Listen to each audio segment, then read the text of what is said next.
Welcome in, everybody. John and Lance along with Dell for the next 3 hours live from the Golden Nugget, Lake Charles, from the DraftKings Sportsbook. It is on. We have got so much to talk about now after last night. Holy crap, what a great day it was. Some Coors Lights flying, some Astros baseball just dominating. Another dominant performance by the Astros as they win it 4-3 with a late bomb by Christian Walker. What? 2 for the night. Yeah. 2 home runs for Christian Walker, man. This is the Christian Walker we signed up for. This is the one. He's the one. Yeah.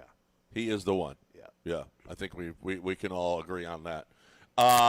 And then last night we had our fantasy draft here. We watched the Cougs kick some ass. We watched Nebraska just dominate Cincinnati offensively, just up and down the field. Lance feels like Dylan Raiola is the one too. Oh, God, 3-star. How about if his name wasn't Raiola, would hey, Del, could you turn this up a little bit in my ear? If his name wasn't Raiola, would he have had the fanfare? No, I shouldn't say Raiola because that's an offensive lineman. Yeah, no one cares about that. Right. I mean, we know who played for the Lions. Rocco Beck doesn't have that kind of. Yeah, that's true. Really, what I should be saying was if he wasn't so good at imitating Patrick Mahomes, would he be a big deal? I don't think so. I don't think so either. He's a guy. When you watch him, Connor Wegman looks way more impressive. How about the way physically, athletically? Wegman is a more physically talented player than Raiola, who was now Wegman was also, I believe, a 5-star. If not a 5-star, a 4-star. He was pretty highly regarded. But the difference, it's funny watching that Nebraska game and all the hype around Raiola, and it really is because he can imitate Pat Mahomes really well. Because Wegman is a better athlete and is a more talented looking player. That's not all that goes into the quarterback position, but I mean, we watched it all because we're here in the DraftKings Sportsbook, and there's 1 million televisions. Mm-hmm. Over a million. And on one of the screens was our draft. Right. So we were able to have one of our screens, a big screen, no less. Right. Gigantic screen. Yeah. And Dell kept screwing it up, but it ended up working out just fine. I wonder how it kept working out if I kept screwing it up. Well, it kept going black, black and whatever. Yeah. Dell, can you please pay attention? God forbid. Okay. The computer goes to sleep. I wish you would have went to sleep. I wish I had too, because I ended up afterwards. I played poker and lost all the money I had won. Gave it all back like an idiot. But what a day! What a great day! Oh, the football season is here. It's just so good. Connor Wegman did look good. Connor Wegman looked really nice. The Cougs looked nice. Boy, their big tight end, Tanner Kozil, looks real. Yeah, I mean, he looks like good. He's a guy. Yeah, he's a guy. He could be a day 2 NFL draft guy. He's needs to gain a little bit of weight. He's a pass-catching tight end that came 3 years at Ball State. His first 2 were just kind of standard. And then his final year had over 800 yards receiving and 8 touchdowns, like high 70s in catches. So he was the top tight end in the transfer portal. And when the Cougs got him, that was a big deal. I mean, to get Wegman and Kozio, Wegman came into college football with, high star designation at Texas A&M, where no one seems to work out at Texas A&M at quarterback until they leave. For whatever reason, you had that with Kyler Murray. Not Baker. It was Kyler. Who else? Kyle Allen was actually pretty decent in Houston. He's still an NFL quarterback at this point. Yeah. Kyle still is. Yeah, he was playing for the Lions in preseason. Yeah, so is Kyler. And then, of course, you have we just faced him. Of course, you have now Connor Wegman, who had, at least in game 1, and it's limited competition, But we'll find out. But you can see the talent. Yeah. You can see the talent. And then Kozio was, as I mentioned, the top tight end in the transfer portal, and you can see why. They got a hard-charging running back. They've got some talent that on the defensive side. Willie Fritz has got. He might have a little something here. Yeah. He might have a little something here. I know there was. We talked about the fact that there were some people who, put them on the. Gave them some votes in terms of others receiving votes to be in the top 25, and I think you can see why based on yesterday. But it's one game, so we'll find out. But it was a good one for the Cougs. Yep. On both sides of the ball. Yep, they look good. Nebraska struggled, but they were able to get away with it, 20-17. Sorsby for Cincinnati throws that late pick. Holy crap, that was terrible. When they were close to field goal range, and with down 3, and he throws it up there, and the safety he threw into cover 2, too deep, and the dude picks it off, and game's over. Bad play, and you mentioned Dylan Raiola just did not look all that great. South Florida. Their quarterback, Brown, holy crap, he must have broke 15 tackles yesterday. Did you see that one run he had? That got called back because of a holding call. Yeah, hold. Yeah, he ran through maybe 6-7 guys to get to the end zone. Holy crap. Nobody could – and he was wearing shorts. Yeah, remember Dion earlier this offseason was talking about, guys, we need some uniformity with uniforms because guys are out there walking. Brown is a prime example of what he was talking about. Shorts. Yeah, he had he's wearing UCF went with their all black uniform yesterday, so it just looked like he was wearing bike shorts. Mm-hmm. They're pretty much at mid thigh, and he was out there playing football. It was great. That's great. I like that. All right. I don't know why guys don't need knee pads anymore. We used to need knee pads. It's not cool. Doesn't look good. That's why they don't wear them. That's the only reason they don't wear them. But what about busted kneecap thing? A lot of them don't even wear thigh pads. Yeah, if you're an athlete on the outside, or they think it's 7-on-7. Yeah, they don't wear any pads below the waist. Right. Just crazy. Craig Biggio would be strapped up with pads all over. So would I. Oh yeah, so would I. I used to. Give me more pads. Where's my hamstring pads? Yeah. The little thin little hip pad they used to give you. This isn't going to stop anything. Nice little start. I want some Kevlar. Nice little start. Tomorrow we got Texas and Ohio State. How about Josh Pate giving us South Florida? I know. He just said, Josh Pate on the show yesterday, he goes, how about, John asked about, about that upset, and he just said, everybody just thinks they're Boise, and they're going to be. And they're Boise because they're headed down to Florida. They got a good returning their quarterback. Look at this really play. Good. Did you see this one? Yeah, the punter. The punter was really their backup quarterback. To be fair, that guy runs out in the field. Look at him. Yeah, the way he runs. Even his physique, you think, okay, that's a punter. I don't know if was he a freshman? I don't know, but he looks like a punter at this point. Yeah, and he threw a touchdown. Yeah, but he didn't. He acted like a cocky quarterback though. The way he was running, and you could see it, like he had all the confidence in the world. You can't run that fake punt at that spot unless you got somebody with a little swagger and confidence to make that throw. It was a legit throw he had to make, and he did it. But man, what a beating South Florida. Josh Pate was right about that one. Just an absolute beating. South Florida, and they were supposedly going to be a pretty good team this year. So supposedly, and then. So we're underway. The big news, the really big news, was that Micah Parsons was traded by the Dallas Cowboys yesterday, and it just over the last couple days, it started to sink in, maybe just the last day, where it started to be, Adam Schefter came out and said the Cowboys are officially listening to trade offers, and I think that's when Cowboy fans thought, because I was thinking they're not going to let an elite pass rusher go. But I think ultimately this just got to a point where David Mulligetta and Jerry Jones just couldn't do business.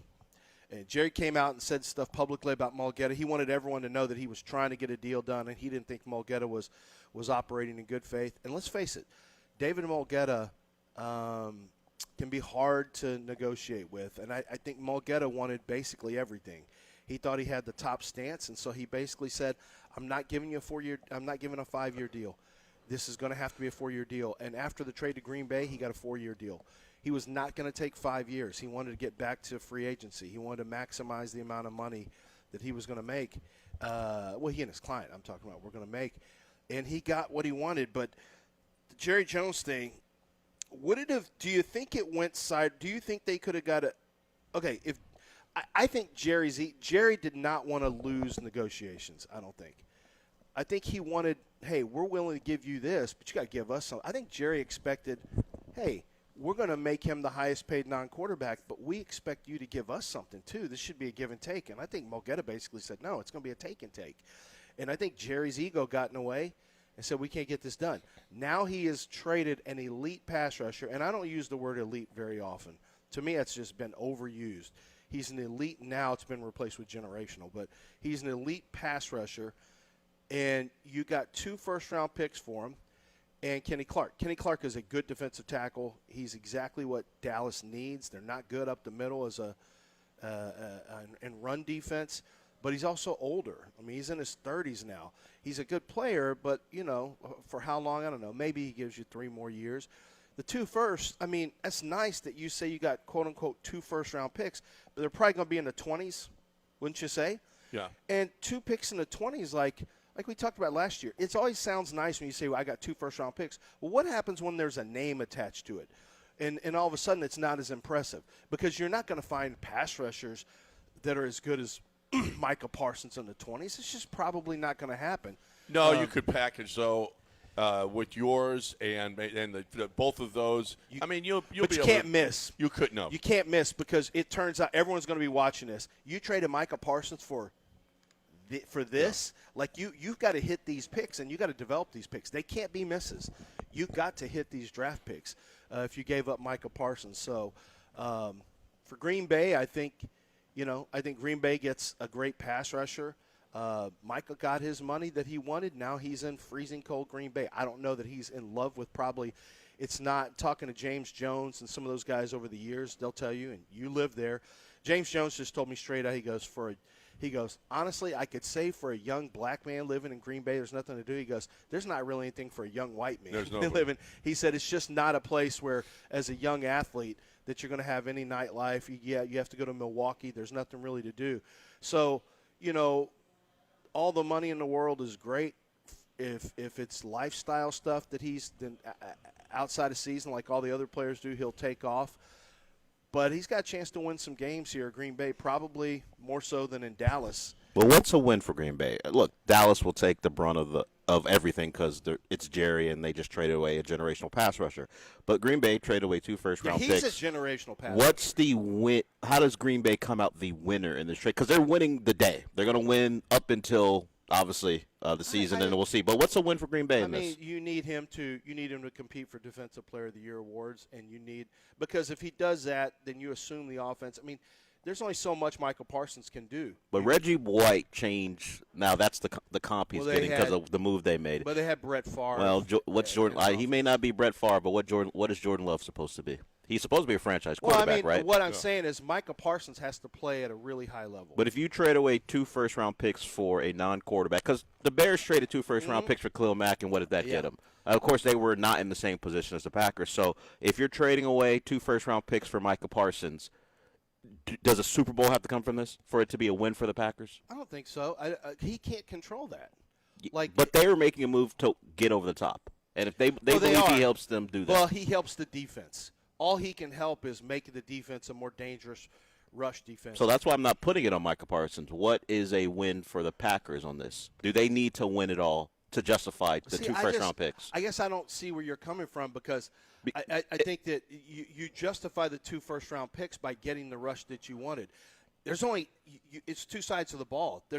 This trade only affects one side of the ball. Sure, but the move is any trade though. I mean, but the move is being made because they believe they're a piece away, right? Yeah. So if the piece away doesn't result, if there's still a team who's getting knocked out in the divisional round. Okay, let me flip it on you then. Well, sure. If they hadn't made this move, what could it have meant for winning a championship? The Packers would have been. It's either this move helps you win a championship or the other side helps you win a championship. See, I don't think there's a correlation between the two. Well, they probably think they're ready to win a championship. Yeah, but that's why you do this. Yeah, they think that. They're going all in. Yeah, and that's fine. Listen, is Michael Parsons worth 2 first-round 20 in the I think 2 so. first-round and picks? 20s? and not just 2 first rounds, the 47 plus whatever comes out to be the AAV of 47 plus $1 million a year. Right. If you got it, you got it. But they've already paid Jordan Love, right? Yes, Did they? I believe he has. Yeah. Yes. And so when you look at Green Bay, there's no wide receivers that are going to hog up a bunch of money, not unless Matthew Golden. Well, that'll be years down the line. They don't have. Josh has running back money. They don't have an offensive lineman that's a top tier A1 guy. So the thing with Green Bay is they can afford it because they don't have a CeeDee Lamb and they don't have their Dak Prescott. I mean, their Dak Prescott was Jordan Love. Yeah. So and he's already been paid. So I mean, I like that move I like the move for Green Bay. The NFC is, NFC's not as tough. There's some decent teams there, but I think the NFC North is for the taking right now. The Lions have, we'll find But out. we have our own thing here. You didn't like the move for the Texans when they had a franchise quarterback and they went and drafted for Laramie Tunsil. You didn't like the picks they gave up. No, because tackle doesn't. Well, I think that was a different deal. Absolutely not, because I don't think they also.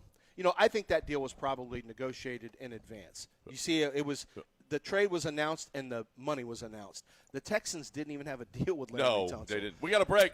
We are live at the DraftKings Sportsbook here in Lake Charles. Loving it. What a great time it was had by all last night. I think some of them will probably come down. We had a big time. Well, I know one guy won't. Well, the one Cowboy fan.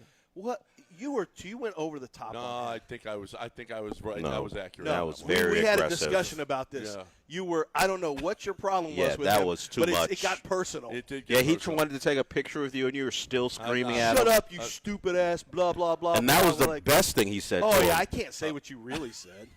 I actually just softened it up right now. Well, he deserved it wearing that crap. He Got- just did it to provoke me. And That's you allowed the him only to. reason. You couldn't be a bigger person. No, you no. gave him exactly what he wanted. Yeah. No, he didn't want that. It turned He out thought he he didn't want did. that. He thought he did, and then he just wanted to be friends with John. He No. kept Well, asking Well, you assumed John. there would be some decorum, and No, then he no got decorum. none He of it. thought it was all in good fun. He doesn't know there's no such thing Well, as good good fun. thing HRP wasn't here. That's Yeah, that's no for sure. question. Because there would have been sanctions.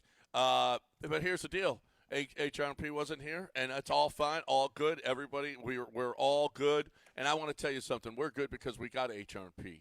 We love what HRP does for our business. You'll love what HRP will do for your business. HRP just makes it so much easier on you. What do you work? Yeah, I mean, you're doing payroll, you're doing your taxes, you're doing HR. You don't know these things. You got no idea about these things. How to do it as efficiently and economically as HRP does. You just don't. You're not as good. They're experts in the field. You are not. You're an expert in your field, and you're very successful at whatever you're doing. Except, you know what? You're not. Don't do the payroll. Don't do the HR. Don't try to figure out your own 401ks and your insurance plans. You don't know about them. Get with people that know all of this stuff, and that's HRP. We love them. You'll love them too. Just give a call up here to Laura and ask her about them. Ask her about them. HRP.net, 281-880-6525 or HRP.net.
You're listening to John and Lance, broadcasting live from the mobile Veritex Community Bank Studios located at the Golden Nugget Lake Charles. Here's John Granato and Lance Zierlein.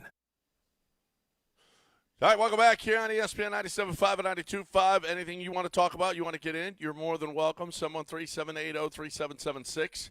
Come in and hang out with us. What you see last night that you really liked, you're more than welcome to talk about it. We are live at the DraftKings Sportsbook here at the Golden Nugget Lake Charles. Loving life. This is our last show here this week. But, boy, man, that was a lot of fun. It was a lot of fun yesterday watching all the games. Get here. I'm telling you, no better place to watch a game. You got the where you bet, the booth right there. You got all these kiosks right here that you can put in whatever bet you want at whatever time, live betting during the game. So much fun. So much fun. So good. I will say, I do spots for, I guess, I don't really consider Underdog a competitor. DraftKings is a sports book. Yeah. Underdog does the high and the low stuff, but it's geofenced. So Louisiana is not. We are not an underdog state. No. So once you cross the state lines, Yeah. you can look at your account, but don't try to get in and put a draft in. You can't. You can't. I love it, but I love it. And I when love you when a leave the state state, says, "No, Yeah. we're a DraftKings state." When you leave And the I state have too, you stock. can't get in DraftKings either. And really, Yeah. This is the DraftKings is specifically for Louisiana. I don't think we can do it. no, you can do it in. Oh yeah, you You can do it in Houston. Yeah, yeah. Oh, yeah? Oh, If yeah? Well, You can't. No, you can't. Not I can't. this casino gambling. You can't do. Oh, you no. can do make under or over thing in Houston. oh no, you're right. Yeah, Yeah, because it's you can't yeah. do the casino thing. No, and I every day keep an eye on my DraftKings stock. You keep an eye on it. I have, as you know, I have for years. Well, I And know it's you made did, made its way all the way back up. Yeah, I know, and you continue to dabble with it when you should just leave it alone. I should just leave it alone because it's 100%. If I sell 200 stock, it will immediately go up about 4%. It 5%. always does. I can tell you on my kids, it always goes up. And if I buy it, it initially comes down. 100%. If I get up off of if I'm on a slot machine out there and I can't win on it for 3 hours and I get up and leave, two Asian women will come in, they'll swoop in, they'll put in $100 and leave with about $900. It is a lock. It is a guarantee. I might be a jinx. There might be. Yep. Okay, might be a jinx. Okay. And I say that because I actually saw it happen the other day. You lose stuff. Yeah. Yeah. You don't, Oh, There's that. this woman sell sitting. stuff, There's and this. then it makes money after you sell it. You Right. are a Yeah. jinx, clearly. You're a jinx. You're Well, clear. there's And you get hurt something- all the time. Yeah. You fall off ladders. Yeah. Yeah, you're a You jinx. trip over. I mean, I curbs. fell off the ladder in 20. Or 19 or 20. That was a long time ago. I fell You off know, the ladder. what Maybe you I've didn't hear. I never- don't fall off ladders no more. You know what I've never done? Ever fall off a ladder. It's Yeah. never happened. Did you 19, put the ladder 20. on top of a bush No, in the middle I of a wouldn't do rainstorm? that. That's how you don't fall off ladders. Yeah. I fell off a ladder because I did a stupid thing. Well, yeah, we know that. Yeah, we know. And Sebastian said, "Can I hold the ladder for you?" No, I don't need you to hold a ladder. So well, would your son offer to hold the ladder today? yeah, he's stronger now. Okay. So That'd I be would great. trust him. Yeah, I would trust him. I don't go out and I did actually get a ladder. I had to get something out of the gutter again. That's the way I fell. I was getting something out of the gutter, and it happened again. I had to get something out of the gutter, but this time I was on solid ground. Oh, you learned from your mistake. Yeah. I'm not, Astros won yesterday, and that's great. Christian Walker had a couple home runs. I like the fact that Joe Espada, that you had Jordan come in, and he's trying to get his feet under. And I like that Joe gave him a day off. Well, the last thing you want is Jordan in the lineup. in the lineup playing Too many days. after he's Actually, very smart move. We're going to take it. We're going to be very cautious. Okay. We're not Why? going to, because he's just hitting back. He had contact with the ball 4 times over 2 games and walked the other times. We're not going to aggravate the hand. We're going to make sure that he gets some rest. We're not aggravating. We're going to be very cautious with it, as opposed to when it's still broken, we're going to try to hit. Okay? I guess that's fine. Your hand's not good enough to, it can aggravate your hand swinging a bat still. Yeah, well, how do you think Then it gets don't- aggravated then- in the first then place? we need to move Jordan. We need to move off Jordan in the offseason. If this is what it had, that he can't swing bats without it hurting too much, and we're going to have to sit him on the bench because is he Kawhi Alvarez? Is that who we have? Well, kind of. He is Kawhi Alvarez. Yeah. When he plays, he's really good, but he's always like just Actually, yeah. you're not He's sure. missed that many games now Yeah. where he is Kawhi, and we got to rest him. But he's really good when he plays. That's right. That's right. So we want him on the field. So if we have to sit him on a day game after a night game, then we'll do that. That's just smart. Okay? Our manager is really smart. Dude, Coco Gauff has got to – is this live? Gauff versus Sabalenka? No, that was yesterday. Did she beat her? No, that's the French Open. Oh, yeah, that's the Oh, wait, French. what am I looking at? This isn't Yeah. even U.S. Open. I was watching that yesterday, Yeah, too. because Coco Gauff did beat Sabalenka. Yeah, that they haven't played in the U.S. Open yet. That's Yeah. still where you're playing people like you don't even know their names. All right? Like an Ostapenko. Ostapenko. Oh, boy, did Oh, you see the video behind her when she said, you need to learn to be a better loser or whatever. Ostapenko is not an No, I no. think she is the villain, by the way. who is the really famous Osaka? She talked about it in her press conference, in her post. Really famous. What were you going to end that with? Really famous Asian tennis player. She was number 1 in the world, Osaka. Naomi Osaka. I don't know that she's really famous. Yeah, I she think is. most pretty of our famous. listeners would not know Naomi. Oh, Osaka. I don't know. She's won Anyway, 4 Grand Slams. she said afterwards, she was Nobody like, knows that. Ostapenko, that's stupid what you just said. You have no idea about this country and what has happened here. To be calling a black girl saying the things that you Uneducated, said is stupid. Is stupid. Yeah. Once again, I don't think that's what she meant at all. I think she was saying she doesn't know she doesn't know the tennis. Regardless, The word. I think it was lost in translation. So of course she was going to. she's going to get hit with the racism stuff, though. Well, yeah. When you say you're Obviously. uneducated. Oh, you already knew that Yeah. coming out. She Right. said you need education. Yeah, Is technically what she said. yeah. Well, what she needs is She also She etiquette. said you don't have class. She said, She said you don't have class and you need an education is what she said. It was what it was interpreted as from Townsend was you don't have you're not educated, and it was whatever. It was about she thinks she doesn't know the rules, the unwritten rules of tennis. I didn't even know there were unwritten rules. Had of no tennis. idea. But apparently, all the tennis people yesterday, like Dez and Joan, who watched all, they go, "Oh yeah, this is a known thing that if you hit a chord and you get the point, you just kind of say my bad." But I'm still trying to you understand have why. to do it? Why? You don't have to do it. Who says I'm sorry when they get a lucky bounce off the rim? Yeah. It goes real high and then it goes Sorry. in. Did Kawhi apologize when he made that shot for that crazy bounce for the Toronto Raptors?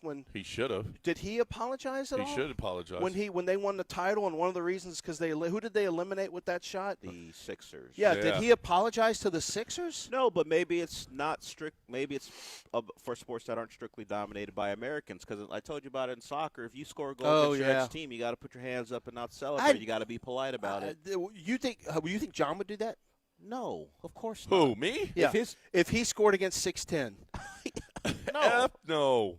I ain't apologizing for scoring, and I don't apologize when I hit a Lucky River card, a one-outer. Thank you. That's my pot. Give it to me. Do you apologize when you hit it into the woods, but it hits the tree? Oh. And it flies back out in the Hell fairway? no. Go, yes, tree. Yeah, Yes. of course that's what Yeah. you say. Take that. I would say You yes, thought I was net. out. You thought I was going to get a stroke Yes, penalty. net. Yes, Yes, net. That's yeah. what I would be saying. Yeah. Thank you, net. I didn't know the net was not part of the court. Hey, the net court. works for you too, Ostapenko. Yeah. Well, Osaka said she wouldn't care either way about the apologizing part. But as you were talking about, John, she pretty much said, if you don't know the history of the United States, Yeah. that's a tough thing to say to a black It was dumb. a black tennis player. Just yeah. dumb. Yeah. Ostapenko is not a good loser. No. No. And yeah, you can tell. Osaka said this. Like she's like, that's not the craziest thing she's ever said. Don't No. worry about You're- it. Oh, you can Yeah. tell. Oh Yeah. no, you can tell she's got that energy. Yeah. Yep. All right, we got a break.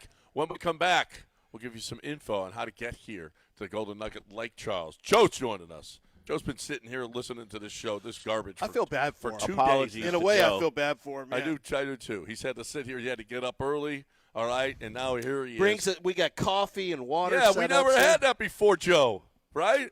How about Joe taking care of business? We're going to break. We'll be back right after this. But first, Lance is going to talk a little Daspit. Yeah, I'm going to talk about the Daspit Law Firm, a company who it's a law firm, I shouldn't say a company, a law firm that looks out for your best interest. And because we're here in Lake Charles, I want to mention the trip here, your I-10 East.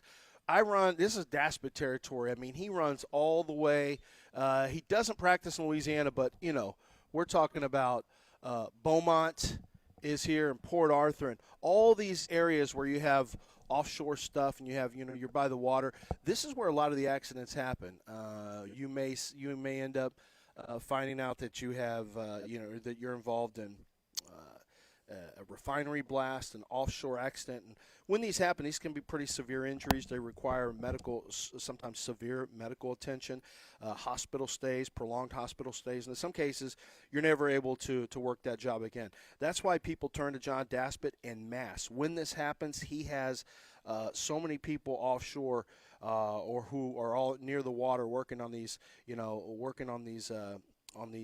these jobs, these dangerous jobs. They turn to him to make sure that they're properly compensated. And that's what the insurance is there for, to take care of the medical bills, to take care of the pain and suffering, to take care of the recovery process, and, of course, to take care of what's going to happen if you can't work anymore, whether it's short-term or long-term. That has to be accounted for as well. And John Daspit makes sure all three of those are checked and accounted for so that you are able to recover the money that you need to recover for something that wasn't your fault. It was due to someone else's negligence. Make sure that you keep that phone number ready at 713-CALL-NOW. That's 713-CALL-NOW, or simply go to DaspitLaw.com.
It's John and Lance, on ESPN 97.5 and 92.5. broadcasting live from the Mobile Veritex Community Bank Studios, located at the Golden Nugget, Lake Charles.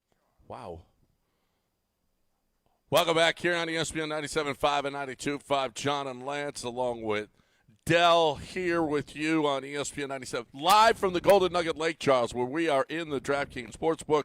They normally don't open this early, but they did it for us. And the guy that did that, Joe Florentino from New Jersey. He's down here now in Lake Charles. A little bit of a culture shock for you down here? Just a bit. I mean, the food's pretty good. Yeah, the people are a little different. They talk funny. Yeah, but, Yeah. everyone makes fun of Jersey accents, so we'll take it. That's anyway, Joe is here, and he is what's your official title? Marketing? VP of Marketing. Okay, cool. Yeah. Cool. And we are here, and it is football season, and this is the place to be for all you Houstonians out there listening. As opposed to going, you've heard me talk about this, as opposed to going to Vegas, and you agreed with that last night. I did. I mean, I spent time in Vegas. It's a beautiful place right now. Like you said, though, 7 hours door-to-door is probably what you're expecting. You're probably not going to get the level of service here. Once again, you talk about the Southern people. Hospitality is just fantastic here. So it is, absolutely. And you got everything that you could possibly want here. Now, and then some, which what we don't talk enough about is the concerts. Oh, yeah. And you guys have got a lot of great shows coming up this fall. Yeah, we have Pecos and the Rooftops actually tomorrow night in the concert hall. We have Joe, the R&B singer, not me. I will not be up on that stage. We got Gary Allen coming later in September, John Anderson, Travis Tritt. I mean, we're actually going to do a Christmas show in late November in case, you want to bring the kids out. And, oh, really? yeah. For kids? Yeah, it'll be all ages. It's kid-friendly here. Yes, it will. Although you don't see many kids here. No, I mean, we're wrapping up summertime, the pools. Yeah. The pool season's still pool season. The weather's warm, but, all the kids are back at school. But we try to, bring out the families every once in a while. Yeah, if you want. But in the summer, I would imagine you have a lot more. Oh, yeah. Yeah. Without a doubt. It's school time, and the kids are wearing their grandpa's jeans all the time now. So apparently that's what the kids do. In my family. That you're in your family. Well, it's not even my family. This is – well, they literally are wearing their grandpa's jeans, but other kids just go find them at a thrift shop. Like, nice, look how huge these pants are. And they spend premium money for them. And I'm like, those jeans only cost like $20 like 30 years ago. They're like, I spent like $200 on these. Oh, my kids don't. They get a sack of clothes. Oh, they go to Martin Fox's place too. Yeah. Where they get a sack of clothes for it costs $4 or $3 a pound. So you're buying clothes by the pound, and it comes in sacks, and I got a mystery sack, and then they go through it and keep one thing. Like, I got to take all this stuff back now I got to go to Goodwill and drop off this sack of clothes you dummies just bought. Right. For $4. I mean, they got a nice shirt. So then they need to go drop the sack off. Well, then do it. I don't care. Drop your sack off, kids. Yeah. Okay? You know what? I take it back. Keep shopping in your grandpa's closet. That's right. Fine. It's cheaper. They went you. to Grandpa Zerline's, but Grandpa Zerline's a big football coach, so they couldn't. They ain't wearing that. Who wants this Cleveland Brown stuff? Me. And they put it on, and they look. It just looks enormous on them. Like, so that didn't work for them. Yep. Well, this is really great. We always have a great time here, Joe. The facility is fantastic. Our first fantasy football draft in a facility like this since. And John, you weren't in the league. We had one at in Houston. Our very first, for the first 2 or 3 years, we had it in SRO Sportsbook that was on Westheimer. But you weren't in the league then. Yeah, I was. I left the league. I was in, and then I left. Yeah. You were? Yeah, I was there early. But you're not in the first year. I don't think so. I don't remember. Anyway, we were in a sports book. That has a sports book feel, as you know. This is an actual sports book. And so I wondered how it was going to work out. I'm like, are we going to be too spread out to hear anything? But it wasn't like that at all. We had food rolling out. We had our drinks rolling out. It's a really good time for obviously for fantasy football drafts. I would imagine, well, I don't even imagine, it's just the truth. This is the spot for not just Super Bowls, but March Madnesses. There's all those must-see events or must-have events this is going to be the place for it. Yeah, and I mean, you guys saw it last night. You know, the potential with the big screen, which you can do here, and football season kicked off, and you know, You do that for other people? Yeah. Oh, you yeah, do? Oh yeah. But the ADHD kicked in. I mean, there wasn't a game that you could have missed last night. You know, you guys were talking about the Cougars, the Astros were on. You know, whatever that big event is for the weekend, it's going to be on TV, and I mean, I'm really excited to see what the football season looks like out here. So once again, how do y'all handle UFC stuff? Do people just get to come in, or do you have to charge? Do they force you to charge a fee on the pay-per-view? It won't be pay-per-view much longer because it's going to Paramount. Yeah, no, for the UFC fights, we don't charge at the door. You know, if you want to reserve seating and try to book your seating in advance, you can do that on our website. You know, we obviously have some nicer areas, but I mean, every seat in here is a luxury couch cushion, so you can't find a bad spot, and there's TV at every angle. So, yeah, no, absolutely. Every angle. It's an awesome place to watch games. Now, the thing is too, make your reservation though. yeah, make your reservation in advance. Because if you try to come here on a football Saturday or a football Sunday, guess what? It's going to be booked. So make your reservation in advance to get here. Yeah, you guys saw it last night. It was a Thursday night. Yeah, We had a couple of drafts going on, and I mean, most of this bar top was filled. So, I mean, it's going to start again this weekend for Labor Day and week 0 of college football and roll right into the NFL. I don't think anybody's going to see me for 2 weeks, I wish. Yeah, that's it. That's it, baby. Come on out to the DraftKings Sportsbook. Got all of the concerts like we talked about, restaurants. Please, the pool is still open, and it's beautiful. I mean, it's still great to go out and play the golf course. Everything about this place, the Blue Martini, everything. It's just to me. This is when you die, you went to heaven. This is heaven for me. All right, this is where I want to be.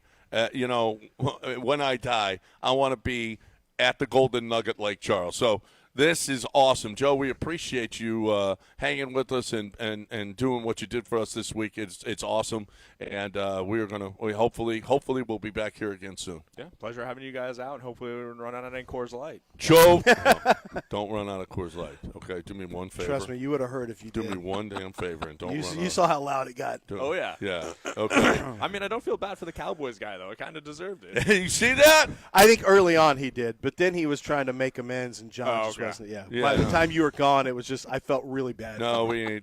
No, we don't need that. We don't need that in our lives. Thanks, Joe. We appreciate Thank it. you guys very much. I'm talking about right now, and I'm looking for this. I got sent an email, and I can't find it, but I can tell you exactly what happened. So this guy, he told Kent Jones over at Dream Rate, he said, "Hey, watch out. Hey, rates are coming down too. By the way. Watch out for the rates for me. And when you think it's going to be, it's a good time for me to refi, then please notify me." He is saving tens of thousands of dollars because of Kent Jones. Because Kent Jones is watching the market for him, watching the interest rates. Kent Jones called him and said, "Dude, this is the time." Boom. Yeah, they're coming down. And Kent Jones is the guy that is going to be able to do your refi. Kent Jones is the guy that's going to be able to do your mortgage when you can afford now to get that house, when you can afford the interest rate that's going to be perfect for you. You want to get into that house, you didn't want to pay the exorbitant interest rates. Well, Kent Jones will keep an eye on it. All you have to do is go to 975 Loans and tell Kent Jones that you want him to keep an eye on it for you. And he does. It's incredible. 713-520-5626. He has saved our listeners tens and I don't know how many thousands of dollars, but our listeners are the ones that are getting the hookup, the ultimate mortgage hookup, Kent Jones. He does it all. You need a broker. You can't do this yourself. You don't know how to buy a home like Kent Jones does. He's been doing it for over 30 years. Save money. Do it the right way. 713-520-5626 or 975loans.com.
You're listening to John and Lance, broadcasting live from the mobile Veritex Community Bank Studios located at the Golden Nugget Lake Charles. Here's John Granado and Lance Zierlein. That thing, remember?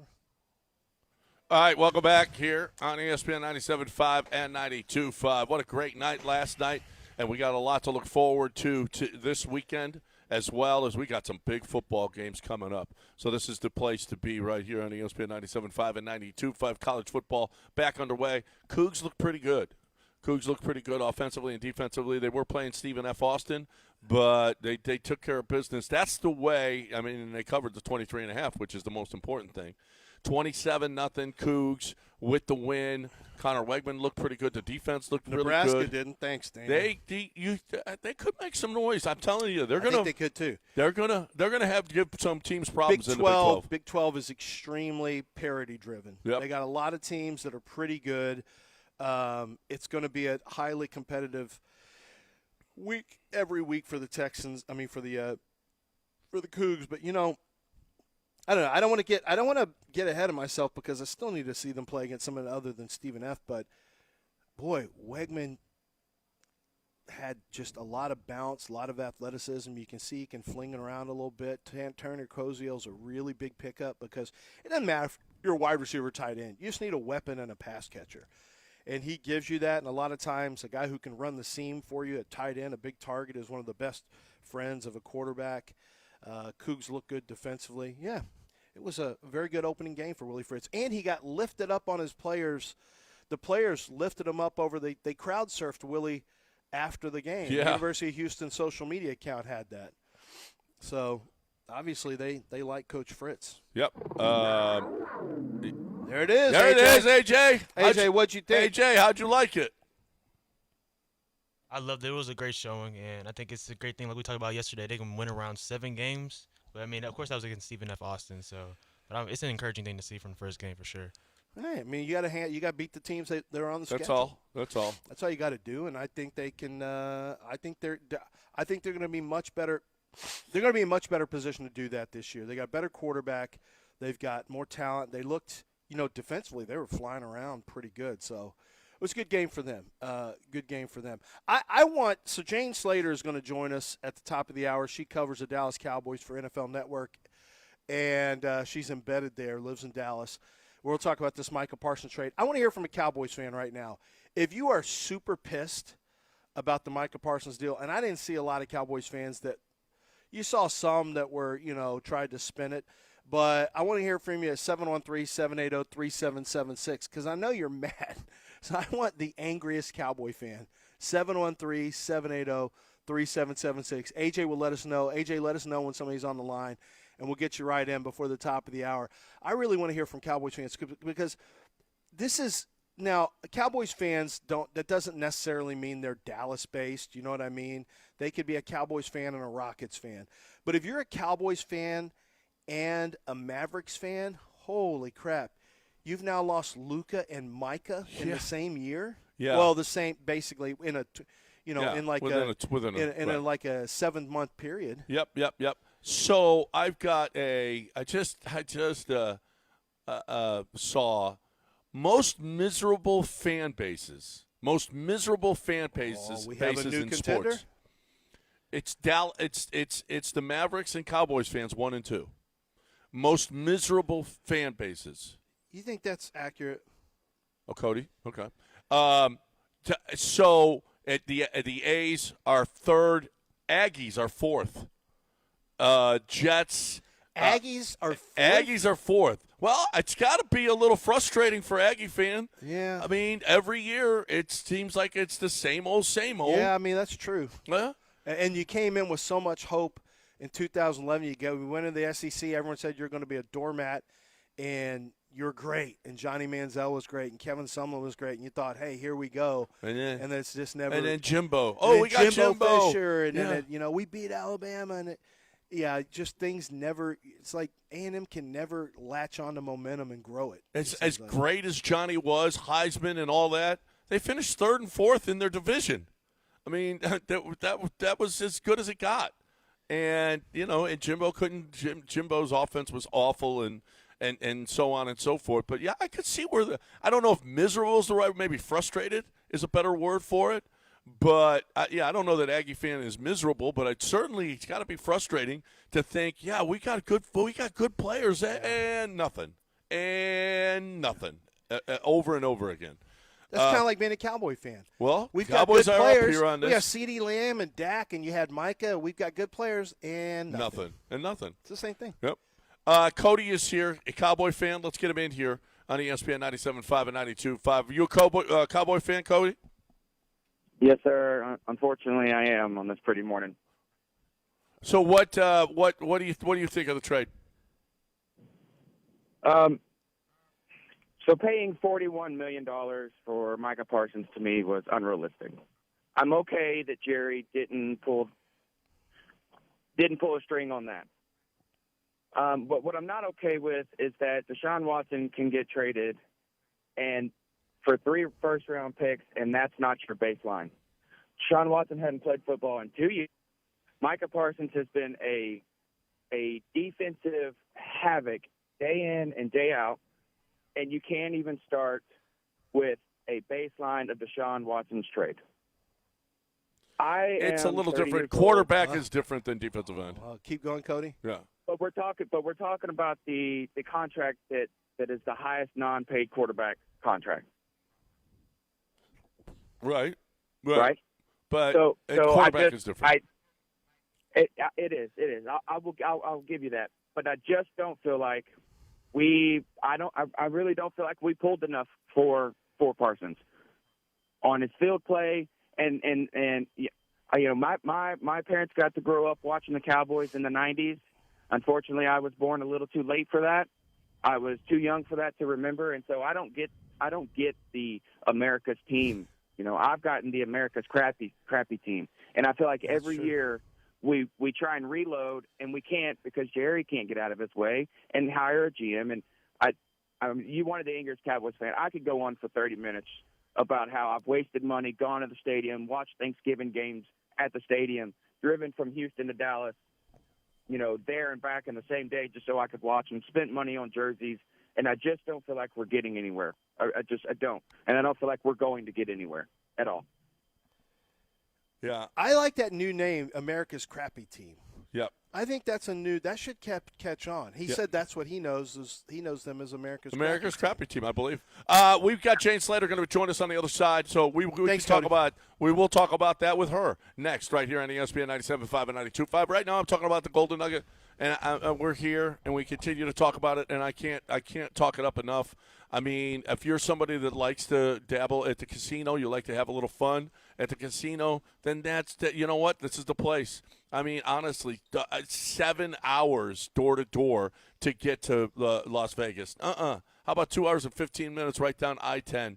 It's so much cheaper to get here. It's so much easier to get here. It's a little bit of gas or electricity with your electric car. You can charge your car here. It is the place to get your gamble on. I mean, you don't have to gamble, though. You can go to the pool. You can play golf. You can just hang out. You can have dinner at 12 different restaurants. You can go to concerts.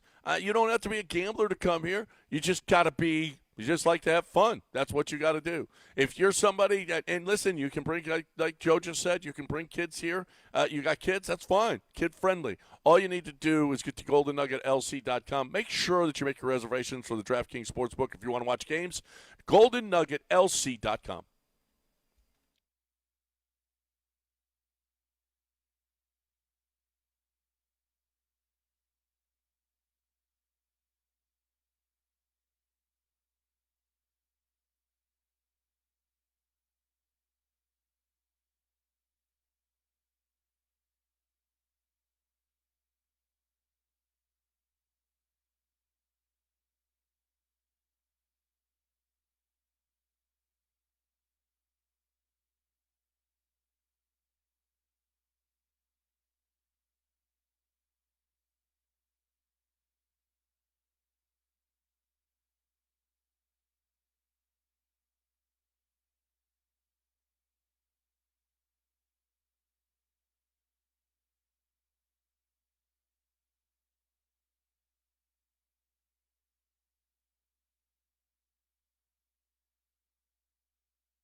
They won't let him? All right, welcome back here on ESPN 97.5 and 92.5. John and Lance live at the Golden Nugget Lake Charles DraftKings Sportsbook. We were just watching the NFL Network, and we saw Jane Slater on there. And here she is live and in person on our show. That's the magic of technology. That is technologically magical. Jane Slater, welcome to the show, NFL Network, with us here to talk about this Cowboys trade. Jane, we just had a Cowboy fan on, and he called him America's crappy team because he's a Cowboy fan, and he's about sick of this. You just been on NFL Network explaining the Cowboys side of this thing. What is the Cowboys side of this thing? How do they explain this? Oh, God, there's so many layers. How much time do we have, guys? We got hours. Don't worry about it. Yes, there are so many layers to this thing. Ultimately, here's what happened. Back in March, Jerry says that Micah reached out to him when he got back from his overseas trip and wanted to have a conversation with him. Micah disputes that. Micah said they called him and wanted to have a meeting about leadership. Okay, so there's a lot of he said, she said here. So walk with me here. Stay with me. So Micah comes in the next day after Jerry says he wanted him to get some sleep. He comes in, and the allegation is that for 2 days they got deep into negotiations. This wasn't just a let's talk about what we think it should look like. It was APY, it was guarantees, etc. Micah then calls back a second day and makes some more requests. Jerry alleges that they moved off of some of the spots that they weren't going to move off of, but they felt good about it. So the natural move next, for any of us that have done contracts, you know this, you then get your agent involved, and then they take it to legal, and then you redline it. And there's still a process. That didn't happen here. For whatever reason, Jerry alleges that they had already, in good faith, reached a deal over the course of several days. They didn't want to go through the negotiations again and include a third person, the third person being David Mulugeta, the agent. Jerry has also argued that Mulugeta, when called, said that don't even bother. We're not talking till we're the last edge rusher at the table. Okay? So then there was all this talk about, well, did they violate the NFLPA, the CBA, the collective bargaining agreement? Well, Jerry's side will tell you, no, we didn't, because the minute he said he wanted representation, we backed off. So then everyone said, well, then if Mulugeta kept trying to get a deal done, why wasn't it done? I don't know. Jerry then last night alleges that they've been talking about this idea of trading him since the spring. So then there was pushback from the reporters. Well, you had the conversation with them at the end of March. The end of April was the draft. Micah and his agent did say, if we're not going to get this deal done, go ahead and trade us. They knew that was a possibility. They didn't do it. They knew that they needed help on the interior of the defensive line. They didn't do it. So they waited all the way until we get to this week. And I truly believe there were conversations within the building within the last 2 years about frustrations with Micah. And the frustrations are, I say frustrations because it's not like it's off the field stuff that we've seen with other players. And, I almost feel like they have a higher tolerance for that. This was more of a player who would say one thing in front of the cameras, I want to be a leader, I'm going to be here in the off season, blah, blah, blah. And then he wouldn't. And then this was a player, he said he didn't want to be paid the highest edge rusher. And then he asked that. Well, to be fair, he said that last year when he was hoping to get a deal done early, which would have been a lot cheaper for the Cowboys last summer. So then it got to a point where they get now, after that laying on the training table incident, there have been people in the building who had been saying, this is a guy who is distracted, who will float in and out of meeting rooms. You can't keep him focused. There was even a question. One coach said they didn't think he loved football enough. They thought he liked the star on the helmet, not the process of football enough. And it sounds like the people in the building ultimately sat Jerry down, specifically when it leaked that they had filed a grievance against the Cowboys, a dispute of $2 million between what a defensive end should be paid this year versus a linebacker. And then he was spotted at the airport looking for a second opinion on the back. And the insinuation there was he was prepared to sit out games, and then it was going to be a legal process with the grievances. And I truly believe at that point, and then once it started leaking, from wherever the leaks came, that the Packers were highly interested. The Cowboys claimed there were at least 15 teams that they had to seriously consider. They weren't going to do it with someone in the division, so no Eagles, Giants, Commanders. They were asked why the Packers, who have handed them 3 devastating defeats in the last, decade or so. They said, ultimately, we were looking for an interior defensive lineman. We were looking for somebody who had the cap space. We were looking for someone who had the trade capital. And we were ultimately going to play some of these teams on our list at some point. So that became moot for them. So the Packers, being as highly motivated as they were, who were going to pay Micah what he sought, and that were ready to be aggressive and give them a player like Kenny Clark, was ultimately why they pulled the trigger on this. But I think frustrating, the final layer here, was Micah said that he and his agent went to Jerry this week after the trade interest started to leak and wanted to do a deal, and Jerry told him, play on the 5th-year option or leave. And so Micah feels manipulated. He feels taken advantage of. When it came out that the locker room, I was told they went to players and they went to the coaching staff, and they were like, do what you got to do. I think Micah realized he wanted to go somewhere where he was celebrated more, and the Cowboys realized, hey, we're getting something that could have been nothing at this point. So it's a lot.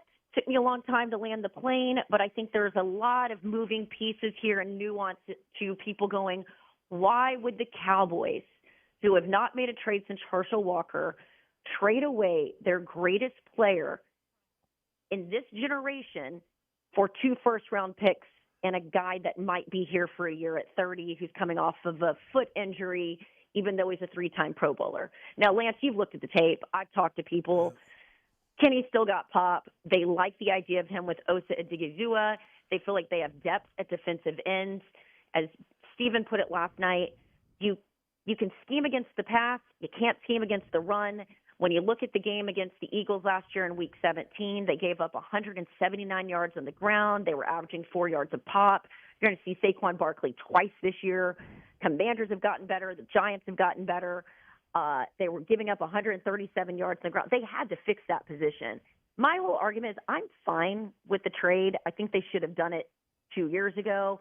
I think with a new coaching staff and some of the stuff that was lingering from, being on expiring contracts with the coaching staff last year, it wasn't helpful for the team and the culture. I think you ultimately had to move on. It's just I would submit that if it wasn't someone, if it was a GM, like let's say Nick Caserio, who's not as personally invested in the players or emotionally invested, they probably would have made that trade sooner. Do you think Jane Slater joins us from NFL Network talking about the Micah Parsons trade? Ultimately, I wonder if that 5th year, obviously it's much more complicated. Listening to you, it's much more complicated than some of the simple stuff that I thought it might be. There may not be an easy answer here. But do you think if Jerry had given in on a 5th year that things could have gotten done? And I ask that because I wonder if at some point Jerry said, wait a minute, we're giving in. This is supposed to be give and take. And David Mulgeta, you don't want to play the give and take game. And maybe the ego got in the way, or he just said, look, it's just not a fair and equitable deal. You're not negotiating in good faith. Do you think that 5th year was something that could have triggered this the other way and the Cowboys sign him? I think that ultimately what frustrated Jerry was that people in the building had been saying, be careful with how he says one thing and does another. And when they say that, it's you're about to spend a whole bunch of money on this player, and you're going to lock in for 5 more years with this guy. He's already saying one thing and doing another. Do we want to lock in and commit to this player moving forward? And furthermore, how many players truly live up to their extensions? Now, I think Micah is going to do just fine. I think he is going to use this as fuel in Green Bay. I think his familiarity with Jordan Love is a good thing. I think when you look at some of the guys he's going to be playing alongside in that defense, this is a good thing. And I also think the amount – I'll never forget when Randall Cobb came here. He said, man, this is like playoff media. I mean, you should see the amount of credentialed media in Dallas day in and day out. And then after the game, the way everyone crowds around Jerry. And Micah loves the microphone as much as Jerry does. And so I don't think Jerry loved, as much as it gives him headlines, I don't think he loved how much he managed his message sometimes. You know, and I will say this about Micah.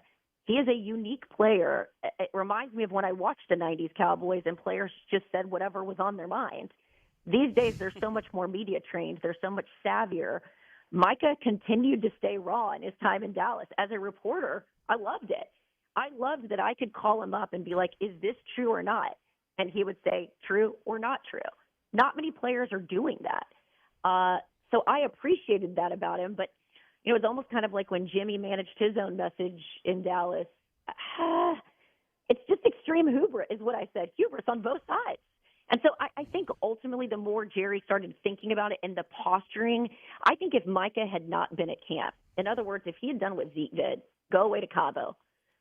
But the fact that there's all these pictures of Jerry up in the tower and Micah standing there under the tower, or, you know, he's got the jersey over his shoulder at camp, it just started to really wear, I think, on teammates and everyone, and also being like, come on, man, like Dak played what showed up to camp. He handled his business. CeeDee Lamb wasn't at camp, but he was, you know, he was practicing somewhere else and, you know, ultimately didn't say much on this thing. And I just think all of those things contributed to where we got. I think it just got so messy in the end. Jane Slater, NFL Network, with us here on ESPN 97.5 and 92.5. Did they get enough for him? Who won the trade? I think history will be the judge of that. I mean, if you watch The Gambler, which is a great – if you really want to know the psychology of Jerry, I didn't want to watch it. I've covered this team for 10 years, the network, 14 as a reporter, and then I grew up here in Dallas. You know, I'm very familiar with a lot of the stories. There wasn't much that surprised me in the documentary, but it was a nice refresher about what went down with the Herschel Walker trade and the reaction in Dallas. But you have to remember, when the Herschel Walker trade went down, that team was so bad. And you got a new coach, and you had to reset. I think the problem people have in Dallas is, you know, this team went out and got George Pickens. I think they felt good about a number of the players that Eberflus was putting together, and they were really stacking the defensive line. But I just think that they could have gotten more for it. And then I think, you know, the debate is, too, most of the Packers' first-round picks have been in the low 20s. Some would argue, well, how many guys are on your draft board, you know, 1 through 20? You know, and then Jerry said last night, and, you know, look, they're moving differently these days. Just like he teased after the draft that they could make a trade for a player, and we were all shocked they went out and got George Pickens. He teased last night they could still go out and trade for something using those picks, and that they do have 4 first-rounders in the next 2 years that they can get creative with. I think the problem a lot of fans have is now you have all of this cap space. Now you have these draft picks. You've had that in the past. What have you done with it? And so I think there's just a reluctance to believe that the Cowboys will turn this into something. But they have gotten lucky in recent years. I mean, think about CeeDee Lamb falling to them, Micah Parsons. So I guess they can catch lightning in a bottle. We'll see. Herschel Walker was judged at the time as being horrible, and then, you know, it took 2 years, and then the Cowboys turned it around. But I just the great trades of all time. Yeah. Right, but I do think Jerry. But that was also a generational haul. I mean, that was 5 players that he cut, and then they ended up getting players. That didn't happen here, and I think you could have had that happen if you'd done this last year or 2 years ago. Yeah. That's Jane Slater from the NFL Network, embedded there with the Dallas Cowboys, so knows the scoop, and always a great source for me when it comes to Dallas Cowboy information. Jane, thank you so much for your work on this story and taking the time to lay it all out for us. There's a lot, as you said, there's a lot of moving pieces. Everyone thinks it's just simple, just pay him, Jerry. it always is deeper than that. There's a lot more that Jerry should have done better or didn't do well.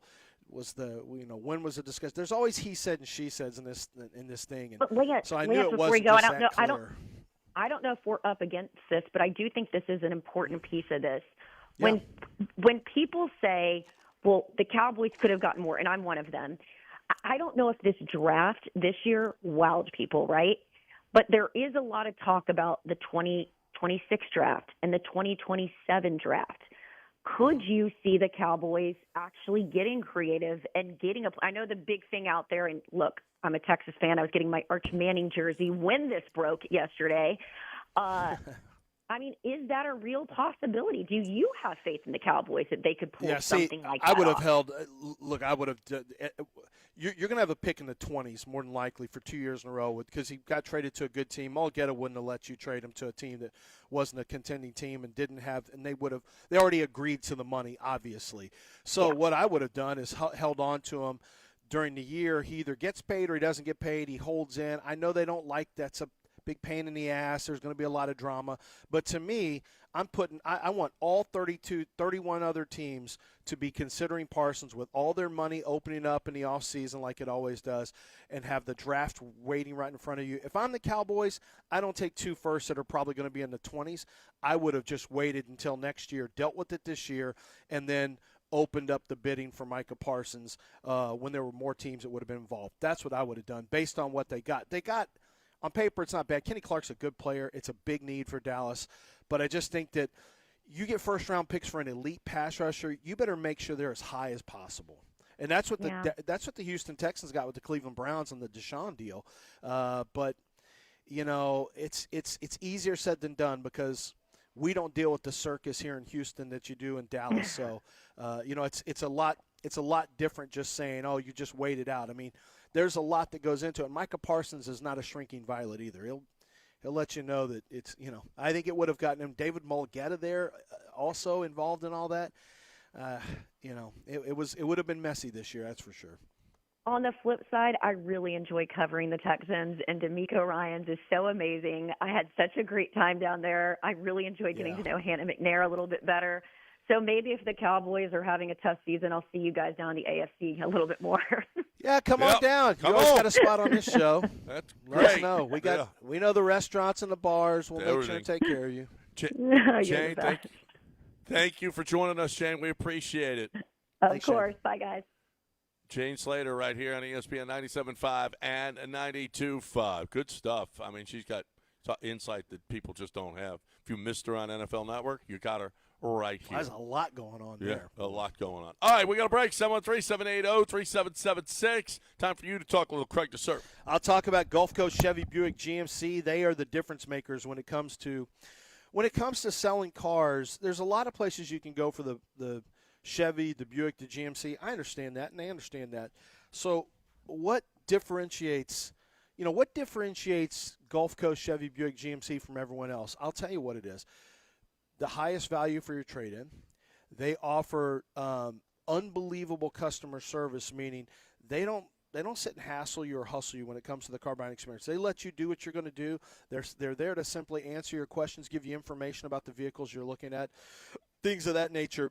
And they really do work hard to find a deal that's right for you, whether it's a purchase or a lease. They're honest with you. They'll say, hey, why don't you wait until next week or next month? Let's see what happens with the national rates. Let's see where, if Chevy's offering a new finance rate, a new special that's coming up next month. They're extremely honest with you, and that's what you appreciate when you're buying a vehicle, because you want to be able to have a dealership that you can trust to buy your vehicle now, to buy one in the future, to tell your neighbors and your parents and your kids about, and your friends from work. That's the difference with Gulf Coast Chevy Buick GMC. They really are a forever dealership. Located in Angleton, just a few extra mile drive for you can save a few extra thousands in your pocket. It's Gulf Coast Chevy Buick GMC.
You're listening to John and Lance, broadcasting live from the mobile Veritex Community Bank Studios located at the Golden Nugget Lake Charles. Here's John Granado and Lance Zierlein. Yep. The man has it right. That's where we are. We got a good hour and a half left in this show, so glad you could join us. If you want to get in, 713-780-3776.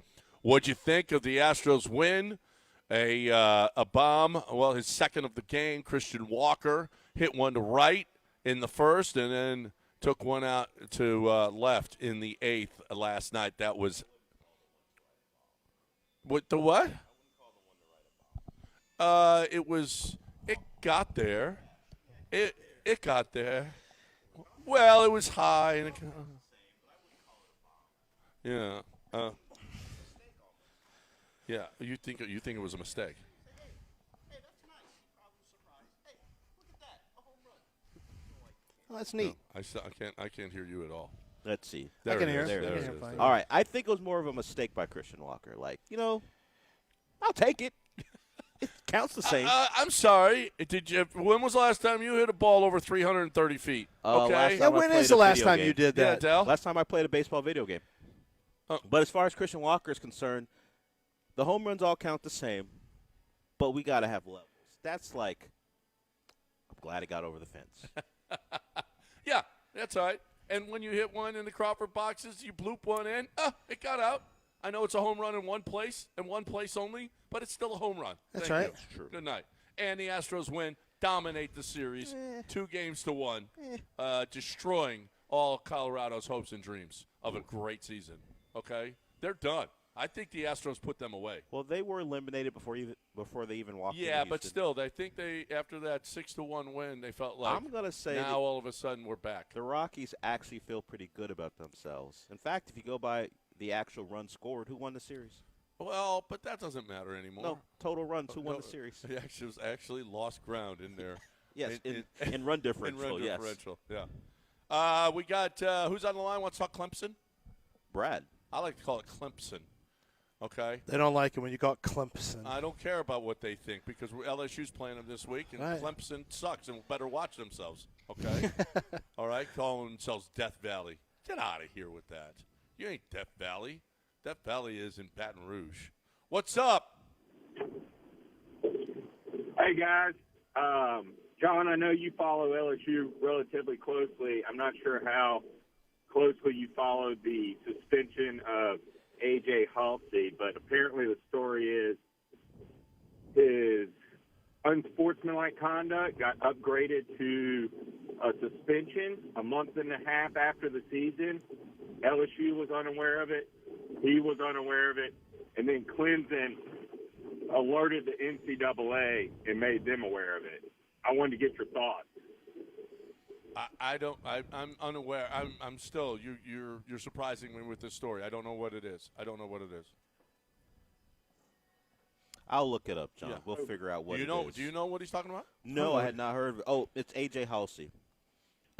He's one of their safeties, and Clemson apparently, according to Brad, let NCAA know, hey, this guy shouldn't be available for the first half, and now he won't be available for the first half. Well, if he wasn't going to be available because he was suspended, then why did they think he was going to play? Or was LSU just going to ignore it? I don't know, but the news came down yesterday that this is official. He was in a fight last year, but he transferred from a different place. Okay. So I guess maybe LSU thought, since it happened someplace else, I don't know, that he would be available. So the news came as a surprise to LSU officials because they were not informed of the suspension until Wednesday. So they just thought they didn't even know. They just thought they're going to have their guy. Wow, that's LSU surprising. They're Know about it. That out on the information that they like that kind of information. That's kind of crazy. That is kind of crazy. Yeah, he was on Houston's team last year. He was with the Cougs last year. Did he fight Sam Brown? No, Sam Brown had long been transferred to Miami. Did he fight Manjack? He fought a BYU player. Oh, okay. And it was in their loss to BYU. And initially it wasn't supposed to be classified as an ejection, which would have led to a first half suspension in his next game. But Clemson was like, excuse me, let's take a look. Excuse me. According to Brad, at least. I don't know if that's actually Well, how no, it went down. I'm looking right now. Brian Kelly still hasn't had clarification from the NCAA, but then it says LSU's A.J. Halsey is suspended for the first half. So I guess he did get the clarification. But you didn't even know this was going on if you're LSU? I didn't. No, I mean, that was a possibility? Yeah. That would be surprising. You should probably That's know surprising. that. So he was initially ejected for unsportsmanlike conduct, a penalty that wouldn't generally yield a suspension. However, officials clarified after the game that Halsey was ejected for fighting, which does result in a suspension. So it was on the books initially as something else, changed to suspension. So I guess that's where the confusion came from, because if you're watching the game, you just see unsportsmanlike. That doesn't lead to it. But I'm not sure how Clemson would have made this happen, considering it was already on the books. Maybe that's just LSU fan paranoia.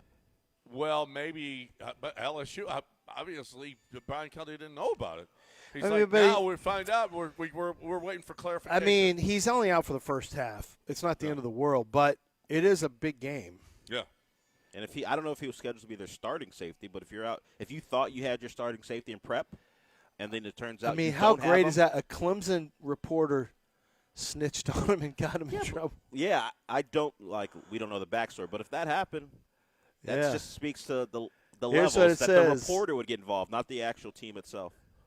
Here's what it says. I'm reading it right now, and the whole thing started at 10:46 a.m. on August 28th when David Hood of TigerNet.com posted the following discovery.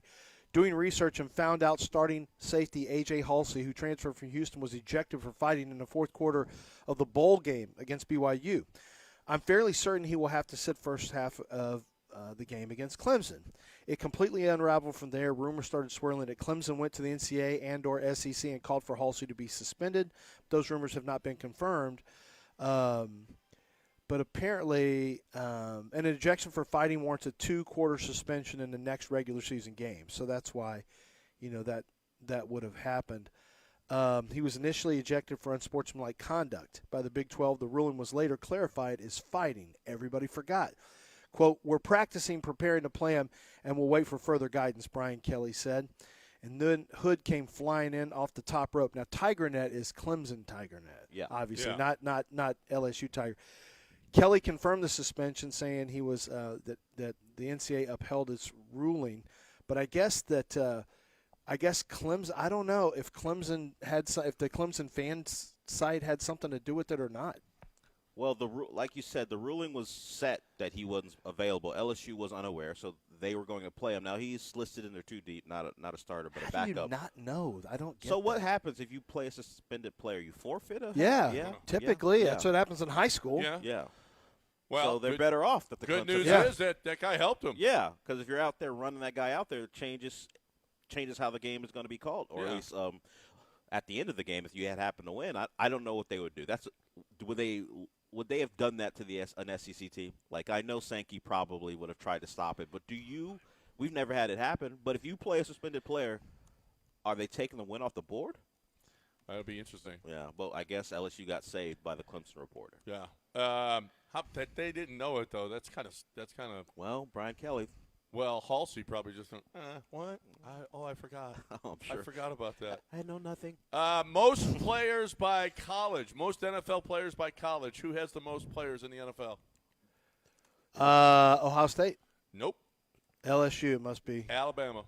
Oh, well, yeah, Alabama's that makes. got 63. Georgia has 61. Ohio State 59. LSU 46. Cougs got 13. So Texas has 42. No, which is more than I thought. Higher than I would have thought. Yeah, because they went there for a while. Yeah, there for a while wasn't good. Wasn't good at all. Yeah. So your team 37, Del. 37. Miami's got 37 guys in the league. Lance has got Underdog Fantasy. I've got Underdog Fantasy, and I'm happy to tell you about Underdog Fantasy. It's a great site. It's a great app. Download the app today. Download the app and use promo code Lance. When you download the Underdog Fantasy app and use promo code Lance, what they're going to do on your first deposit, well, it's not on your first deposit. You'll make your deposit, and then when you play your first $5, you are going to get a bonus of $50 in funds absolutely free. They just drop that into your account. It's pretty sweet. They put it in my account. And so what happens is now you can use that to play their pick'em challenges. So you look at the statistics for a player, pro and college. I'll give you an example. If you're going up against, if you got a wide receiver that you know is going to be facing Derek Stingley, you might want to look at that player to go lower on his receptions or lower on his yards.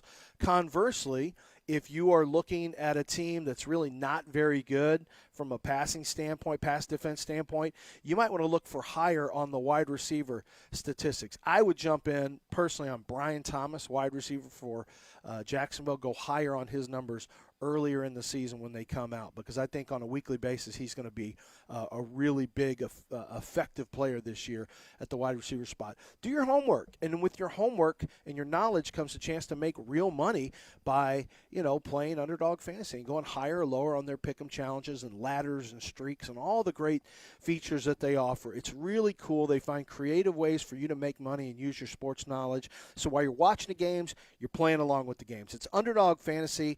Download the app, as I mentioned. Use promo code Lance. You must be 18 or older and present in the state where Underdog Fantasy operates. Terms and conditions apply. If you feel like you have a gambling problem, call 1-800-GAMBLER or go to ncpgambling.org.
It's John and Lance, On ESPN 97.5 and 92.5. broadcasting live from the Mobile Veritex Community Bank Studios, located at the Golden Nugget Lake Charles.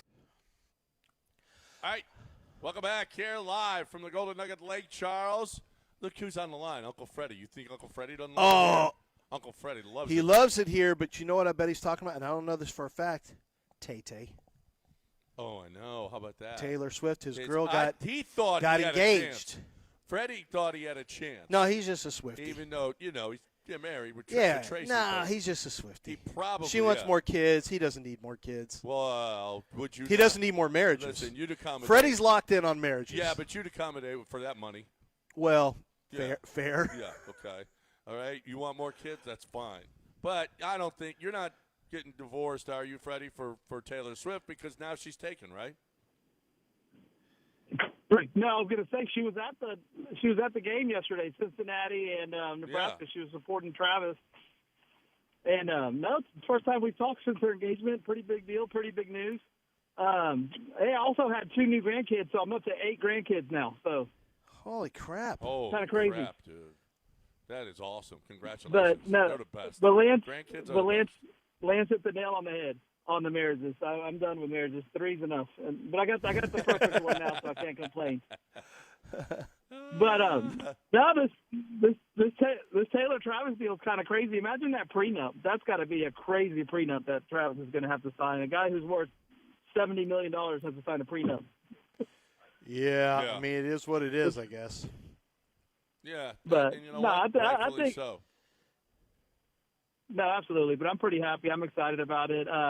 I played cards with Renee last night. He told me to tell you hi, John. I didn't know if y'all know this, but Golfcrest is hosting like the Women's Live next weekend. So. Oh, really? There's a 4th, women. Okay, yeah, wait a minute. This is a breaking story. There's a women's live. Yeah, it's called the PIF. Aramco is the host. The big Saudi event. They have thrown in so much money into the club. It's incredible. But yeah, the Women's Live will be there September 4th through the 6th. Prize money's $2 million. They offered Nelly Corda $500,000 for an appearance fee, but she turned it down. Well, good for her. So they have not taken all the women's players, though. I guess. I didn't know it existed. Yeah, I didn't either. Honestly, yep. I didn't know there was a Women's Live until it came to since it's coming to Golfcrest. That's how I've learned everything about it.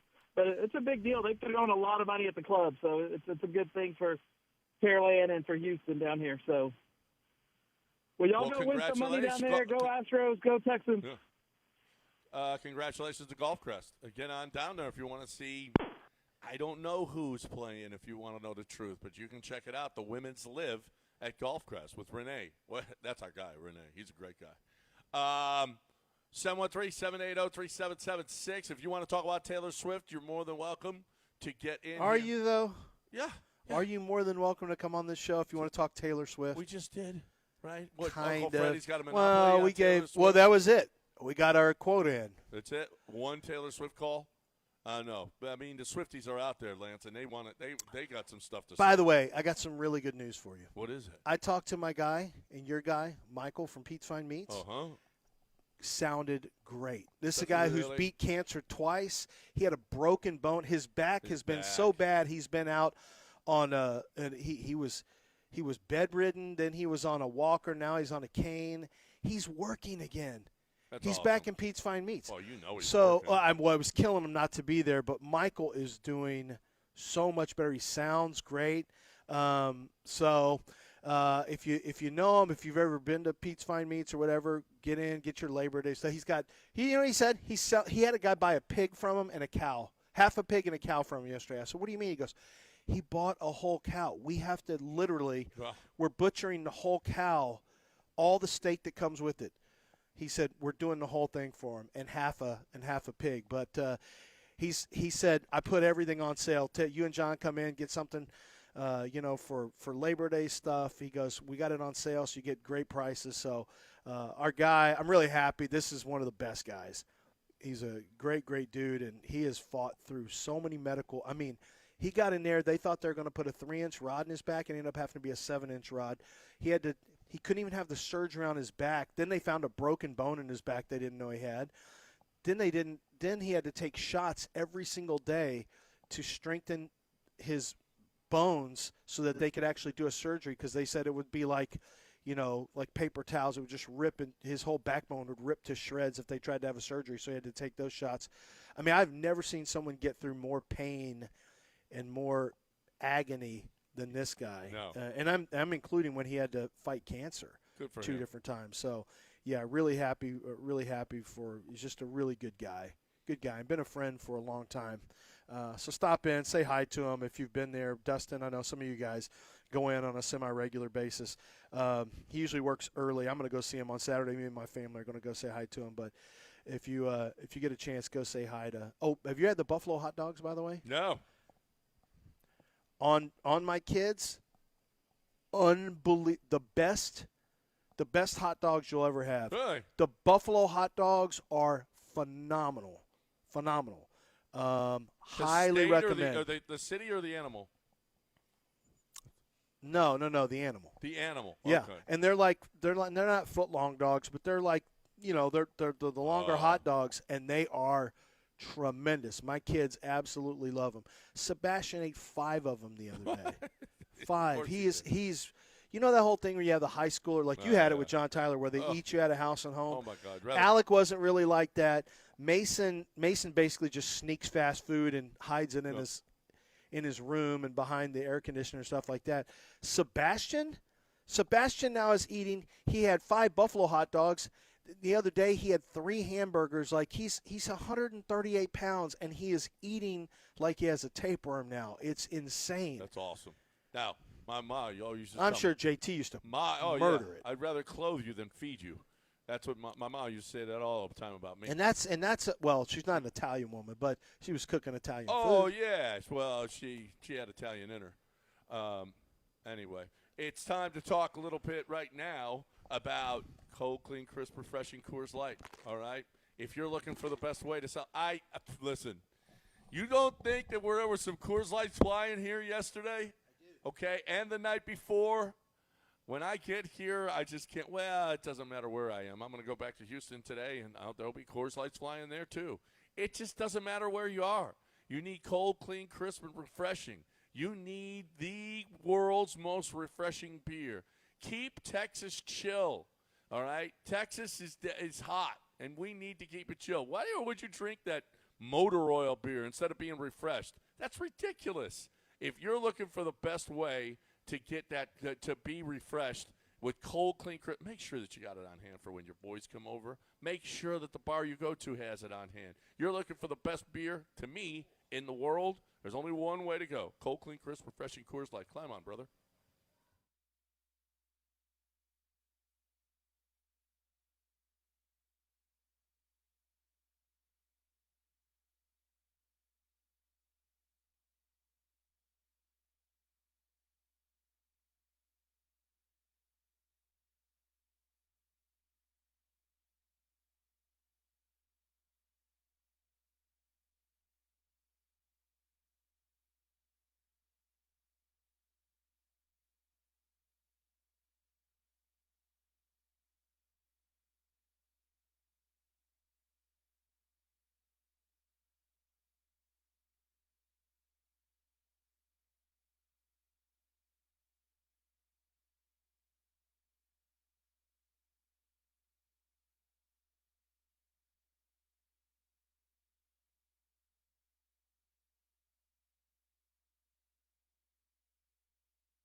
You're listening to John and Lance, broadcasting live from the mobile Veritex Community Bank Studios located at the Golden Nugget Lake Charles. Here's John Granado and Lance Zierlein.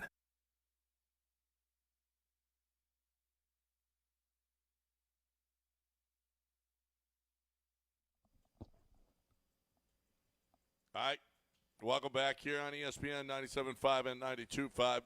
John and Lance, along with Dell, here with you at the DraftKings Sportsbook in Lake Charles.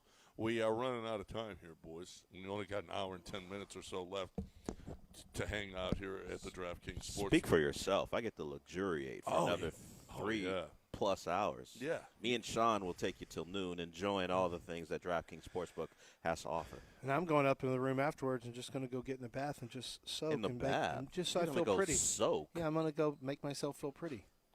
Did you bring a bath bomb too? Yeah, that's right. They got a beautiful bathtub in the middle of the floor. It's really neat. If you get a chance to say, did you get candles from the shop to light? Not yet. I'm Okay. waiting for it to open. Okay. That's what Andre Ware does. He takes his candles on the road and he takes. No, he takes a nice- doesn't. yes, he You're does. saying that like you know that for a fact. Yeah, everybody knows that. He talked about it on the air. They talk about it. Okay, let's go through this. You don't believe Trey it, huh? has candles He likes for to a bring bath? candles. Yeah, he brings a heater into the booths because it's gets cold. Well, I mean, I can see. He does not like to be cold. I can tell you that. And he brought. Well, I don't know if he still. If he got does, traded but to back Green in the Bay, day, he just quits. He just what? If he got traded to Green Bay like Michael Oh Parsons, no, he quit. He just retires. Green Bay for Michael. I feel bad for Michael Parsons. I don't. Okay. It's fine for how long? When does it really per get year. cold? When does it really? Because remember, he played at Penn State, but their football was pretty much over by November. Yeah, late December, November, yeah, and he only played maybe. what? Did he play 1 year? Oh well, he always had to get ready for Maybe bowl a games. couple years. Well, And you was gotta- he there and though you his gotta last live there. year? I think he played a couple years there, right? He wasn't just a 1 year. He wasn't a transfer. No, was well, he? you have to live there, but not really. Well, he had to be there 3 years. Yeah, he was. Yeah, he had to live through the winters there. 1 year. I don't know that he played. Did he play the COVID year? I'll look it up. I don't know. Well, No, he didn't play COVID year. Yeah, he didn't play COVID year. He was at Penn State from 18 to 20. Yeah, didn't play the last year. So 2 seasons. Yeah, but he didn't play in cold. Yeah, but he had to live in winters in Pennsylvania. Yeah, but that's different than going out and playing to me. Yeah, but I thought the living part of it was a bigger issue where he's. Well, living sucks. Living cold weather sucks. At I would least he's assume. playing- I don't know. I've only lived in Louisiana and Houston. I've only lived in almost Houston the entire time, and then just a couple of years, a few years mixed ask in John Louisiana. what it's None of like that's to- cold. Well, ask John what it's like to live in Green Bay. John in the will never winter. move back to cold weather because Yeah. It's the worst experience you could possibly have. Okay, it's terrible. But you what can't if you go were making outside. $47 million a year? Would it be a little better? It would be a little better. A little better. You could, with 47 you could heat mil. the floors in every room in your house. Yeah, Yeah. I mean, It'd be yeah. better.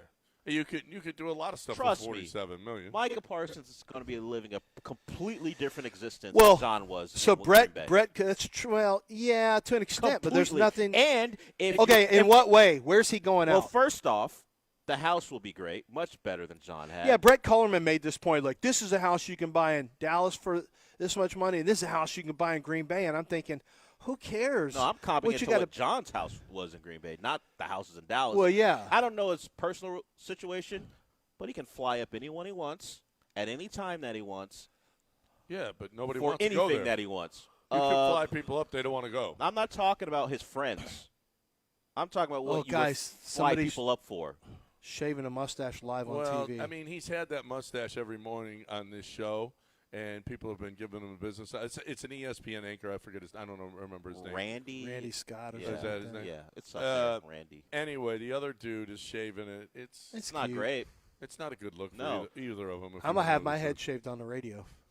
Who's going to do it? You got a much At least- tighter look than yeah, you had before. at least. Oh, I'm going Josh Pate. You are. Oh yeah, I'm going Josh Pate, or at least Jason You Statham. need to be a little more defined to go Josh Pate on this. Jason Statham. Are you I'm gonna lifting? I'm getting You're there. going to couple the head shaving with the gym as well? I mean, get the look. Light gym work, more high I reps, feel low, like you would more love- low weights, high reps. I feel like we're a little bit away from you trying to pull off the Dylan Rayola Mahomes thing with Pate. I feel like you want to do that. It is. I said Jason Statham. Your baby is my Pate. other one. Yeah. Jason I Statham. think he wants to be baby Statham Pate. is what I'm doing. I'm probably going to go with the one. I mean, The one guard all the way. I mean, if I'm not going to go in the John direction of Linville, I got to go the other way. As Mason says, come home. Yeah, come on. That's what it's called, come home. I'm like, why is it called come home? That's just what it's called. And It's where you belong. I've heard other people say come home. Like I'm not a black guy. It doesn't just work automatically for me. Name a black guy that's ever had his head shaved. You thought that's terrible. You should have kept hair. Nobody. No. Everyone looks like, oh man, that's a It good used look. to be Who's a- that over there on TV with? I don't know. Oh, Isaiah Stanback's I had a don't big know thing. if you on heard. him. You're not a black guy. You That's said what that. I hear. Like, there was a thing. White guys, it's very dangerous. Remember You got to see what your head the looks Fab like Five first. did it for Yeah. aesthetics. They I all told had hair. I told my wife. She goes, "Was that a really big deal?" I said, "It was a huge deal for all of them to shave their heads." Young yeah, it was a dudes really who all big had deal. hair, and you can see them today. They all have their hair, and they did it because it was for the look. Yeah. Now it's a completely different thing. Yes. Yeah. Come home is what. Yeah, what I mean, home. Michael worked for Michael Chiklis or whatever his name is. When did he have hair? I'm sure he had hair at some He had point. hair. Do you And then remember he what it looked shaved like? it. Then he shaved I it. never knew him before I mean, he had. that's probably more than Jason Statham. I saw Jason Statham actually in L.A. You did? He's a wee fella. Oh no, he's like most actors Yes. and rappers. He's wee. For some reason, most actors and rappers are wee. Yeah. And so I don't know that he's. Now wee. he's ripped. I don't. You know he was a diver. You've I seen don't that know video, he's right? Your comp. It's my comp. That's not your comp. I wouldn't go with Statham either. Yeah. Statham. No, A little less action. Chiklis is more. No, I'm not doing Chiklis. I'm not going Michael Chiklis. Okay. Give I'm me the going Chiklis. Jason Statham. That's not No, that's not good for you. You don't want to Pate. strive for that. I'm not doing Pate even. then. You're not spending the time in the gym to be Pate. I'm getting there. No chance. The other day, yesterday, I went in at this. But actually, they have a Aren't nice. you throwing frisbees? That's not in the gym. That's part of it. That's the Okay. that's the cardio angle. I don't know. We got to find a more. I did this yesterday in the More gym apt here. comp You ever been for to the him. gym here? No. It's nice. I It's a mean, good gym. I'd much rather be. Well, in it's the a gym. poker It's a- room. I'm much rather be Yeah, doing this. you can do both. Firing my cards out. You can do both. And then I walked outside 3 miles yesterday, get a little sweat in. It's Did not. you? It's I didn't not. Do any of that. It's not hard to. I did 3 miles worth of Coors I know. Lights. You're going to pay the price They at don't some measure point. Coors Light drinking in I miles. do. I measure Well, miles on your liver? Miles per hour. Okay, how fast they can Well, go I- down. Miles on your liver. Yeah, is that how you measure it? He's going to have a liver transplant. That's fine. That's fine. Let's go. Yeah. Let's go. Give me a Let's go. liver transplant. Yeah, I'm up for it. I don't care. I mean, I've heard of kidney transplants, but is John going to be on a list for liver transplants? Like, But I'm on a don't list. they have to? They rank your lifestyle and when they decide who gets one, he's Well, not. he's He's gonna not be on gonna. the list forever. He's not gonna convince them that he's gonna stop drinking. So No. they're never gonna give him a They're never liver. gonna give him a liver. No. Yeah. No. Give me a good one. He'll have an that iron I liver. that I can ruin that They one. have an iron lung, right? Do they make iron I don't livers? think they do should. that anymore. They absolutely should. Do they do iron livers? I don't know that they do iron livers. I just don't think he's gonna be able to get on the donor list. That's all. No. They're going to be like, for what? For For who? who? For what? Why we do For- this? so Why are we can gonna ruin wait it? it Somebody on who- you? Somebody who needs a good liver. And it's It's not this guy. It's the liver of a 17-year-old girl who unfortunately, had this happen, and it's just such a, big spry wake-up young. call for that liver.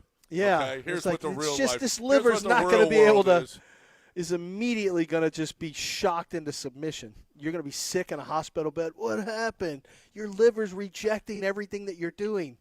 All right, we got Your new liver. 9 o'clock, top of the hour, ESPN 97.5 and 92.5. 5-star on the other side, giving us winners. Let's go. Let's go, 5-star. That's what's happening next right here. And you can come to the DraftKings Sportsbook and bet on them, okay? Right now, though, I'm talking about how about this as a sure bet, that when you sell your car to John Clay Wolf, you're going to get the most for it. You're going to get the most for it, and you're going to get a chance at $25,000 because every month John Clay Wolf is giving away $25,000. It's a big cash giveaway. It's even better to sell your car now to GiveMeTheVin.com. He's giving away $25,000 in cash every month. You get 1,000 chances to win if they buy your car. For more details, go to the website, givemethevin.com. Selling your car at givemethevin.com cannot be easy, okay? I don't care what kind of car, and they especially love classics, okay? They have a whole nother website just for classic vehicles. John Clay Wolf loves them, and he's going to give you top dollar for them, way more than anybody else will. But it's so simple. Go to givemethevin.com, enter your car's VIN number or your license plate. You get an offer in minutes. You can go to pick it up. They'll pick it up from you. You can take it to them, or they'll pick it up from you, and bring you the check. Easy, it's fast, and you got a chance at $25,000. You don't have that chance if you don't buy or sell your vehicle to John Clay Wolf at GiveMeTheVin.com, America's best car buyer.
All right, welcome back here on ESPN 97.5 and 92.5 live from the DraftKings Sportsbook. That numbnuts with the Cowboys jacket is here. But he's got a Johnny Manziel. I like him today. You like it better, huh? He's got a Johnny Manziel on today. And we got an ESPN Houston shirt. Attaboy. Yeah, we had our DraftKings we had our fantasy draft here last night. It was awesome. And now we got, I needed 5-star yesterday, not today. Yeah. I need him yesterday. Well, you need him for this weekend. Oh, I know. I could put in bets right now. Yeah, what are you talking about? Right, let's go. 5 stars joining us here on ESPN 97.5 and 92.5 to give us winners this weekend. What up, 5-star? Hey, good morning, guys. Great to be back with you guys, back where it all started at, man, right here on the bench with you two. Year 4, right? What's his Yeah, man. No, the year 4. years passed, right? I'm a senior on the bench now. That's right. That's right. And it all started with he was following me on Twitter, and he would talk about stuff. I'm like, man, we need to – and I saw his bio. I'm like, this guy's in Vegas went from Houston to Vegas and actually is a professional gambler now. And that's what you do. And one of the things you look at, for example, is women's tennis. You specialize in that. I wanted to bring that up because I think when you specialize, like the guy that mentored me always told me, go find 2 college football conferences and learn everything you can about all the teams, so that you have a good feel for all of them. If you try to do the whole board there's just too many teams. You can't be as locked in as you need to be. Do you agree with that 5-star? What's your thought on that? Yeah, I definitely agree with that. With me, I'm such a college football fan, and I love the sport from playing. You remember I used to mentor quarterbacks. I used to coach quarterbacks in Houston and stuff on the southeast side. So with that, I love the sport so much. I don't have a problem with sitting here on Tuesday. My wife knows when September comes, she's not going to see much of me again until next year, until it gets February. So I'm always locked in watching college football, so I can cover a little bit more ground than the average better who is just dealing with numbers and don't have the time to put it in. But I do have the time. But as far as like, for instance, Major League Baseball, I take that approach. I just bet the Astros every night, whether it's with them or against them. Most nights it's with them, and I do pretty well because if you just follow one team, it's too many games to follow in those type of sports. And as you said, even in college, it's a lot of games to follow. So that's definitely the right approach, Lance. 5 stars. Did you see that South Florida game coming yesterday? Oh, yeah, we had it in the group. Also, if you guys watch the Wagering World on YouTube, man, I also gave that one out as a lock. That was a pretty good one. That one in Ohio, we were heavy on. Ohio plus 15.5, South Florida plus 6. You guys know how I handicap these games. I'm big on these quarterbacks, and I knew that both of those quarterbacks were really good players. Byron Brown is going to, if he can stay healthy, he's going to sneak into being in draft talk at the end of the year, Lance. He's tough. He's a physical quarterback, a highly confident quarterback. He looked really, really good. John and I were talking about it this morning. He looked really, really good. Let's get to the action. This is a great week one for college football. A lot of exciting games, but, there's two ways of looking at it. You want the exciting football if you're a fan. Then if you're a handicapper, you just want to find wins. And you happen to have some games. You got one game that's kind of a little more off the radar and another one that is a huge, huge game, for example. So let's go through the 3 games that you're looking at here in college football. Let's start it off with the Baylor game. Give us your thoughts on the Baylor game. Break that down. Okay, so we got Baylor tonight. You guys know I don't use algorithms. I don't use AI. I just handicap stuff the old way, man. I watch them take, and I rely on my ability just to evaluate the head coaches and the players. That's my system. That's always been my system, and it's worked for me. And I'm not a Hugh Freeze guy. Last you remember, me and them had quite a back and forth on Twitter. If you remember, a couple of years ago, I believe, when Malik Willis was coming out of Liberty, because he was bragging about all the awards that Willis had won. And I just kept telling him, man, you haven't developed him and prepared him to play pro football with your one-read offense. And he was a little upset with me, but I think I was proven right because Willis bombed with the Titans. And now we see that his improvement has only came in the passing game under a real coach, Matt LaFleur of Green Bay, man. I'm sorry about the back doors. I'm sitting in my backyard. I guess damn 18 wheelers are passing by or something, man. I live right by the mountain on the backside. I think the trucks are riding by. I apologize for the back noise. You're good. Well, You're good. Man, Hugh Freeze has a new quarterback, a new gig. He's at Auburn, man. And, man, I just am not a fan of Hugh Freeze. He's 11-14. At Auburn, and now he has a quarterback, Jackson Arnold, who's just pretty much a great value version of Baker Mayfield, man. He's next Baker or the next Dylan Gabriel at OU, but he ended up getting benched after 4 starts in Norman. His main issue for me is going to be Hugh Freeze as his head coach. They got Derek Nix down as the OC, but we know they're still running Hugh Freeze's offense. A lot of weapons at Auburn with Cam Coleman, transfer Eric Singleton Jr. from Georgia Tech. But I'm not trusting this Auburn team to suddenly have learned how to win big games, man. Big games. Their opponent is a team on the rise. You got Baylor. Dave Aranda's on the hot seat, so he has to do well this year. This is going to be a big game for him. He was a great defensive coordinator at LSU and other stops, but his main issue actually in Waco has been the defense. He took over play calling last year, man, and he hit the transfer portal really hard for defensive talent. I expect the Bears to be much better on that side of the ball this year. Offense, Baylor will be one of the best in the country, man. OC Jake Spiderball is a great play caller, former head coach, probably will be a head coach again. This is his second year with breakout star Sawyer Robertson. The offense returns 8 starters, including 4 linemen, Robertson at quarterback, both their starting wide receivers, and also star running back Bryson Washington. He had the best season as a freshman running back in Baylor history. He ran for 1,028 yards and 12 touchdowns. Also watch for Jaden Porter at wide receiver. Give me the home dog. Baylor +2, Baylor money line. Baylor +2. And Baylor money line. All Yep. right. You like to do that. I know a lot of times you'll play Yeah. both of them. Yep. Get a little odds from it. A little bit. A little extra. Yep. Something. Who you got? Who's next? All right, let's go with Syracuse +14 at Tennessee, man. Josh Heupel done a wonderful job at Rocky Top. The team has won 30 games over the past 3 seasons and made it to the college football playoffs last year before being embarrassed by the eventual champions, Ohio State. I know that Heupel is a quarterback whisperer, but he's going to have to do some yelling this season because Joey Aguilar is not the guy. He's the new starting quarterback. He's going to give him fits. I watched him extensively at Appalachian State. Appalachian State was a good program, and it kind of dipped when he became the signal caller, and I expect the same from Tennessee. Aguilar had no offers coming out of high school, man. He played junior college at a little school called Diablo Valley, threw 14 picks last year. He also missed Tennessee's spring workouts, and that's important to me. Still, he was named the starter because the room was so thin. All conference running back Dylan Sampson is gone. All the top wide receivers are gone. And to make things worse, they're thin at all the skill positions. New starters at wide receiver and running back. Meanwhile, Syracuse won 10 games a season ago. Its first double-digit victory campaign since 2018. I really like Coach Fran Brown. He's turned the program around. Great recruiter, real strong leader, and he has outstanding motivational tactics. I think that Fran Brown is a hell of a coach. And I don't know much about his quarterback, Steve Angeli, that came over from Notre Dame, but I do know that Brown knows how to make his teams play hard, and I know that he has a lot of great transfers coming in, a lot of new talent. The only starter back on offense actually is the left tackle, but that's okay. I think he figures it out. This is a big game to that Syracuse team. They're going to play in Atlanta. Give me Syracuse +14. I think that they can turn Aguilar over a couple times and stay in the game. All right. You got Syracuse +14. You got Baylor +2. What about the big game? Man, I'm going to be contrarian. I know it's going to hurt a lot of the listeners' hearts, but I'm going with Ohio State at home, man. How could I not?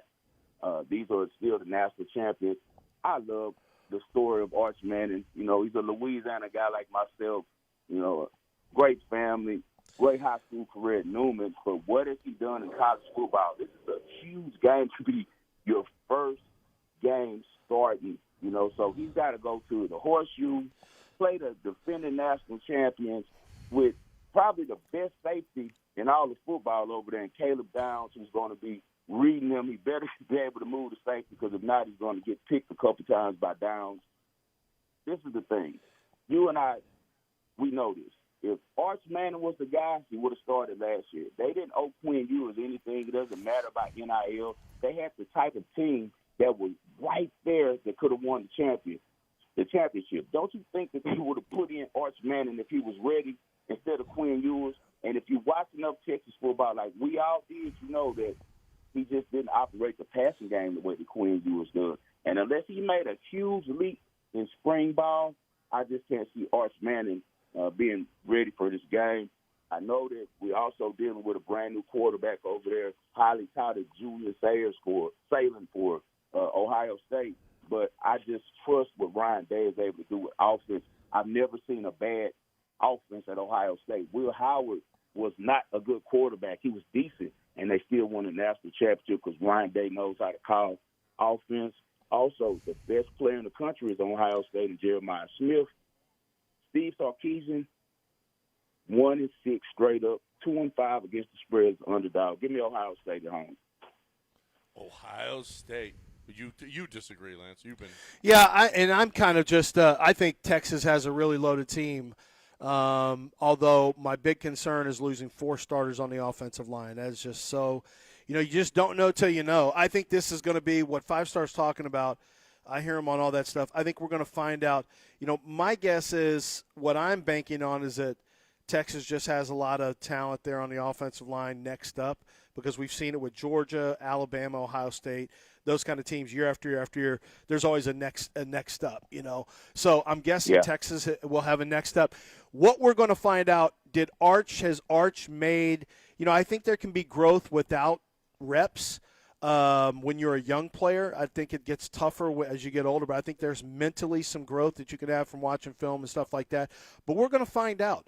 We don't know on Arch right now. This is going to be one of those things where we find out. Either we find out, this was too big for him. He's not ready for this. Or we find out, okay, maybe he is that guy. And I'm not really buying into the hype yet, 5-star. I think I watched him last year. I wasn't super impressed. I thought there was a lot of easy throws for him to make in some of those games against lesser competition. The stats look good, but I'm not, this is less about Arch Manning for me and more about what Steve Sarkisian is building. But I think this is a really, really tough game to handicap because there's so many unknowns at the quarterback position for both teams. And what you're doing is just classic handicapping stuff. You're taking a tough team at home, a raucous environment. And 5-star, I know you go way back. The last time last time they played Ohio State, they lost. But it was a time before when VY and Selvin Young and Jamal Charles and those guys, they went in and beat Ohio State, and that was, that was I don't know if his first game, it was one of the early games, and that led to an undefeated season and one of the great bowl games we've ever seen for a national championship win for Longhorns. So we'll see if they can stay on that trajectory. This is going to tell us a lot about both teams, I think, early on. So I'm interested to see it. Hey, you know what, Lance? It will be their way to victory. They're going to have to play that style this year. That's what I want to see if Sarkisian can tailor the offensive plan to. If they approach it the way the BY can, the game is going to be told in the trenches because Texas is going to want to run the ball. One thing that Arch does bring, even though he's not as good of a passer as Quinn Ewers was, is he brings a lot of mojo to the team. They play hard for him. They get hyped for him. They really like him as a guy.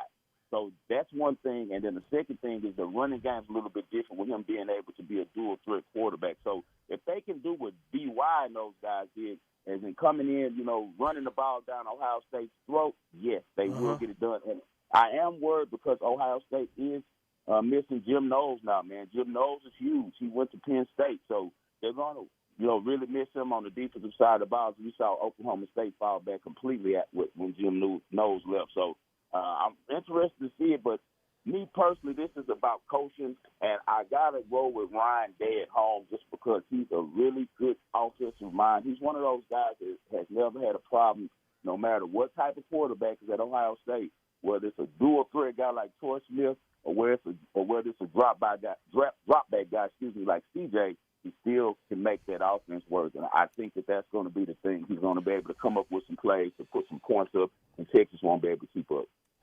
All right, well, we'll see tomorrow, that's for sure. You got a tennis pick for us, 5-star? Man, let me see. I know you do. Yeah, I do. Give me 1 second. Let me pull it up because I got all of them set up. You only do women's tennis. You don't mess with the men's tennis. I hate 5-set match men's tennis. I bet some ATP when it's 3 sets, like maybe a Masters tournament. When they get to the majors, there's too much can happen in 5 sets, man, for me. So let's do this, guys. We're going to go with Ann Lee.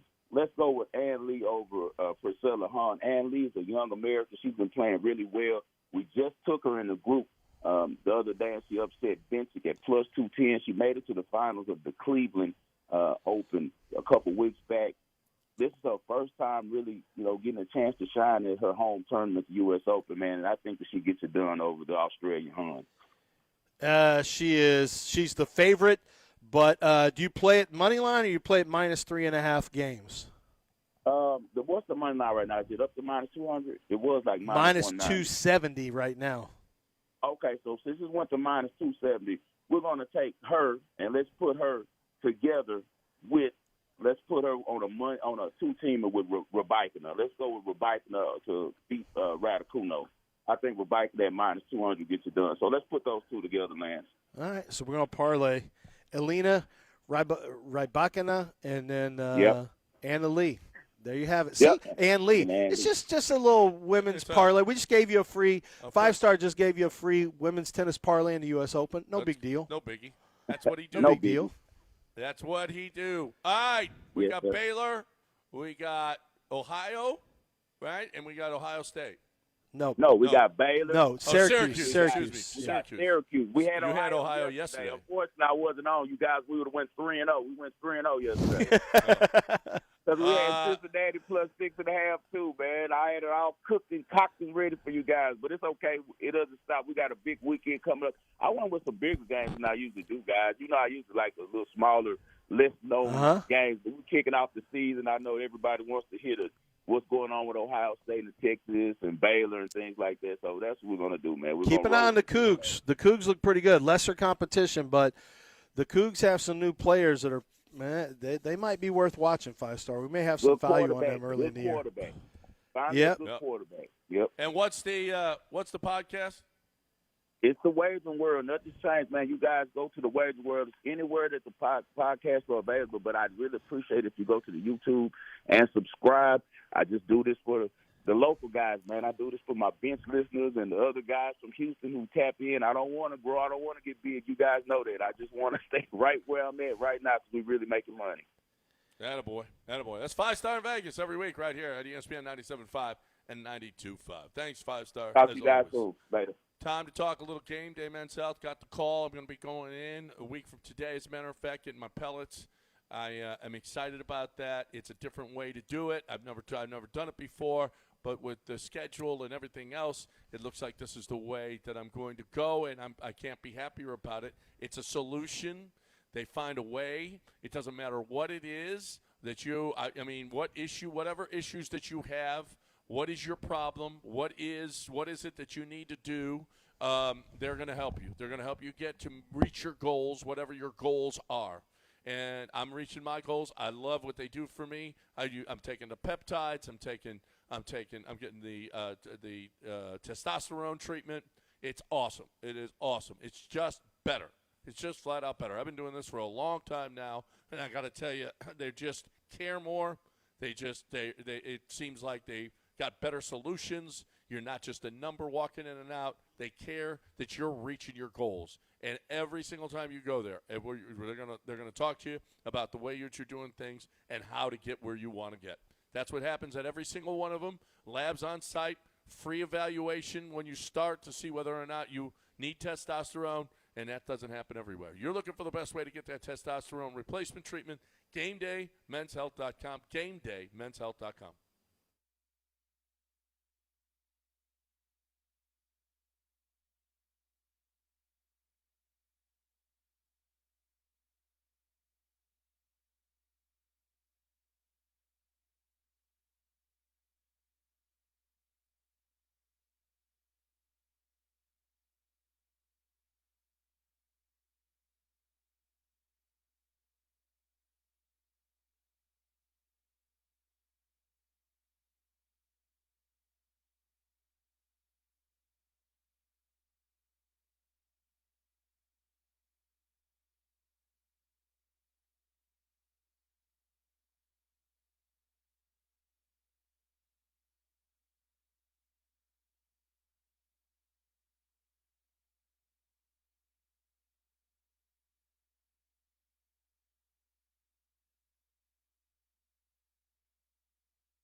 You're listening to John and Lance, broadcasting live from the mobile Veritex Community Bank Studios located at the Golden Nugget Lake Charles. Here's John Granato and Lance Zierlein.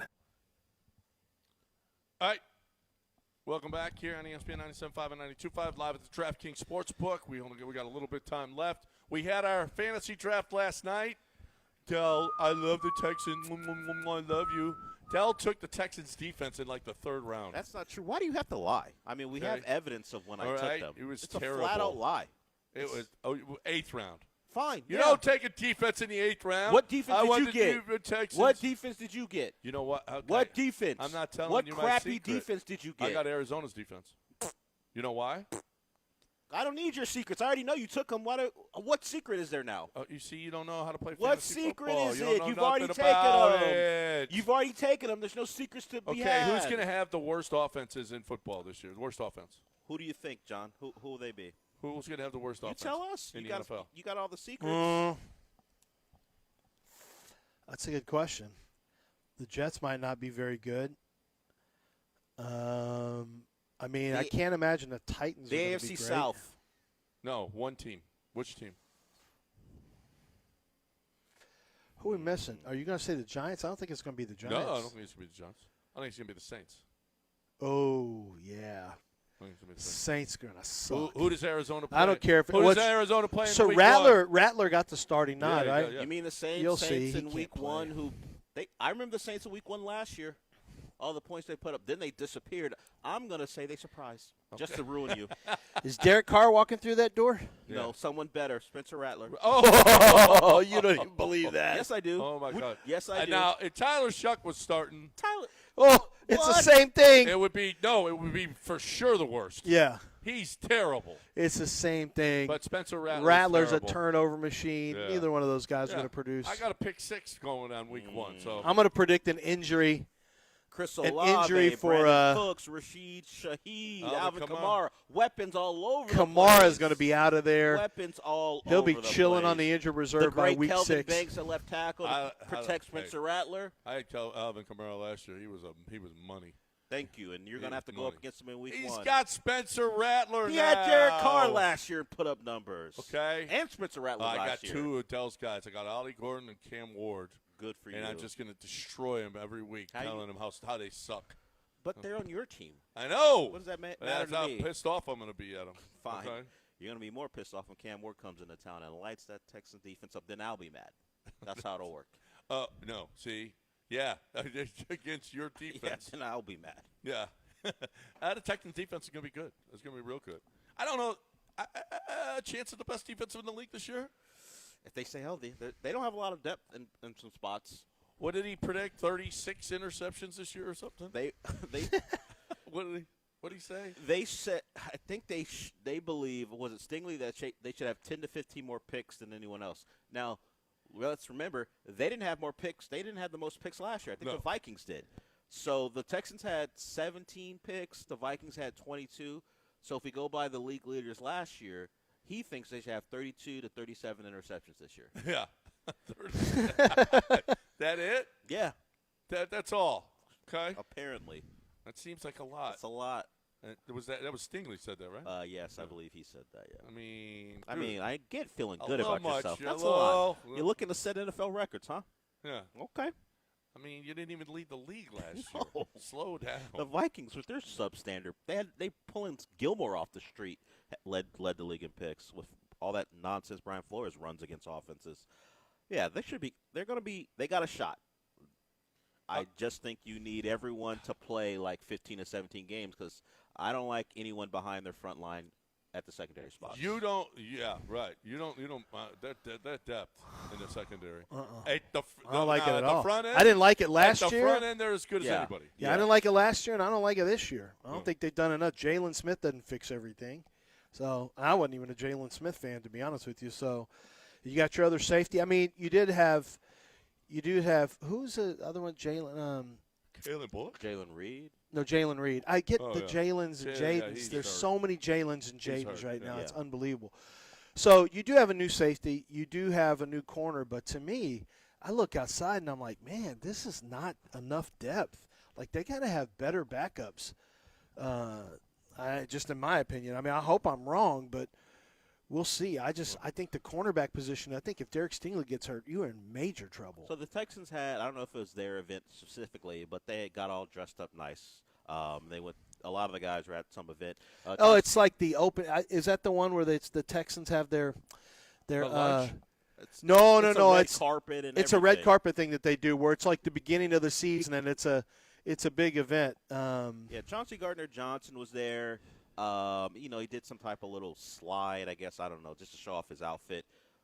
We still don't know when he'll actually play, though, right?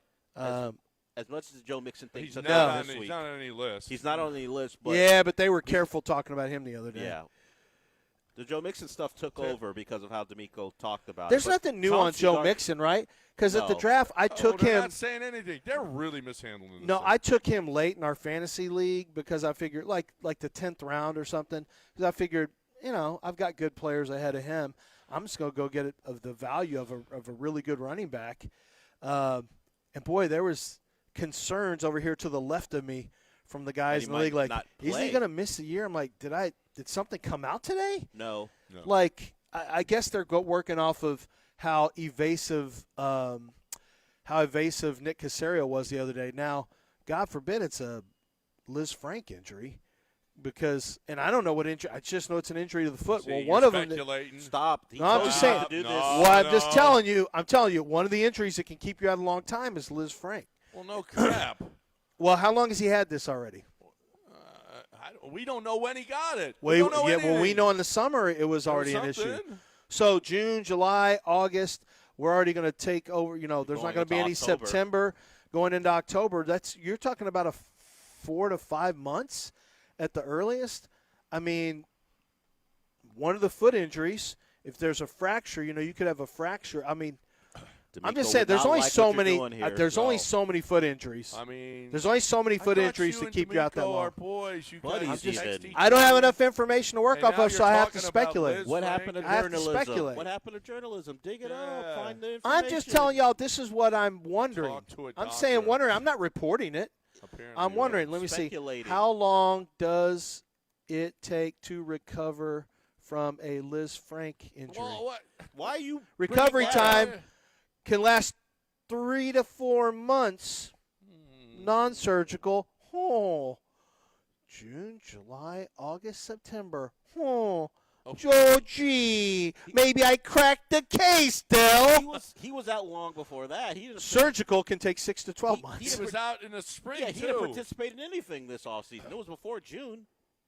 He wasn't available for mini You don't know? No, I do know because he wasn't around. He heard it probably June 1st. No. June, July, he wasn't August. in any of the spring stuff either. Because it's not mandatory. He didn't have to be there. He's not going to be that stupid no, ass. He's a good Texan. He would have been there. He wouldn't be there. All right. Stop already. I hope D'Amico heard this and he calls you out for what you just did. I hope so, too. If we didn't get surgery. You on the show, Lance, talking about Liz Frank. I don't even know who she is. And here you are. Oh, what? You're reckless. You're being reckless right now. Just wondering. I'm just asking questions. I can't wait. I'm just asking questions, guys. I can't wait for the response. He does not have Liz Frank. Do you know I had? Yeah, I need that. And people laughing at you. Do you know I had a grade 1 or whatever's the less severe Liz Frank whenever I hurt my foot whenever I did the purse snatching thing? When I stopped the purse snatcher. You didn't stop the purse snatcher. The streets are saying I stopped the purse snatcher. No, the streets are you. When I hurt my foot and I had to be in that stupid boot. That was that was the lesser of it, where I didn't have the bone separation, and that sucker sucked. I do not think I could have carried the ball at all with that injury. Glad you made that assessment of your skills. I got hurt late January, and I didn't get out of the boot until the doctor said you got to get out of the boot. I said, it still hurts. He goes, yeah, because you're not putting weight on it. You're not getting it stronger. Your foot's atrophied. You got to get out of the boot. Like, ugh, this just hurts. I don't want to get out of the boot. The boot is great, and the knee scooter is great. Whee! You weren't embarrassed in the least. No, I could scoot around with the knee scooter. No, it was your great. Wife was embarrassed for it. Was so embarrassed. I was racing around the house in it. She hated it. Yeah. I saved it too. It's up in the. We were all embarrassed for you. I saved it because I just feel like I couldn't eat it again. Yeah, people clients bought would an walk by and e-scooter. they ask, "Hey, you know him?" Like, "No, I don't know him. I don't know who that guy is." And all of a sudden, I'd go down there real fast with Really my bad. e-scooter. No one wanted shoom, to be right around by you. him real fast. No one wanted to be around you. It was weird. All right. It wasn't weird. You need to talk. You know where you want to be on next Friday. It's St. Arnold's. St. Arnold, yeah, I'm going to be there September 5th. We all will Are you be. going to be there? Well, if you're going to be there, you're going to enjoy. We're going to be in the beer hall, and we're going to have a setup of food. And the food there, their pizza. I got to tell you this, their pizzas are phenomenal. Are absolutely phenomenal. Burgers, chicken sandwiches. But I want to tell you, the mushroom pizza there is a beast. And if you've never had the pizzas at St. Arnold, you're going to love it. Of course, the beer is phenomenal. Their IPAs that they have. They've got the Art Car, which is famous. Their summer beers that they have are still out there. I mean, they have different beers for different seasons, etc. But when you want to have an event, and it can be a small event, it can be a larger event, they've got the Investors Pub for the smaller, more intimate ones, 20 to 40, 50 people. And then the beer hall can hold up to 300. And so whether it's a rehearsal dinner, I'd say Investors Pub. You're looking for a corporate event, Investors Pub. You want a big corporate event where all of your workers and employees are going to be there, that's going to be the beer hall. And they've got audio and visual connections so they can set you up to where you can do, you can have your deck that you're going through your deck on your computer and, and make it a business setup. Or if you just want to have pictures, for a rehearsal dinner, pictures of the bride or groom when they were younger. That's a great way to do that as well. The food is fantastic. They can do app tables for you. They can do full feast for you. And, of course, beer and cider that are homemade right there on location are available for you each and every single event. Go to starnold.com, click on the link that says private events, and you're ready to go. You can set up and get set up with the best time possible. Get your day and your time locked in right now for your holiday party, for example. It's starnold.com, private events, and get the hookup today.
It's John and Lance, On ESPN 97.5 and 92.5. broadcasting live from the Mobile Veritex Community Bank Studios, located at the Golden Nugget, Lake Charles. All right. This is our penultimate segment here on the show. Look at this man trying to be classy. Penultimate. Where did this come from? It's second. I say You it were all the sitting. time. I know, but you were sitting in this area less than 12 hours ago, Yeah. and you were not saying penultimate to people. I couldn't have been classier last night. When we got to when you're like the second to last pick of the draft, right? Did you say this is the penultimate pick of the draft? I should have said it. Yeah, but you didn't know Penultimate because you're in a pick of the different draft. state of mind I yesterday. was, yeah. And I picked the Arizona Cardinal defense with my penultimate. Betting against Spencer Rattler. With Mistake. that's right. I'm picking against Spencer Rattler. I think Spencer Rattler's going to throw a couple pick sixes. What? That's right. I said it. A couple. Right here. A couple. Maybe 2 or 3. Oh. You don't know. Okay. You don't know. You're right. I don't know. No. And this is it. What did we miss this week? We didn't tell people to call in, now did we? Oh, what did they learn from the show this week? What did they learn on the show this week? You're not a real host anymore. You're a producer. You're the producer. I'm an of the engineer, show. actually. I'm the engineer, actually, today. Oh, it's AJ's It's fault. AJ's fault. Thank you. Nice job, AJ. No, it's nice not. freaking job. He's too, Okay. well. The man's heartbroken. He's a Okay. Cowboy fan. You understand why his I'm not focus is a heartbroken. little I'm off. fine. He's a Coug I'm and a fine. Cowboy. So he I'm fine. split. He's Brave Oh. face for AJ. Yeah. I'm fine. Okay. No, listen. This was your job to tell everybody Thank to you. call in and tell us what Super you learned this producer week AJ didn't on remember the show. segment. I don't think we taught anybody anything all week anyway. I would bet we never teach anyone anything. No, right. Well, we had Raw Dogs one week. The name of my team. Yep. Lance was Raw Dogging it all week. It's a good, yeah, absolutely, and it's a good name for a team. I know. I might change all my teams to Raw Dogs. Yeah. Uh-huh. Why don't you change your Twitter handle to Raw Dog? I might. Oh, So Chris wants to we learn do- something. we- Oh, Get someone- what did get someone Chris to call learn? in. It's okay. Oh, If yeah. you want to call in, right, hurry up. Is this the Chris who never learns? 780-3776. There's a No, Chris no, who no. learns It's a but different doesn't guy. learn? It's a different guy. Oh, Chris this on the is- north side's the guy who calls in and Oh, goes, he is? What about Chris in the Woodlands? I don't know which one it is. Oh, it's Chris That's on the him, north Chris side. in the Woodlands. Yeah. All right. Let's get him in here. What's up, Chris? What'd you learn this week on the show? Hey, what's up, guys? So this week I learned that social It's him. media director Sam, he once used a fake ID to rent a car that she crashed on the way to Louisiana Not because true. somebody was giving birth in the back seat. None of that's Like true. Ricky None Bobby. of that's true. Hang up on him, That was AJ. Ricky Bobby.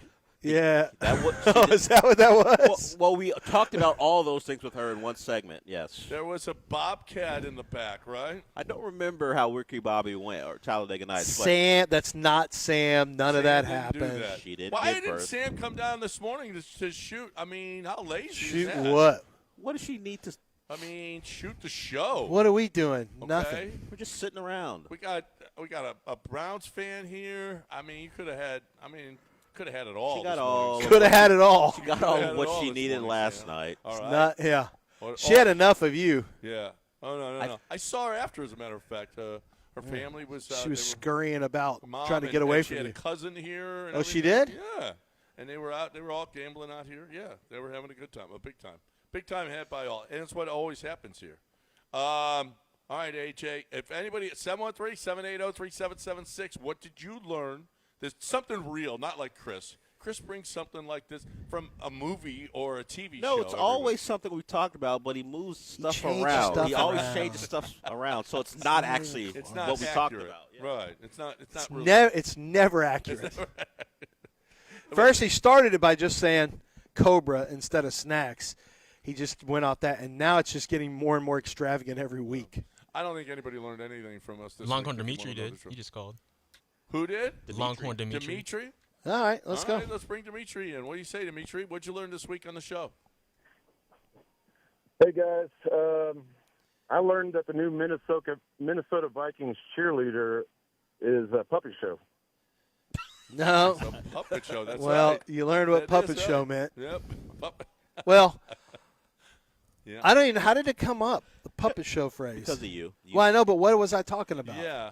I don't know. You mentioned I don't We know. were in News of the Weird, I think. I don't remember, but it was your fault. Saying I don't want a remember that. puppet show. Yeah. Yeah.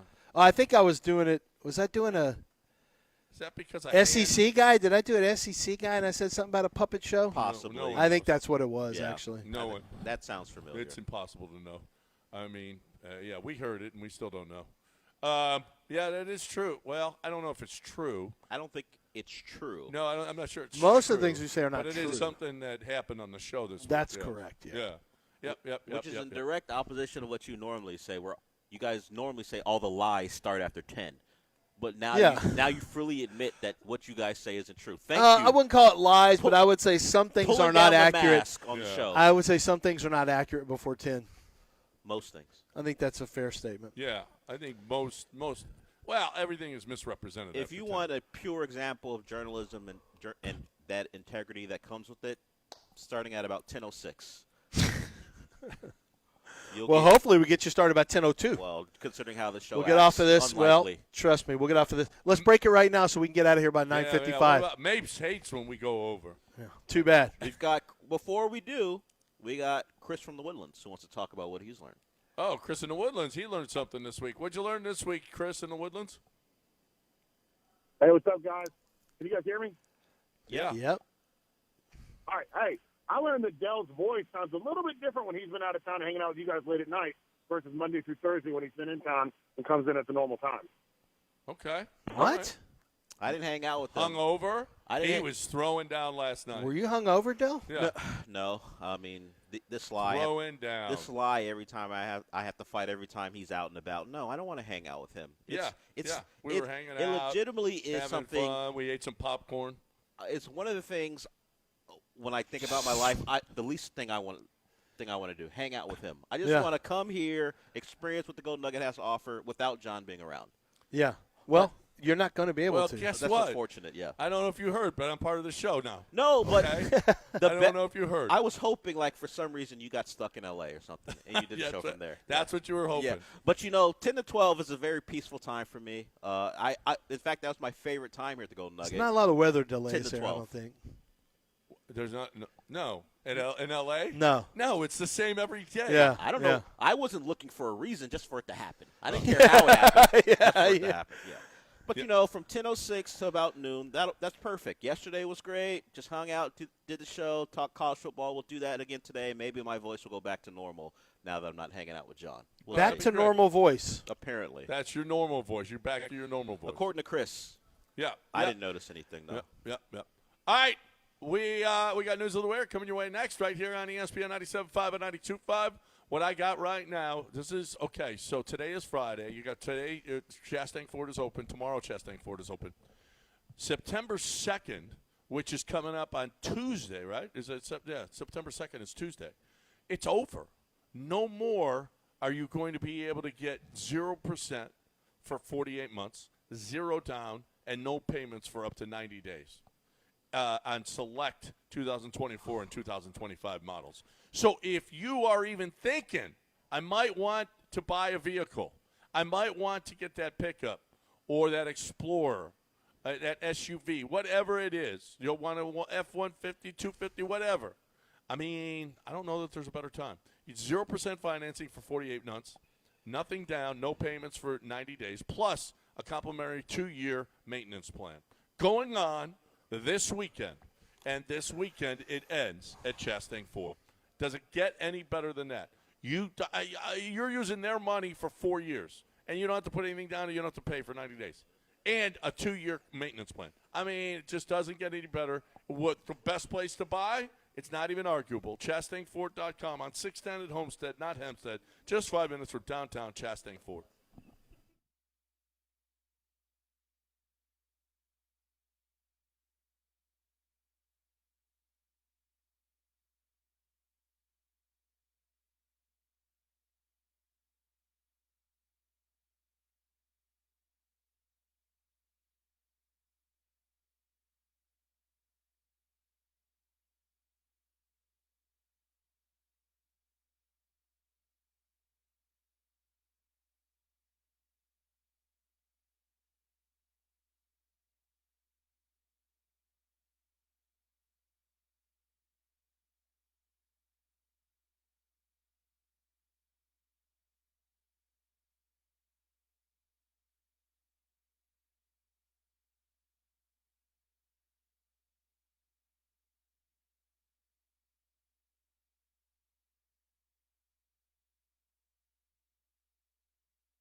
All right, welcome back here on ESPN 97.5 and 92.5. Want to thank the Golden Nugget, Joe especially. Great job. We appreciate it. John Chill, he was hanging out with us, and always Gregory.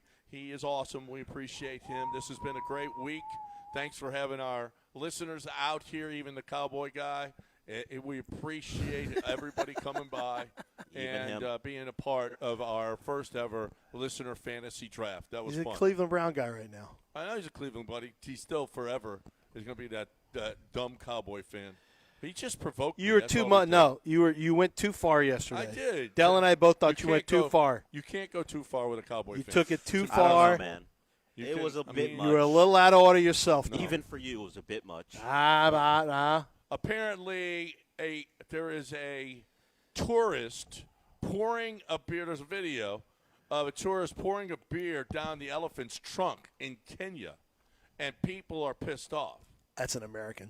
Probably. Either an American or an Australian. One or the other. He's a Spanish man. Oh, he is? Spanish. He's Spanish. He's from Spain? The problem I have is, what kind of beer is this? It's some kind of yellow can. I mean, if it's a Coors Light, I could see the elephant could be a being banquet. okay. It could be Coors. Then we're fine. It could be the banquet beer. But we got – no, it ain't. It's some kind of a yellow Spanish beer. Don't be pouring that down no elephant. They don't want that crap. They want to be refreshed.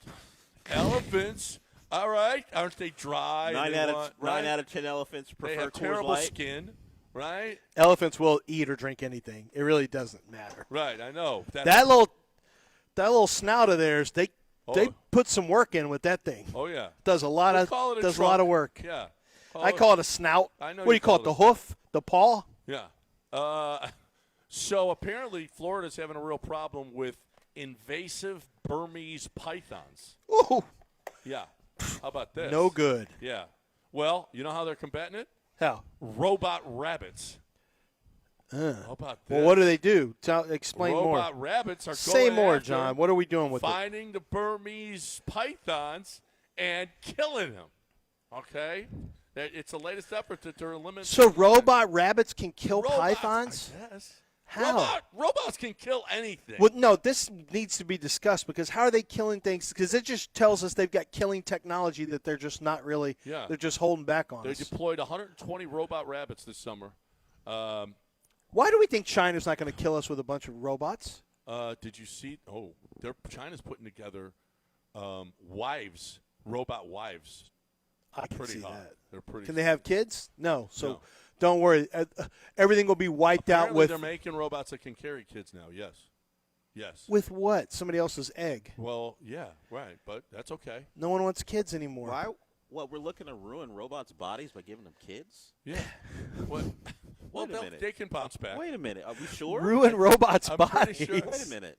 Wait. Are we sure they can bounce back? Hey, it's a beautiful thing for a woman to be pregnant, Doug. Who said anything about a woman? I'm talking about a robot. Well, right, but What about Ex Machina? You didn't want that? Or Suki, whatever the Asian robot that was dancing with Isaac, Oscar Isaac? Yeah.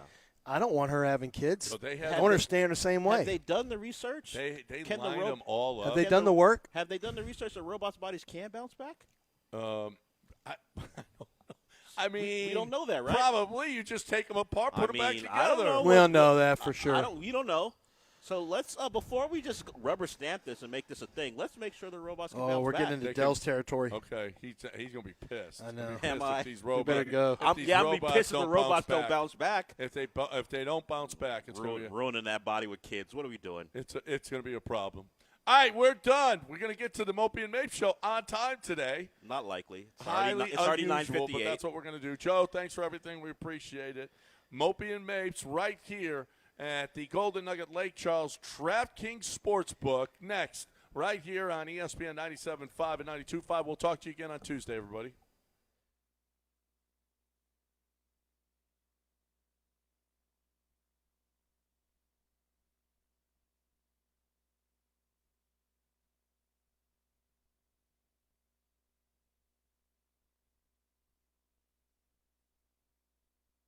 I'm Nicole Murray with Your Money Now. Roughly 780,000 Ryobi electric pressure washers from equipment company TTI that were sold at retailers like Home Depot are being recalled across the U.S. and Canada because the product's capacitator can overheat and burst, causing parts to be forcefully ejected.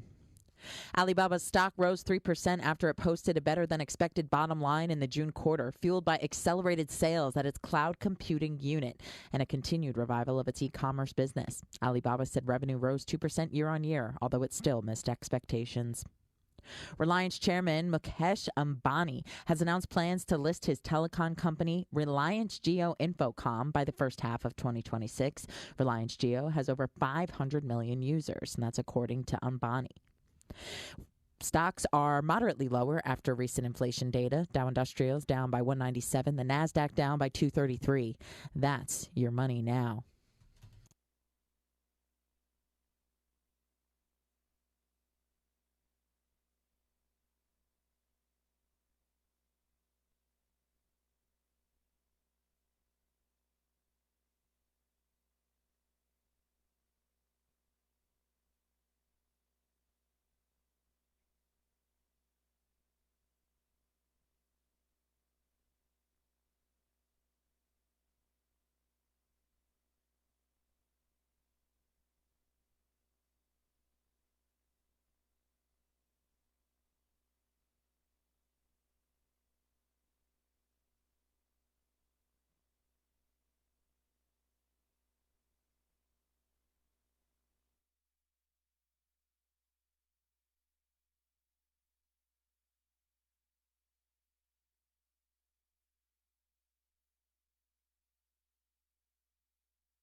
Welcome to the show. The day after a couple things. We're still in the DraftKings Sportsbook here in the Go Nugget in Lake Charles. Myself and Sean will go to noon. Of course, AJ's back in studio. We'll be joined at 11:30 by Michael Carroll, the host of Comicast. So while we're in a different location and we got an extra person here with us, the show will continue to be the show. And the show's main focus the last 2 weeks certainly has been beyond the Texans, the fact that college football has or was beginning. And we had our start to week 1 last night. We'll talk about that. Of course, we had our draft as well. And what ESPN does, because we're using the ESPN fantasy football site to kind of hold the draft, and we did that last night. Of course, the league will begin next week. It gives us a grade. And we tried to get Lance to grade the draft, and he said, hey, I don't do that. We got to watch how it plays out. I'm not going to grade an incomplete test. So he's not going to grade the draft. But we got our grades. We got an email from ESPN as soon as the draft was over, and I got a D. And I'm going to say presumptuous by ESPN to suggest that my draft, which was unconventional, is a D grade. We'll see. We'll see. Sean, did you see your grade? No, because I think it got sent to Joe's email. Okay. Email. So I'll text Joe to see what your grade just is. to send me the screenshot of the grade. Okay. So I got a D. I mean, hey, I got the Texans defense. I got Joe Burrow. I didn't want to take Tyreek Hill because I think it'll be a bit of a surprise. I took Waddle in his place because I think the Dolphins are going to make Jalen Waddle their number one. Everyone's talking about Tyreek and him being out. I do think the Dolphins, because of all the things that happened this offseason are quietly moving Jalen Waddle to the number 1 receiver spot, and a lot of things will be run for him, but we'll see. So that was our draft. John was abrasive as always. It was him at another level, I think. It is John out and about. That's the level we got, and if you're happy, if you guys want to go to the listener party, if you've already been selected, you'll get that John at the Christmas party because the beers will be flowing. He'll somehow have to avoid criticizing St. Arnold because he's a big Coors Light guy. It'll be a delicate tightrope walk. Yeah, for we'll him, try to but- keep a mic away from him or keep him out of the out of earshot of the people who are hosting us that night. Yeah. It was a good night. We're glad everyone showed up. We had our full draft was there. It was fun, and the Golden Nugget is a great place to be, whether you have a draft or not. And one of the reasons it's great, because we got the sports book and all the TVs, and that means you get to watch all the college football games. So when we started, the Cougs were getting started, and nice job by Connor Wegman. Mostly that defense showed out. They covered, while they didn't have a big night on offense, they scored their 27 points. They covered because their defense shut out SFA. So the most impressive takeaway for me is that defense seems like it's going to be a thing. And, we saw 2 teams in the Big 12 last week who people think pretty highly of, at least as far as the conference is concerned. Can the Cougs compete? That'll be seen as we move throughout the year. But it seems that defense, at least through week 1, is going to be something to be dealt with. And you think Connor Wegman, as he continues to grow on that offense, will continue to be productive. The talent's there. It just didn't work out with the Aggies. We'll see if it works out with the Cougs. So far, so good for them. We watch as well the Nebraska-Cincinnati game. And you know what? I have changed my thoughts on Rayola.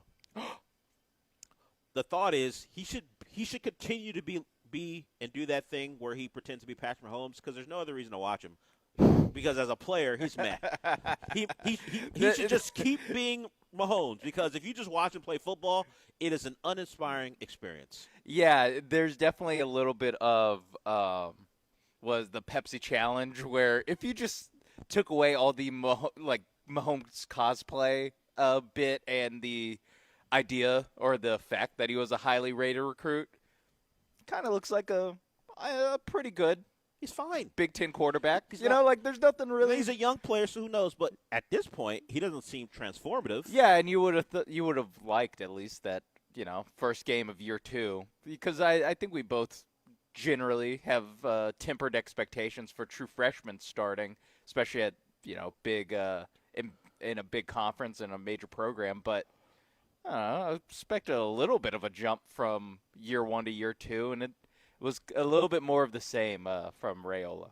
Yeah, it's week 1, and while Dana Holgorsen was there last year, it's the first full year for Dana Holgorsen as their OC, so maybe things will improve. But they ran the ball, design runs, if you remove Rayola from the equation, they ran the ball like 31 times in a game that was 20-17. So Emmett Johnson got the bulk of the carries with 25. So Dana Holgorsen talked about this leading up to the game, that he's kind of been thrown out of the air raid club because he will run the football. He's going to run it a lot, and maybe that's just the way Nebraska's going to have to go until they see a jump from Rayola that a lot of people think because he was a 5-star, and maybe the Mahomes cosplay as well. So they went 2017. It was just part of an ugly night for the Big Ten when you think about it. None of their mid-tier teams, or you want to say the depth teams of the Big Ten, covered. Minnesota hosted Buffalo, didn't cover. We had the game in Kansas City, Nebraska, and Cincinnati. And Wisconsin didn't cover. 17-0. Yeah, their quarterback got hurt early, so maybe that's part of that reason. But even when he was in, I wasn't particularly impressed. But yeah, so Minnesota 23-10 against Buffalo. There wasn't a lot of covering going on by the Big Ten's depth in the games yesterday. So who's to say? Who's to say how good the conference will be? Cincinnati is a Power 4 school, but the rest were MAC schools. Miami of Ohio, you had Buffalo, and they didn't look particularly good. So they get the wins, avoid all the upsets, so that's good. But, of course, if we're talking about the most impressive performance from yesterday, you got to go with what UCF did against Boise State. That was a game that kicked off at 4:30, and shout out to the weather in Tampa for not providing a rain delay. They got that game in. Speaking of that, I was watching the Oklahoma State game against, I think, the UCF game against Jacksonville State, and the UCF quarterback in Scott Frost's re-debut, I guess I'd call it, as a UCF coach. The quarterback gets drilled.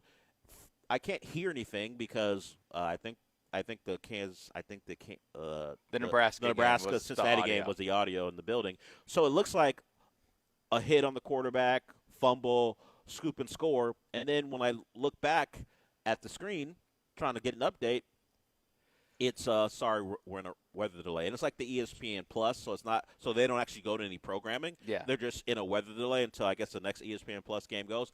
So I was like, man, UCF off to a bad start. Turns out it wasn't a fumble or whatever. And I check back in on the score. It's like it was actually 0-0 in the third quarter. Because of the delay, I think it might have been an hour or so. And then eventually Scott Frost's team wins a tight one. It was 0-0 in the third quarter. They're on the 1-yard line, third and goal. I think it was 10-10 to start the fourth. Yeah, so an ugly start. Maybe the weather played a part, or maybe Gus Malzahn left little to no talent. And that's why he's now the OC at Florida State. So that's just a bit of week one. Of course, all the big games get started. Sean's in his Texas gear as the Longhorns. We'll get kind of the big weekend kicked off at 11 a.m. or maybe like 11:10, considering how Fox does their stuff with Ohio State. So college football is here. We certainly will talk about it throughout as we kind of talk about what we're interested in for the weekend. But as far as the news in the NFL is concerned, the Micah Parsons trade happened. We'll talk about that. Of course, there's sides to it. The Cowboys being dummies. Jerry Jones now being considered by most to be the worst general manager in maybe professional sports. Him and Nico Harrison going tit for tat in that regard in the same city, which is tragic, I guess, if you are a Dallas sports fan.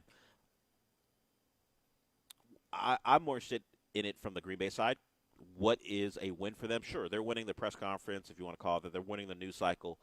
Michael Parsons is the Packer. But what is maybe not a win, but what makes the trade worthwhile for them as far as results on the field? So we'll talk about that. And, of course, the Astros won. A resounding win over the Rockies. They continue to have people's hearts in their throats when it comes to battling bad teams. And if we're going by the aggregate, Sean, the Rockies won the series. Now they did. Now the Rockies, nothing really matters, wins or losses for the Rockies. So this series mattered quite a bit to the Astros. And our guy Jason Alexander wasn't a vintage performance, but he got into the sixth inning and he got some help. A great play defensively that kept the run from scoring, which would have given the Rockies a lead. But you get another win when he's on the mound. Yeah, that's all that matters. That's what we expect that's when all he's out matters. there. But yeah, I think it was below the standard we now have for Jason Alexander, which is funny to say. But yeah, I thought it was a good enough start. Like you said, it is the Rockies, so like, hey guys, would it kill you to have a convincing win? Perhaps. Would it kill you?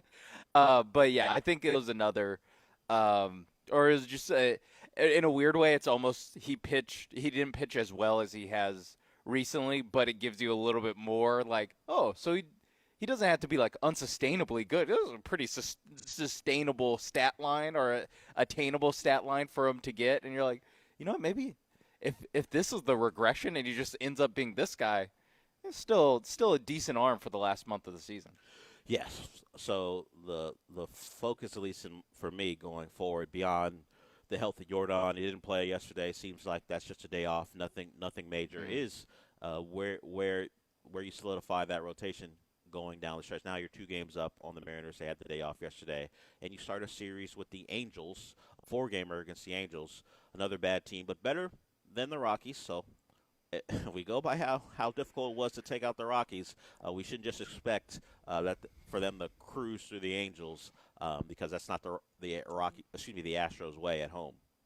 I wish it would. It would make things a little bit easier to take. Or are the Angels good enough to where the Astros actually try to beat them?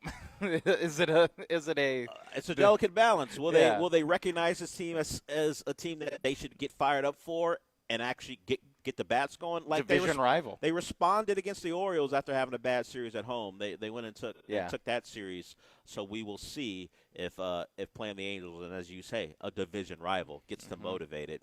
Sick of seeing these guys. When's the last time the Angels motivated anybody? They don't even motivate the Dodgers. They've now won 7 in a row, I think, against the Dodgers, which is something they've never done. Yeah. I don't know if anybody associated with the Angels motivates another person to get excited to play them. They're just there at this point. They've been really since the Astros got going in the last decade. The Angels have just been there. Yeah. They've been a team that we've never taken seriously.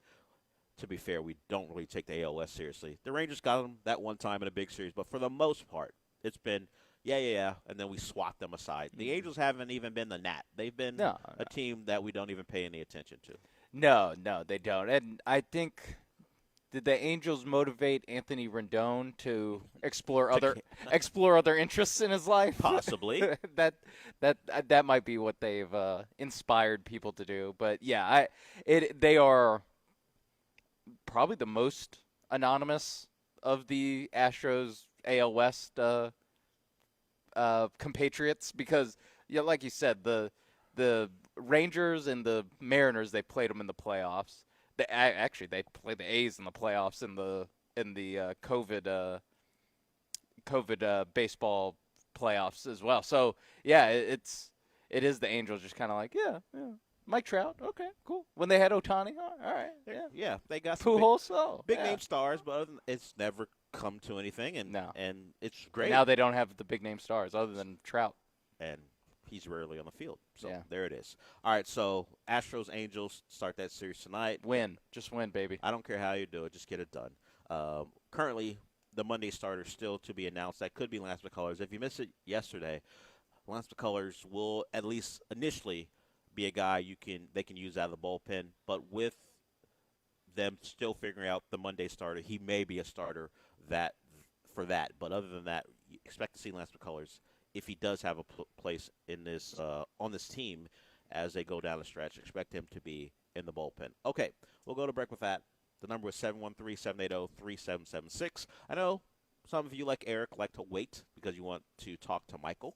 If you don't want to do that and you want to get in on anything, whether it be college football this weekend, or the Cowboys trade of Micah Parsons, or anything related to the world of sports, literally whatever, it is. 2005 Western Conference Finals between the Spurs and Suns. If you have some thoughts on how the Suns were the best team that never was because of an incident where. What was it again? That Robert Ory checks Steve Nash, and then parts of the Suns bench come out to defend Amari Steve Nash. Stoudemire and Boris Diaw or someone. So they get suspended, so they're not at full strength in the West Finals. The last time until, maybe 4 years ago, the Suns were ever relevant, and then they screwed that up pretty quickly. So, yeah, that's hey, they were relevant 07 and 2010 as well. All right. Okay, sure. and then there was a little decade-long gap between just a bit. And now they may be in for another gap, and Devin Booker will be a part of that, and maybe Jalen Green as well. We'll see if he's around long-term for the Suns. This all comes up because it's on television. I forgot. I didn't mention that. Yeah, I didn't just. Why is Sean just randomly mentioning the West Finals? 15-year-old West Finals. Yeah. Is it 15? Oh, no, 20. 20 years ago now? It's because it's up on NBA TV. And why is it up on NBA TV? Because there are TVs everywhere in the DraftKings Sportsbook. And when there are no games on, they make sure to get NBA TV on because there will be a game from yesteryear on the television. All right, we'll go to break with that. Once again, number 713-780-3776. We'll talk about the big trade, what it means, at least for me, from the Packers side, because I find that side more interesting than ripping on the Cowboys, which is fun. And if you want to do that, you can. Phone lines are open. Sure. We're welcome. We will welcome you to do that. But until that point, we'll talk about it from the Packers side. We'll be back.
big time relate to not trusting the.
An A on this draft. I got a D, and we face off against each other in week 1, so Mape should be the heavy favorite. Mm-hmm. We will see if it plays out that way. A lot of hype going into to this matchup. Well, not a lot of creativity in the name. Yeah. He was too focused on his draft to actually come up with a name, and it worked out. Knee-deep in research. That's right. Sorry. That's right. We'll see how it plays out week 1 with Joe Burrow as my starting quarterback. All right. Burrow versus Murray. Yes. Murray versus the Saints. Yeah. I don't know. I don't even know who the Bengals are playing. I do know a team that probably has removed themselves, at least if some people thought they had an outside shot of being a contender, the trade of Micah Parsons has knocked the Cowboys off that list for plenty of people if they were even on the list to begin with. So Micah Parsons traded to the Packers, and a lot of it has to do, if not all of it, has to do with Jerry Jones and maybe his ego and understanding that he had, at least his understanding was he had a deal done until the agent who generally negotiates these deals said, no, you don't have a deal done. And now Michael Parsons, through a lot of different with a lot of different facts coming into play, is now a Packer. He celebrated being a Packer. He had a video of him being filmed, and the hashtag was #GoPackGo. It was very much like the Antonio Brown thing when he got traded. Running outside the house. Parsons didn't run outside the house. His house was just big enough for him to run around, and it still be a long video, at least long enough for social media. He's thrilled. He put out a social media post thanking Dallas and the Cowboy fans, and now excited about being a Packer. The Packers, 2 first-round picks and Kenny Clark go the Cowboys' way. So we'll get into the value of a defensive end, and can a defensive end take you from a team people like, but without a clear star? I mean, Jordan Love hasn't ascended to star-level status. Yeah. He's being paid like a franchise quarterback.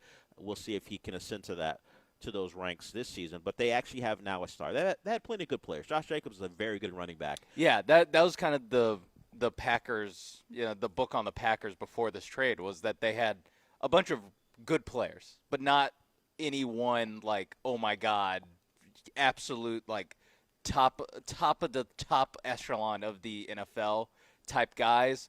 It was even like the receivers. It was like, yeah, a bunch of guys that you like at receiver, but no real number one.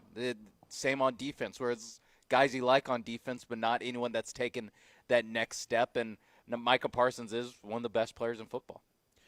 So I was listening to a season preview, and the Packers, we talk about their good players. I think it was since like 2020, they haven't drafted a Pro Bowler. So Josh Jacobs obviously not one of their draft picks. Yeah. They've had Pro Bowlers. They've brought them in, but guys like Xavier McKinney, they brought in, stuff like that. But as far as their own draft picks, they hadn't drafted a Pro Bowler since 2020. Wow. I guess that's Love. Yeah. Right? Was he in the 2020 draft? He was the 20. Yeah, 2020 draft, right? Was he? Yeah. So they just have not, but as we said, had good players, but not to the level where they could and even ascend to that. Even status. then, it's quarterback making the Pro Bowl. There's it's not 15 of them. Guys are alternating because guys don't want to be there, or they're in playoff games, stuff like that, or going to the Super Bowl. It all affects that. Yeah, stuff. he was 2020. Oh yeah. Since that draft, 21 through now. So we'll see what their 2025 class looks like. I mean, still don't know if they're going to have a drafted Pro Bowl. I know they'll have a Pro Bowler. It'll be Micah Parsons, but I don't know if they'll snap that straight. I guess it's Matthew. It's on Matthew Golden. Matthew Golden, in ways, considering they gave up 2 first-round picks, it lessens the chances they'll have one in 26 and 27. Right, you are. So we will see, but this is about money and ego and the fact that Jerry Jones thought he had a deal. He didn't have a deal, and that kind of pushed him to the edge. So that's why Micah Parsons is a Packer. Jerry Jones, in his long presser yesterday, was asked how a Cowboys player gets an extension, and this is his response. Jerry and Micah had 12-plus sacks in each of the last 4 years, very productive.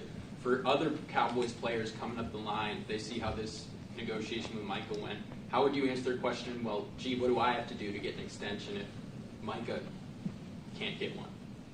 Ask Dak. Highest paid man in the NFL. That's where we all thought this was going to end. Because their stars, their superstars, get their money. It takes forever, and that was the prevailing thought that, okay, at some point, Mike is going to get his money from the Cowboys. And for whatever reason, whatever happened between when he thought he had a deal to David Mulligetta getting involved, Jerry was like, not this time. They talked about it yesterday as far as their reasoning for doing it. You can buy into it or not. Our defense, we can't stop the run.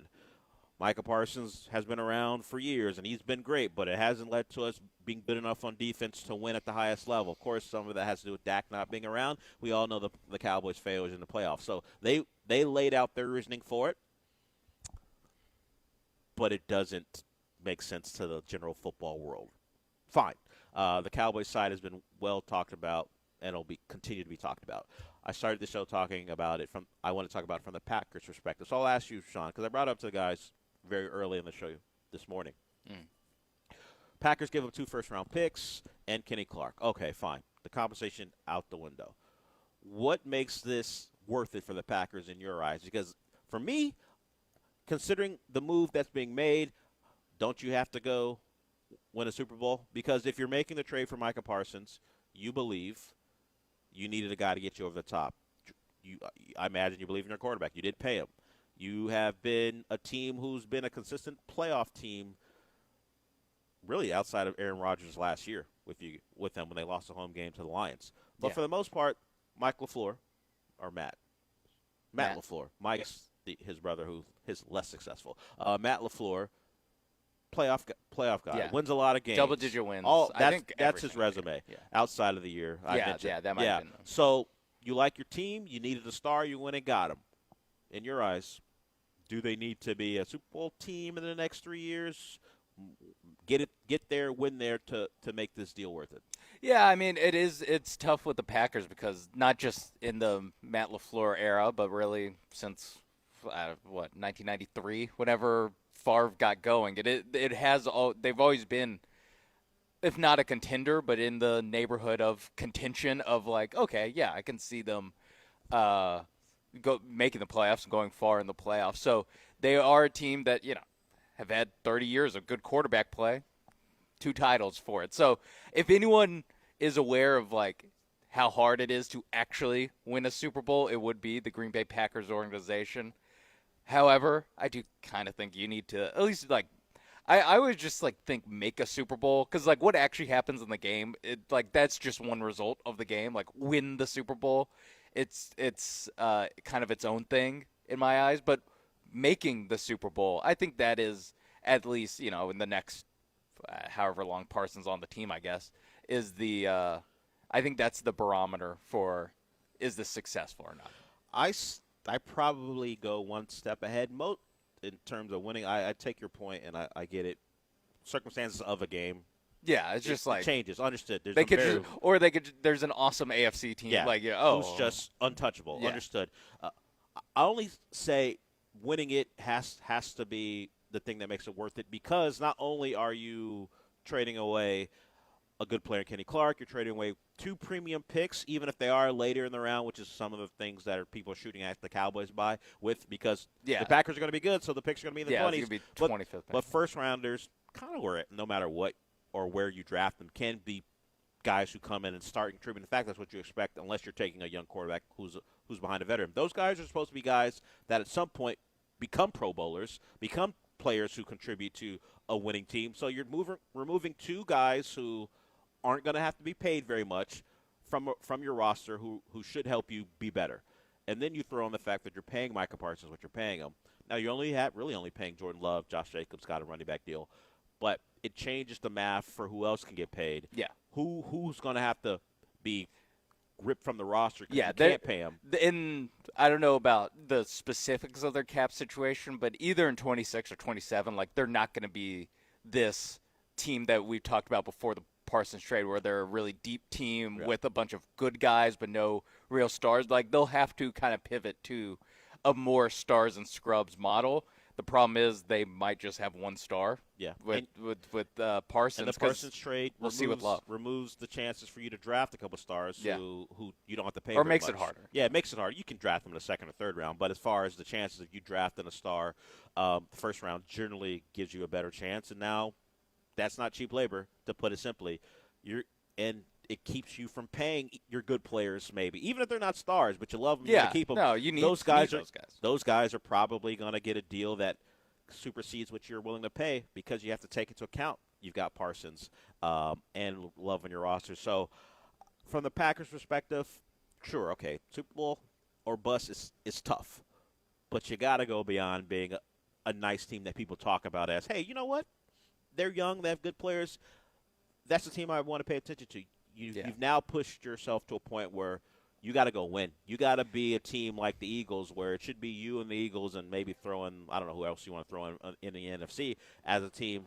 You got to be, if you're not first year in that final weekend, you got to be pushing whoever in the divisional round to get there, because I don't know if it's all in, but it's almost as in as you can be without it being all in. Yeah, I guess it's not full 2021 Rams. Yeah. It's not full F them picks Rams, but it is an aggressive move, and it's something where it's funny, like really I think they got better, but my questions about those final steps remain the same, because it didn't really have much to do with the defense. It was more about who's their quarterback. That's what I was. You still don't have I was like, a star yet on offense. Yeah, I would just like a little bit better decision making from Jordan Love, because he can make the throws. It's just the play that ended their season 2 years ago, where he threw across his body halfway down the field into 3 San Francisco 49ers to end their season. Much like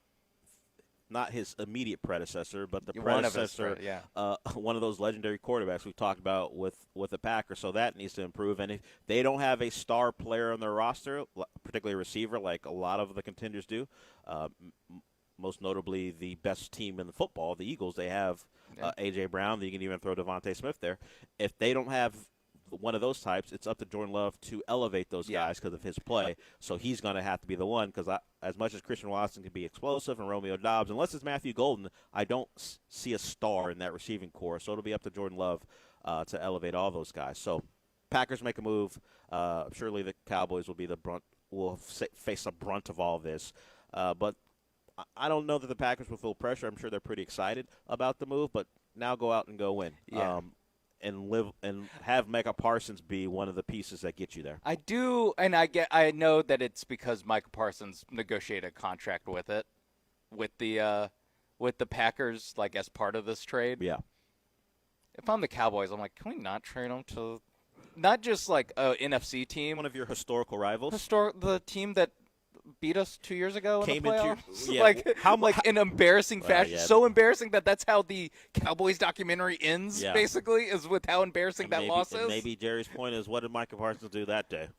As good as he yeah, might have yeah. been, what did he do to keep us from getting embarrassed that way? So maybe that's the Cowboys' way of thinking. Like, look, we understand he's a great player. At some point, I'll be able to call him Micah, not Michael. Just depends on Yeah, I mean, the now. sentence when it comes to Jerry. Yeah. Pressure's off Look, now. look, the Michael thing, if you missed it, Jerry kept calling Micah Parsons Michael, and then his own son, Steven, had to correct him at least once. I almost, if we're removing the old man going senile thing from the equation, I would respect Jerry for being petty and saying, I'm not even going to call that guy by his real name at this point. He's Get not a my real guy name. anymore. Get a real name. Yeah, Micah's not even a real name. It's just Michael, and you try to make it unique.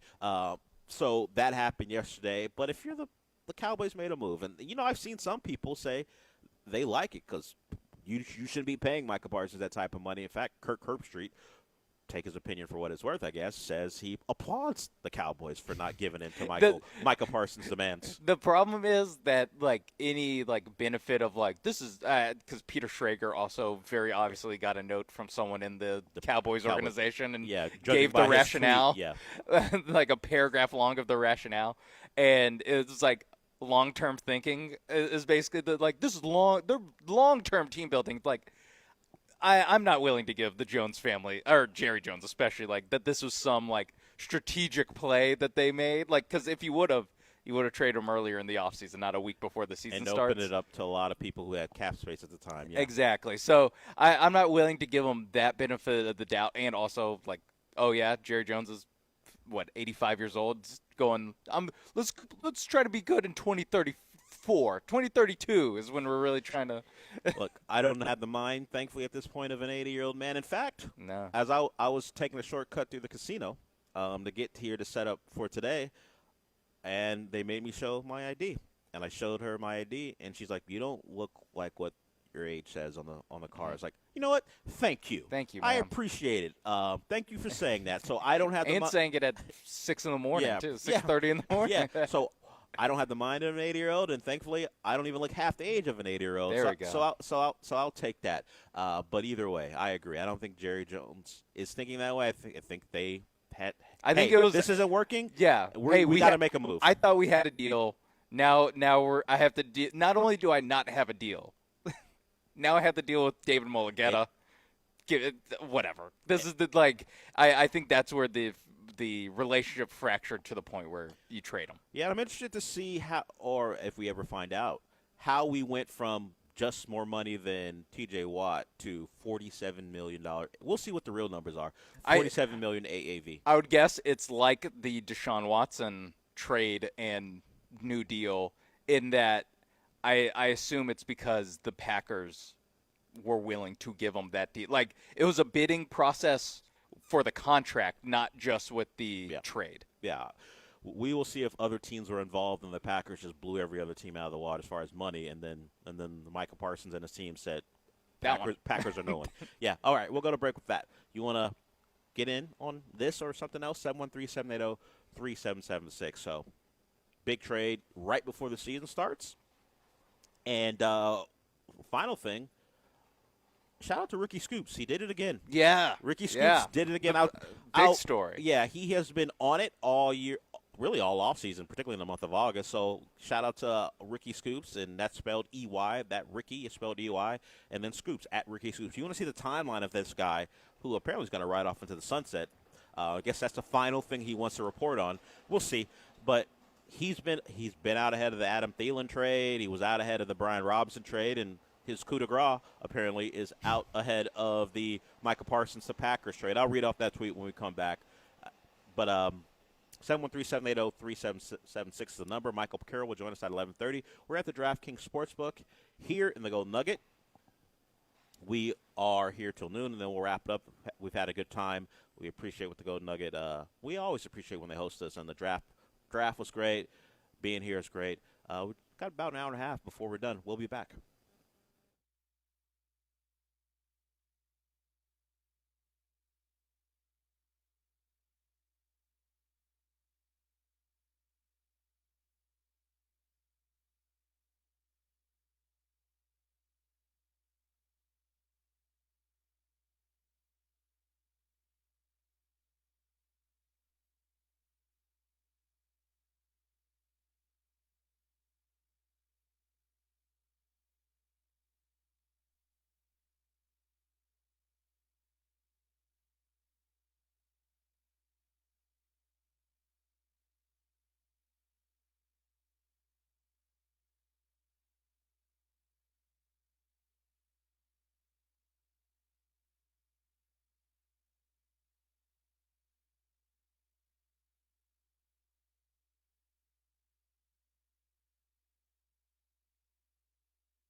The Del Olaleye Show continues. On ESPN 97.5 and 92.5. Now back to the Mobile Veritex Community Bank Studios located at the Golden Nugget, Lake Charles. Here's Del Olaleye.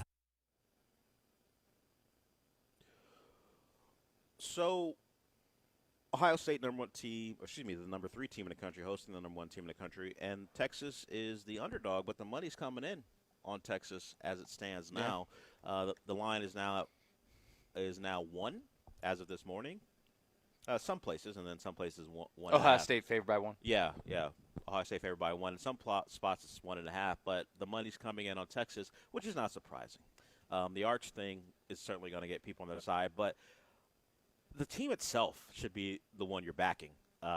Yes, they lost in the semifinal, but if we even go back to that game, to this Ohio State team, that Texas is, and sure, it's kind of like cliche to say 1 or 2 plays away, but if you don't give up a screen at the end of a game, end of the half, and of course if the Sawyer play doesn't happen, but who knows how things go if you don't give up that screen.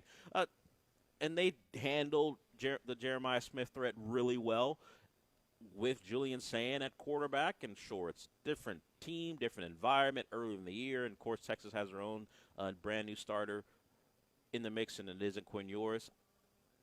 Ohio State lost a lot, man, and they're a reloading team. Understood. I think Texas wins, and I'm not gonna go blowout, but I think this is a 7-point game where they kind of have control as long as my thoughts about Julian Sand are, and of course I gotta be wrong. He can come out there and be a great player. Yeah. But if I go by what Ryan Day said leading up to it, maybe it could all have been lip service, where that thing was pretty close between him and a so let's say a less heralded player. Although Ohio State's always going to get good, highly touted quarterbacks. Yeah, this guy's like still a 4-star. Yeah. It's just not he's just high 4-star. Yeah, he's just an older player now, and he's been passed up. They brought in transfers like Will Howard because they didn't like their room, and I don't see why Ohio State's favorite other than the home aspect home of game, it. defending champions. Yeah, all that stuff. But as far as the teams on the field, I like Texas, and I don't think the Ohio State's environment is one that's all that scary. And it's certainly not going to mess with Texas. Yeah, I mean, it wasn't scary for Michigan last time.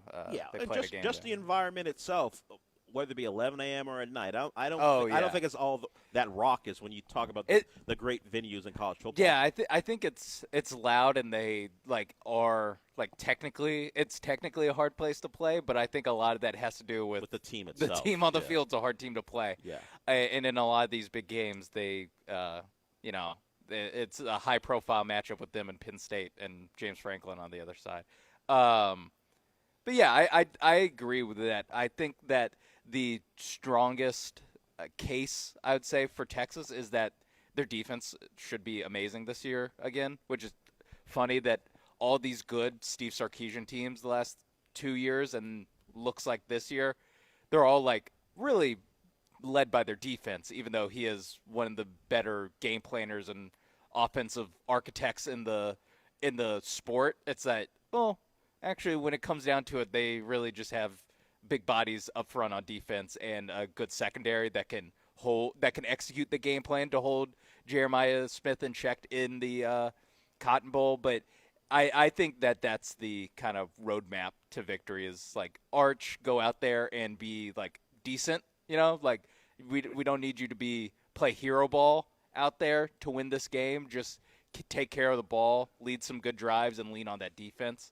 I think that should really help. And if they can get the running game going too, especially road environment, control the ball. You have not a young offensive line, but a less experienced offensive line. I think getting into manageable third downs and second and fives, I think that would be helpful as well. Yeah, as far as the teams themselves returning starters, they both are listed at 9, and it's actually the Texas defense, as you laid out, has all the guys. 6 of their 11 are coming back. Yeah.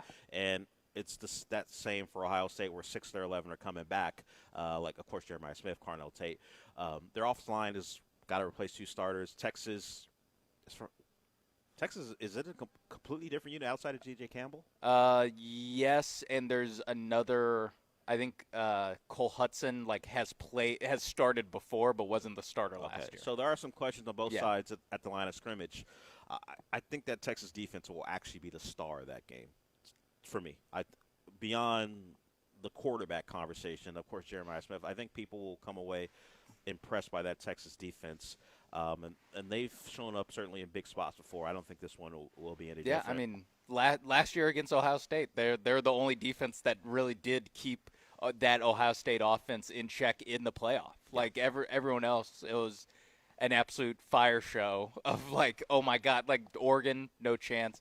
Notre Dame came out and got flattened and then fought their way back into that game. And Tennessee was non-starter, Yeah, and so like the Texas team was the only one that, I guess it was 14 points at halftime. And how many points did they score offensively overall? Because remember, 21. There was a scoop and score. Yeah, it was 28. They only scored 28. So, Yeah. And one of them, like you said, was a scoop and score. So yeah, I think that it's like not the sexy thing, because as we're looking, or as we have all these TV screens on, I think basically at least two of these screens have either been showing Micah Parsons or Arch Manning the entire time we've been doing a show. Sure, just a rotation. Yeah, Yeah. so I know it's not sexy to go like, Arch, hey, just take care of the car, get it back in one piece. But I think that really is the that's the path to victory. Is not I don't need him to come out and be like one of these out of nowhere first time starters, like, oh my God, this guy's amazing. Like, we actually don't need that in this game. It would be nice. It would for sure be nice. It would help. It would help Paul Feinbaum be right about it won't even be close. Yeah, that's the quote from he did back. We know he's backed Arch pretty strongly, but he did back the Texas roster overall as the reason why this game won't be close. Now, one of the guys not listed as one of Texas's returning starters is Colin Simmons, the great young pass rusher. Oh yeah, because he was more of a situational gadget guy. player. Yeah, like so, pass rusher only guy. Yeah, so that's another guy to look out for. Of course, Anthony Hill, big name. Yeah. He's a guy that if Ohio State doesn't handle, it's going to be a long day. But Colin Simmons as well. And they bring back, I think, their entire secondary other than Jade Barron. Yeah, 3 of the 4 guys who started last year are back. So I go Texas defense wins that one for him. And as long as Arch is a reasonable facsimile of the superstar everyone thinks he's going to be, I think Texas wins that game. And I won't say it won't even be close. The energy at Ohio State, I'm sure, will get them going early. But I think Texas by – I'm going to go Texas by 7. It'll also be interesting the way Texas games went last year and really the last 2 years of they come out in the first quarter and a half and they're moving the ball, they look great. And then in the third quarter it was a lot of holding on to a win, holding on.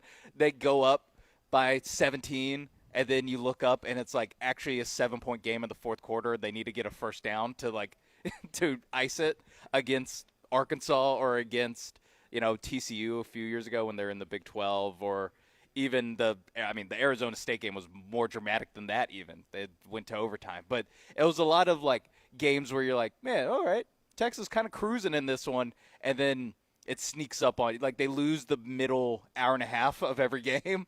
If every game's 3.5 hours long, the middle hour and a half, they just lose that. A drag, yeah. Yeah, but that to me, is this a Steve Sarkisian thing? Was this a limitations of the offense because of Quinn Ewers either dealing with injury or general Quinn Ewers-ness, just his general profile as a player? That's what I'm interested in, how this offense is different with Arch Manning, even beyond the look at him throw the ball and he's a better athlete. And then we got the return of C.J. Baxter, who was the starter, would have been the starter before he got hurt, so he's not listed as far as a returning starter. Was the starter as a true freshman over Jonathan Brooks. Yes, so he would have been the starter last year. He gets hurt before the season again, so while Wisner, I always get Wisner gets the listed returning starter. The fact that you're going to have C.J. Baxter back in that backfield as well is added plus for Texas. He just brings a different element to what they want to do. One of their bigger recruiting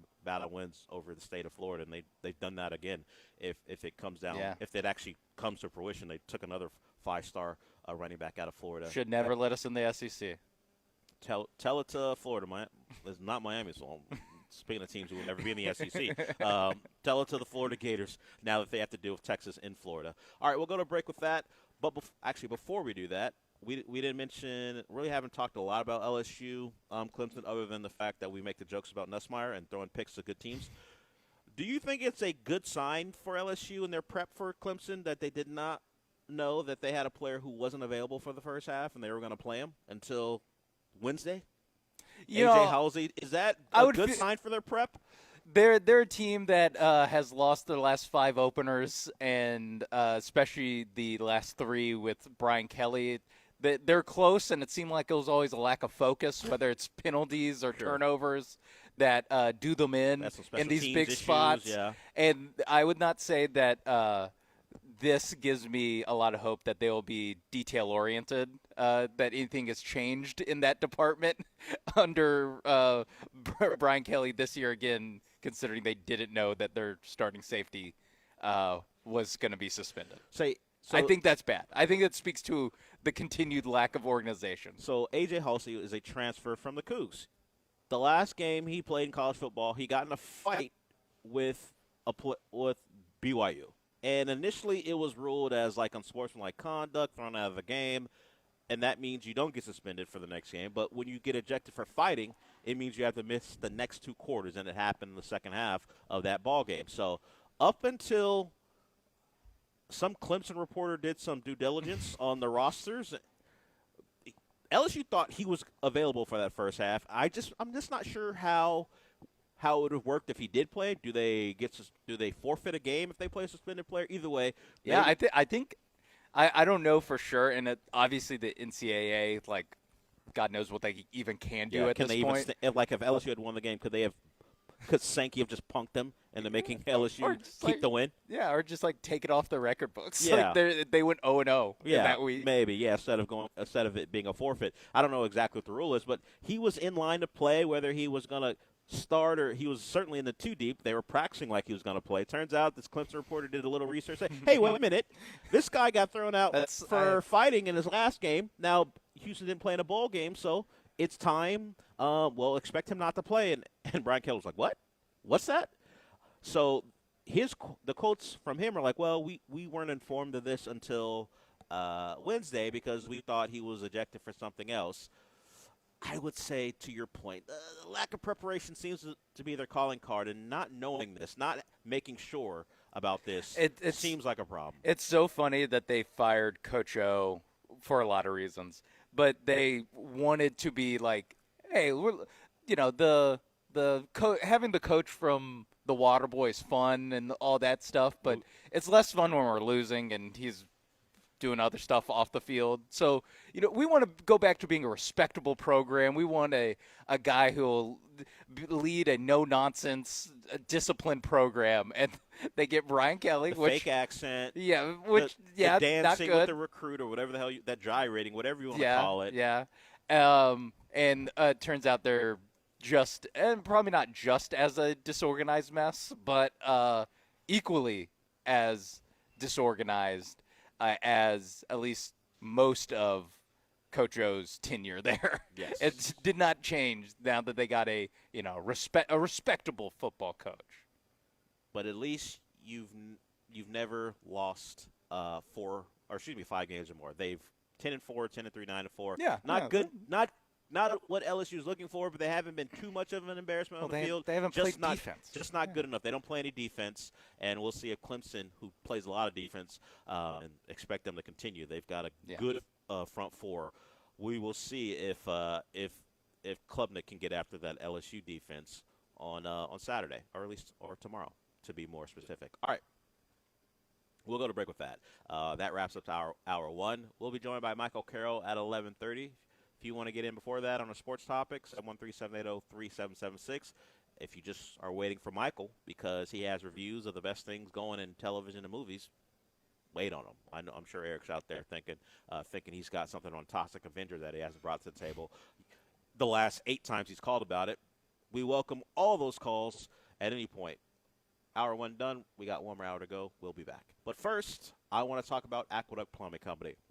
Simply put, it's the place you go if you got a plumbing problem. Big, small, or if it's right in the middle. They'll take care of you. And we got to be honest with ourselves sometimes. Take account of who we are, and no, we don't know how to fix plumbing issues. If you are suffering from a leak and you think you can fix it, you probably can't. Now, if you're handy, great. But if you know that if you get your hands on a wrench, there's going to be a problem, let's not even chance it. Go to aqueductplumbingcompany.com, plumbingcompany.com, and take a look at all the services they provide. From leaks to remodels to bigger jobs like a repipe. If you got an older home and the pipes are going to corrode. That's just how it goes. But if you sense an issue, why don't you be a little bit preemptive so you don't turn on your tap one day and see dirty, stinky water? Because you wash yourself in that water. You wash your clothes in that water. You wash dishes in that water. It's pretty important to have clean water. And Aqueduct Plumbing Company will take care of you there. And, of course, they also have free price quotes. So you don't know what the problem is, but you sense something, you want to get it checked out, they're not going to charge you. Take a look at it. That sucks. You don't want to be charged for people simply diagnosing a problem. They'll do that for you, free price quote. You can call them as well, 281-488-6238. Get in touch with a great local company serving the local community. That's aqueductplumbingcompany.com. It's aqueductplumbingcompany.com.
So we've been here the last 2 days doing the show from the DraftKings Sportsbook.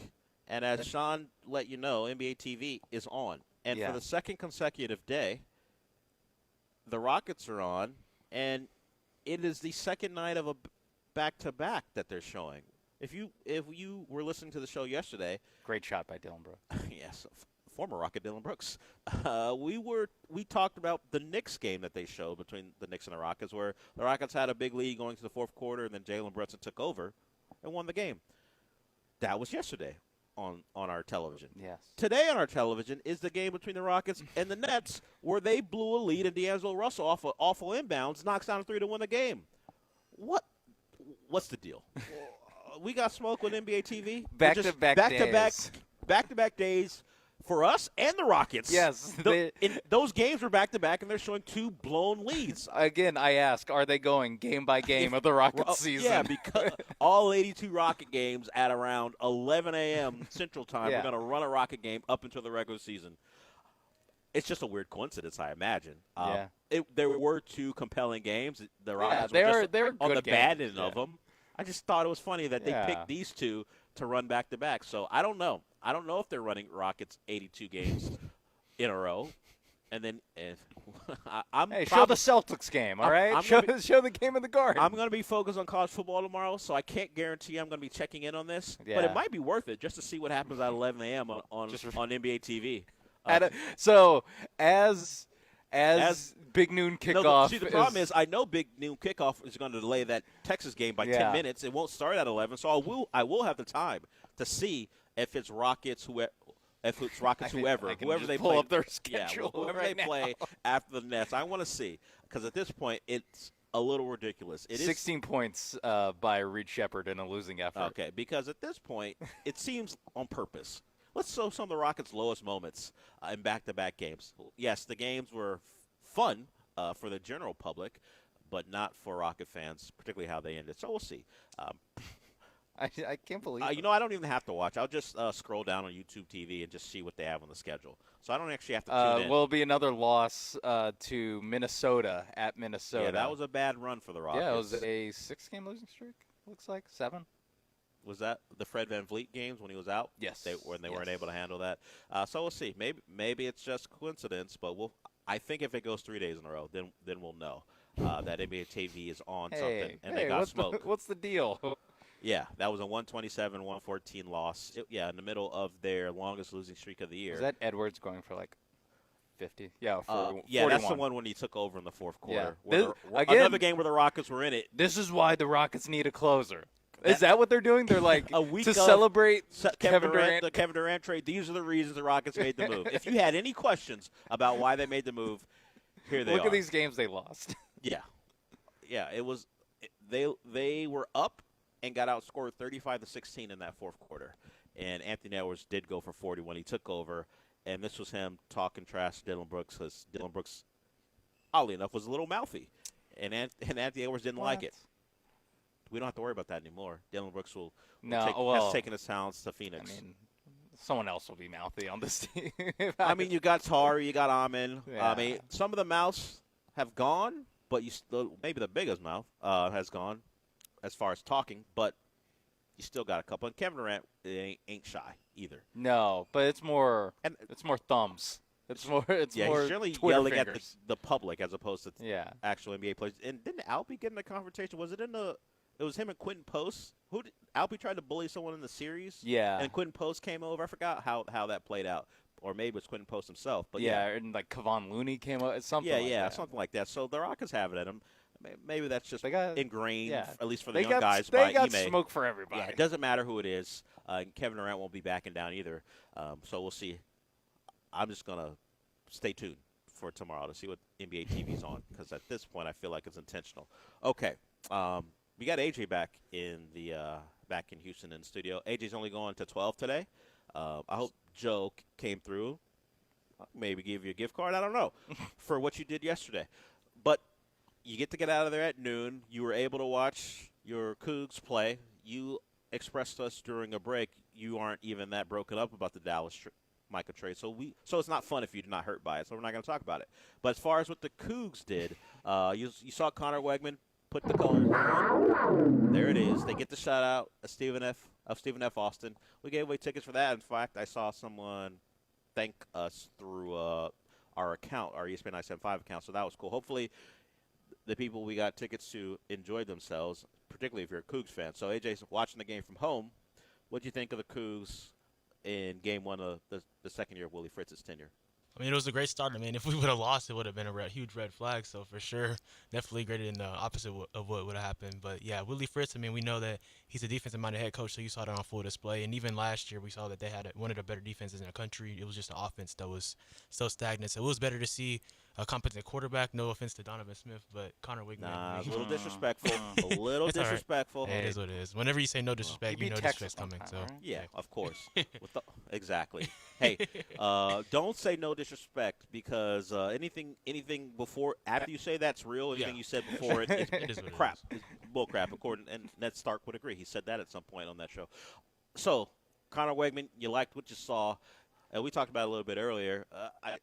While we discussed Texas and their defense, I think the Cougs will be led by their defense too, at least early on as they get going. So yeah, you can't ask for anything more than shutting out a lesser opponent. No disrespect to Stephen F. Austin, but you. I'm fine. I don't know how many Lumberjacks are out there listening, but you kind of expected what happened to happen, right? You guys made a couple plays. You didn't give up 30, but you're Stephen F. Austin. They competed gamely. Yeah, but what happened should have happened, and the Cougs took that game. And we'll have Willie Fritz on with John and Lance bright and early on Tuesday, I believe, at 7:05. So if you want to hear from the coach of the Cougs, he'll talk about what he saw from his team in their win over the Lumberjacks with John Lance, and Mike Oko will join them at 8. So we got all the college coaches on in the morning. Could not secure Sark.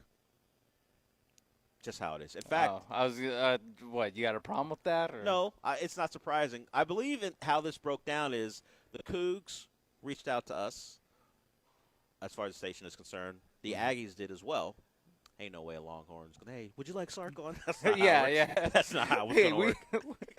We still have our own channel, right? Hey, we're not going to reach out to you guys to see. I mean, that's not how this works. At one point, we had an in because Tom Herman, of course, was the coach of the Cougs, and Tom Herman continued that relationship with John and Lance until he stopped. What happened? Not because he got fired. I think things were just going poorly.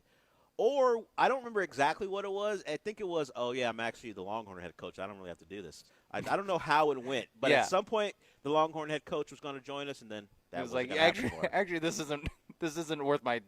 I'm not getting enough out of this to make this worth my time. I don't have to promote the product. Yeah, turns out the product promotes itself. It always will. When you can go 7-6, who lose to Maryland? Who needs promotion? Those are the old days. Remember, you beat Georgia, you nearly killed Uga. Those are the good times, remember? That was the good year. That was a good year. And Sam Ehlinger will live on in infamy for some people, and for some people, they will always enjoy the moment he said, we're back, in the tone he said it. Yeah. They would have won last year's Ohio State game with Sam Ehlinger out there, I tell you that. Okay. Guts like a burglar. It won't reach the level of Joe Tessitore's Texas is back, but we're back. I will never forget Sam Ehlinger after that game. It's such a funny callback of the Joe Tessitore game, which is kind of a callback to the Vince Young at the Rose Bowl against USC, which is a callback to him winning the Rose Bowl in 2004. It is so many times people have gotten on a microphone and said, we're back, or Texas is back, or some variation of that. Now, would I have liked Sam Ehlinger to have backed it up the way Vince Young backed it up? Yeah, I would have. You would appreciate it. I would have liked you that. mean another national title would have been good? Yeah, I imagine it would have been. Yeah. Not all of that was on Ehlinger, but I would have liked that. Would not going. I'm sure they went 8-4 or something in 2019. My memory of Sam Ehlinger beyond that was it always looked like he was too big for his pads, because he was built. He was built, but he dressed as far as how he went out there in uniform like he wanted to be a receiver. Yeah. The pads were in spots it should be for a guy of his size. Very low pads. Yeah, very low shoulder pads. Hey, you're a running quarterback. Maybe put a little armor on. And he was the goal line. And look at this. I'm just getting to talk about my college quarterback. Hey, I don't mind it. But yeah, he would lower the shoulder, short yardage. Against Georgia. It was actually a terrible goal line possession because they literally just ran Sam Ehlinger, I think 3 times, if not 4 times in a row, from the shotgun to quarterback power him in, and it took until 4th down to actually get him in the end zone. It was so terrible. Whatever works, right? You got in the end zone. I would have liked a little more creativity take from all. Take a couple hits off him as well. That might have helped. 2nd down. Let's try to slant or something. Let's not chance it. All right. Let's just ram Ehlinger into the line and see what happens, and eventually we'll get in. All right, we'll go to break with that. We got one more segment before Michael Carroll joins us. We are here in the DraftKings Sportsbook at the Golden Nugget. It's been a great time here. We had our draft here. Being here, just even having these TVs on while games are going on is pretty fun. Just watching the predictable conversations about, well, Texas and Ohio State's on one television. Apparently, no one wants to see the Rockets blow a game anymore. They've changed the channel. Thank you. Thank you. Yeah, so now we don't get to see that anymore. CBS Sports Network. Yeah, talking about the big game, one of the big games of the weekend. It's one of the best weekends we can remember. Even just remove opening weekend, which is part of the reason these games exist. Putting these games on to open up the college football season. But just overall, can't think of a weekend very similar when you can go. Well, I don't want to go let's say Saturday through Monday, because TCU, North Carolina, will be fun for different reasons. Yeah. Watching. And there's the Florida State Alabama game is like the weak link on Saturday, where there's no other competing game at 2:30. They really cleared it out for what will be the worst, or what I think will be the worst of these big time matchups. It appears that way. Florida State, based off of their name alone, is being featured on this weekend. Certainly not from the team we saw last year. And in some ways, it's a completely different team when you talk about their changes at quarterback. And maybe they're finally over the hangover of not being invited to the playoff back in 2023, or at least the 2023 season into the 2024 year. That hung over their season, or at least their 2024 season, it seemed like, until they eventually realized, oh, we're just going to suck. And then it became, is Mike Norvell going to survive? And then they remember, they gave him a giant extension, so of course he has to survive. It'll be kind of them starting anew and seeing if Mike Norvell can change the trajectory of that program. Unfortunately for them, they got Alabama at home, and their starting quarterback has talked a lot of trash, so Alabama, not that they would overlook you in week one, they got no reason to now, considering all the talking Thomas Castellanos has done. All right, we'll go to break. One more second before we get to Michael Carroll. We'll be back. But first, I need to tell you, or want to tell you, about Monument Chevrolet. There are a lot of dealerships in the Houston area. You know, if you're on a highway, you're going to see a dealership. But one that you definitely need to get to if you want a great new Chevy is Monument Chevrolet. Look, they got vehicles beyond Chevy as well. Those are just their new vehicles. But if you want something from their pre-owned inventory, they got a wide selection of vehicles there as well. And I always like to talk about it because I know some of you are business owners and you're looking to either add to your fleet or start a fleet. Monument Chevrolet is the place to go to get one of your commercial vehicles. But if you're looking for a new car for yourself or someone else, whether you're looking for a car for a new driver or a relatively new driver or for an experienced one, they got great deals on their EV Blazer. They already have the employee pricing that you can get in on before Labor Day, a couple days away from that. But they also have the 36-month 0% financing this week. It is their car of the week. They're going to have another car of the week next week that I'll talk about. But if you're looking for a Blazer, you're looking for that EV Blazer, Monument Chevrolet is the place you go to. Check out all the cars, including that EV Blazer, at monumentchevrolet.com. See the price. Find the price you want with the car you want, and then head on out there in Pasadena off of Beltway 8 and 225. Best part about it, at least one of the good parts about it, is the price doesn't change. There are no hidden fees, no upcharges. If you're excited about the price of a car on the website, once you're going out there, the price ain't going to change. That's the car you wanted. That's the price you want. It'll be there waiting for you, and so will the great people at Monument Chevrolet. So the website, monumentchevrolet.com, the location in Pasadena off of Beltway 8. And as always, Chevrolet. Together, let's drive.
The Del Olaleye Show continues. On ESPN 97.5 and 92.5. Now back to the Mobile Veritex Community Bank Studios located at the Golden Nugget, Lake Charles. Here's Del Olaleye.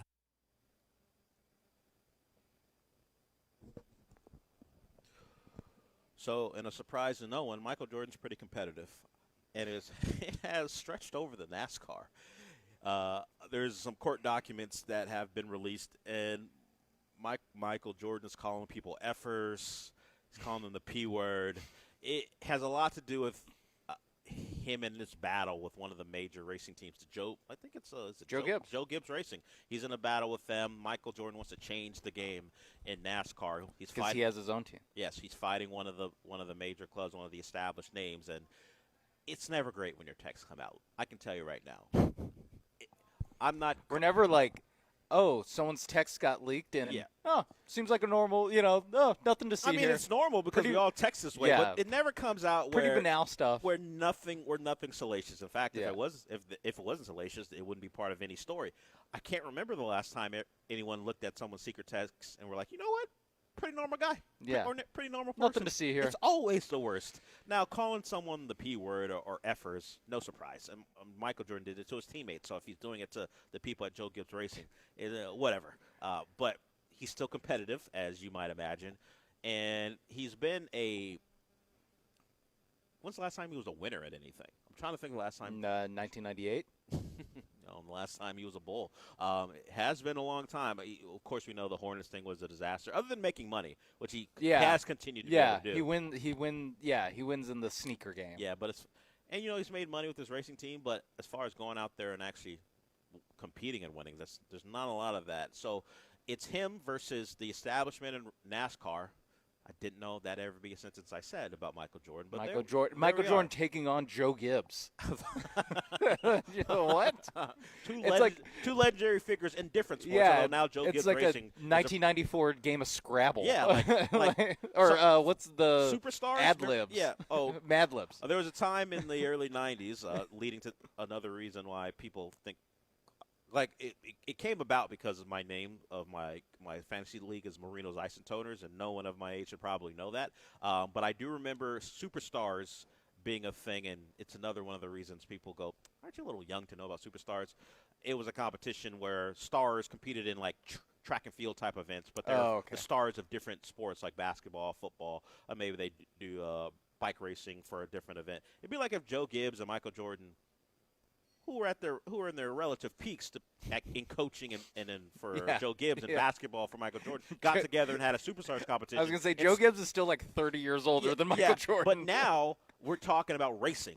Yeah. The two sports they're second best at, although the Joe Gibbs racing thing has gone really, really well. So I don't think he called Joe Gibbs specifically an effort. No. Or the P word. But it was you don't do that to the other heads of the other teams. No. There's respect. But it's like NFL owners. His general thoughts were, these guys are a bunch of P words because Michael Jordan is I'm not trying to take over. I'm not calling Joe Gibbs a P word. I'm calling Joe Gibbs Racing. And they are exhibiting the behavior of which one would describe as P word behavior. Yeah, I'm not calling you a liar.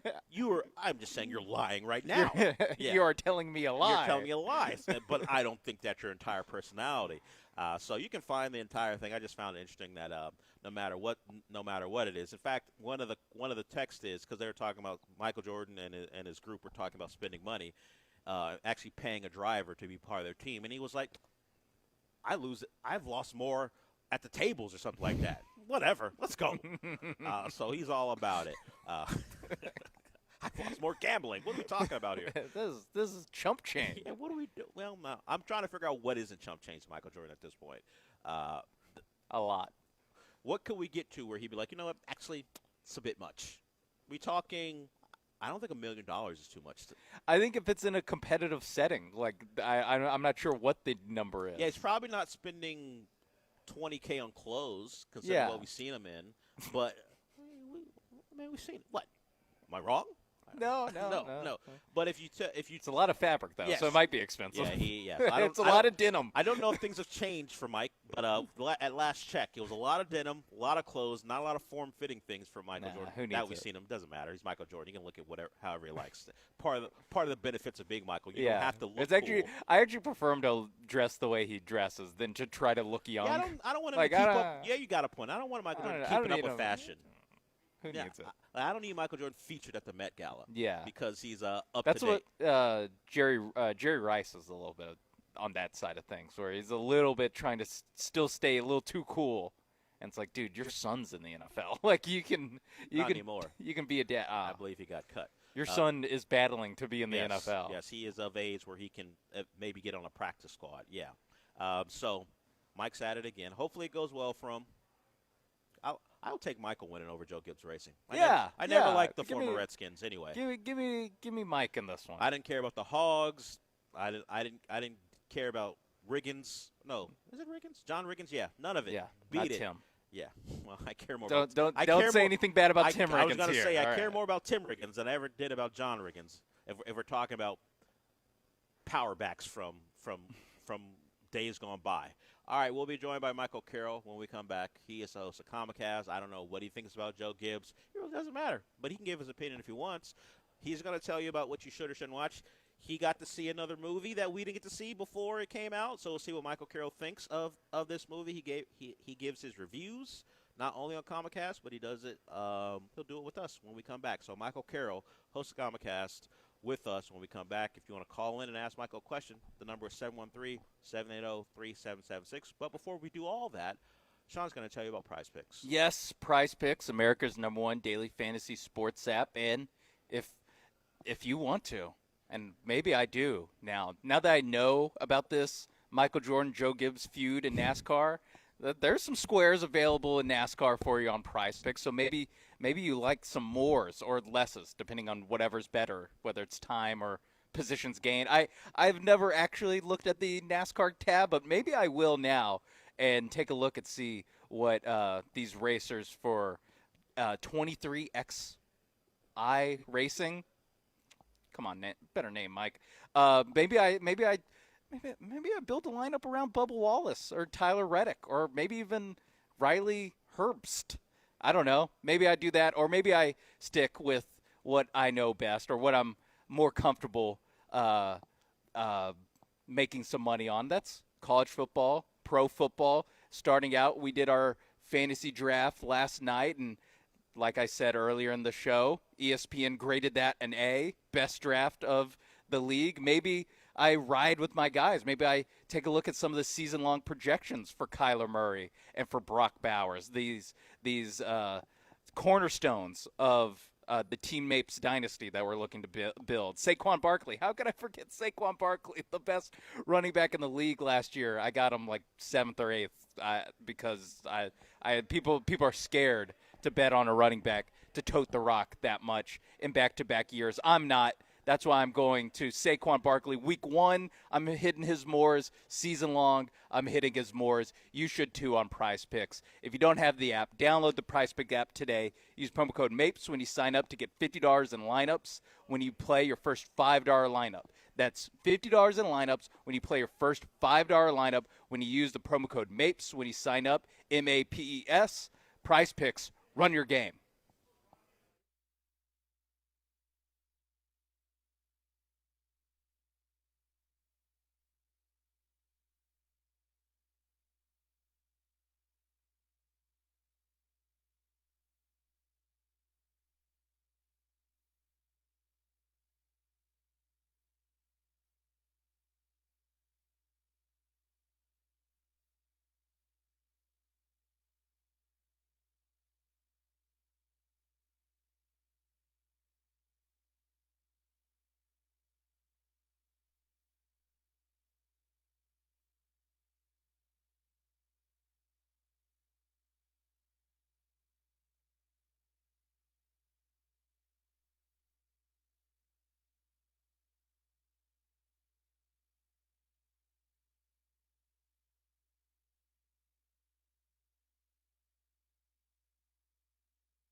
the familiar music of Michael Carroll joining us, the host of ComicCast. He joins us every week. You know, sometimes the man wants to take a day off, so. To be fair, last week I was told to save a broadcast. Oh, I wasn't even referencing last week. Oh, okay. There are just some times where life actually happens. That's true. I do get days off every now and then. Yeah, I mean, I would ask that they don't happen on Fridays, but I can't control that. We look forward to the Michael Carroll segment every week. He is the host of ComicCast. You can find that wherever you listen to a podcast. And you can also hear it on ESPN 97.5 from 8 to 9 on Wednesdays. He does that podcast with John Lee. Now, Michael, I saw you tweet, or not tweet, but put something on Instagram, and it came across as a notification on my phone. And I look at the story, and you went to go see a movie. Mm-hmm. I didn't want to reveal the movie, just keep it to myself, so you can reveal it. But first, before we do all that, your latest edition of ComicCast, tell the people what got you and John talking this week. This week, well, for one, we didn't talk about Joe Gibbs. We have neutral opinions on Joe Gibbs. So you're more of a Penske guy. Yeah, I guess we're more Penske guys on the podcast. Hendrick Racing. That's yeah, exactly. So, but we didn't get into that. This week, we're right now on ComicCast. We're doing week-to-week reviews of both Alien Earth and Peacemaker. So the issue that came out earlier this week is all about episode 3 of Alien Earth and episode 1 of Peacemaker. And then we'll get into episode 4 of Alien Earth and episode 2 of Peacemaker next week. But it's all about that, spoiler reviews for that. And then we did get a bit into K-pop Demon Hunters winning the weekend this past weekend and Netflix and theater runs and things like that. So we went into a couple of different places this week. So when I'm not at home, like I haven't been the last couple of nights, I will go watch something that I wouldn't normally watch for whatever reason. It's like, hey, it's kind of a vacation, so let's see what's on. So I decided because the TVs here allow you to get into your Netflix. They have an app for it, so you could just so I did that, and I started K-pop Demon Hunters. And am I willing to admit the first musical performance I enjoyed? Yes, I can admit that K-pop Demon Hunters was fun through the first 20 minutes. But I do have a question. Yes. About it. So, for people who don't know, K-pop is Korean pop music. It's kind of formulaic. They put these groups together and they make a lot of money. At least the people who put the groups together. I'm not sure how the performers actually do until they hit it really, really big, like Blackpink or something like that. But in the movie itself, it's an animated movie, and every character is speaking English, but for the most part, through the first 20 minutes, they're all Asian characters. I'm watching it, I'm going, why isn't this movie?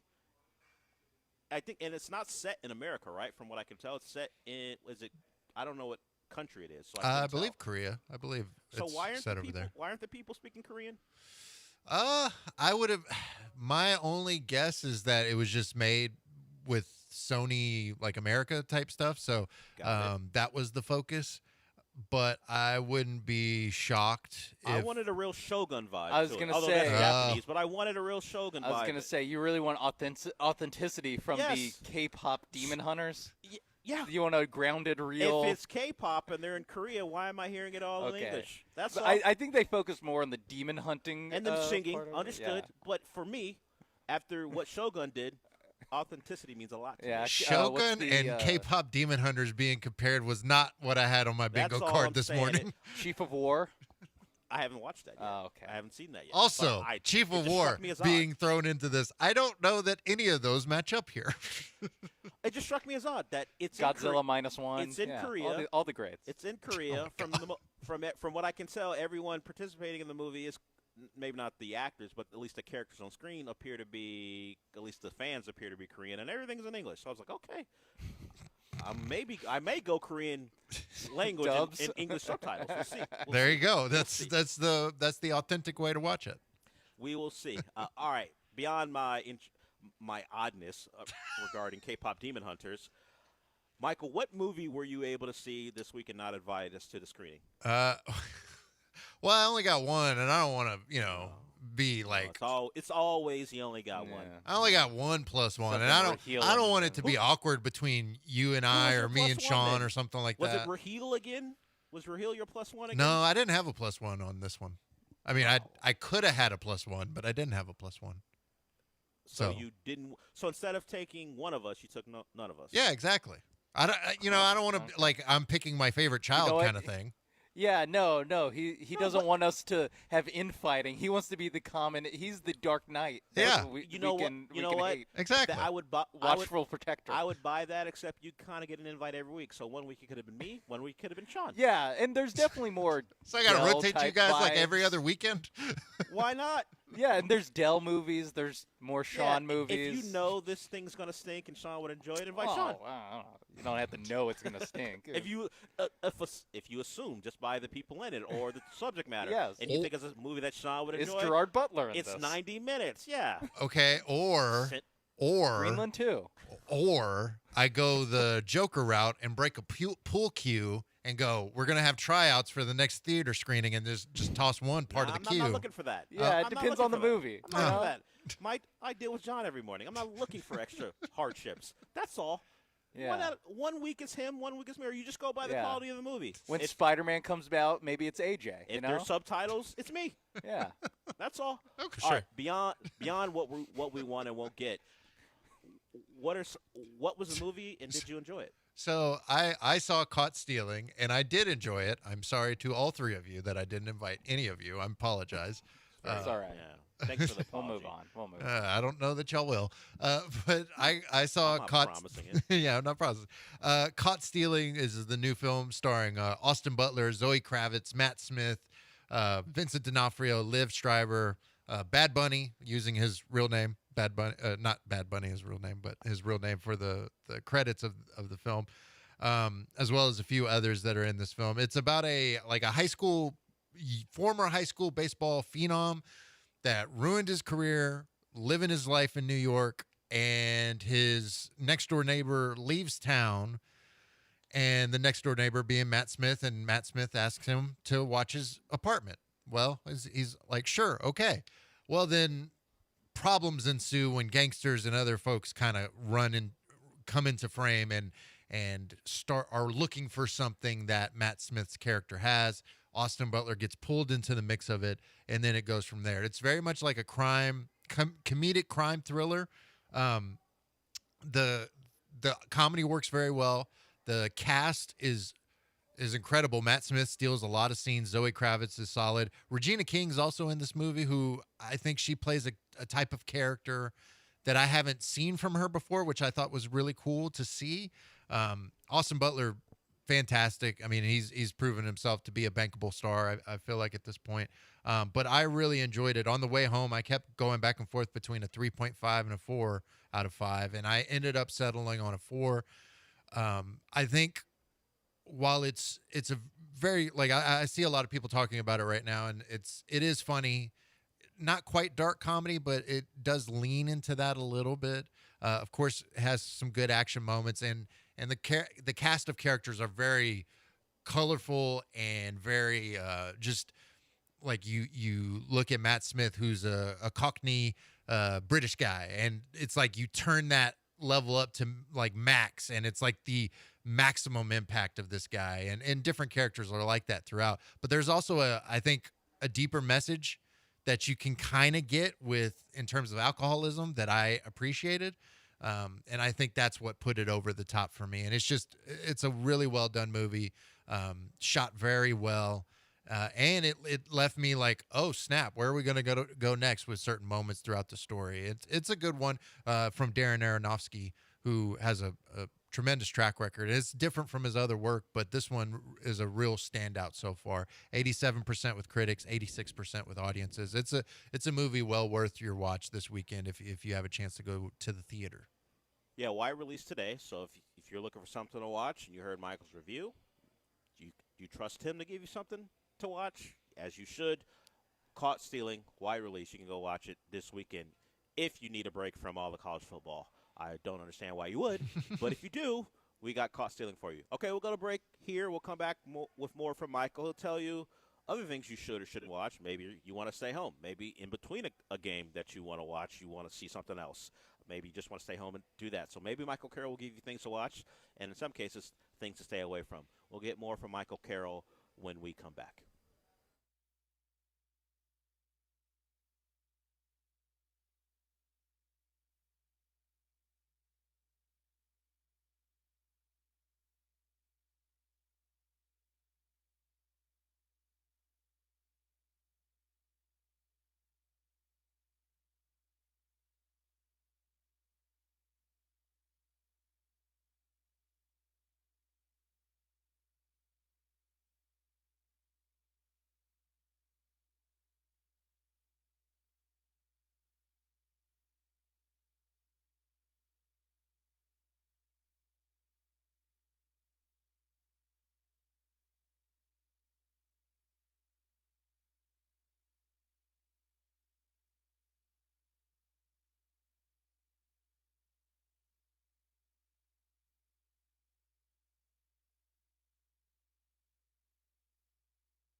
After the Dow and S&P hit record highs yesterday, we're seeing a bit of a pullback this morning. This is a day on which we'll see new tariffs being imposed on small packages coming to the United States via e-commerce, the so-called de minimis exemption expiring today, which means that packages from the likes of Amazon, Shein, or Temu will be more expensive, and some countries have actually stopped shipping packages to the United States as a result. Now, we're down across the board. Europe also weaker in every market. The only major market up overnight was China. So we'll see how that plays out going forward. We're waiting on key inflation data included in the personal income and spending data coming out this morning, which may guide the Fed's decision and confirm whether or not it was likely to cut rates by 0.25% in September. 10-year note yields holding at 4.22%, dollar slightly firmer. Oil's down about $0.25 at 64.32 a barrel, and gold down 8 to 34.65, while crypto is getting hit hard across the board this morning.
You're listening to the Del Olaleye Show, on ESPN 97.5 and 92.5. broadcasting live from the Mobile Veritex Community Bank Studios located at the Golden Nugget, Lake Charles. Here's Del Olaleye.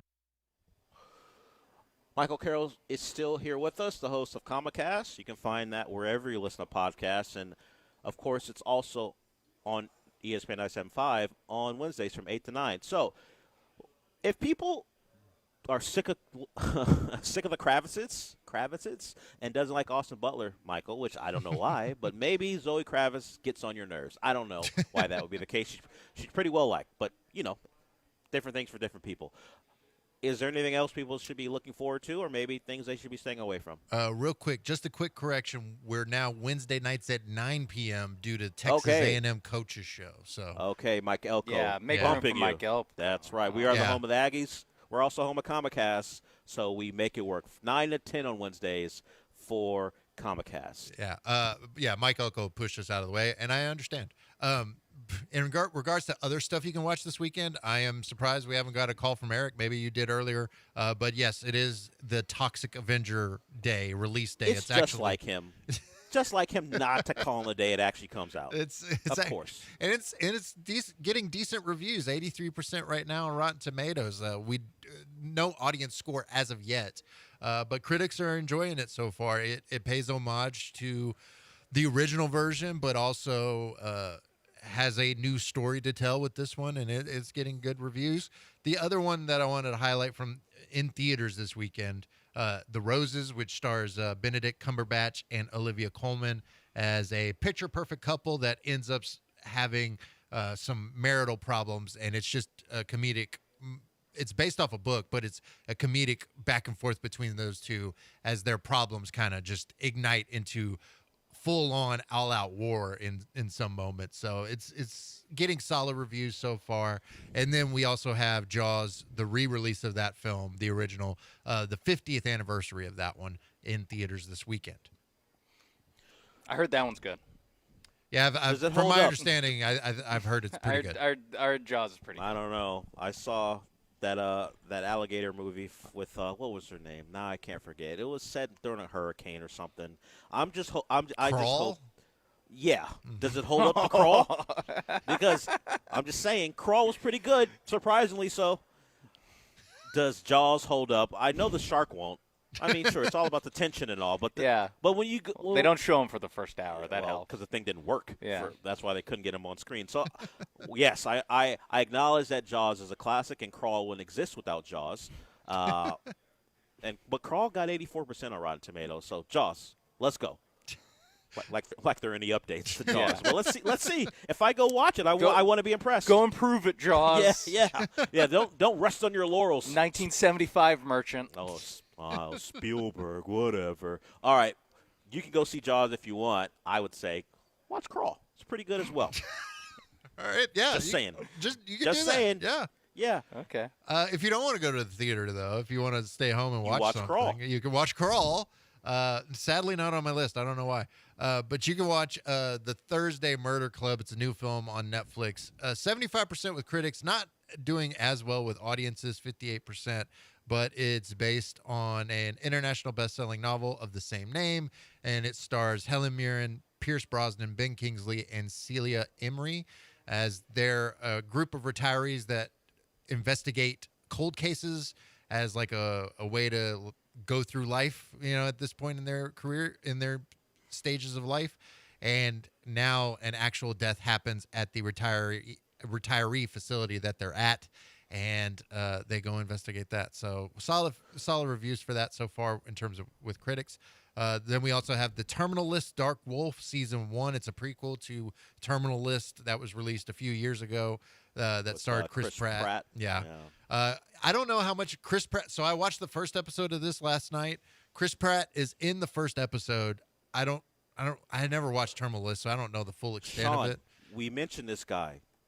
The guy who plays Tim Riggins appears to be the star. Taylor Kitsch? Taylor Kitsch. Yeah, Taylor Kitsch is the star of this one. I might check in. And Tom Hopper, who folks may know from Game of Thrones, Umbrella Academy, a bunch of other stuff. He's the co-star with Taylor Kitsch as well. And it's a prequel kind of following how Ben Edwards began his journey from Navy SEAL to a CIA operator. And I assume that's Patrick where you. Schwarzenegger's in it. Yes, he's in it as well. Luke Hemsworth's in it. It's a solid cast.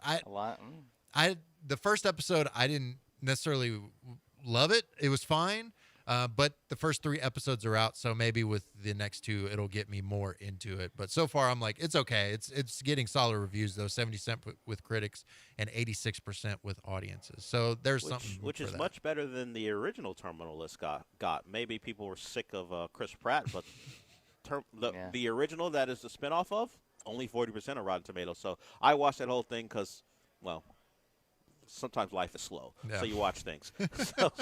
so I am excited to watch the prequel that's getting better reviews, and I like the actor formerly known as Tim Riggins as well. As I said, John Carter. Yeah. Well, John that's Carter, one that probably turned the course of his career. So maybe he doesn't want us mentioning John Gambit. Carter. Was he Gambit? He was supposed to be Gambit. Was he? Did he ever make an appearance as Gambit? In X-Men Origins Wolverine, X-Men right? Origins. And now that belongs to Channing Tatum. Channing Tatum, yeah. So the Terminal List Dark Wolf is something you can watch if you want to stay at home. Is there anything else that you recommend or don't recommend before we wrap it up, Michael? If folks are fans of Upload, season 4 released. It's the final season of that show. It's only 4 episodes, so if you're a fan of that, you can get through it pretty quick.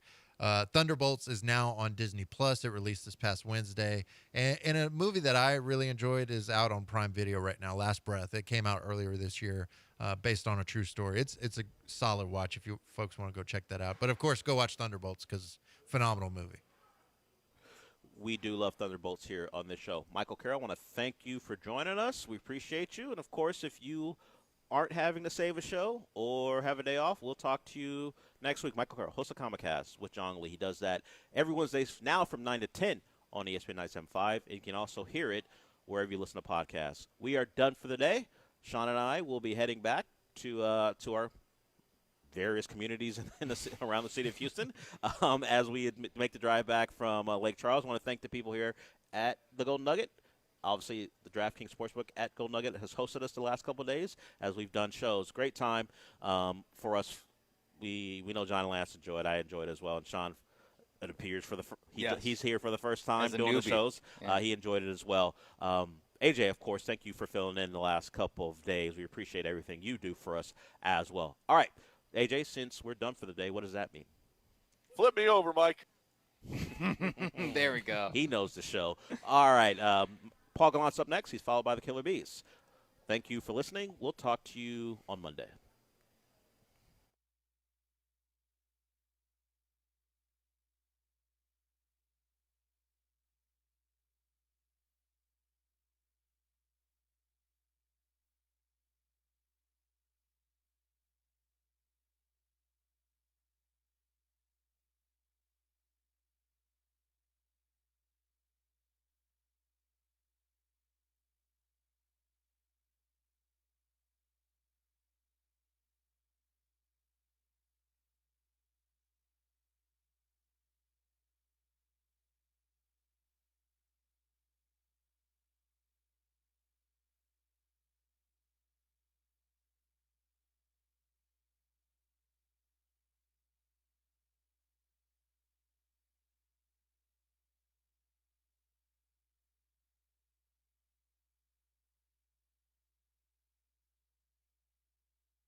Hello and welcome aboard the Paul Gallant Show. It is Friday.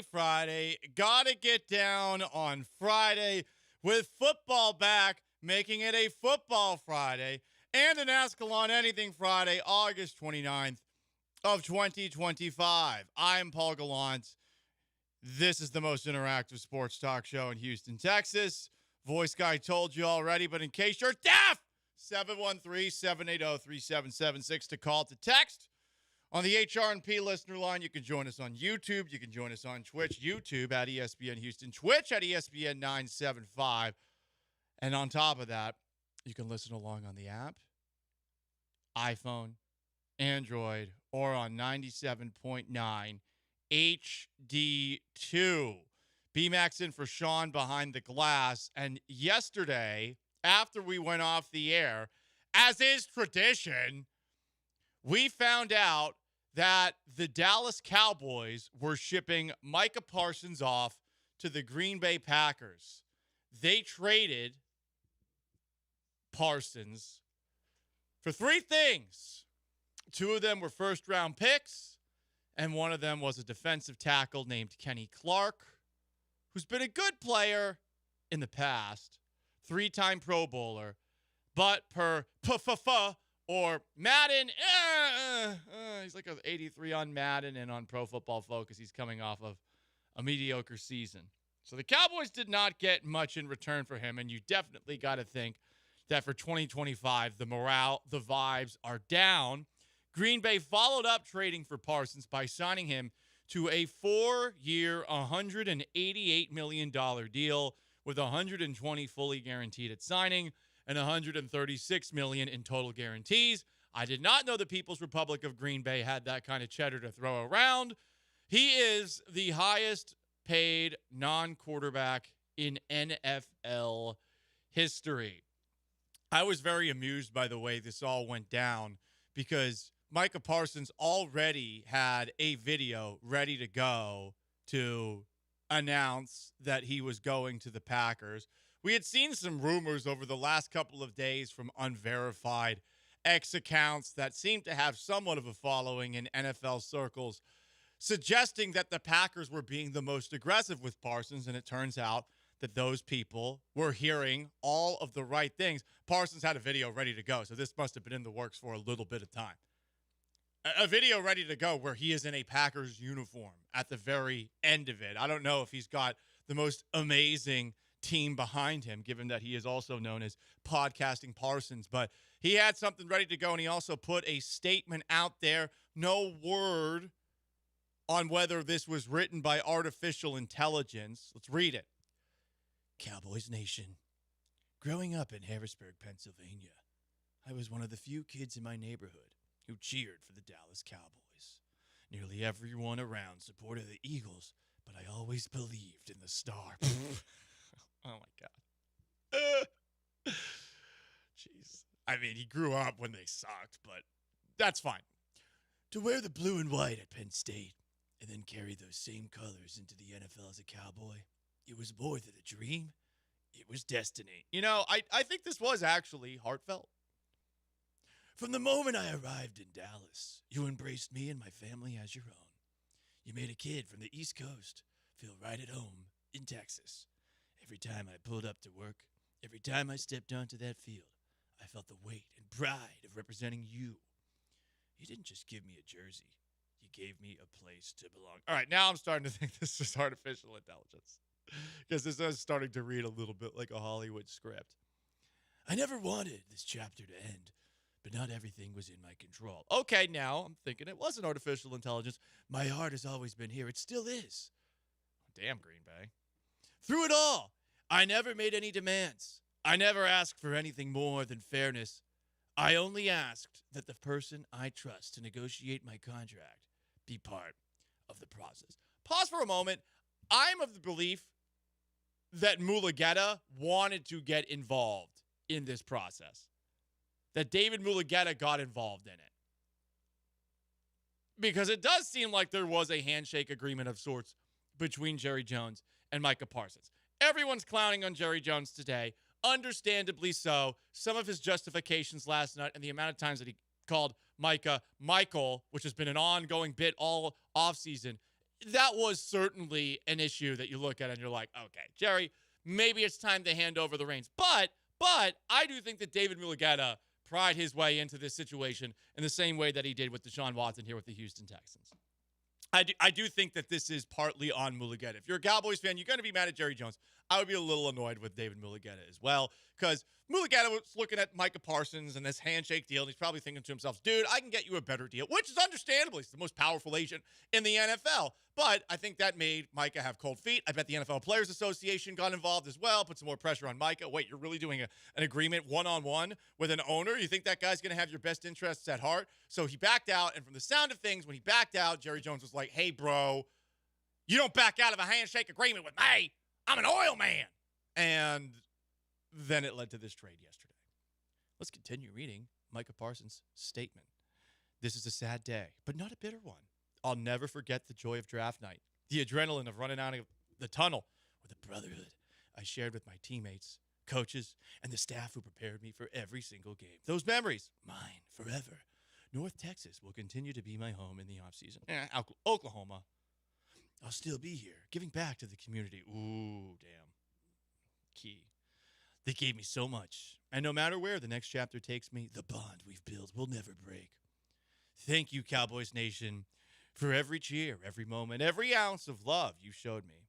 Wearing the star has been the honor of my life. With gratitude and love, number 11, and then a squiggle for his signature. Another turning point on the rest of the Micah Parsons in Green Bay.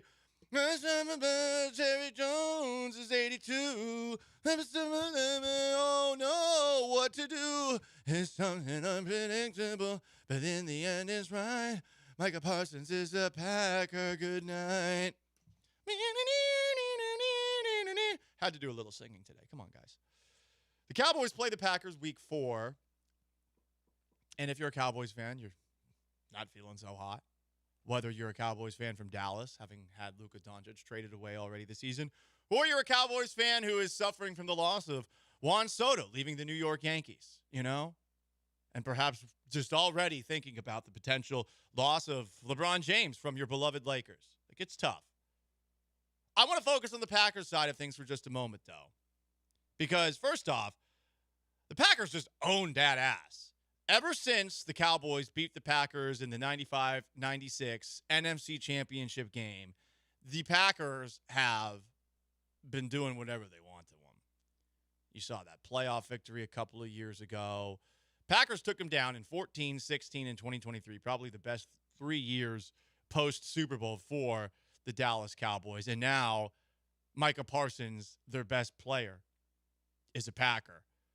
And this is something that we've seen the Packers do a lot. They do seem to get lucky. Things seem to fall into their lap, whether it's Brett Favre or it's Aaron Rodgers or it was Reggie White, and now it's Micah Parsons.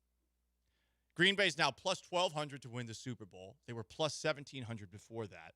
Plus 1,200 gives them the 5th best odds, tied with the Lions and second in the NFC to the Eagles. They're also now the betting favorites to win the NFC North. And Micah Parsons himself is a betting favorite for Defensive Player of the Year.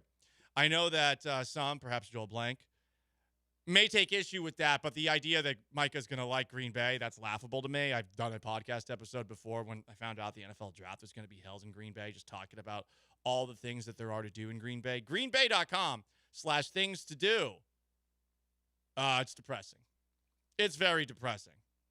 I guess it's good that it's on the water. Some people might have some lakefront property, but I don't think Mike is going to like it very much in Green Bay. But anyway, Packers won this. Hell of a trade for them. They are now a top-of-the-line Super Bowl contender. As far as the Cowboys are concerned, I mean, we're seeing all sorts of people try to pull the spin out after Jerry Jones and Stephen Jones' 45-minute press conference last night. Oh, look at Micah Parsons' playoff numbers. He only had 1 sack in 4 playoff games. Oh, he didn't have the best attitude. You figure out a way to make your best players happy, and you figure out a way to keep your best players around. I don't know if Bill Belichick would sign off, Bill Parcells would sign off on comparisons between Micah Parsons and Lawrence Taylor. But, I mean, we are talking about one of the best defensive players in league history. Is he the best one since Aaron Donald, the best one since J.J. Watt? I don't know, but I mean, this is a hell of a player. Only 5 players have had as many sacks as Micah Parsons in their first 4 seasons in the league. This guy is an absolute terror out there. And he might be annoying when it comes to his podcasting, but I never get the impression that Micah Parsons is doing 90s Cowboys things. Watch that documentary. Jerry Jones couldn't tolerate that attitude, but he could tolerate those attitudes. Also, I mean, Lawrence Taylor was like doing all sorts of drugs and sometimes missing the start of games because of those things. So I'm seeing a lot of spin zone, and I think part of it has to do with people can be convinced by what Jerry Jones has to say, even though he is 82 years old, which should be cause for pause for you if you're one of those people. But I don't see the spin zone for the Cowboys at all.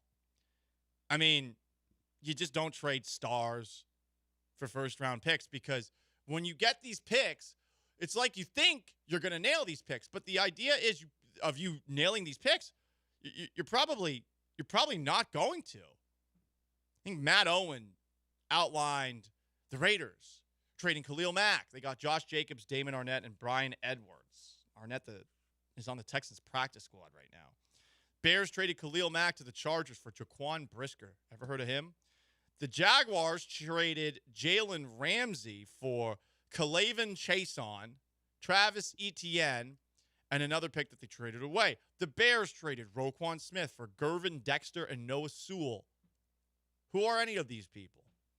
I even went on Grok, which is Twitter's artificial intelligence, and asked for a list of every single trade that a team has made for multiple first-round picks. And, I mean, you go back in time and you take a look at the very many trades that have involved 2 first-round picks. 20 going all the way back to 1967. I would say that generally the team that traded away their best player didn't succeed. Now, in the case of Deshaun Watson, that's worked out for the Texans. In the case of Russell Wilson, that has worked out for the Seahawks. And there's been other situations as well where you have seen, I don't know, maybe Laramie Tunsil getting traded. That didn't exactly work out so well for the Dolphins, but they did get Bradley Chubb out of it. They did get Jalen Waddle out of that. You take a look through history. You think you're going to get something with these picks, but do you ultimately get what you need with those picks? I don't really feel that way about it. Anyway, you want to jump in, 713-780-3776 to call to text. It is an Ask Gallant Anything Friday. You can join on YouTube at ESPN Houston or Twitch at ESPN 975. From the 832, after taxes, he's probably making what he would have as a Cowboy, state and federal taxes. Yeah, I don't know what that situation is in Wisconsin. Johan Izquierdo says, shut the bleep up. Annoying, bro. Well, I'm sorry. I'm just detailing what happened to your sad, pathetic Cowboys, okay? I'm sorry. I'm just telling you the facts, okay? I could sing a little bit more for you if you want. Johan. Don't mess with the Johan. Anyway, it's an Ask on Anything Friday. Is this Jerry Jones' fault? 713-780-3776 to call to text. Is this proof he needs to step aside, or was David Mulugeta involved? It's the Paul Gallant Show, most interactive sports talk show in Houston on an Ask Gallant Anything Friday. Stick around.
You're listening to The Paul Gallant Show, On ESPN 97.5 and 92.5. live from the Veritex Community Bank Studios. Here's Paul Gallant.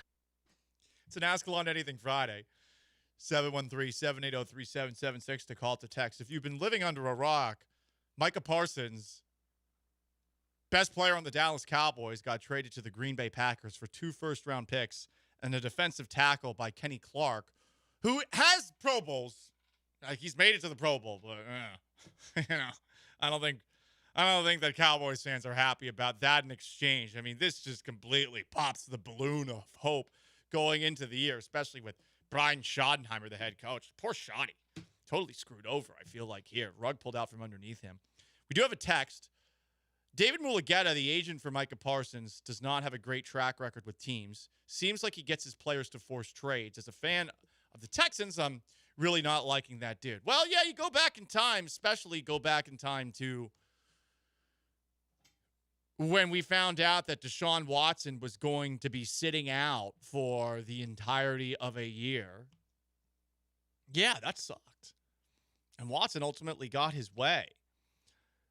I do think that, you still have to take trade requests made by players across the league with a grain of salt. And there are certainly some unique circumstances here when it comes to Jerry Jones, the way that he negotiates contracts one-on-one with players, the NFL Players Association finally figuring that out for the first time, it feels like, over the last couple of months, that you could see why David Mulugeta would step in here and really draw a line in the sand and perhaps build a wall to keep deals like this from becoming the norm in the NFL. But it really does feel like this is a 1 of 32 kind of circumstance when it comes to Jerry Jones negotiating one-on-one with players. I don't know if this is going to set a precedent for players to actually force their way out of situations that they don't like, but this is now twice that Mulugeta has been able to get a player that did not like his situation to another place. I don't know that Deshaun Watson would have picked the Browns had they not offered all that guaranteed money, but I would say the same thing with Micah Parsons, no matter how good that Packers team is. It is Green Bay, Wisconsin. Sorry, Joel. But this is something going forward to keep an eye on. Mulugeta has a lot of power, and it does feel like, to a degree, they caved to Micah Parsons and David Mulugeta. They're not going to say that, and if you go and watch that 46-minute press conference that Jerry Jones and Stephen Jones had, and you're probably going to look at Jerry and say, oh, yeah, this guy's 82. I mean, there were so many times where he called Micah Parsons Michael. He's been doing this all offseason. At least he did catch himself once. The other thing that I would like to say is I firmly made a commitment to Michael this spring, Micah, and paid him. Did correct himself. And to pay him. So many opportunities this offseason to correct himself. He did correct himself there. But another point in the press conference, his son had to remind him, hey, that's not how you pronounce Micah. Would like to try to figure this out. Did I talk to Michael? Micah. About, I'm sorry, I didn't get the. Oh. I mean, that right there, if you're a Cowboys fan, you're like, God, this. How much longer? With all due respect, how much longer? Steven? I don't know. Want to Wendy Williams him? I mean, that's what Cowboys fans are wondering. That's the rational, the sane Cowboy fan thought. He gave an 11-minute first answer at that press conference. Holy smokes, that must have been elite rambling. I was going to watch through it, and then I saw that, and I was like, okay, I think that kind of tells you everything you need to know about that. He said that this move was a move to make the Cowboys successful in the playoffs. Okay. Well, defense wins championships, right? He compared the trade to the Herschel Walker trade, which who knows if he's the one that should be given credit for that or Jimmy Johnson's the one that should be given credit for that. You knew that was on your bingo card going into this press conference. Oh, they traded their best player for picks? Herschel Walker comparison will be brought up, EMAC. Yeah, the problem where it falls apart, though, is they got 5 picks for Herschel. Yeah. They got 2 for Micah Parsons. And Kenny Clark. Well, okay. Yeah, Kenny Clark. He's 30 years old. He's just like Ndamukong Suh in his prime. He's just like Aaron Donald, J.J. Watt, you know? Yeah, there was somewhere else in that press conference where Jerry mentioned that he wants to turn this into like 5 Pro Bowlers. Or no, sorry, he said 5 All-Pros. Like, okay, but you got 2 picks. The math is 2. It's 2. It's 2, not 5, Jerry. We'll go through more bullet points from the press conference. He said that they made this move to stop the run. Okay. But it's a passing league now. I get it. The Eagles, they run the ball very well. So, okay, you want to spin zone that, sure. Cap space and Kenny Clark give the Cowboys a chance to be better. Yeah, in the future, not now. They also admitted they never got the impression that Micah no longer wanted to be in Dallas. So it really feels like they either let David Mulugeta work one over on them, or they were annoyed that Micah backed out of that handshake agreement, which is something that Don Van Natta reported. They claimed that they might use the picks, both Jerry and Steven, that they just got to acquire a player via a trade right now. Sure, Jan? That's not going to necessarily help you out either. And he also thinks that there's not going to be any bad blood going forward between the Cowboys and David Mulugeta. I don't know. Jerry Jones is a pretty petty person if you've watched that Cowboys documentary. When he was getting sued by the league for those little handshake side deals he was doing with all sorts of corporate sponsors, he did say, like, yeah, I will take every effing cent from you people, while crying to these NFL owners. So Jones gets most of the blame. Micah said, hey, I came back. I was trying to be empathetic to negotiate. And Don Van Natta, who I mentioned a moment ago, talked about how the reneged handshake between he and Jerry was the end. But I do think David Mulugeta was heavily involved in this. So I feel like Jerry's getting all the blame, and Jerry speaking makes it easier to blame him. But I do think that it's more than just Jerry here. As far as the spin zones and the bootlicking going forward, I think all the people who are doing the bootlicking are a sign that you should not do the same. As someone text in from the 832, as a Cowboys fan, I'm happy we made the trade. I just don't see how you can be. You know, you could spin zone it to yourself, but, like, that's what Skip Bayless is doing. That's what Peter Schrager is doing. And for those who don't know, I can't believe Peter Schrager is Mount Rushmore insider in NFL circles, because I feel he's never critical of anything, and he's always looking at the glass over full view of things. He put out something yesterday afternoon, like 2 posts back to back, and I was like, dude, I get it. You need access to Jerry Jones, but you're going to write this. Fact is, Jerry Jones, being the owner and GM, gives him the ability to think long term and not feel the pressure of his job hanging in the balance. What about his life? He's 80-2. Another GM is immediately on the hot seat if this doesn't work. Jerry, as GM, can make a decision without that factor or concern of his job. Peter's a nice guy, okay? And there's a place for nice guys out there. But as an NFL insider, I see this. This is just some bootlicking, slurping, whatever you want to call it, glazing. Another from Peter. With the Cowboys winning the Super Bowl this year, they had more of a shot than I think a lot of people are giving them credit for. 2023, that's supposedly the best Cowboys team we had seen in quite some time, right? Last year, Dak Prescott goes down. They had a pulse the remainder of the season. Like, they did have a pulse. Continued Schrager. Did they win big with Micah Parsons? Jerry is rolling the dice because he didn't want to pay Micah and because he can. Go ask other GMs if they take 2 first-rounders, Clark, and $47 million for Micah Parsons. You'd be surprised by how many say yes. Yes, because GMs are little freaks. They're horny little freaks. They see a draft pick, they're like, I'm going to get the best draft pick ever out of this, you know? And then draft night comes, and you know what happens? They generally get performance anxiety, and they either go a little bit too quick or they go a little bit too late, you know? Problems that all dudes have from time to time. And they don't get a guy that's going to be able to replace a player like this. It's just like if you play in a Madden dynasty, which I have been in before with Brian McDonald. I feel like a shot's coming. It's not a shot. Okay. But I know that everyone in that league that we were in loved to make trades to get draft picks.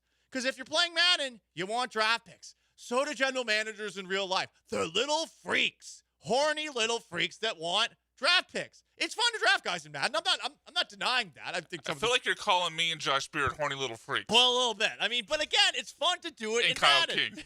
Definitely. Mostly Kyle, I think. Mostly Kyle King. Mostly. But listen, like I get how GMs want to do that. That's not proper justification for saying like, hey, would GMs want to do this? GMs want to do this because GMs want to use draft picks on people.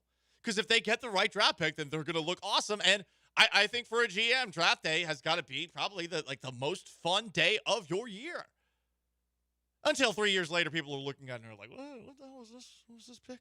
It's a hard job, but GMs want draft picks. That's why people want to make a move like that. Anyway, I think that the bootlicking going on for the Cowboys and this trade, you gotta take all of it when you're looking at it, and then look at who's posting it and wonder why they're posting it. Because there's no justification in the short term for this trade. They have to nail these 2 picks. Maybe they do.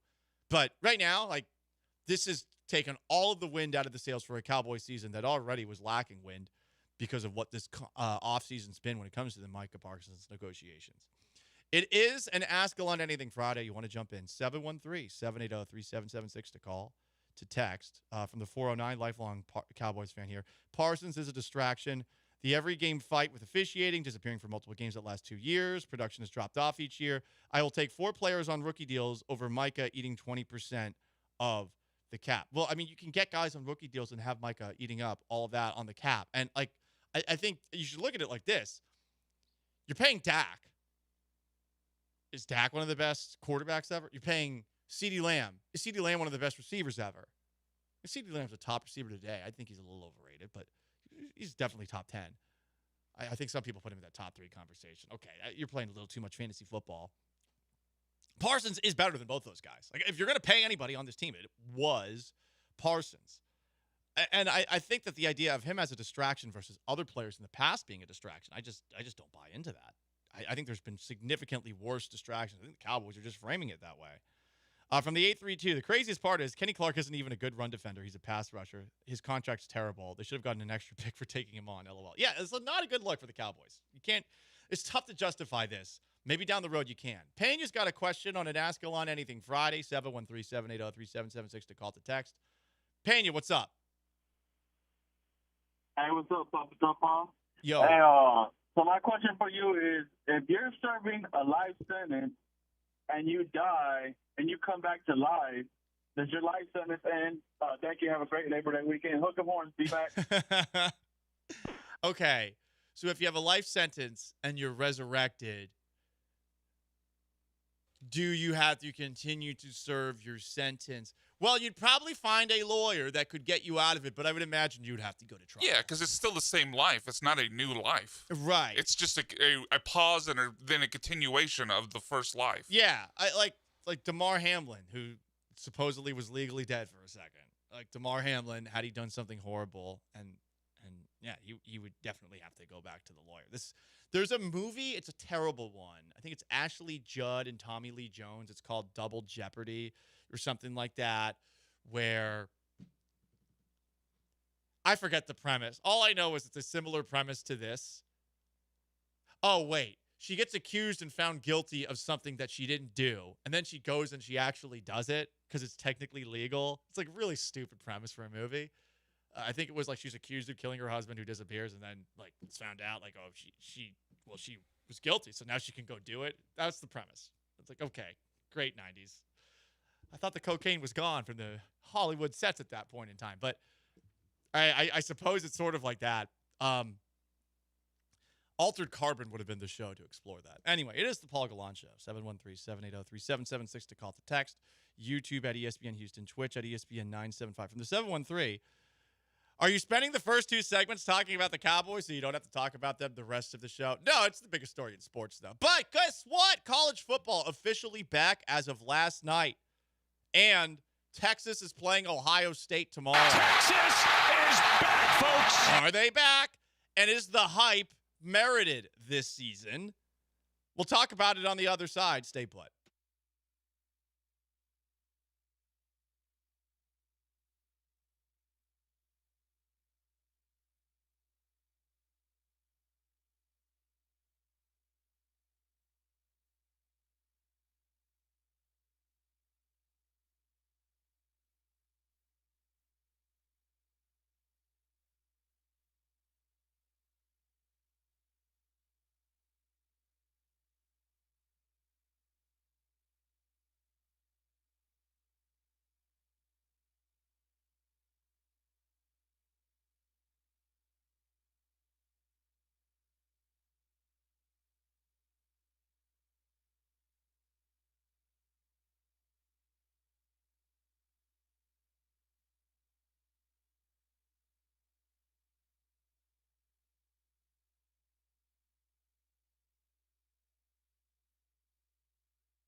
This is the Paul Gallant Show on ESPN 97.5 and 92.5. from the Veritex Community Bank Studios. Here's Paul Gallant. Most interactive sports talk show in Houston on an Ask Gallant Anything Friday. B-Mac in for Sean Mapes. A text from the 832. Paul, if I were to give you 1 Bitcoin, would you sell it or hold on to it for 5 to 10 years and then sell it? For reference, 5 years ago, one Bitcoin was worth $10,000. Today it's worth $108,000. And 10 years ago, 1 Bitcoin was worth $250. Yeah, I would hold on to it. I haven't touched any of. I have a couple of accounts where I put money into a little bit ago, and I just don't look at them because I don't want to be tempted to withdraw everything that's in them. So I have no idea what's in them.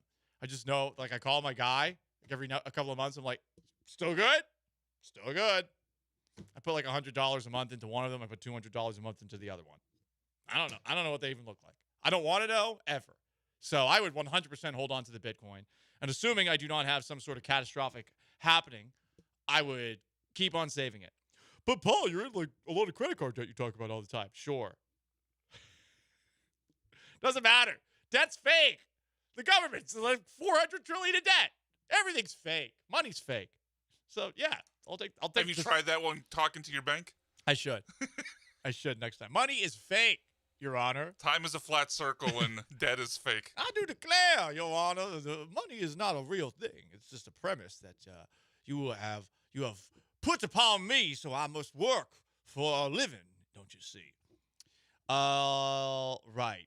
Big game tomorrow. Texas, Ohio State. It's at 11. Also another big game tomorrow, Syracuse, Tennessee at 11. I am 100% just to be annoying going to go to whatever bar I watch tomorrow's games at, and I'm going to ask for a game that has Texas and Ohio State to change to Syracuse, Tennessee. I'm legitimately going to do that just to be annoying. I'm going to ask, wait, is the game on? And I'm going to keep on asking it like that. Is the game on? This poor bartender is going to be like, I don't even know where the remote is. I don't know how to change the TV. Why are you asking this? And I'm going to say, like, but why? Where's the game? Syracuse versus Tennessee. Vengeance for 1998. I watched that game this morning. Anyway, big game.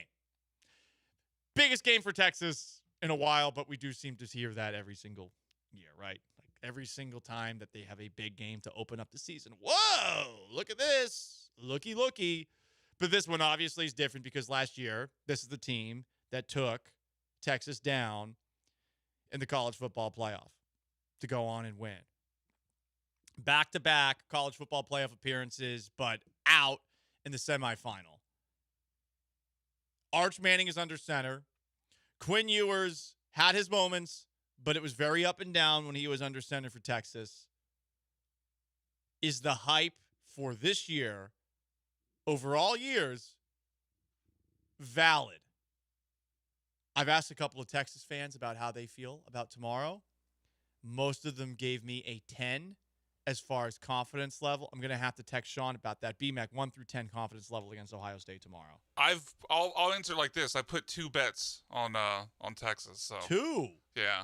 Okay. Well, I put it on Texas money line and the under. So that's my thought. Texas defense wins this tomorrow. Texas defense wins this. Okay. Ohio State being a favorite for tomorrow is strange to me. That number's moving, though. Okay. Like Sean, because I was actually texting Sean to put in the bets for me because he's at the Golden Nugget. Yeah, that's right. He's in Louisiana. And we can't do it legally in Texas. Yeah, no, don't get me started on that. But right now the line he's seeing is actually Texas even money, and it started off I think as Ohio State 2.5 like a week or so ago. So it's pick 'em now. Interesting. Yeah, it's pick 'em now. Okay. We might have to adjust that when we do the pick 6 a little bit later. And obviously, I think people are looking at that. Ohio State last season, they win the national title, but some guys leave. They have a new quarterback, too, right? Yeah, Julian Sagan. That's who they picked. To me, like that's why it's crazy that Ohio State is favored in week 1. This is his first game. It's Arch Manning's first game as starter, but it's this kid's first game. I don't care how good Ohio State is. It's going to take him some time to, I think, get the feel of college football. You would think.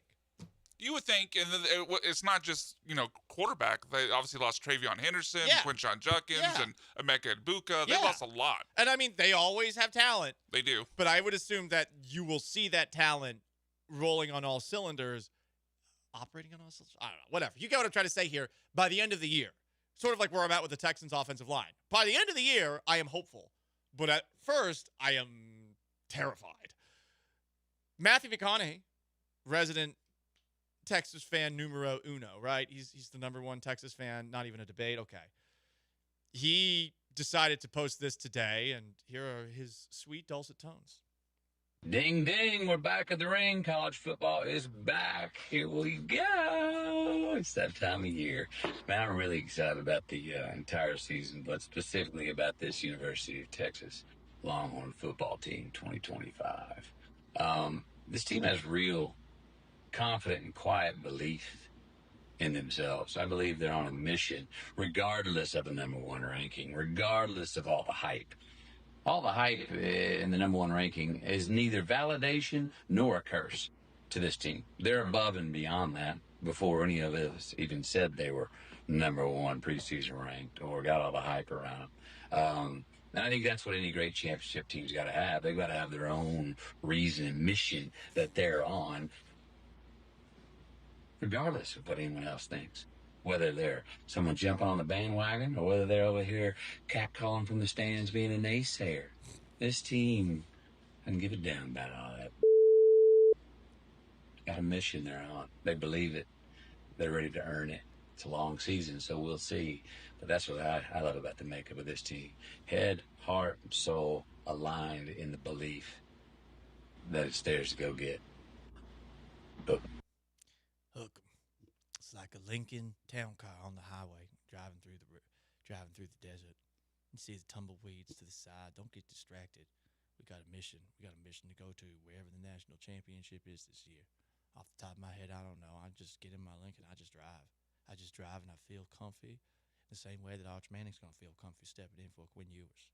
I don't know why all of a sudden Matthew McConaughey's starting to sound like he is from Mississippi and or Louisiana. But these sweet, sweet dulcet tones of Matthew McConaughey going to guide our boys to a championship. Yeah, I sound like General Pickett from the Confederate Army. I don't know why I turned into that, but hey, I tried, okay? We'll work on our McConaughey. I'm assuming we are going to be playing McConaughey as much as the Killer Bees play Seth, the Colts fan, every single Friday. I'm just going to look for a Matthew. So that's what McConaughey had to say about this. There's one last thing I wanted to talk about just from the Texas-Ohio State side of things, and we'll take a look at some of last night's college football games because football is officially back. Someone had to do it. Somebody had to be the Skip Bayless versus LeBron with Arch Manning. You got to carve out a niche, especially if you're a failed reality TV star who was on his own season of The Bachelor and played college football, but no one takes you seriously the way that they take your older brothers seriously. I'm, of course, talking about Jordan Rodgers, who apparently has a podcast. He has a very nifty set that has a lot of money put into it behind him. This is how the Speak for Your Pizza take sphere works these days. If you are a yapper and you get paid to yap into a camera, you have to have a niche. You are either the bleep guy. We saw a lot of people, specifically Danny Parkins, who I like, but I felt this was very obvious, become the Caleb Williams guy. Oh, he's from Chicago. I really like Caleb Williams. Well, Caleb Williams sucks. So sometimes when you become that guy, it doesn't work out so well. Nick Wright was the LeBron guy. Now he's the Patrick Mahomes guy. Skip Bayless, the anti-LeBron guy. Like, you have to have a niche. And Jordan Rodgers is thinking to himself, okay, well, I talk about college football. I'm going to be the anti-Arch Manning guy.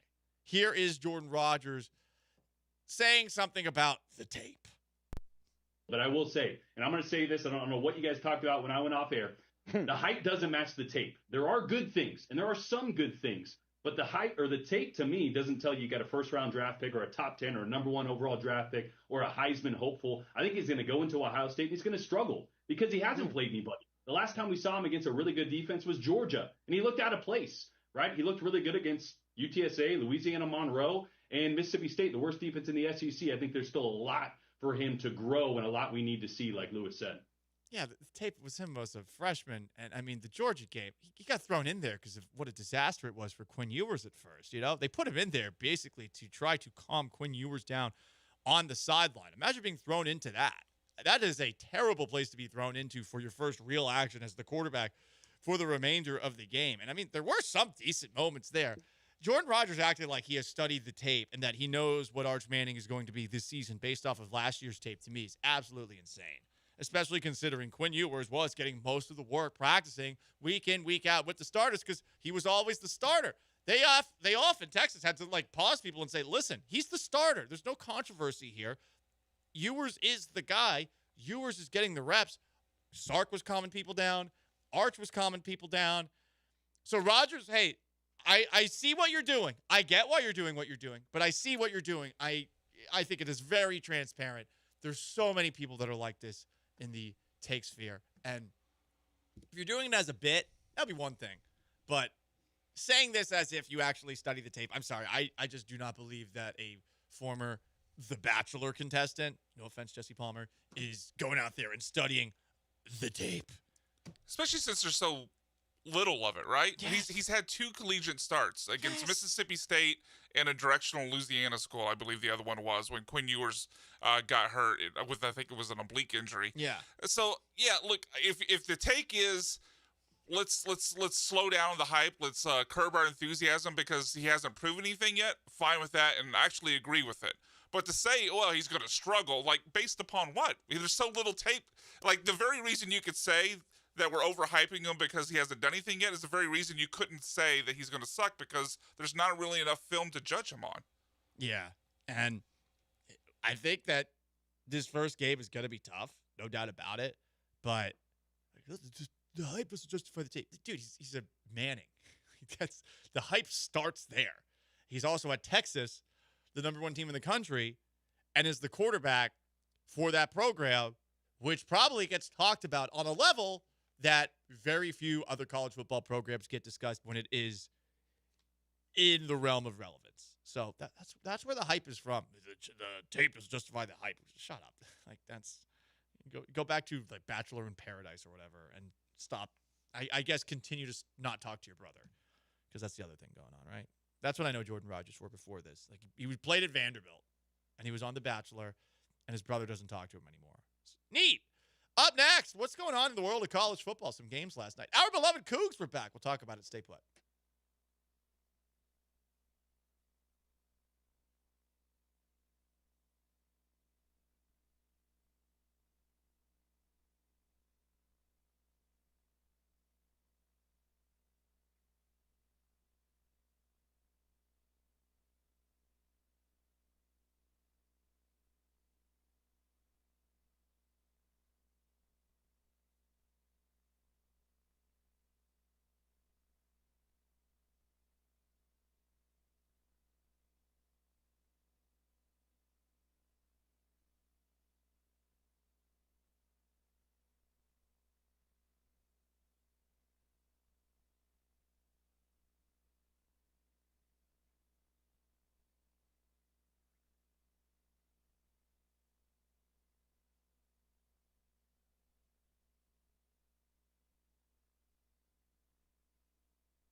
It's the Paul Gallant Show. On ESPN 97.5 and 92.5. Live from the Veritex Community Bank Studios, here's Paul Gallant.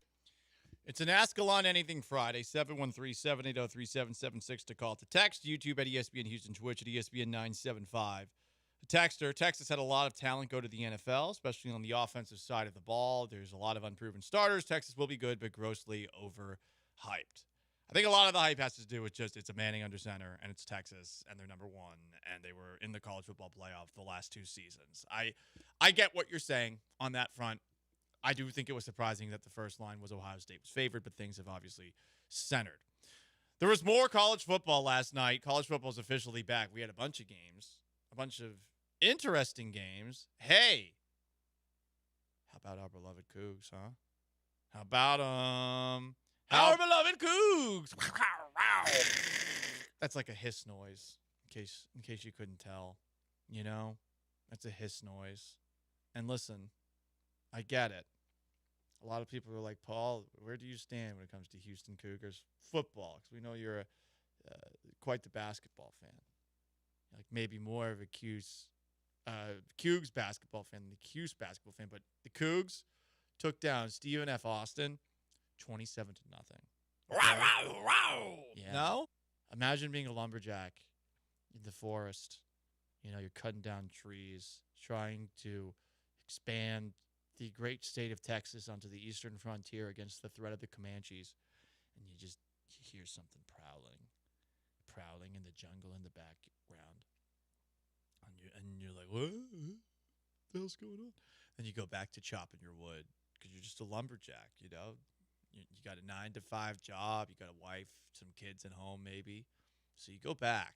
You're wearing flannel in East Texas. You don't know why you're wearing flannel. It's a terrible idea. And you continue to hear rustling. And you're a little uneasy, but you've also had several drinks because you're a lumberjack, you know? So you've had like 3 or 4 bush lights in your flannel shirt. And the rustling continues. And then all of a sudden, you feel about 180 pounds with sharp claws lodged into your back and your neck. And the last thing that you hear before you are brutally murdered and probably not even eaten by this cougar is no? And then your blood just seeps everywhere. And that's what happened to Stephen F. Austin last night. Sorry to be so graphic, but our Cougs, they don't F around. And if you're anyone in the Big 12, better watch your back. Because what the Cougs just did to the Stephen F. Austin Lumberjacks, they could do to you. Hashtag Willie Fritz season. I mean, I would say it's a noble death, though. Like, if you're going to go to be killed at the hands of a noble creature like a cougar. That's true, but if you're B-Mac attacked from behind and you never see it coming, you don't even have a chance to use your axe to fight off the cougar. Because you're too drunk on bush light. Yeah, you just listen. It's you wore flannel outside in East Texas. You're chopping down trees. It's hot as balls, and you're like, oh god, this job. I love sucks. that your view of an East Texas lumberman is basically the brawny man. Yeah, they're probably wearing a little bit less. Although I wonder because it's you don't want like the splinters or the wood to get into you. The flannel does actually do a pretty good job of keeping you from that happening. Other games last night. Nebraska played Cincinnati. Taylor Swift was there with Travis Kelce. His first, I think, time in public since getting engaged. And Dylan Raiola was cosplaying as Patrick Mahomes in front of Travis Kelce. Do you think Taylor was side-eyeing the way that Travis was looking at this person that is pretending to be Patrick Mahomes out there? He's even doing the little finger thing. This could be the first song. He does the waddle, too. He does. That's true. So bad. It's honestly, Dylan Raiola once said about looking like Patrick Mahomes, quote, I can't get mad at God for making me look like him. Good God, dude. Well, you didn't have to wear his number. You didn't have to cut your hair like that. You didn't have to do his mannerisms. It's everything. At what point did it go from being funny to being you're mentally unwell? At what point? That's going to be Taylor's first new song. It's going to be about watching a football game with the gym teacher who's obsessed with the quarterback that's not his real quarterback. Because honestly, like, Travis Kelce's in a throuple with both Patrick Mahomes and Taylor Swift and Brittany Mahomes. I guess actually, yeah, I don't know how throuples work. I've never been in one personally. That's all I'm saying is that Nebraska, Cincinnati, Taylor Swift was there, and Dylan Raiola for Nebraska is still doing the Patrick Mahomes thing. Boise State played South Florida. And if you watched that game, you probably thought you were going crazy because this kept on happening. This would have been rough. 2 years ago, or the one they saw last year. The ACC has some teams now. Oh boy. Like all game long, apparently that was happening during Boise State, South Florida. And that was a good game. South Florida's got a little juice going into the season. Boise State's always got some juice. And you're just hearing that all game long. It was opening night for ESPN too. That's rough, though. And you think, like, wait, did I miss a swear? No, someone just keeps on pressing that button. The dial tone. Lee Corso, it's going to be his last college game day tomorrow. And he took a commercial flight out there. Meanwhile, Kirk Herbstreit and his dog take a private jet. Not the dying dog. This is the new dog that he replaced the dying dog with so quickly after the dog died. And he was soaking up sympathy from everybody. He also co-signed the Micah Parsons trade. Why does Kirk Herbstreit continue to talk about the NFL? I get he does the Amazon Prime broadcast, but like someone else who I tune out whenever they talk about the NFL. Paul, we do the same with you. Okay, fine. Well, you're missing out all of the insight that will make you the smartest man alive. Thanks, Tom Brady, for giving me that insight. I am merely Paul the Apostle of Tom Brady. There's a book in the Bible about it. You talked earlier about people finding their niche. It does feel like Herbstreit has discovered his niche as being pro team. Yeah. He's very, like, anti-New Age player, pro-team. Like, almost all of his takes are pro-team. Yeah, for a guy who seems very young, you do forget that Kirk Herbstreit's probably in his mid-50s, and he does have, like, the most he has a lot of takes like that. Yeah, exactly. Also, Colorado, they're back, and can't wait for a Saturday at Boulder where you get a contact high. And Deion Sanders might be starting to get those these days. Is there anything about Folsom, about this stadium that surprised you, that you didn't expect? Yeah. The smell of weed in the second quarter. It surprised the heck out of me. Like, every game, I'm like, dang. Like, it seems like it's like a light-up quarter. You know what I'm saying? Like, so is this the quarter that y'all chose? Like, I'm serious. It's a TV timeout. It never fails. And I'm like, wow. What's going on? Because, I've never been high a day in my life. So that's kind of new to me.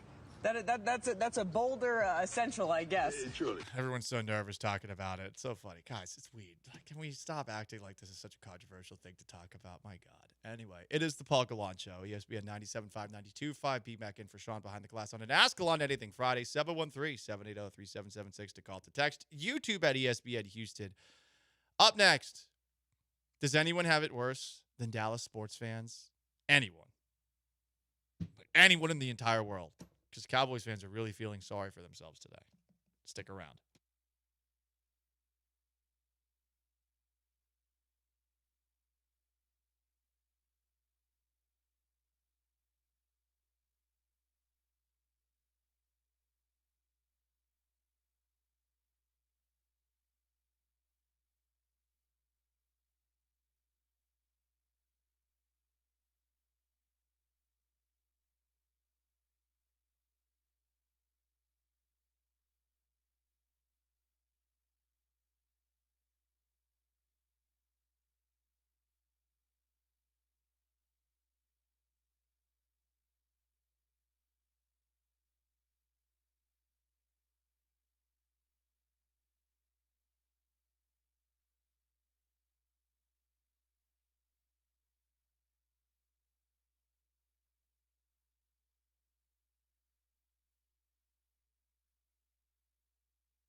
It's an Ask Gallant Anything Friday, 713-780-3776 to call to text, YouTube at ESPN Houston, Twitch at ESPN 975. We do have a couple of fun Ask Gallant Anything questions, but hashtag pray for Dallas, guys.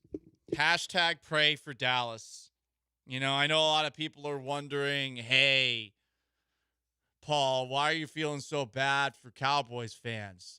Think about the children of Gaza or all the refugees of the war in Ukraine and all the wars across the world. But no, Cowboys fans, at least they'll tell you, they have it the worst. Hashtag pray for Dallas. That picture of Micah Parsons holding a Luka Doncic jersey and Luka Doncic holding a Micah Parsons jersey has been making the rounds today. Damn, that sucks. That sucks. Less than a calendar year. Also, Corey Seager on the Rangers had to get an emergency appendectomy yesterday. And Eovaldi's out for the year. That's true, too. The Rangers are still hanging around. They're actually playing decent of late.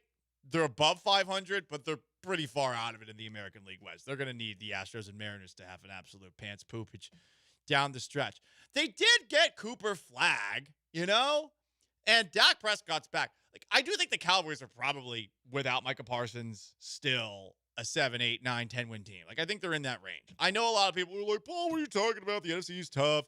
Eagles, Commanders, et cetera, et cetera. Yeah, I get all of that. But I think when healthy, the Cowboys are at the very least functional.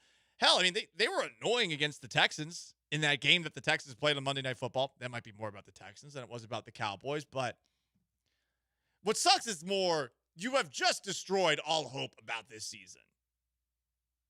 And even if this is the right move ultimately, you're pulling Brian Schottenheimer's chair out from underneath him before he's even coached a game as he tries to step in the shoes of a guy in Mike McCarthy who did a pretty solid job there.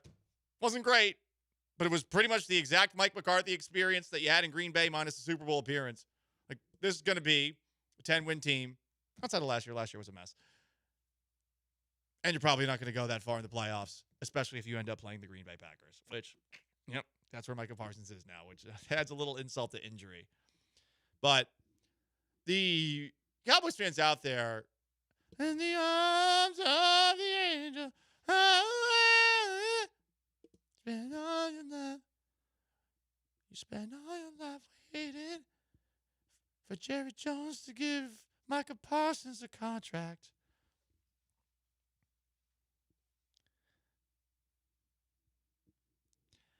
And Micah unfollowed you on Instagram, and his profile picture is a biblical verse from a book you didn't even know existed.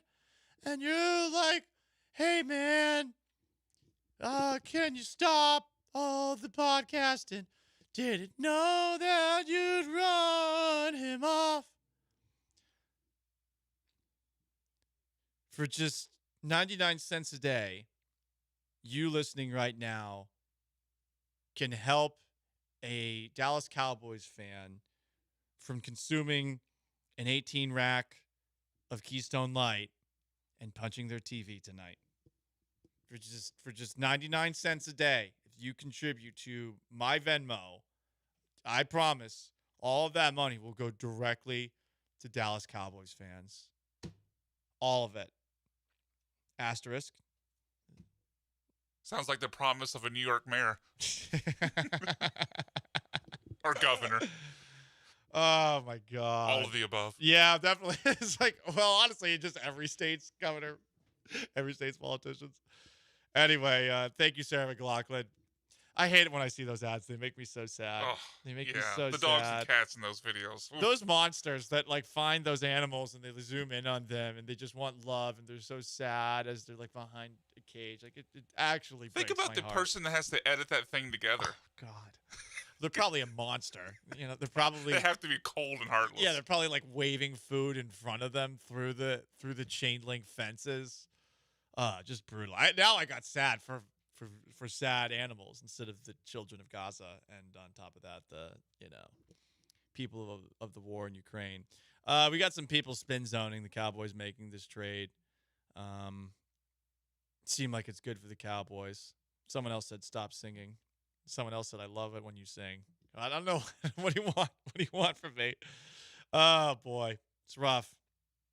Anyway, guys, and Ask Gallant Anything Friday. Let's answer some of your questions because I'm now depressed for abused animals. From the 832, Paul, if you could cosplay as another person for life, who would you pick? Well, if I'm cosplaying as them, I don't think that I'm going to have their wealth or their money. So you want to cosplay as someone who's extremely well liked. Who is the most well-liked person in the world? I'm just going to ask artificial intelligence about that. Taylor Swift. Well, that's a woman. I don't want to pull it off.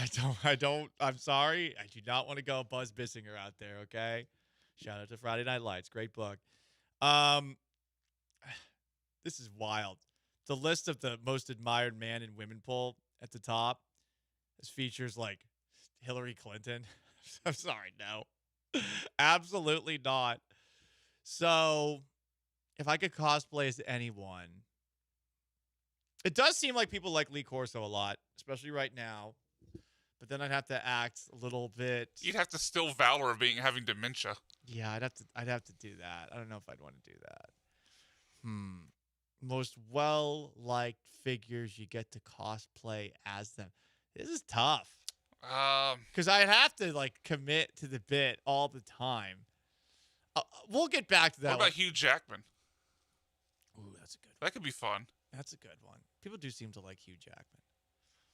Yeah, I'm gonna have to think about this one. I really am gonna have to put a lot of thought into it. Another text from the 832. Paul, would you rather take the beating that Rampage Jackson's kid gave that wrestler? Thank God that guy's okay. That was attempted murder.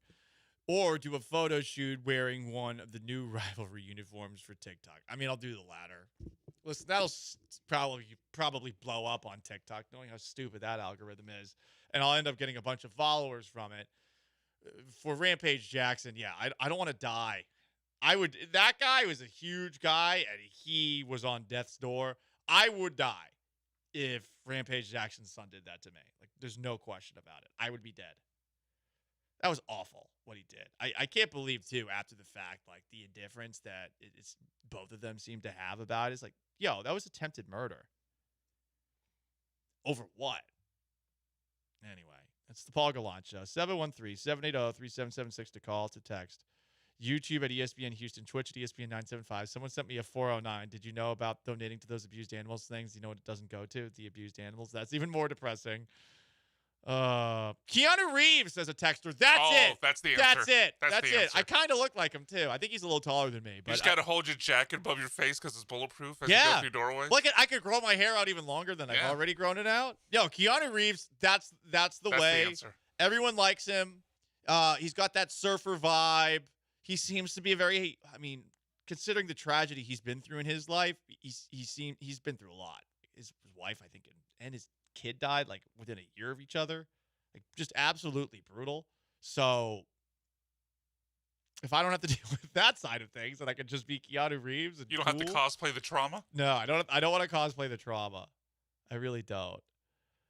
Paul, there's a website you can go and pay to feed cats that are homeless. Maybe you should check it out. Don't tempt me with a good time. Don't tempt me with a good time. Anyway, it's the Paul Gallant Show. 713-780-3776 to call, to text. YouTube at ESPN Houston. Twitch at ESPN 975. Up next, the Micah Parsons trade is the biggest trade we've seen in the NFL in quite a while.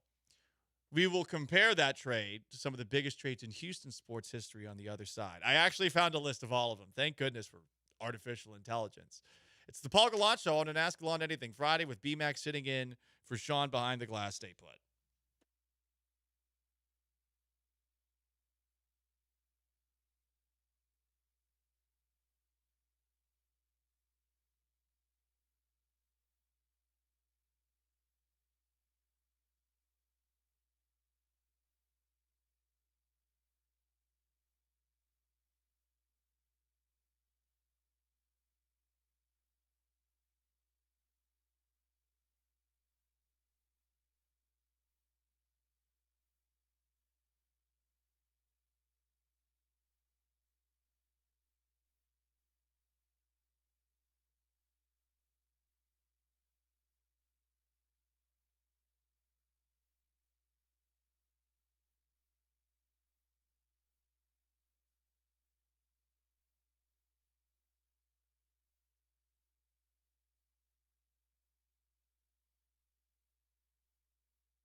Broadcasting live from the Veritex Community Bank Studios, it's the Paul Gallant Show. On ESPN 97.5 and 92.5.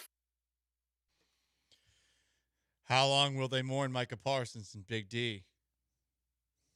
Probably a while. This is one of the most monumental trades in recent NFL history. I mean, 2 first-round picks for arguably the best defensive player there is. And take a look historically at the biggest trades in NFL history that involved 2 first-round picks. It has actually been a pretty interesting like walk back through history. And for whatever reason, I will say this about Gronk. Every now and then, Gronk, you're like, hey, bro, can I please, for the love of God, see the conversation that I'm looking for? But Gronk does a really good job of taking a look back at things in time. And one of the trades, hang on a second. I'm sorry. This should not be happening the way that it is. This computer is acting up. The first trade that ever involved 2 first-round picks. Fran Tarkenton. The Vikings traded him to the Giants for 2 first-round picks. This is, I guess, post Fran Tarkenton being the best that Fran Tarkenton ever was. I think the Vikings made it to a bunch of Super Bowls once Tarkenton was on the Giants, which is ironic. I don't know what they got with those first-round picks, but they traded Tarkenton to the Giants for a first and a second in 1967, a first-round pick in 68, and a second-round pick in 69. Another trade for multiple first-round picks. The Rams traded someone named John Haddle to the Packers for 2 first-round picks. The Patriots traded Jim Plunkett to the San Francisco 49ers for 2 first-round picks. By the way, the 49ers ended up cutting Plunkett, and he signed with the Raiders, and then he won a couple of Super Bowls. Yeah, he won 2 Super Bowls. What? Jim Everett, the guy that Jim Rome got in a fight with in a studio once. Chris, right. The Oilers traded Everett to the Rams for 2 first-round picks. I don't know what they got, but it doesn't seem like that was a bad return. The Rams traded Eric Dickerson to the Colts for a couple of first-round picks and a second-round pick. Yeah, remember Eric Dickerson with the Colts? Didn't look good. The Seahawks traded Fred Young to the Colts for 2 first-round picks in 88. Herschel Walker, the Cowboys traded Walker to the Vikings for 3 first-round picks, 3 second-round picks, a third-round pick, a sixth-round pick, and 5 players. That is still insane. I guess Herschel Walker was that good. My lasting memory of Herschel Walker is when he was back with the Cowboys in 1996 on a kickoff return, kicker Adam Vinatieri running him down and tackling him. Probably the greatest moment of Vinatieri's career, if we're being honest. And I know he kicked game-winning field goals in multiple Super Bowls. Jeff George. The Colts traded George to the Falcons for 2 first-round picks. George didn't do much. Joey Galloway. The Seahawks traded Galloway to the Cowboys for 2 first-round picks in 2000. I don't think that really did much for the Cowboys or Seahawks. Keyshawn Johnson. The Jets traded Johnson to the Bucs for 2 first-round picks. The Bucs did win a Super Bowl with Keyshawn Johnson 2 years later, and then they got rid of Johnson because he was a pain in the ass. But he did win a Super Bowl there. The Saints traded Ricky Williams to the Dolphins for 2 first-round picks. The Saints also traded an entire draft to go and draft Ricky Williams. That didn't really do much for the Dolphins, but it also didn't do much for the Saints. Jay Cutler. The Broncos traded him to the Bears for 2 first-round picks. It's funny looking at this. Did anyone really win much of these trades? I'm not hearing one. The further through history we get, it's like no one really won. It just was a splashy move. The Raiders traded Mack to the Bears for 2 first-round picks, Khalil Mack, in 2018. The Dolphins traded Laramie Tunsil to the Texans for 2 first-round picks. That's Bill O'Brien. I mean, Tunsil was good, but didn't get the Texans any further. Never solidified a team that has historically had the worst offensive line since its inception, except for maybe like 3 years, like 2011 and 2012. And I don't even know the other year, to be perfectly honest. But the Dolphins got good players out of that, but what have they done with it? Jalen Waddle and Bradley Chubb. Jalen Ramsey. Pretty good players. I mean, yeah, but I mean, look at where the Dolphins are, too. So it's one of those things where it happens a lot. And if neither team wins, aren't you just better off keeping the guy that you originally had? More first-round picks. Jalen Ramsey Jaguars traded him to the Rams for 2 first-round picks, but he was not going to play for the Jaguars, and they felt that they had to get rid of him. What have the Jaguars done with those 2 first-round picks? Duval. Jamal Adams, the Jets traded him to the Seahawks when I was up in Seattle. This is the same day that my chill dog incident happened. What a day it was. I was on the golf course tweeting about Jamal Adams to get home. My apartment looks like it's on fire. Next thing I know, Tucker Carlson's taking the poop in my neck. You know, classic Saturday during the Seattle pandemic. That did not work out for the Seahawks. It did not work out. Matthew Stafford. Lions traded Stafford to the Rams. That worked out for both teams. Like, look, Goff's been good with the Lions, and the Rams won a Super Bowl. They get 2 first-round picks. The Lions did as well. Look where the Lions are. Like, that actually worked out for both sides. Russell Wilson to the Broncos, yikes. Deshaun Watson to the Browns, yikes. And now Micah Parsons. So, it's happened a lot. I would say generally, it's been more disastrous recently than it was yesteryear for the teams that are acquiring these players. But I don't think there's a grand sweeping conclusion to come from the history of first-round picks traded for elite players. I wish I had one. Sometimes it works. Sometimes it doesn't. You're welcome for that take and that trip down memory lane. I saw this morning and I was like, I think the Cowboys are foolish for moving on from Micah Parsons because I do think that he is special. I would say compared to a lot of the players on this list, I would say the only players that are probably on the same level as Parsons that were traded were Ricky Williams. I think Eric Dickerson was starting to be on the decline when he got traded. I would say as far as maybe Jalen Ramsey. I think Khalil Mack was still top of his game. Yeah. But I mean, amongst the entirety of the NFL, where you're like, this guy's one of one, this one does seem rather unique in NFL history, you know? So, just to go back in time, if I'm the Cowboys, I'm probably saying to myself right now, I need to frame this so that there was no choice, so that everyone knows I had no choice, and that we're actually going to be better in the short term. And Micah was a distraction, and the defense wasn't good enough against the run with Micah aboard. And I just don't know how many people are going to buy into that. Anyway, it's the most interactive sports talk show in town. 713-780-3776 to call to text. From the 832, I wish people would stop referencing the Walker trade with this. Jerry Jones wants you to keep on referencing the Herschel Walker trade with this trade. How does this compare to trades in Houston sports history? If you go back and look at Houston sports history when it comes to trades, it seems, at least based off of this artificial intelligence recap, that generally Houston wins these trades. Take a look at Astros history. They got Jeff Bagwell from the Red Sox.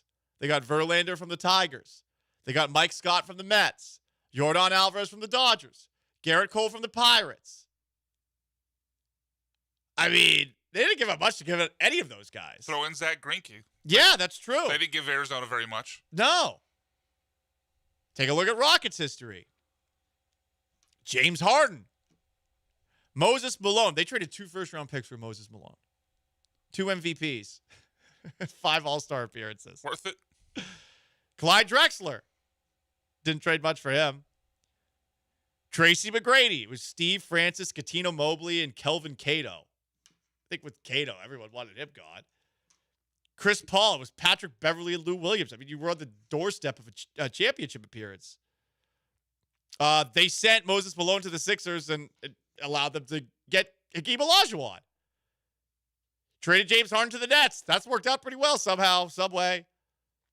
So basically, the Astros and Rockets have won every single big trade that they've ever done in team history. Texas, the Deshaun Watson trade. Good God. I mean, holy crap. Larry Tunsil trade, I don't think anyone really lost. There's one bad one. The DeAndre Hopkins trade, there's no justification.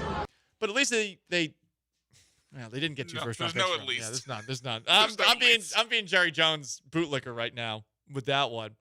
Oilers history. There was a bad one. They traded Steve Largent for an 8th-round pick after drafting him in the 4th round. Yikes. Woof. Became a Hall of Famer, 819 catches with the Seahawks. Honestly, the Oilers trades are the ones that are the worst.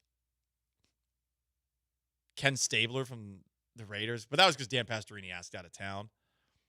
Earl Campbell, they did trade to get him. They traded Jimmy Giles and first-rounders to the Bucks for the number 1 overall pick, and they got Earl Campbell in 1978. So I guess there you go as far as Oilers trades. But this one, I don't think anyone's going to be looking back at this in time and saying, wow, great job by Jerry Jones. I think this is more a trade that people are looking at and saying, please, for the love of God, put Jerry in a home. I'm sorry, I don't want to be disrespectful here. And Jerry, if you paid me enough, I would gladly lick that boot. But you don't. And I have no way to justify this trade. 713-780-3776 to call to text. YouTube at ESPN Houston. Twitch at ESPN 975. Randy Johnson trade was a rental, Rental. It's an Ask Alon Anything Friday. We'll continue to take some of your questions. Also up next, we are 6 days away from the start of the NFL season. You want to hear some bad takes about the Micah Parsons trade? Oh, don't worry. You're going to hear some old favorites. Next, it's the Paul Gallant Show. Stay put.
Six days away from the start of the NFL season. Who's the best 6 in NFL history? Believe it or not, this number up for grabs. I mean, we're talking about guys like Jay Cutler. We're talking about Mark Sanchez actually not being the worst choice because the Jets did go to back-to-back AFC championships with him leading the show. I asked artificial intelligence, hey, who's the best number 6 in NFL history? Number 1, Benny Friedman, who played from 1927 to 1934. Who the f*** is that guy? A great question, B-Mac. A pioneer of the forward pass in pro football's early days, he played for teams like the Detroit Wolverines, the New York Giants, and the Brooklyn Dodgers, who were a football team. There were a lot of football teams that had the same names as baseball teams. The New York Yankees were a team for a little bit of time. Yeah. So did they use, because I know that like the New York Football Giants thing became because they had 2 teams. I guess they also had to say the Brooklyn Football Dodgers. I guess. I feel like that was a Chris Berman thing too. I think it was all. Well, it came from Howard Cosell, right? It could have been. I think that's where Berman picked it up from. NFL teams that had baseball team names. The New York Giants were in New York. The Boston Braves. The Chicago Bears were inspired by the Cubs. The Detroit Lions were inspired by the Tigers. And yeah, there were a Cincinnati Reds and a Brooklyn Dodgers at one point in time. So there you go. Also, great number 6. Jay Cutler is number 2. Punter Johnny Hecker is number 3. Baker Mayfield was number 6 for a little bit of time. Is he still number 6? I think he is. But I could be wrong. I mean, he's played He for is a lot number of 6 teams. with the Bucs. Yeah, he's number 6. So I guess Baker Mayfield, a couple more good years with the Bucs, might rise up the ranks, might be on the same level as a Jay Cutler. So there you go, everybody. Best Texan in the history of number 6. Best Houston Texan to wear 6. You've got Tommy Townsend, who currently wears the number. Pretty good punter. Denzel Perriman wore the number. Hashtag free Denzel Perriman, who got arrested in California and then released after 3 days in jail without bail. And all charges got dropped. Pretty crazy. Jeff Driscoll. Oh, those are the days. The Driscoll Cat days. The Driscoll Cat, 2021 to 2022. God, that was a tough time to be a Texans fan. And TJ Yates wore it when he came in 2015. TJ Yates helped end Darrelle Revis' career. In 2015, TJ Yates steps in for a Texans, I think it was Texans-Jets game, and he and DeAndre Hopkins just destroyed Darrelle Revis, which was wild because Revis the year before is the reason the Patriots won the Super Bowl. But now you know, everybody. There was a time where TJ Yates got the better of Darrelle Revis.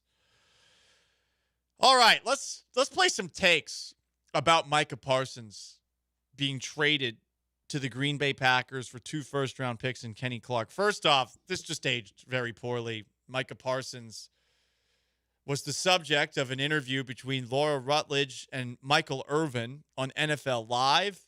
Here's how that went down. Michael Parsons, hey, look, you can report all you want. There's no way they're allowing Michael Parsons to go anywhere. All of it, all of this is part of the negotiations.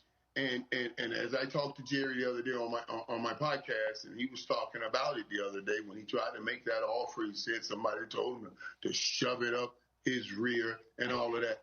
I honestly, it blew my mind. It blew my mind that any kind of conversation like that would be going on in a situation like this. Michael Parsons, I want him to take control of this thing and say, I don't care about you two and whatever y'all got going. Get your butts in a room and get my money on that paper. That's what you need to be doing. So I'm hoping that's what gets done. But I guarantee Michael Parsons not going anywhere. Jerry's not that crazy. This is all what we call just negotiation stuff. He literally was traded minutes later. Feel for Michael Irvin.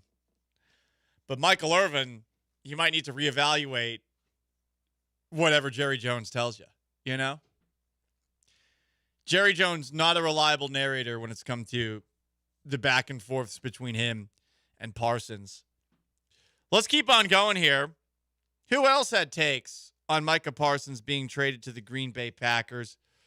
We've also got Skip Bayless, who's about to host a TV show on the internet with Gilbert Arenas talking football. Yes, that's a real thing.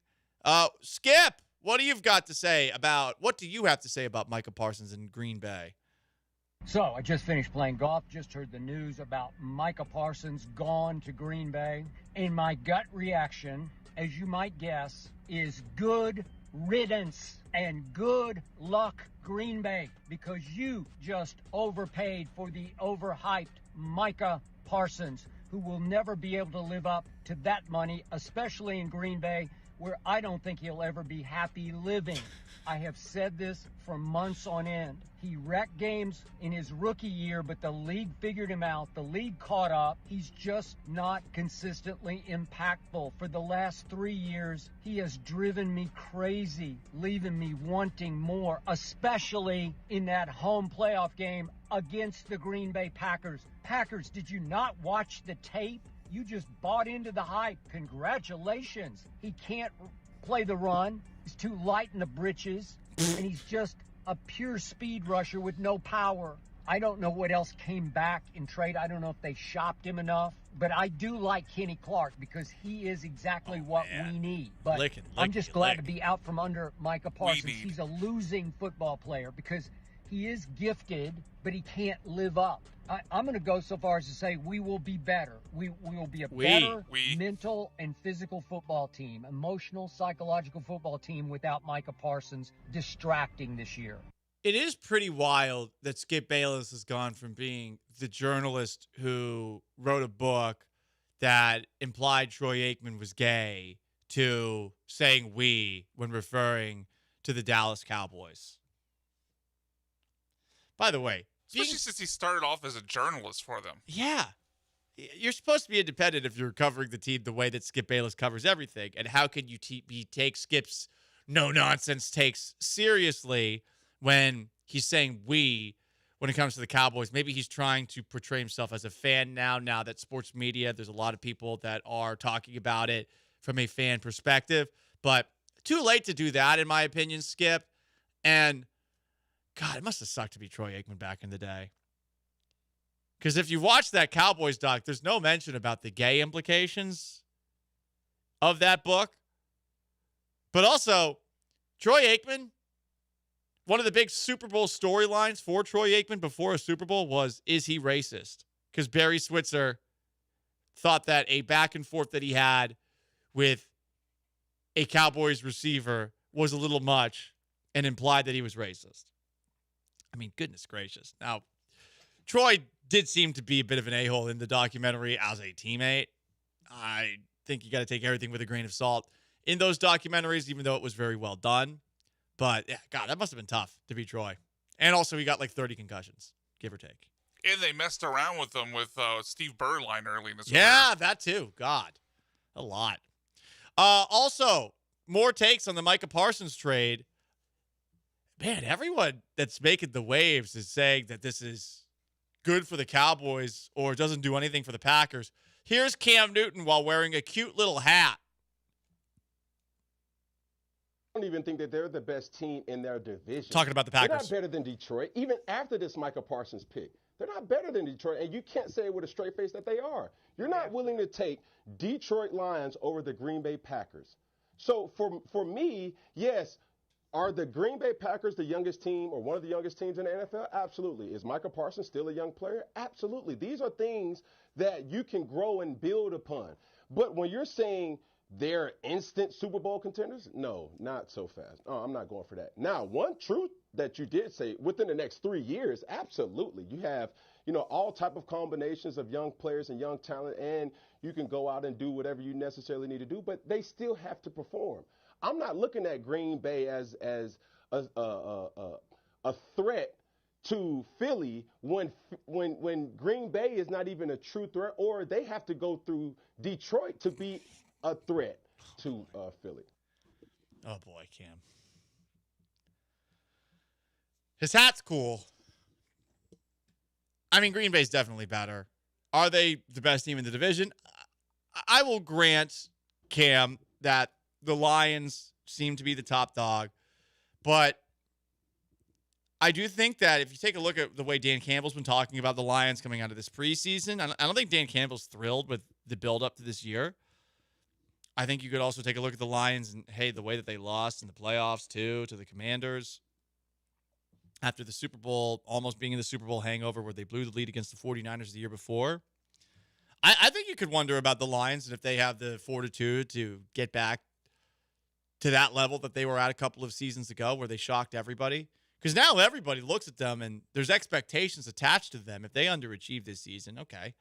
It wouldn't be that crazy. It's Jared Goff under center.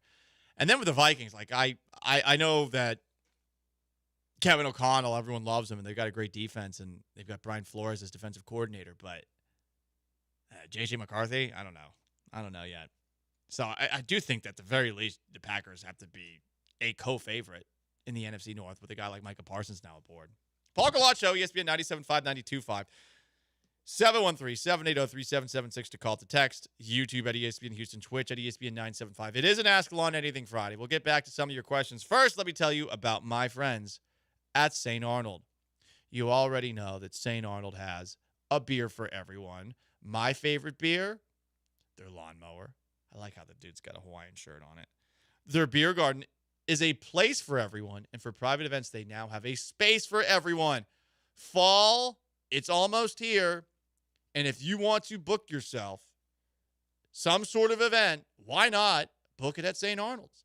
Go to starnold.com, click on private events. Again, starnold.com, click on private events, and book your own place for groups of 20 to 300 people at St. Arnold's. A wedding, a family reunion, a birthday bash, a happy hour, a trade show, a corporate meeting, a holiday gathering, a celebration of life. Whether it's for less than 100 people in the Investors Pub or for groups up to 300 people in the beer hall, they have the space for you. Full audio and visual capabilities with projectors, screens, a full in-house catering menu prepared by the St. Arnold chef, beer for your event from the St. Arnold Brewery, because it's right there, dude. Straight from the source with wine, cider, and root beer as well. Book your event now to get prime dates. Running out of time. Daytime, evening, weekday, weekend. They have all of it for you. And if you mention my name, Paul Gallant, or ESPN, you'll get their brewery game package free for your event, which gives you a combo of dartboards, Jenga, cornhole, and a pool table. You'll also get a photo booth on top of all of that. So go to starnold.com, click on private events at starnold.com, click on private events, and tell them Paul Gallant sent you.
You're listening to The Paul Gallant Show, on ESPN 97.5 and 92.5. live from the Veritex Community Bank Studios. Here's Paul Gallant.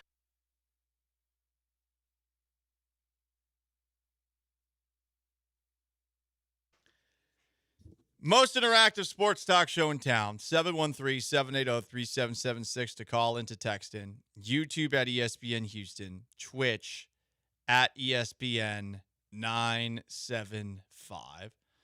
On an Ask Alon Anything Friday, you can ask me any question. From the 409, is Green Bay really more of a contender? What did Dallas win with him? And now he accounts for a large portion of their cap, and he is a specialized player that goes after the quarterback. He can't stop the run, as proven by Green Bay on 2 different occasions. I mean, you can spin it like that if you want, but the Packers' defense last season was really good, in my opinion, at least. I thought that the guy that they brought away from Boston College, who is their defensive coordinator now, is it Jeff Havley? I think he did a really good job with that Packers defense last season. I thought they took a step forward, and now you're adding an elite pass rusher that you can kind of move all over the place inside defense. Yeah, they were I believe they were 7th in points allowed, so they were pretty good. I think they're an underrated defense last year. I agree. I think, like, for the Packers, now the real question is about the quarterback. And, I mean, you're already asking that same question about Dak Prescott. That game that they played against the Packers in the playoffs got so out of hand. Like, I'm not blaming that on the Cowboys' run defense. They were down 28-0 in a blink of an eye after Prescott threw a pick 6. So, I mean, you can say, oh, well, Micah wasn't doing enough. But look at it from this perspective. They're paying Dak, who's nowhere close to the top quarterback in the game. You can maybe say top 10 if you want. They're paying CeeDee Lamb, who I think is overrated as far as where he is put amongst NFL receivers. I think he's top 10, but he's put up in the same conversation as Jamar Chase and Justin Jefferson. I think that's complete crap. That's who you're paying. It makes more sense to pay Micah than those two, you know? And Micah's gone. Justify it to yourself all you want, but if you could choose to pay, you're looking at your credit card bills and you're seeing all the subscriptions that you're paying for. Which ones are you getting rid of if you have to get rid of one to pay for 2? Like, each time you are paying Parsons, and then it's, I guess, up to whether or not you want CD or Dak. But he's the best of those 3. He was their best player. And yeah, one player doesn't win a championship, but you got 2 first-round picks. Jerry or Stephen Jones is going to make picks with those first-round picks. And what have the Cowboys brought in the draft since then? You know, like, isn't everyone always bitching and moaning about Jerry Jones, the general manager, and about how the Cowboys haven't done much in the draft of late? Is Tyler Guyton, who they got in the first round last year, was he good? How about Mazie Smith, the defensive tackle they got in the 2023 draft, 26th overall? Tyler Smith, I guess, is good. But, I mean, take a look at their draft history. Oh, they're going to nail these first-round picks that they just got in exchange for Micah Parsons, who they got 12th overall? Really? Sure. Keep telling yourself that. Even if they nail, let's say they absolutely nail one of them, like they hit the home run and get 1 All-Pro out of the 2. I think that's the most that you could reasonably hope for. You're then just replacing Micah Parsons. Yeah. Like, your hope is you hit on one of them, and he's as good a player as the player that you traded out. Yeah. You haven't nailed your top 2 picks since 2020. That was CeeDee Lamb and Trevon Diggs. They have not done a good job drafting, and by getting these 2 first-round picks, you're assuming they're going to nail the picks. They're probably not. Like, you should always look at a first-round draft pick as currency that could turn into a starter. Could turn into a starter. I did an article on this once. It's like a 50% proposition that the player you draft in the first round will end up being a starter for you for 4 to 5 years. And it's less than 50% that person will play for 5 years for you. But you always see people with this assumption, oh, he's going to be a Pro Bowler. Oh, he's going to be an All-Pro. You shouldn't even set that as the expectation for them. You should say, this guy should be a starter for us, especially the further you get into the first round. And I think people, especially the people online who are obsessed with like drafts and trades and all that stuff, they forget you have to actually hit the pick. And it's the most inexact science that there is in football is the draft. Like, it's so hard to determine whether or not a guy that you draft is going to be good. And it's based off of situation. It's based off of coaching. There's a lot of factors at play. And you go back to the factors that the Cowboys have. It's Brian Schottenheimer as a head coach. It's Jerry Jones and or Stephen Jones running the show. You're going to nail this after this trade that it seems like you made either out of spite and pettiness because you were mad that Micah backed out of the handshake agreement, or because the most powerful agent in the NFL got one over on the most powerful owner there's a Hall of Famer in the NFL. I said that in quotation marks. Like, oh, all right. Choose your own adventure on that one, bub. Anyway, sorry to be, I know Cowboys fans are going through it right now, and I don't want to be too much of a jerk.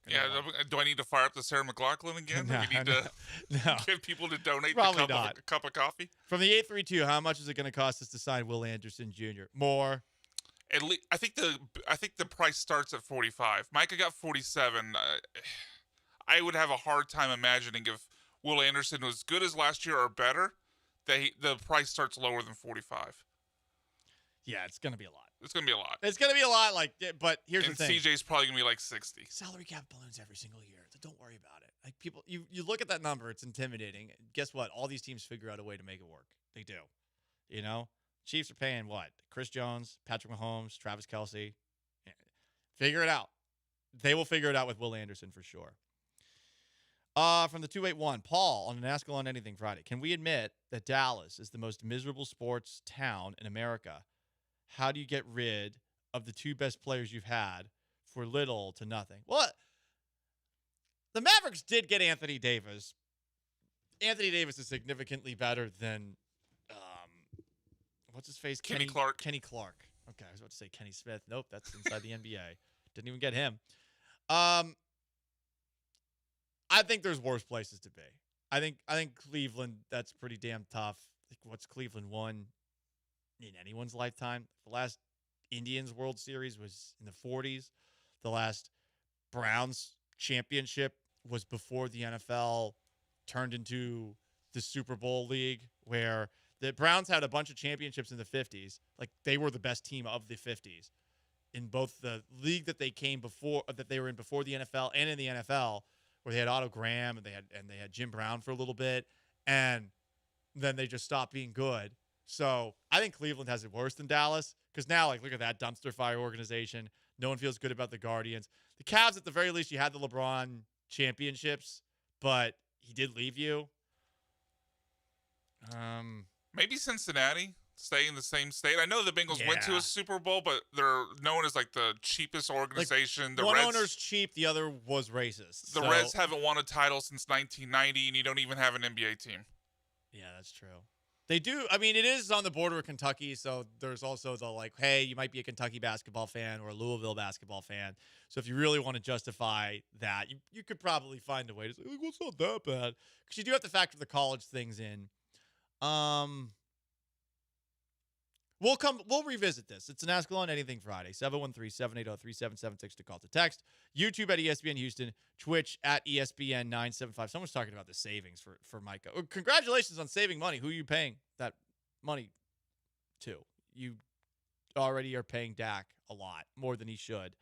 And you're already paying CD a lot, Anyway, yeah. Ask on Anything Friday. There was a funny article about the Houston Texans that we'll get to. Also, Jeremy Booth is going to join us at some point this hour to talk about the Houston Astros going into this weekend. And on top of that, we will pick some college football games. Sean sent his picks in. It's the Paul Gallant Show, ESPN 97.5 and 92.5. Stay put.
The most interactive sports talk show in Houston on an Ask Gallant Anything Friday.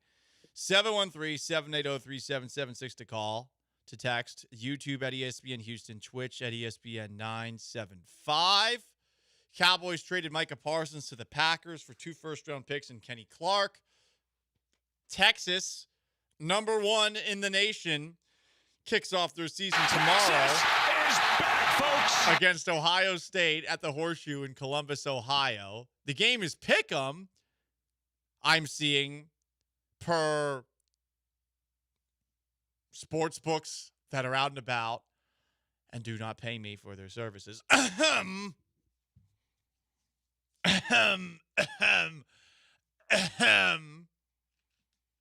You got the black lung? Yes, I have the black lung in that the money I'm not getting from a sports book is giving me a black lung because I'm ripping cigarettes every single commercial break like the late Fred Fowler. Shout out to Fred. R.I.P., buddy. Anyway, you want to weigh in on those 2 things, you can. I'm very curious about tomorrow's Texas game. I do think Texas is going to win. I also think it's going to be a sloppy game. It's the first game of the year, and you got one quarterback going into a hostile environment to make his first big-time start. And on the other hand, you got a freshman quarterback for Ohio State going in there. So ought to be an interesting game. I think, if anything, I might take the under for this game, if anything. But generally, when it comes to gambling, I'm very conservative. Except for tomorrow, where I will be picking Syracuse to outright win against Tennessee. Because F Tennessee, I hate that school. I hate their fans.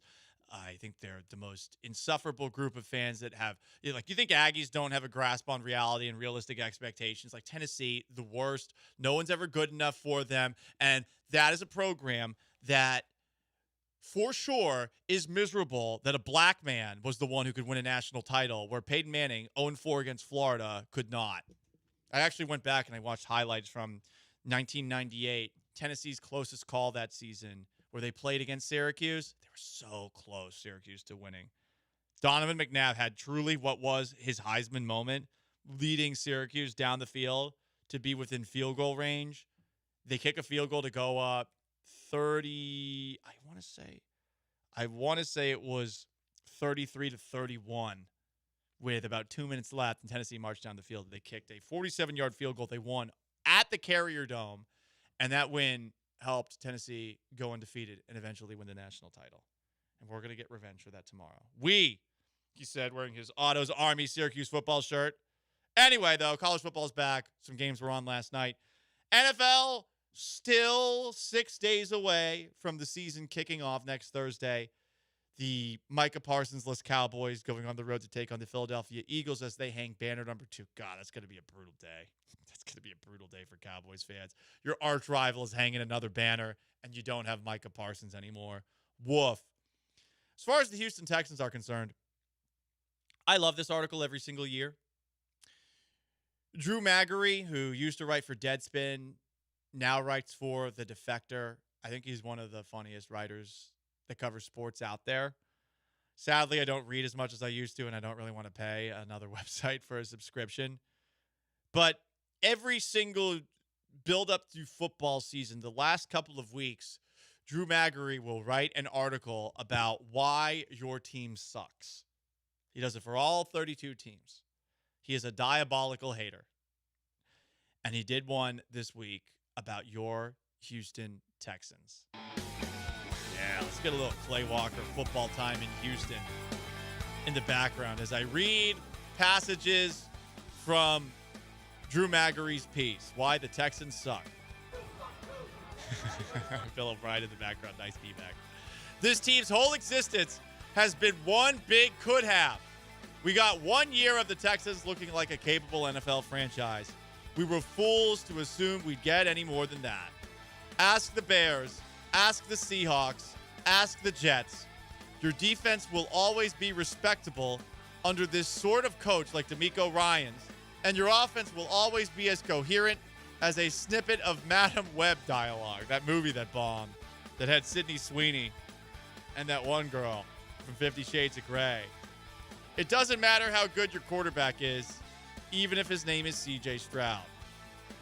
Why your team sucks from Drew Magary, Texans edition continues. Your quarterback, C.J. Stroud, who got the will sacked out of him last season, was sacked so many times. In the Texans' inaugural campaign, David Carr was sacked a horrifying 76 times. You would have thought that year would have convinced Texans ownership, now embodied in the form of world-class dip bleep Cal McNair, to manage that part of the roster more carefully. But remember, this is a team that willingly branded itself the Texans. Hey, Drew, that's not nice. Did you really expect brains to grow on trees here? Hey!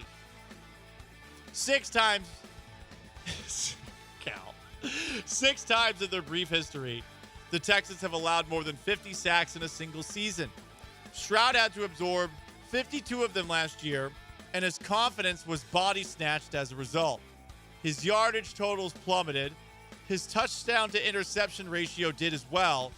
There's now a chance, unthinkable 12 months ago, that Carolina made the right choice in picking ventriloquist doll Bryce Young number 1 overall instead of Stroud. That's how badly things have gone for our friend in H-Town. Yeah, none of that's wrong. The fact that people are starting to wonder, wait, maybe Bryce Young not that bad? C.J. Stroud, woof. Probably the worst thing that happened. More from Drew Magary's Why the Texans Suck article. Joe Mixon is already suffering from an undisclosed foot injury, which means that Houston will likely rely on free agent Nick Chubb as their primary yardage eater at the beginning of the season. Ah, yes, that famously durable Nick Chubb. This man could tear a ligament while making a bleeping Pop-Tart. Hey, he used to be durable. But yeah, the last 2 years have been a little bit rough. More from Drew Magary. Safety Jimmy Ward, on the commissioner's exempt list, was recently arrested for assaulting the mother of his child. I thought that was legal in Texas. Huh. Hey. First off, not cool. Second off, he was on meth, allegedly. What has always sucked, writes Drew Magary in his Why the Texans Suck article. Ask any Houston resident, regardless of age, if they'd prefer to have the Oilers back instead of the Texans. In fact, ask them if they'd rather swap the Texans' entire franchise history with the Titans' franchise history since 1997 if it meant keeping the Oilers in Houston. All of them would say yes. All of them. Because what is there about the Texans that's worth holding on to? This organization's best coach ever was Gary Kubiak. Actually, it's Bill O'Brien, statistically. Get it right. That's probably D'Amico Ryans now. Man, he kept going. Its most accomplished quarterback was either Matt Schaub or a disgraced injury magnet, Deshaun Watson. I mean, it's now Stroud. Most playoff wins of franchise history. That's true. Fact. It's true. Oh, God, B-Mac. Its signature playoff win was 404 object not found. Yeah, I mean, you beat the Raiders with Connor Cook. You beat the Bengals multiple times. With Dalton. With Andy Dalton under center. You beat the Chargers. They're the Chargers. I think Drew wrote that only counts as 0.3 of a playoff win. Josh Allen before he became good. That's true with the Bills. Yep. Oh, God. Yeah. The Browns, but with Joe Flacco. Yeah. And you lost 30-0 to the Chiefs when you had Brian Hoyer. You collapsed against the Chiefs a few years later. They lost to the Colts. The Colts spanked that ass 21-7. in 2018. Watson looked so stupid in that game, and I remember saying it, and people got so mad at me and called me racist. Just like they did when I asked last year, hey, like, you sure D'Amico Ryans is going to be one of the best coaches in the NFL? Anyway, the article continues why your team sucks, the Texans. Not only do the Titans have a better legacy than the Texans, but it's not even close. I don't know about that. I like J.J. Watt and Andre Johnson as much as any football fan, but it's been 24 years, man. That's all you've given us in that time span? You know how long it took the Jaguars and Panthers to make their conference titles after entering the league? 2 years. Yeah, that's kind of crazy. Panthers were 13-3 their second season. And they beat the Cowboys in the playoffs. Like, they ended, like, that Cowboys. That was the end of the run. Doc, that ended the run. The Panthers even managed to win an NFC a couple of times. That's right. Lost to the Patriots and the Broncos in the Super Bowl. since their founding. Meanwhile, the Texans' history is a bleeping desert. The crime you see now, it's hard to even take its measure. So bleep the very idea of this franchise, bleep its name, bleep its ownership, and bleep the entire Bush family with a 10-gallon hat. I didn't say that. Drew Magary wrote that. ICE is about to forcibly deport all of the people who make the city of Houston barely interesting. When the whole of the civilization collapses, I plan on eating you Texans first. Damn, dog.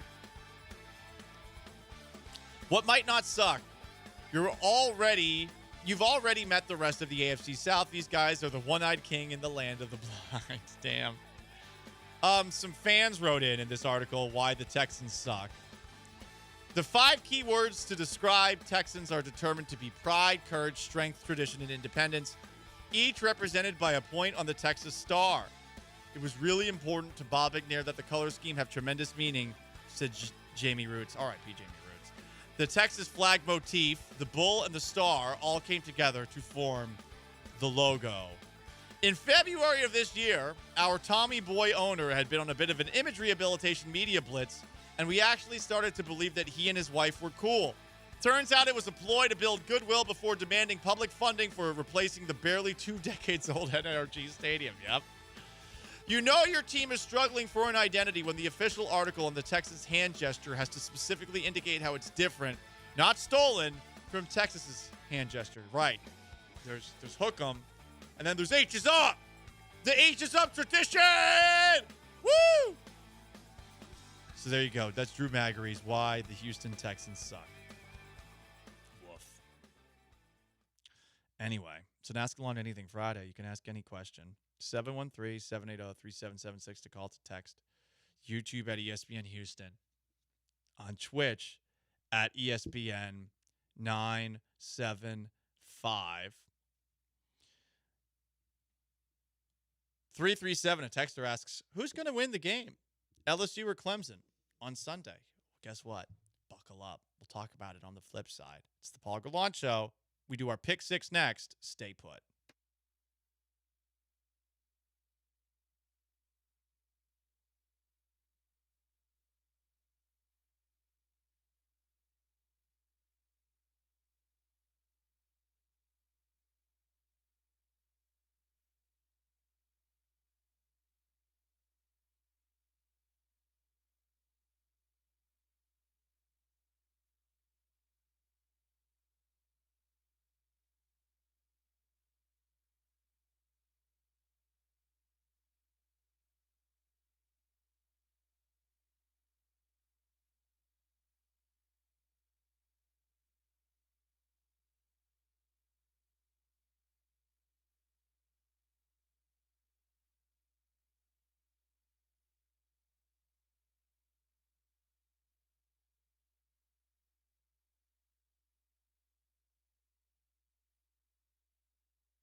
All right, guys.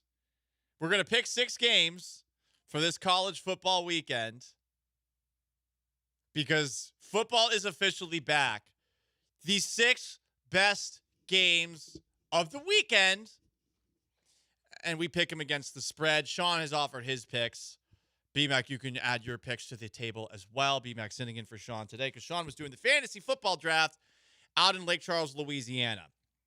11 a.m. tomorrow on Fox. Judgment Day, at least for week 1. Texas in the Horseshoe taking on Ohio State. Big noon kickoff. The line when we made these picks was set at 1.5, but it has moved to even. But let's pick with the 1.5 Ohio State spread. The over-under for the game is 47.5. Bonus if you want to do the over-under. I think that Texas is going to win this game. I think it's going to be a close one. I think it's going to be a low-scoring game. And if I were to bet on anything in this game, I would bet on the under. But I do think Texas wins. BMAC behind the glass. What say you? Yeah, I say Texas wins, and I also like the under as well. I think Texas wins by, not a blowout, but comfortably a touchdown, and it hits the under. Okay. 11 a.m. ABC. I will 100% at Kirby Ice House. I'll probably be there. I don't know. I'll be going to another bar. I will probably go up to at least one TV and say, hey, is the game on? Talking about Syracuse, Tennessee, which is the other big game that's taking place in the 11 a.m. window. Cuse had 10 wins last season. Are you going to just say the game and make them guess what The game. No, that's not the game. The game. It's on ABC. I'm sure the bartender will love that. I will tip well afterwards. Don't you worry. But Syracuse is a 13.5-point road dog taking on the Vols. Tennessee, a 13.5-point favorite. I think Tennessee's going to win. Kyle McCord is gone. Syracuse is replacing a lot of guys. And I am 100% picking with my heart for Syracuse to cover the spread. I don't feel that comfortable about it, but I do think that Syracuse head coach Fran Brown is saying all the right things. Apparently, he has just been playing Rocky Top nonstop all week at practice, so all the players hate it. I think Rocky Top's actually a banger. It's the one thing Tennessee has that's good, but they probably are ungrateful for that too. These ingrates, terrible fan base, toxic P words online, but I think Tennessee's going to win. I just don't think they cover. Yeah, I don't say this just to troll you, but it's at Rocky Top. I'm going to take Tennessee. And what does that mean? They don't know where the stadium is. They can't read directions. They can't read. These are cannibals. If this wasn't a road game and they weren't breaking in a new quarterback, I think I would side with Cuse covering here. But yeah, I'm going to go Tennessee and take it. I got it. I totally get it. 2:30 ABC. Alabama at Florida State. Bama, a 13.5-point favorite. Florida State, one of the most disappointing seasons I think that any college football teams had relative to expectations last year. And they got this Thomas Castellanos guy transferred in from Boston College who sucked. Like, Bill O'Brien benched him. And actually, there was a Boston Doesn't matter, Brian. Syracuse game last year where Castellanos, they just stopped throwing with him. And I think he even got benched. And Boston College ran for, I think, 300 yards on Syracuse. So, again, Syracuse. I watched him a few times last year. Dude could not throw. He stinks. And this guy was talking trash to Alabama this offseason. Had he not talked that trash, I think I would pick Florida State to cover here. But, yeah, I think Bama's going to go in, and I think Bama's going to take a mallet and just bludgeon the Seminole into the ground. Yeah, 100%. I agree with you. I mean, obviously, Florida State is coming off a way, way, way worse season. But let's not pretend that Alabama doesn't have something to prove, especially towards the end of the season when Oklahoma kicked their ass. They want to prove that and the Vandy loss are a thing of the past, and they're moving forward in, the Alabama that we remember. So I think Bama hammers them. 6 o'clock, ESPN on Saturday. UTSA, the Roadrunners, heading to Kyle Field to take on the Texas A&M Aggies. I have not seen the midnight yell yet.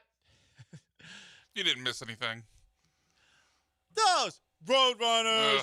We're going to be like Wile E. Coyote. If he actually was an engineer, find Texas Aggies, study at Texas A&M. Whoop!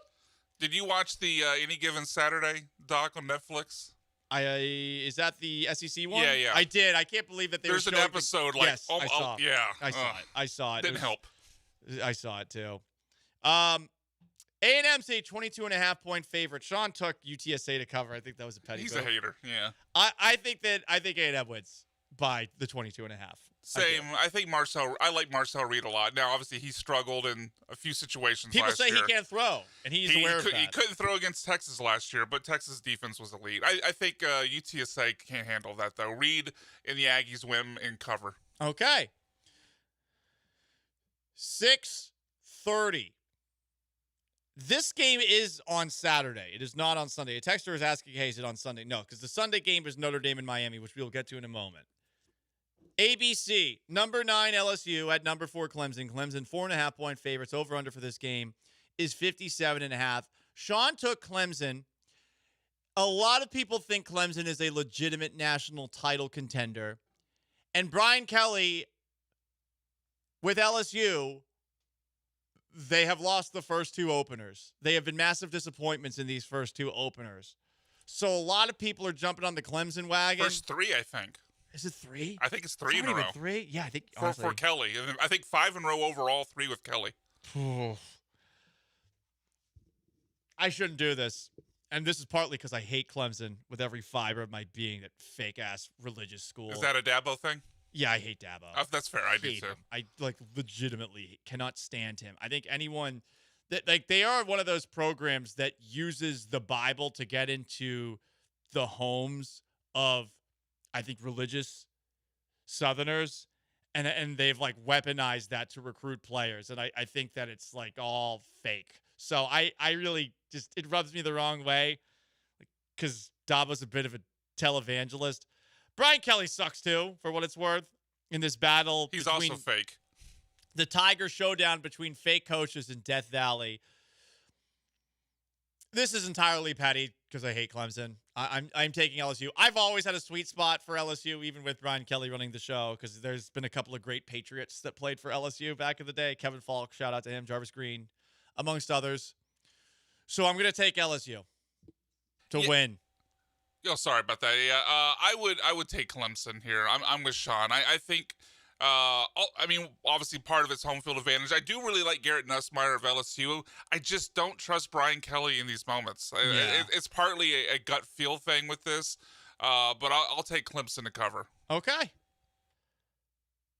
By the way, Cade Klubnik did not get in a car accident, and also Clemson, classic Clemson, ratted on former Cougs safety. Now for LSU, A.J. Halsey, who got in a fight at the end of a game for the Cougs. It seems that he wasn't going to be suspended until someone made the SEC, or I guess the ACC, or someone aware of, hey, he's got to serve a half suspension, I think. Yeah, 2 quarters. So he's suspended the first couple. Honestly, that's kind of part of it with LSU. I don't trust that they're paying attention to details when they didn't know one of their big transfers should be suspended. That is the LSU experience. It's the most talent and the most brain farts simultaneously. And Brian Kelly has not changed that. Sunday, 6:30, ABC, number 6 Notre Dame at number 10 Miami. Catholics versus the Convicts. I think Miami without Cam Ward is not the same Miami. I saw Syracuse beat Miami last year. I'm taking Notre Dame. Cheer, cheer for old Notre Dame. They are 2.5-point favorites against the spread. Sean took Miami. What say you, B-Mac? Yeah, I could still see Notre Dame winning this. I mean, obviously the margin's small because it's only 2.5, but I'm going to take the side of the plus, the home team with the points, and I'll go Miami plus 2.5. It is hot in Miami in the summer. And obviously Carson Beck, I don't know how much we trust him, but obviously Notre Dame also having to break in a new QB. Carson Beck sucks. It's terrible. There you go. I don't disagree. College football 6-pack. Over! And, of course, there is a Monday game as well. We'll talk about that on Monday. Paul Gallant Show, ESPN 97.5, 92.5. 713-780-3776 to call to text. YouTube at ESPN Houston and Twitch at ESPN 975. Stay there. First, let me tell you about my friends at Walmart. The Walmart you thought you knew. It's now new. 500 million items available online. You can find a huge selection that you can't find in stores. Think groceries cost more when they're delivered? At some stores, they do, not at Walmart. Grocery prices at Walmart are the same for delivery as they are in the store. And also, you already know Walmart's got low prices. They can also deliver to you in as fast as an hour. Use Express Delivery to get all the eligible things you need from Walmart, from groceries to home goods to prescriptions. When it comes to feeding your family, hosting a tailgate, or throwing a party, think Walmart for all your grocery needs. The Walmart you thought you knew is now new. Who knew? Walmart.com.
It's the Paul Gallant Show. On ESPN 97.5 and 92.5. Live from the Veritex Community Bank Studios, here's Paul Gallant.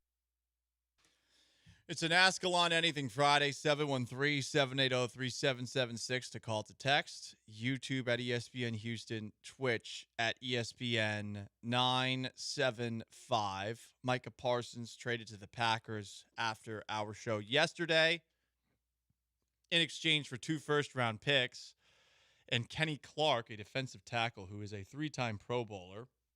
Parsons then signed a 4-year, $188 million deal with Green Bay. It is the biggest deal in NFL history for a non-quarterback. We'll see how he does there. We'll see how the Packers do there. The Packers are now the 5th best odds to win the Super Bowl, and they're second in the NFC behind the Philadelphia Eagles. Let's get some of your Ask Gallant Anything questions in here. Wheatstraw asks on the 832, doing a little gambling here. Texas, Ohio State tomorrow. Over 1.5 touchdowns for Archie Manning. 2 touchdown passes on the road. It's your first game under center.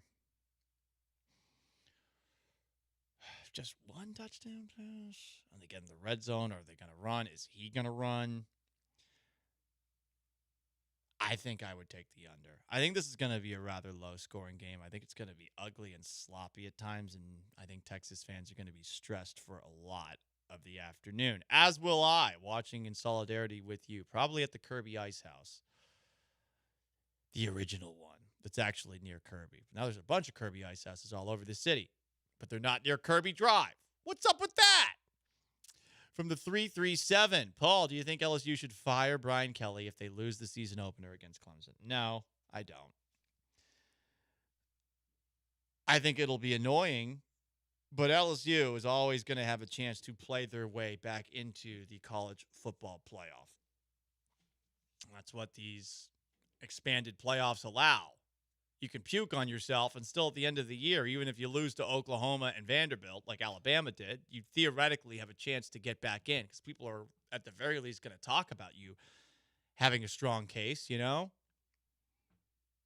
Like a team like Alabama, a team like LSU, they're going to get loved that a team like South Carolina probably wouldn't, even though they're in the same conference, you know, and maybe have a better resume. But no, I think after the season that would certainly be used as a reason. But, I mean, I think at this point, and I think I did this last year as well, like LSU has to win the opener at some point. And I don't know. With Clemson, not sure. From the 832, it's not his first game under center. Quit saying that stupid bleep. Yes, it is. It's against Ohio State. I'm sorry. The other games he played, they're not against Ohio State on the road. It's his first game as the starting quarterback where there's no possibility. There's no pressure on him with Quinn Ewers in there.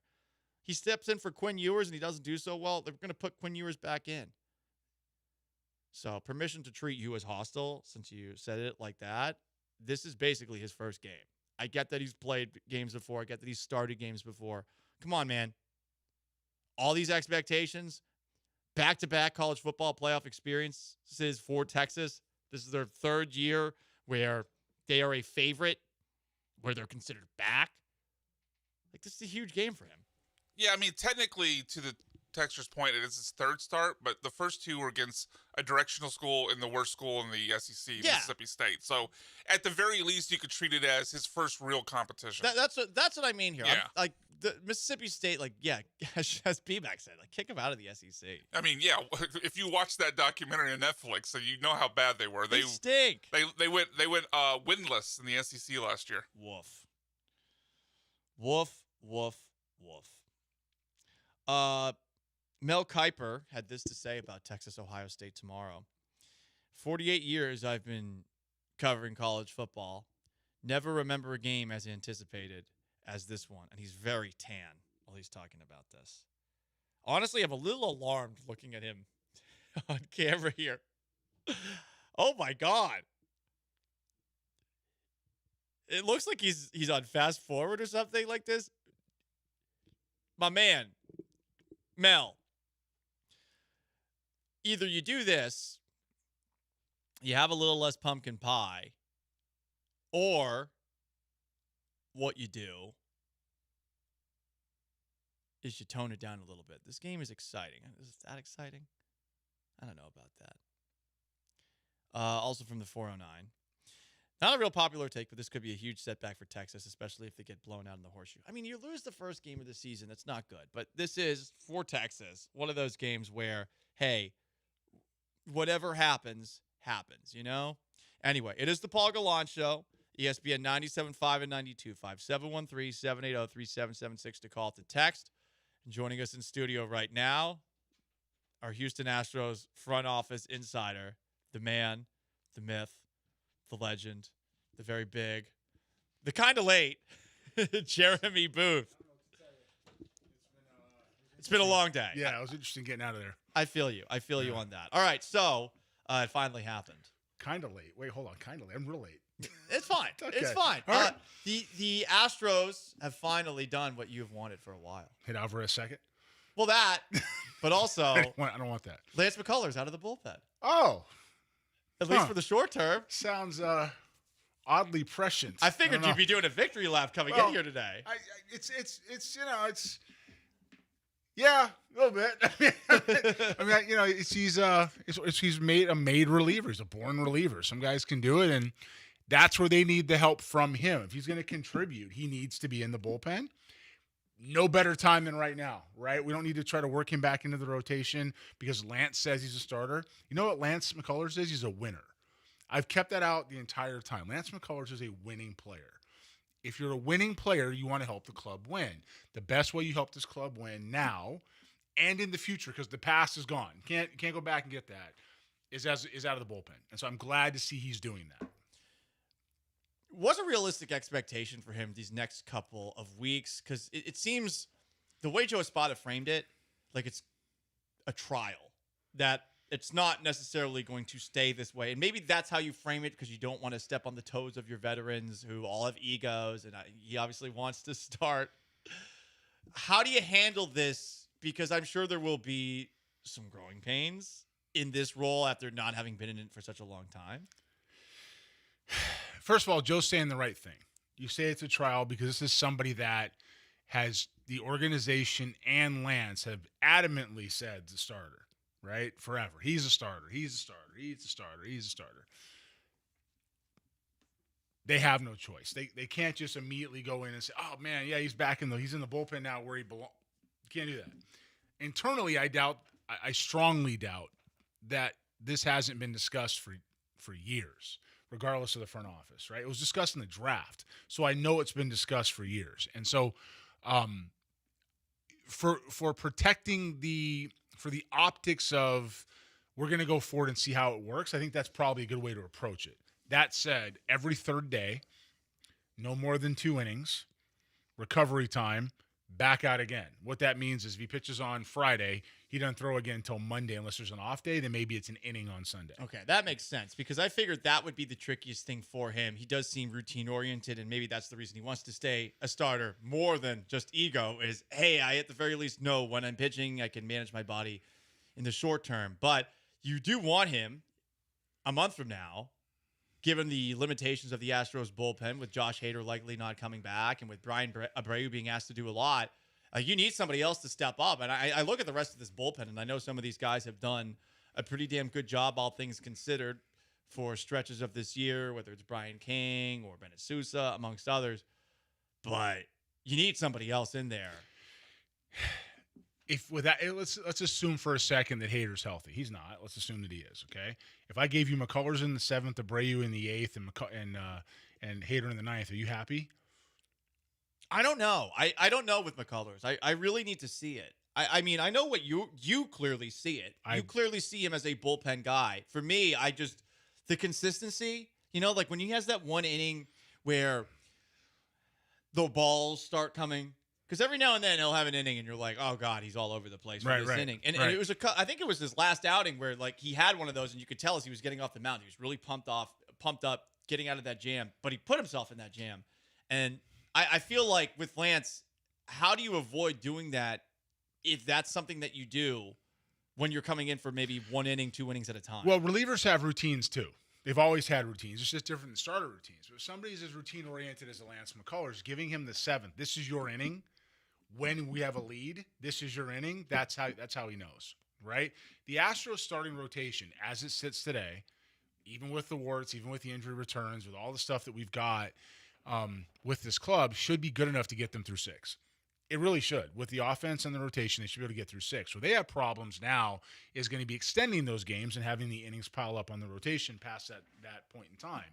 So if Hader's down, maybe it's the carousel that we just talked about in the 7th, the Sousas and the by committee, right? Right. And then you have McCullers in the 8th and Abreu gets the 9th. You're in a lockdown situation. They know how to prepare. And then you roll into next year, and now McCullers has the 7th and 8th and 9th, right? You see what I'm saying? So yeah. you have the right type of transition where you can extend Lance McCullers' career. And Lance, I know that you're really good at listening to the media and also tuning it out, and that's a good thing. I will say this. John Smoltz is a Hall of Famer, okay? And John Smoltz was a starting pitcher for a long time, had injuries, one injury in particular in Tommy John, came back as a reliever, and then finished up as a starter. And there's nothing wrong with doing that. It's not an ego bump in today's day and age to come in and know the 7th inning is yours. That's a pretty significant deal. You can't go back and get it yesterday. You have to go forward today. The Astros need this type of arm in the bullpen right now. They need this reinforcement. And he's the right guy to give it. If you look at the innings load he's had over years, over time, we've talked about this on this channel, we've talked about this offline, we've talked about this elsewhere. It's minimal, man. He threw 120 innings and shuts it down for 2.5 years. You can't do that this time. You got to go out and you got to pitch. So I think it's a win for the club. I think it's a win for the Astros as a whole. and win for Lance McCullers, man. It's about time. It's overdue. It's about time. He is Jeremy Booth. He is our Houston Astros front office insider. We've talked so much about Lance McCullers this year, so now we actually see him in a prominent role going forward. We'll see if he actually thrives in this trial, as Joe Spada is framing it. So, Yordan Alvarez is back, and we all know that you've got some thoughts on lineup tinkering. You want it a very specific way. For those who maybe haven't heard you before, now that Yordan is back and you have Carlos Correa aboard, you don't have Isaac Paredes anymore. Cam Smith's hanging around, and hey, at the very least, he had a home run this week after a very long drought. How do you want this lineup to look for the final month of the year? Well, Pena's got to still hit one. Okay. Altuve's got to hit two. Altuve in the 2 spot. Okay. Yeah, I hit Altuve too. The reason why is because I want Pena to be able to steal bases, and I also want Altuve with extra base ability to be able to drive in Pena from first. Okay. Right? And if Altuve is on first base and Pena scores, Altuve can steal bases too. I got more shots, right? Correa's not going to run much at all, so he's going to hit 4. Alvarez is going to hit 3. Okay. That's how I've got this balance. I don't want 3 guys in the order right-handed. So we've talked about this before. Yordan loves to see things before he steps in. Does that allow him to still see things if he's coming up after Altuve, who's going to jump and swing at stuff from time to time? In my perfect lineup, he's hitting 4th because he's in a position to hit for power and to hit with 2 outs for power, right? In the analytical lineup, that's 2 spots too late. They're not going to hit him there because he's going to be the best hitter, and they're going to want to hit him second. And they lose when they do that. And we've seen that, okay? But if you're splitting hairs and you decide you're going to find a middle ground, you've got enough 1 and 2 guys where you can still make the case for Pena and Altuve, and then Alvarez hits 3rd. Now, again, without the 3 right-handed hitters, because Pena, Altuve, Correa in a row bothered me. They just do. They bothered me when it was Springer, Correa, or Springer, Altuve, Correa. That bothered me. You know what I mean? Or Bregman. Not to take you off track. What about it bothered you? About them because it's too easy to pitch to. Gotcha. Okay. You know, from a specialty type standpoint. Okay. Keep going. Those are hitters that don't have gigantic splits on any given year as far as against right-left, but it's just a lot of right-handed bats in a row in the top of the order. So I'd like to have Alvarez hitting 3rd, Correa hitting 4th. We said Paredes is out, right? Yeah, I think so. I saw some Instagram posts, and a lot of people were getting excited about it. Someone had posted out for the season, and he reposted it saying, coming soon. Take your time, man, especially with these barber surgeons on the training staff. Well, yeah, that's the thing is they tell you it's 2 weeks and it's 7 months. I mean, you don't know. You know what I mean? So the leg falls off. Alvarez's hand didn't need to be imaging. 100 games later, we're back. Whoops, we euthanized you instead of giving you an injection. My bad. So, man, I think after that it becomes about, I hate to say this, but who's hot. Walker's going to hit in the 5 hole for me.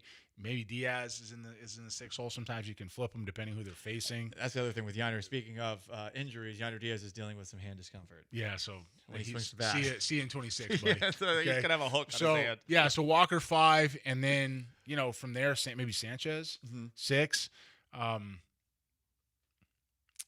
Whoever's catching, if it's Salazar or Caratini, he's gonna hit in that bottom 3rd somewhere. Myers, he's got to hit somewhere in that bottom 3rd to turn the lineup over. Who am I missing? Left fielder? If Myers is back. So, yeah, I guess whoever's in left field, which has been a lot of Mauricio Dubon of late. Which is exactly – why does it always take for 5 months to get this guy in the lineup? Dubon just does not get the kind of respect that I think he is due, given what he has done. Like, he's always been consistent. But when you need the dude, you run him out there and find 9 positions to play him at. I don't understand. I don't get it. It is funny. So, Dubon's in that bottom 3. And I'd hit Dubon probably 8. I would probably hit the catcher 7, and I'd hit Myers 9. Okay. Jeremy Booth, our Houston Astros front office insider. Christian Walker hit a home run yesterday. He was back-to-back with Altuve.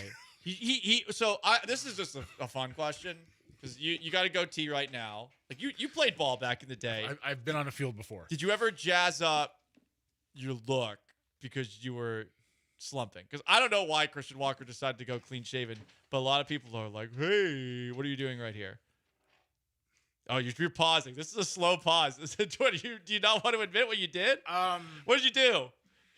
Not a Prince Albert. No, not that.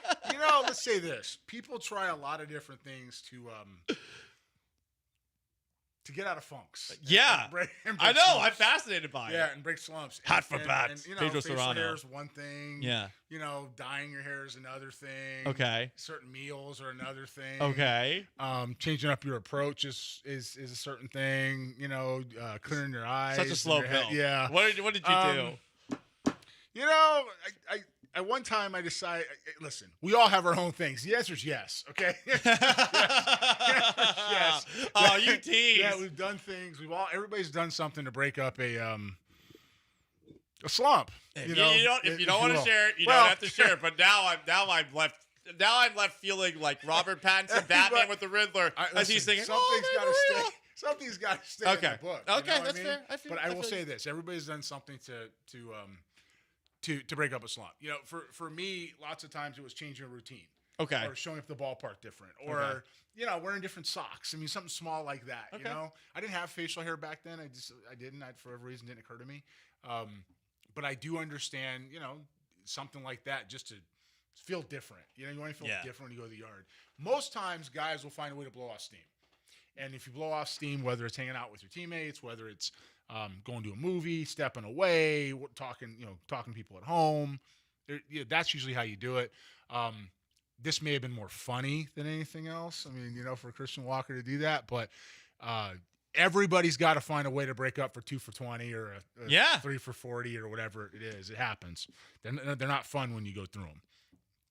One last easy series for the Astros before the schedule gets a little bit more difficult. You got 4 games against the Angels before, 3 against the Yankees, 3 against Texas, and then 3 against the Blue Jays. The last 6 of those games on the road. So what you're telling me is that weakest part of the schedule that they had, we talked about, they kind of just screwed that part off. I think that as far as the Detroit series, yes, and the first Baltimore series, yes. But the last 2 series, hey, they won 3 or 4 against Baltimore. They won 2 or 3 against the Rockies. The problem is the Mariners, who had their most difficult stretch, have just gotten through it. And if you take a look at the 2 schedules the rest of the way, and this will be our last question, the Mariners definitely have an easier schedule for the next couple of weeks than the Astros do. With the Astros a game and a half up on the Mariners, do you think they can hold them off? We're going to play time capsule here, obviously, a month left of baseball. Let me say this. The Astros get into the playoffs. Let's say that, okay? I don't like the schedule the way they're playing, although the Astros, this team in particular, actually, let me say this another way. This organization, historically in the last decade, has played to their competition. So this team seems to be no different. I don't know what that's about, but they play bad baseball against bad teams, and they play good baseball against really good teams.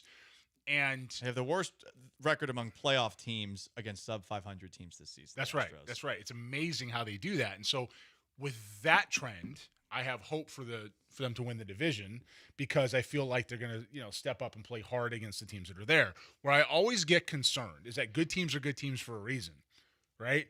And if you have to ask me if I want to face the Mariners' arms at any point in time during the season, the answer is unequivocally no. I don't want to do that. I'd rather face almost anybody else than what the Mariners have built on the mound, okay? If you're asking me if I want to face the Tigers at any point in time, they're a very dangerous team. The answer is no. And the Blue Jays, if the Blue Jays are really clicking the way with their talent they are, there's nobody better in the game right now. That's a bold statement. Well, I've seen him 7 times. I know.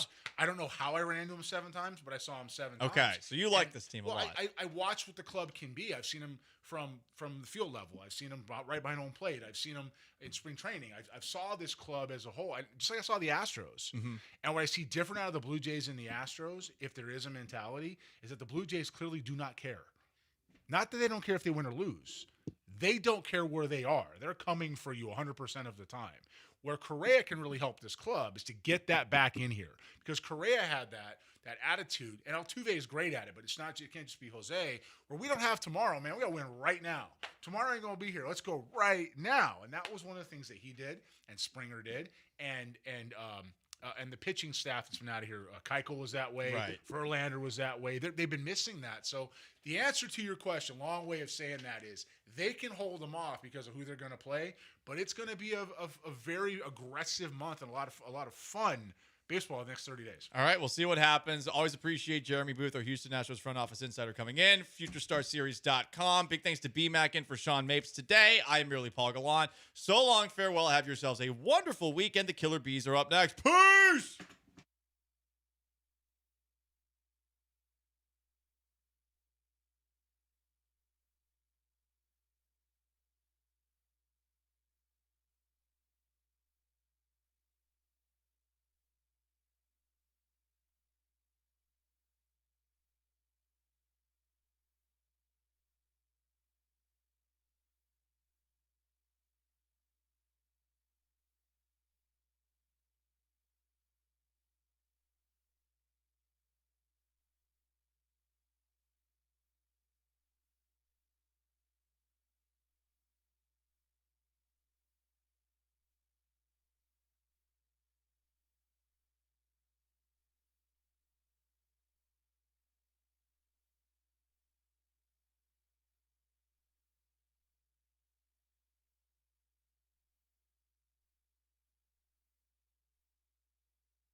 Ooh, what up, H-Town? Hey, how we doing?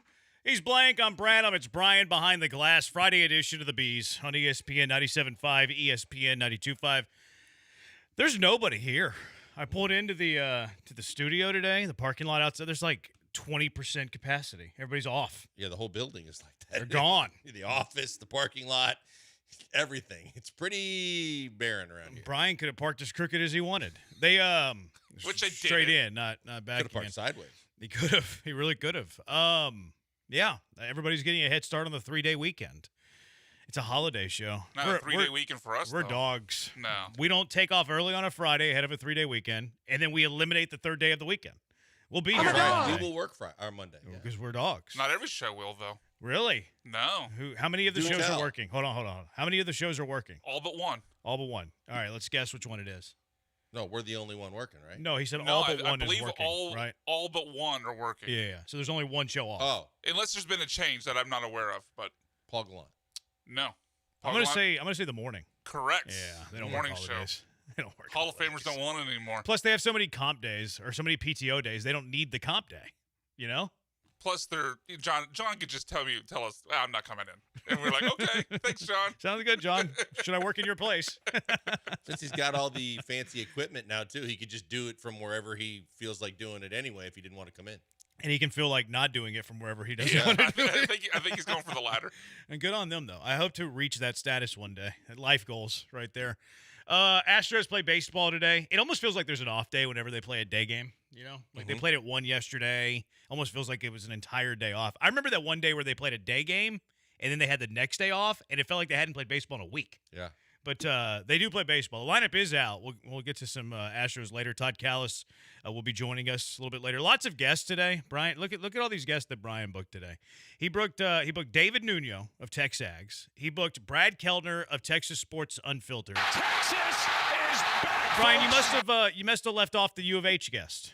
Did you leave that off? That's good enough. He booked an Aggie. He booked a Longhorn. Where's the U of H I have guest? the voice. Fresh off of the first shutout. The first opening night shutout since 1989. You couldn't book a guest with any sort of status, with any sort of stature. I think I booked the Cougs sideline reporter. Did I said, not? I said status. I said stature.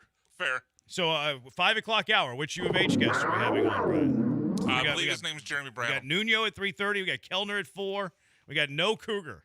Unbelievable, Brian. I might book an SFA lumberjack, though. Unbelievable. But Todd Callis will join us at 4:30. I wonder who his college football rooting interest is. I wonder who his NFL rooting interest is. I don't know. Is he Philadelphia because his dad was... I was thinking the same I have thing. no idea. Because he Maybe started Temple when he was and the really Eagles? little. His dad was here. And then his dad was the longtime voice of the Phillies. So if I was to guess, I'd say his pro team is the Eagles. Yeah, I heard him talking a little fantasy football on the broadcast the other day. So maybe I'll ask him if I didn't know he partook. Have time. Yeah, he was talking about it. He was a little chatty about the little fantasy football. So Todd Callis will join us at 4:30. His lineup is out, though. What's wrong with the Spada's lineup? 713-780-3776. He can't help himself with Jordan hitting second. Jordan's in the 2-hole. Pena, Jordan DHing. Altuve at second. Still has not played left field or started in left field since July 28th. Correa at third, Walker at first, Sanchez in left. They're facing a lefty, by the way. So interesting that Sanchez gets a start against a lefty. Yiner catches, which is good. He's back. Cam is in right, and Dubon gets the start in center field. No Chaz, which Chaz has really struggled lately. Chaz has been struggling a lot lately. Maybe that Sanchez in left kind of goes to the point that there's been a lot of struggles from the outfielders lately because Melton hasn't been doing anything either. That maybe he's just trying to find something with somebody that could do it no matter what. Yeah. Would you rather have Sanchez in left or Melton in center? Why not? Just see what a lefty looks like with Sanchez. But we'll talk some Stros a little bit later. Yesterday, I forget the gentleman that called us late in the show yesterday, but we were talking about the contracts in the NFL, and Micah Parsons got $47 million, which, by the way, did you know the Cowboys had the second worst defense in the NFL last year in points allowed? I looked that up. They were second. That's surprising. They were 31st in the NFL in points allowed. Yeah, I wouldn't think that they were that low. Now, Parsons didn't play every game, But it's like, man, I can have the 31st defense in the NFL without Micah Parsons. Kind of like what we said about Tunsil, right? Yes. You could have it doesn't exactly matter if you have one of the better left tackles if their whole line as a whole sucks. Yeah. Like now, to be fair and to tell the whole story, their defense had been good the years prior. Last year it went way, way backwards. The years prior, they were top 10, like 3 years running. But we were talking about the finances, the money, like Will Anderson, what kind of year is he going to have? And then thus, if he has a good year, how much money is he asking for? That leads to the C.J. Stroud conversation because he shares an agent with Micah Parsons, David Mulugheta. The Texans have seen a quarterback demand a trade. That was the client of one David Mulugheta. Look, I don't expect it to get there. I will say there's probably a higher percentage chance of Stroud going that route than this entire city's willing to give it. I will say that. I absolutely. This city right now in Houston would tell you there's no chance C.J. Stroud would demand a trade. Oh, I agree with that. So you're saying what? There's a 2% chance? There's a higher chance in reality than in this city. Absolutely, there is. Quantify it. We never thought Deshaun Watson would demand a trade. Oh, he's happy here. He's got the keys to the organization. He's going to win an MVP. He's going to lead the Texans to the Super Bowl. Oh, he just demanded a trade. And David Mulugheta clients do it. Do I think it's a high probability? No. I think it's 5% tops that he does that. But 5% is way higher than the consensus of the Houston Texans fan base. Yeah, you're right. Amongst the fans in this city, they think, and I think rightfully so, the McNair family is going to do whatever it takes to sign him, and they want to sign him. And CJ, for all intents and purposes, looks the part and acts the part of a guy that wants to be here his whole career, that it's a no-brainer it's going to happen.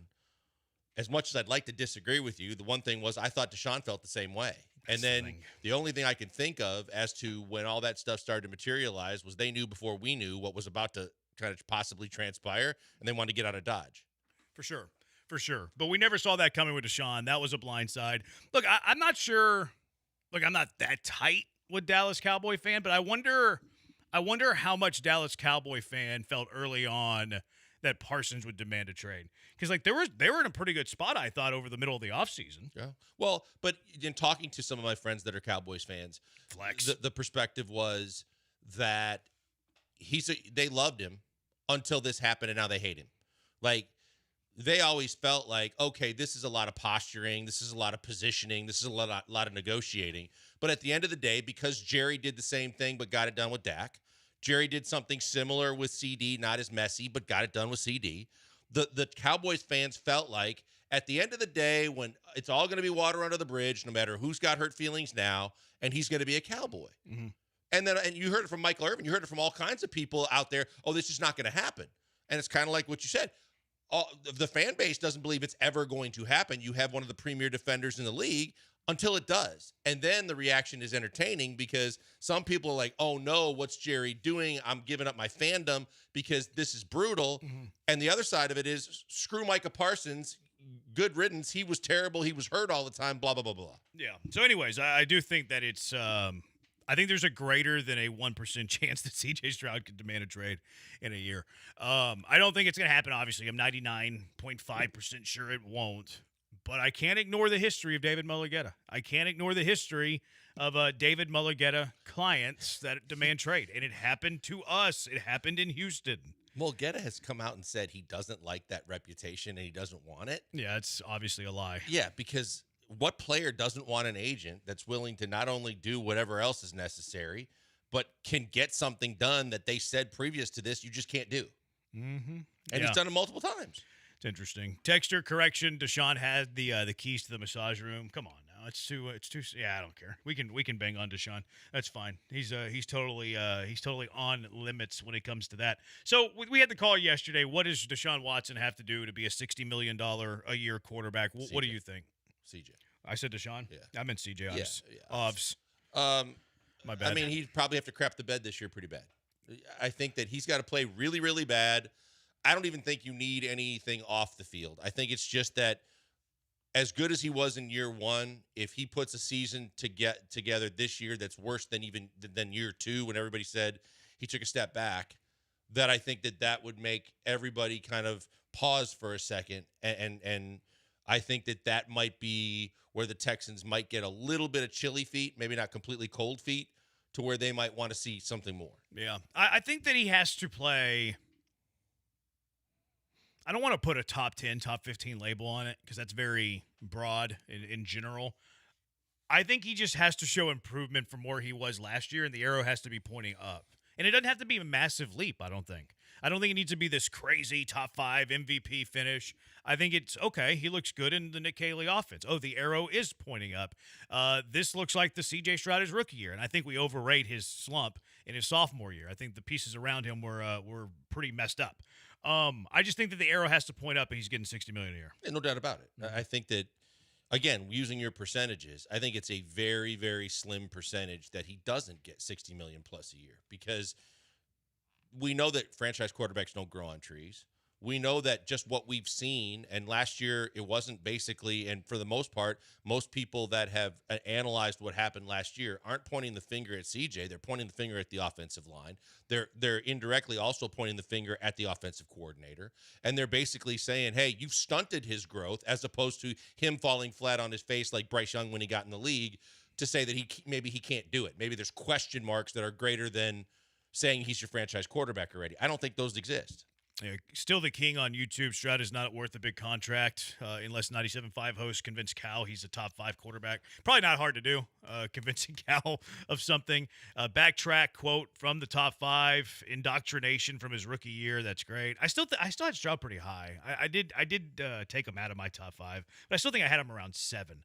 Is there any way Stroud doesn't get $60 million a year to you, Brian? What does he have to do to get that? I think he just has to be perceived as not taking a step back, because then you pile that on to an already perceived step back in a sophomore season, and people might have the game manager. What?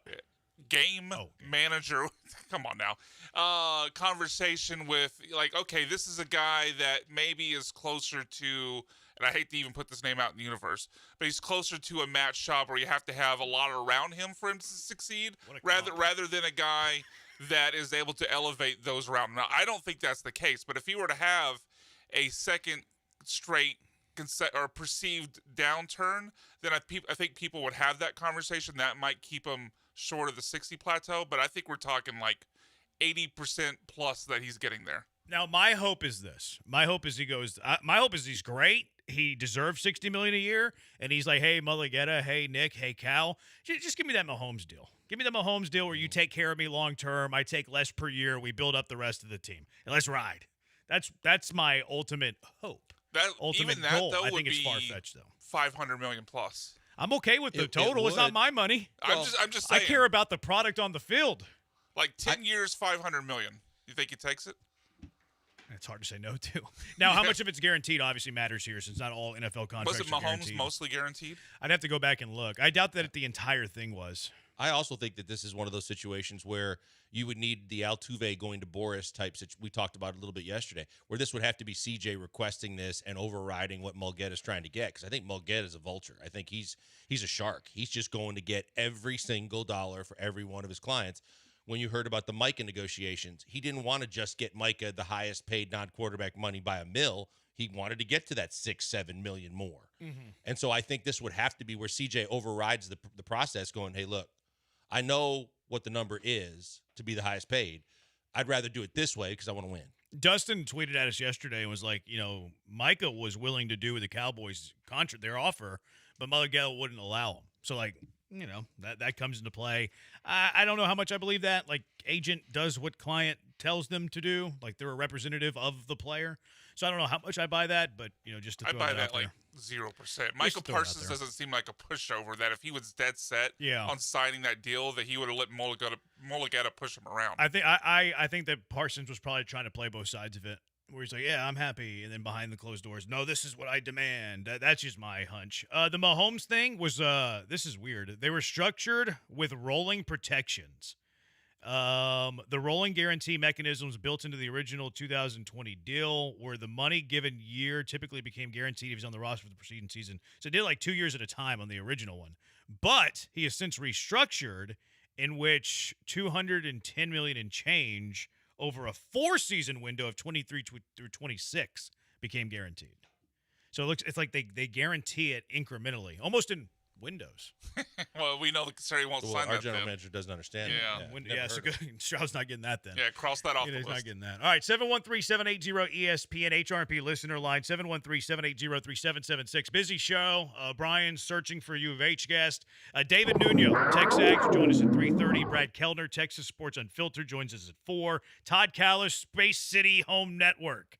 Joins us at 4:30. Playing a stupid game a little bit later. You already know what it is. Lots to get to. Astros conversation.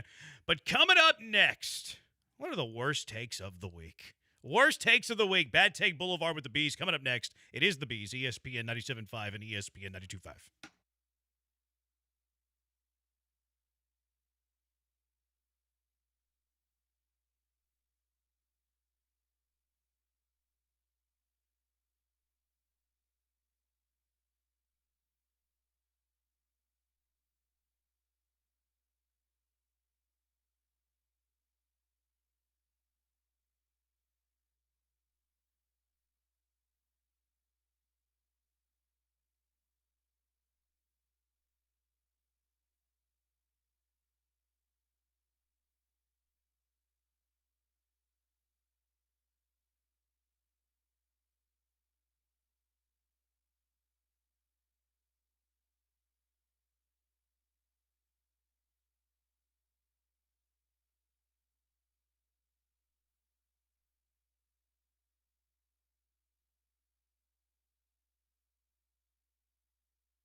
What are the worst takes of the week?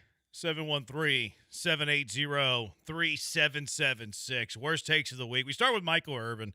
Michael Irvin, I'm almost done with the Cowboys Netflix. I think I have one more episode. it's lived up to the hype. What a documentary. It's been one of the better football ones in a long time. I mean that sincerely. No, yeah, I'm only 2 episodes in, but it's fantastic. Very good. I think you're right, and I've just kind of skimmed and started, but at the same time, I think that most of the time, all the best clips are normally what they hype up in the short clips for social media. It just keeps getting better. I didn't realize Charles Haley was bipolar. He has 3 personalities, apparently. Tripolar? I guess, yeah. He's breaking new ground. And I didn't realize Michael Irvin almost murdered a teammate. I forgot about that. Entirely forgot about that. Do you remember that? I don't. No. I don't want to spoil it too much, but I guess he already did. Kind of did. No, I didn't really tell you how it happened, though. No, yeah, I'm only on episode 2. They haven't got there yet. Yeah, maybe I'll just bite my tongue. I'm anti-spoiler. Very anti-spoiler. He had several quote-unquote incidents in his illustrious career. Oh, yeah. Yeah. Yeah. The primetime, the Playmaker episode was fantastic. Very, very interesting. Anyways, but Michael Irvin. I said Micah Irvin. Yeah, you did the reverse Jerry. I did the reverse Jerry. Here was Michael Irvin saying Micah Parsons is going nowhere 9 minutes before he was traded. Michael Parsons, hey, look, you can report all you want. There's no way they're allowing Michael Parsons to go anywhere. There you go. They're not allowing him to go anywhere. What happened 9 minutes later? He not only did he go anywhere, he went to the armpit of America. Hey. I'm kidding. I did it. I don't know, man. You're from Milwaukee, so I don't know if I can take your I'm opinion. from Milwaukee, seriously. not Green Bay. I was it's not an trolling. armpit. It's just very small. What would you consider the armpit of America? Longhorns would say College Station. I would say Oklahoma. No, my wife's from Oklahoma. And she's now non-Oklahoma. No, she left as fast Oklahoma's as she could. not the armpit of America. Detroit. My lovely bride's from there. Detroit, my 2 least favorite pretty cities when I would visit, Detroit and Philadelphia. See, I liked Florida. Philly. See, I like the sights of Philly. Yeah. But the walking down the street, you couldn't go 1 block without someone either asking you for money or threatening you or following. It was just bizarre. You know who else is bad about that sort of thing is Memphis. Memphis is real bad about that's that whole thing that's been going on now where Stephen A. and everybody it started that whole kind of firestorm about NBA players don't even want to go to Memphis to play because of the danger of the city. Yeah. I actually like Philly. I know I'm in the minority there, but I like the food there. The buildings are beautiful. There's so much history. As someone who's not even a history buff, I've always liked Philly. It's weird, I know, but Detroit's a good call. Detroit's the worst. Detroit's a good call. Here was Jerry yesterday. He pulled a me and said Micah Parsons' name wrong repeatedly. I would like to try to figure this out. Did I talk to Michael? Micah. About, That's enough. I'm sorry, I didn't get. My favorite part about that was his son correcting his father about the name. Multiple times. And then another time the reporter said Micah and he said Michael and then went back at the end and tried to say Micah. And it's like, Jerry, it's a lost cause. That ship has sailed. You can't say it. You think he's just he's just slipping, or do you think he's doing it intentionally? I don't think he's doing it intentionally. Same. I think he's slipping. Yeah. All right. Yeah, I mostly agree with you Grant guys. Paul's 82. It Did happens. they time out the fact that it wasn't like an opening statement yesterday in the press conference and he went 11 and a half 11 minutes on one Did he answer. really? 11 and a half to kick it off. He's filibustering. He had an 11-minute answer. He's Do you remember what selling. the question was too, Joel? Never stop selling. No. Okay, I don't either. Here was That's what I'm saying. I don't think there was a question. He just went. Opening he just grabbed the mic and went. That's usually what they do. Yeah. Like, hey, opening statement, and then boom, talk forever. Skip Bayless. I put this in here, but I'm starting to second guess myself. Skip Bayless. I didn't realize Skip Bayless made his fame writing the Dallas Cowboy book. Learned that in the documentary. I know he's from Dallas and he's a huge Cowboy fan. I didn't know that either. He wrote the whatever the dynasty book for the Cowboys is called. He's in the documentary quite a bit. But he says, I agree with Jerry. The Cowboys just got better on defense, and now I like their chances even better a week from tonight. Look, I defended the trade a little bit because I don't think that you could pay a defensive player $47 million and win at a high level. And I don't think they're like on the cusp of winning a Super Bowl. So I didn't mind the trade so much from Dallas. I don't know if I can buy they're better defensively today than they were prior to the trade. But other side of my mouth, they were the second worst defense in the NFL last year. Are they going to get worse? Yeah, this is the I don't know. thing all over. I just don't know. Look, Kenny Clark's good, and they've had a real problem stopping the run. But Kenny Clark by himself, or even with a little help, I'm not sure how much that makes the overall defense that much better. Yeah, they can stop the interior run. Yeah. But they got a lot on the edges and a lot to deal with in the secondary. But to be technical about it, I don't think they're going to be the second worst defense in the NFL. So I'm not sure this is going to be a bad take. I think the worst part of his take is saying he likes their odds against Philadelphia better now. That's a bad take. That's a really bad take. Maybe you we can't focus on plunk that. off Micah Parsons and think they have a better chance now. Can I also add on this that his math was way off yesterday? Whose? Jerry. Why? I didn't Because at catch one it. point, he was like, for this year alone, the fact that we've added 5 players that could really help us, it's like, can I get to 5 with 2 first-round picks and Kenny Clark? He kept saying 5. Yeah, I heard one quote where he said that he thought, I guess he was hearkening back to the Herschel Walker trade, but he was hoping they could turn this trade into 5 all-pro players. It's like, Jerry, you got 2, down. I guess, but you got 2 picks. He also mentioned the fact that he don't count it out of the possibilities that he might trade some of the assets he got before the season starts. Good luck to him. He's weird. I'm not a big Mike Florio guy. I think he rage baits. I think he clickbaits. Not for me. A few months ago, I guess it wouldn't be a few months ago. It was a couple weeks ago. It was the whole Jordan Addison, Rashee Rice thing. Jordan Addison, Rashee Rice pleaded guilty the same day. Addison will miss the first 3 games of the season. Rice will be available for 4 and likely 5 high-profile games. Source, maybe I'm a conspiracy theorist, but this is odd. You dig into the semantics, the Addison, the Rice case, not even close to the same thing. But then we found out, was it 2 days ago, Rashee Rice has accepted a suspension for the first 6 games of the season. So Florio had the tinfoil hat on, the conspiracy theory hat on. Oh, the NFL's protecting Rice because they want him available in 4, likely 5 high-profile games. NFL suspended him in the first 6 games. Rashee Rice accepted. Mike Florio, stop rage baiting. It's embarrassing. You just made the list. Made the list. He's the one who tweeted the other day how Judkins is going to entertain college football. Yeah, what'd you call Can't Florio? stand the Did you call him a donkey? Was that it? He is a donkey. Yeah. He is I a thought it was a donkey. clickbait, rage-baiting fool. I don't think he's a fool, actually. I think he's pretty smart, but he knows what he's doing, and it drives me nuts. Cannot stand Florio. Jason McIntyre said that the Travis Kelce, Taylor Swift engagement is a signal to the end of the Chiefs dynasty. So bad. I think I hate Jason McIntyre like you hate Mike Florio. McIntyre's the worst. He's bad. Florio or Ravage? See, they're different. I love them both as people. I don't like. No, you don't. I do. I do love them as I don't people. believe it either. Okay, well, you don't have to believe me. I don't care. I'm not a liar. I love them both as people. I've never even met Carl Ravage. He might be a tremendous man that's an excellent husband and a tremendous father. I hate his on-air personality. With Florio, I hate his on-air personality and his Twitter personality.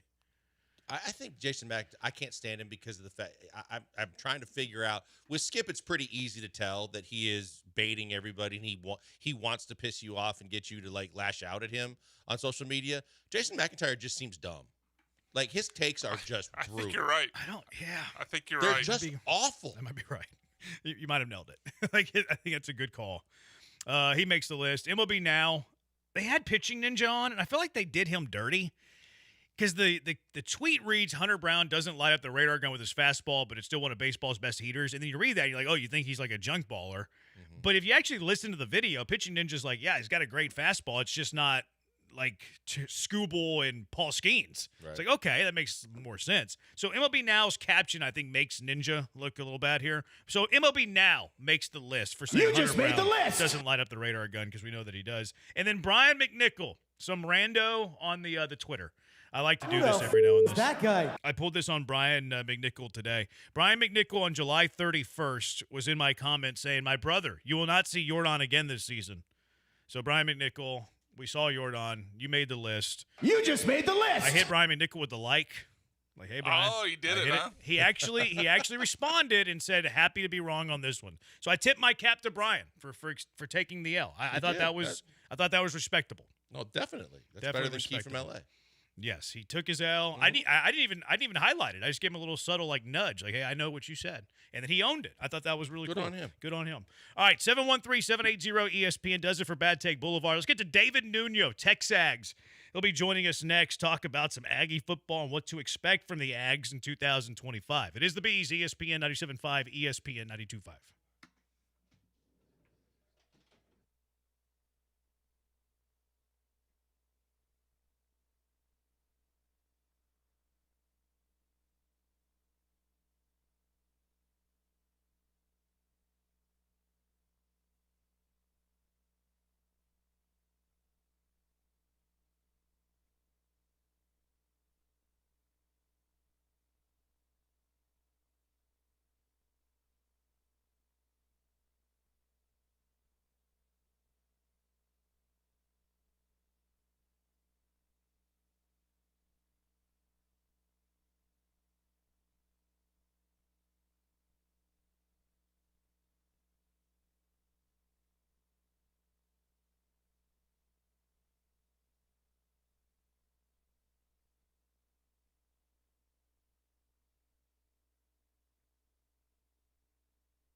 You're locked in with the Killer Bees on ESPN 97.5 and 92.5. Live from the Veritex Community Bank Studios, here's Joel Blank and Jeremy Branham. We go straight out to the HR&P guest line, being joined by our buddy David Nuno, TexAgs, studio host for TexAgs, heard him on these airways forever, and now in College Station for a few years. Good to have you on, David. David, I'm curious.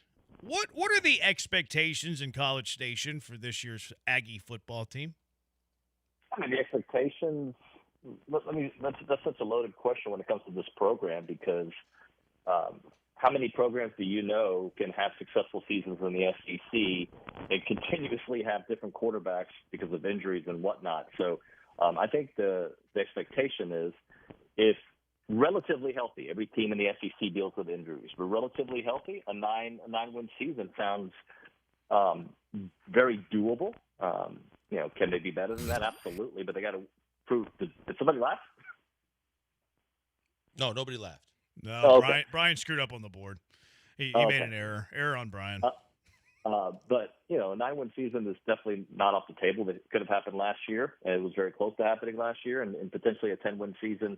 But they got to prove they can win on the road against really good teams, and that's something that they haven't beaten a ranked team on the road in a very long time. And this year, you got 3 top 10 road teams that you're going to be on the road for 3 top 10 teams, which is going to be extremely difficult. Notre Dame, LSU, and Texas.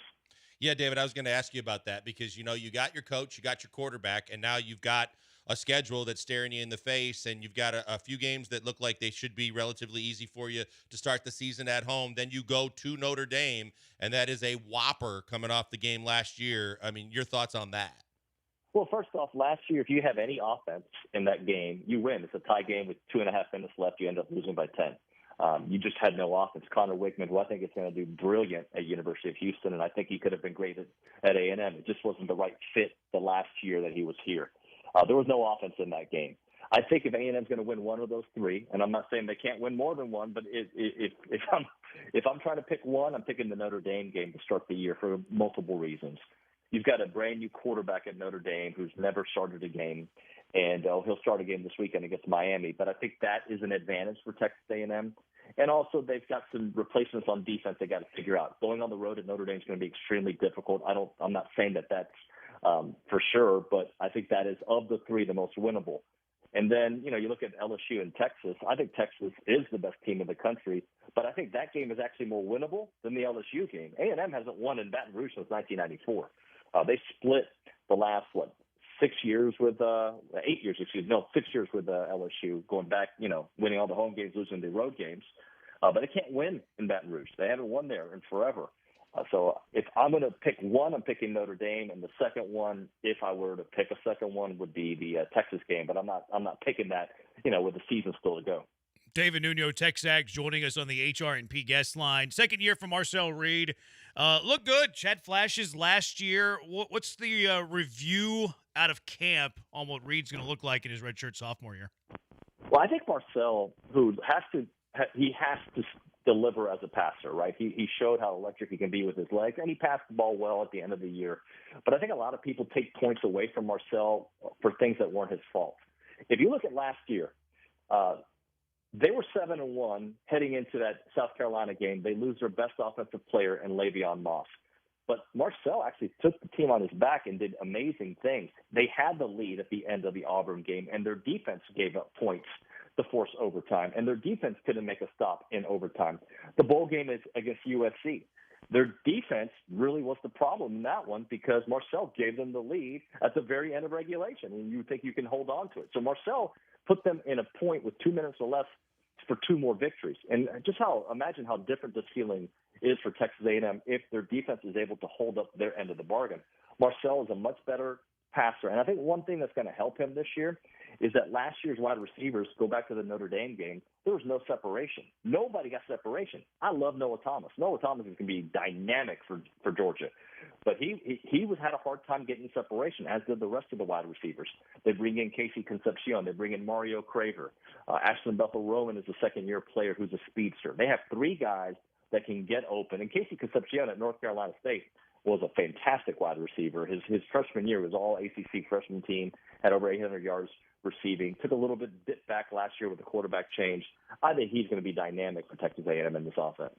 Dave, I'm curious because you kind of touched on it. At the end of the year, probably didn't finish the way anybody had wanted to see the Aggies finish. But again, ranked this year, and you're mentioning 9 wins, 10 wins. What is the ceiling for this football team if things go the way you anticipate they could go?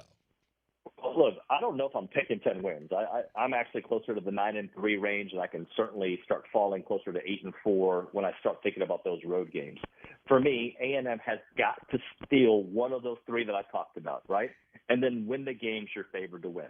As of right now, the 3 games they will not be favored to win are those 3 road games. But if you steal one, okay, I think you'll be favored against Florida at home. I think you'll be favored against South Carolina at home, even though they beat you last year. Because the night game at Kyle Field, look, as bad as A&M's offense was against Texas, and they were very bad, that was a possession away from being a real close game in the fourth quarter. They lost, by 10 points. But they just couldn't convert on 4th and 1. They could not convert. And they didn't score early in the game when they had it at 4th and 3 from inside the 5-yard line. So, I think if they can steal one of those and take care of the business that you're supposed to take care of, and I'm including Florida, who's a very good team in that, then they can be that 10-2 team. The problem is, as you guys know, the margins in the SEC are so tight, right? So, a game against Florida, a road game against Arkansas. You've dominated Arkansas 10 out of the last 11 years. You've dominated them. All those games are close. Missouri, who I know lost a lot of players, and they just played Central Arkansas yesterday. You shouldn't jump up and down about that. But, I think they look really good, and they have a very manageable schedule. So when you go to Missouri, they're probably going to be a top 10, top 15 team. That's the way the season's going to play out. So not only do you have to win the games you're going to be favored and steal one on the road, you cannot let up against those teams that you expect to beat. Aggies start the season tomorrow against UTSA. You can listen to it right here on ESPN 97.5. David Nuno, our guest. Second year of Mike Elko. Last year, 8-5. It feels like the fan base is still very pleased with Elko. You're much closer to it than we are. It's still all good with Elko, right? Oh, yeah. Look, I'm one of the few that really like Jimbo. And when I say liked, I think a couple plays different, and we're looking at that regime and that era differently. He had some major mistakes when it comes to culture, and I think part of that was the NIL era and picking up a lot of young guys that dominated the locker room. That was part of it. Also, he was a little prehistoric with his offense and didn't evolve with football. But that team was, a player or two away from really feeling completely different. And the other thing that happened, and I touched on it earlier, guys, is that I don't know how many SEC teams can win without their starting quarterback. And I mean that for everybody. Texas could be really good this year. I still have some questions, as I think most teams in college football you should have questions about because of all the changes with NIL, the transfer portal, and Texas and Ohio State both having, 30 guys in the NFL right now that played last year. So these are not guarantees with anybody. But, when you look at quarterbacks going down, regardless of your team, maybe except Texas last year when they had Quinn and Arch, and you're on your backup, you're not going to win a lot of SEC titles that way. A&M was down. We did the math the other day. They had Haynes King start for them twice. 2 different years. They had Max Johnson. They had Connor Wigman. They had Marcel Reed. They've had so many. They've had Jalen Henderson, another one. They've had so many guys at quarterback over the last 4 years that it's impossible to win. So the key for Elko and everybody is to stay healthy. But I'm going to tell you, the culture that he's building seems sustainable. But again, those thin margins are going to continue to be a topic. And if you cannot win in the trenches, an area where I think A&M can win, you're not going to win the SEC. Well, and Dave, it's interesting you mentioned that because we know that A&M for years, going back to Sumlin and around, they always can recruit in the trenches. They always can recruit skill positions. They seem to struggle a little bit when it comes to the quarterback position. And now we know there's no layups in the recruit game because of the fact that you get a guy, but until he actually shows up on campus and does what he's supposed to do, you never know. But it seems like the recruiting classes that Elko's setting up are also going to feature some quarterbacks that are going to keep the quarterback position solidified for a few years. Well, I'll tell you this. There's a couple guys on campus right now that A&M is very excited about. Brady Hart's one of those guys. And Brady, I'll tell you the story about him. He was committed to Michigan. Okay, he's a 2026 He was supposed to be a 2026. He was committed to Michigan. He was their quarterback. But when Bryce Underwood left LSU and decommitted from LSU and went to Michigan, he decided to decommit from Michigan, and now he's at Texas A&M. He's a guy that they feel really, really good about. There's a young man from Utah. He lives in Kasuga. He's supposed to be their 26 quarterback now, and he's a five-star, just a really nice talent. Has a great relationship with Jerome Miles, the freshman on A&M's roster that just tore his ACL and is out for the year. So there's a lot of talent coming in. I think right now they're anywhere between 5 and 7 in the country, depending on which ranking you look at, and they're still in the mix for a couple of other players. So I think it could be really good, man. I think he's setting it up to be a very good couple of years, but we've heard that before. Now it's about the production. And I will tell you, this is a very important year in my opinion, because that trenches that we talked about, that offensive line, a lot of those dudes, which I think this is going to be the identity of the team, is that smash mouth offensive line and running game. But a lot of those dudes are going to be in the NFL next year and gone out of eligibility. So, Texas is about to find out how easy is it to replace an offensive line. They have a lot of talent there, but sometimes it doesn't happen right away. And A&M could be in that same position next year, so they must take advantage of a deep offensive line this year. Nuno, great stuff as always. Appreciate you jumping on. Enjoy the college football season, and I'm sure we'll catch up down the road. You guys are the best. Thanks so much for having me. It's David Nuno, Texags. He said we're the best on the way out. Checks in the mail. You didn't catch Nuno. What's that? I even got the no layups mentioned in there for the old. Did he say it? No, I said it to him. I said there's no layups in recruiting. He might not even remember. That was him and Raheel for a long time. Yeah, I know, but might not remember that. It's actually still on his Twitter profile. Is it really? Yeah. Oh, okay. I had that on there, but then I was like, let me ask David what he wants to be introduced as, so it changed. Yeah. Yeah, I didn't catch that. That was well done. All right, 713-780-ESPN. We'll be joined by Brad Keldner, Texas Sports Unfiltered. We'll chat with him in a little bit. The text line wants to weigh in on the armpits of America, and they want to weigh in on things that they hate, people that they hate. So who do you hate? From a, viewing point of view. Not personally, from a viewing point of view. Who do you hate? Where are the armpits of America? 713-780-3776. Killer Bees, ESPN 97.5, ESPN 92.5. Guys, before we go to the break, weekend's coming up. It's a long one, but at the same time, you think you've got everything all buttoned up and taken care of for whatever you and the family or your friends might be doing, but maybe something slips through the cracks. Maybe you forget something. You don't want to go out and go shopping over the course of the weekend. You don't want to sit there and worry about parking and wasting time when you want to be doing other things. All you got to do is go to the new Walmart.com. The Walmart you thought you knew is now brand new online, and who knew it can be so much easier and so much more convenient for you. They've got more than 500 million items online, a huge selection of items that you can't even find in stores that are available for you online, and it all can be delivered right to your door instead of you having to go to the store. Unlike other grocery stores, Walmart grocery prices are the same for delivery as they are in store. It costs you no more money to save all that time and have it delivered it right to you. Come on, man. It's a no-brainer. This is something you need to know about and you need to start doing. We do it. I said this week. We did it last weekend for a birthday gift. My daughter was going to a party. It fell through the cracks. We didn't get the gift. Walmart.com, boom, just like that, delivers to the door. We have time to wrap it and get her to the party on time. No problems. Solution right there. It's Walmart.com. Check them out today because it is phenomenal for you, from home goods, groceries, prescriptions, and so much more. You want it in about an hour? You can do that too. There are fees for that and some terms that apply, but all you got to do is go to Walmart.com and check out exactly what goes into that. But if you're having people over to the house this weekend, if you're hosting a tailgate or you're throwing a party, or you just need something for the kids quickly and you don't have time to bundle everybody up or buckle them up and get them to the store, Walmart.com is the answer for you. Check them out today. It's the new Walmart.com. Same low prices, same great selection, but it's more convenient now because they'll bring it right to your door.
You found the killer bees. Live from the Veritex Community Bank Studios, here's Joel Blank and Jeremy Branham. Keith said he hates the Drake.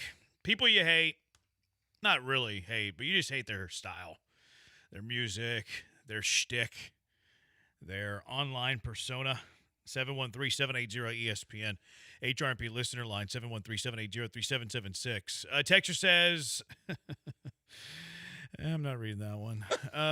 Fake Tony Stark here. This is a little off topic, but moment of silence for my little Tony Stark. Blew out his knee at practice this week. I'm going to miss his entire senior season. That stinks.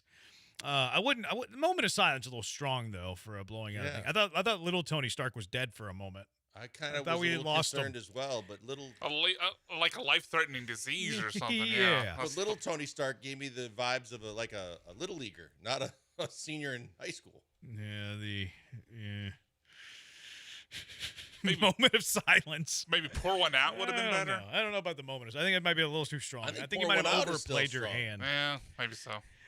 Maybe just like, a prayer or something. I don't know. That's rough. A moment of silence for a guy who blew out his knee, even if it's a little thoughts up tight. for my kid who blew his knee out. Louisiana is definitely the armpit of America. Hot, sweaty, and smelly. I like Louisiana. It's definitely humid and hot and sweaty and all that. I like the food in Louisiana, though. Like, you cook like that, you can't be my armpit. Sorry, you can't. You also got to love the beautiful city of Lake Charles that has the Golden Nugget Casino. It's a great call. Mm-hmm. Yeah. I don't think they advertise on this show, so. No, I'm just kidding. I guess I didn't have to say it here. I'm kidding. But you get some of the jambalaya, Little Ron's Gumbo Shop in Metairie. Stop at the Best Stop, which we now have in Katy, for a little bit of that boudin and crackling. How could you be the armpit of America? Some po' boys? Oh, man. Specifically the humidity, okay. But everything else, Louisiana's great. That food. I mean, maybe not education. Bourbon Street doesn't smell great. No. It smells like... It doesn't smell great. It smells like vomit and pee. Exactly. Yeah, it does. That's what it I smells would like. go more urine than vomit even, but yes. I think it's a combination of the two. That's probably right. I've seen some things on bourbon. I haven't done bourbon many times. I've seen some things on bourbon Sound like a that I will Vietnam vet. never unsee. I spent a week out there one night. Texter, I hate Joe Buck. Like y'all hate Mike Florio. Buck does get a lot of hate in these parts. I don't mind Joe Buck. I think he's all right. I think he's a little bit pretentious. I think he likes Fernando Tatis a whole lot, but I don't mind Joe Buck too much. He likes Soto too. Yeah. And he likes to tell you how old he is. He does. Bad take, Branham, for calling Who Said It a stupid game. It happens to be the best part about Fridays. Thank you, B-Mac. Hopefully we don't get to it today. We'll see. Skip is not from Dallas. He's from OKC. He was a muck-racking hack of a sports writer who came to Dallas and has been a coattail-riding fraud who is a bum compared to his brother Rick. Rick, Skip is no Rick Bayless, baby. I didn't know that Skip had a brother. What's the other guy that was on the Woody Page that used to use the chalkboard behind him? Yeah, he was annoying to start with. Skip's way more annoying now. Was told by a cop in Memphis that at night, if I'm at a red light and there are no cars at the light, to go ahead and go through the light with caution.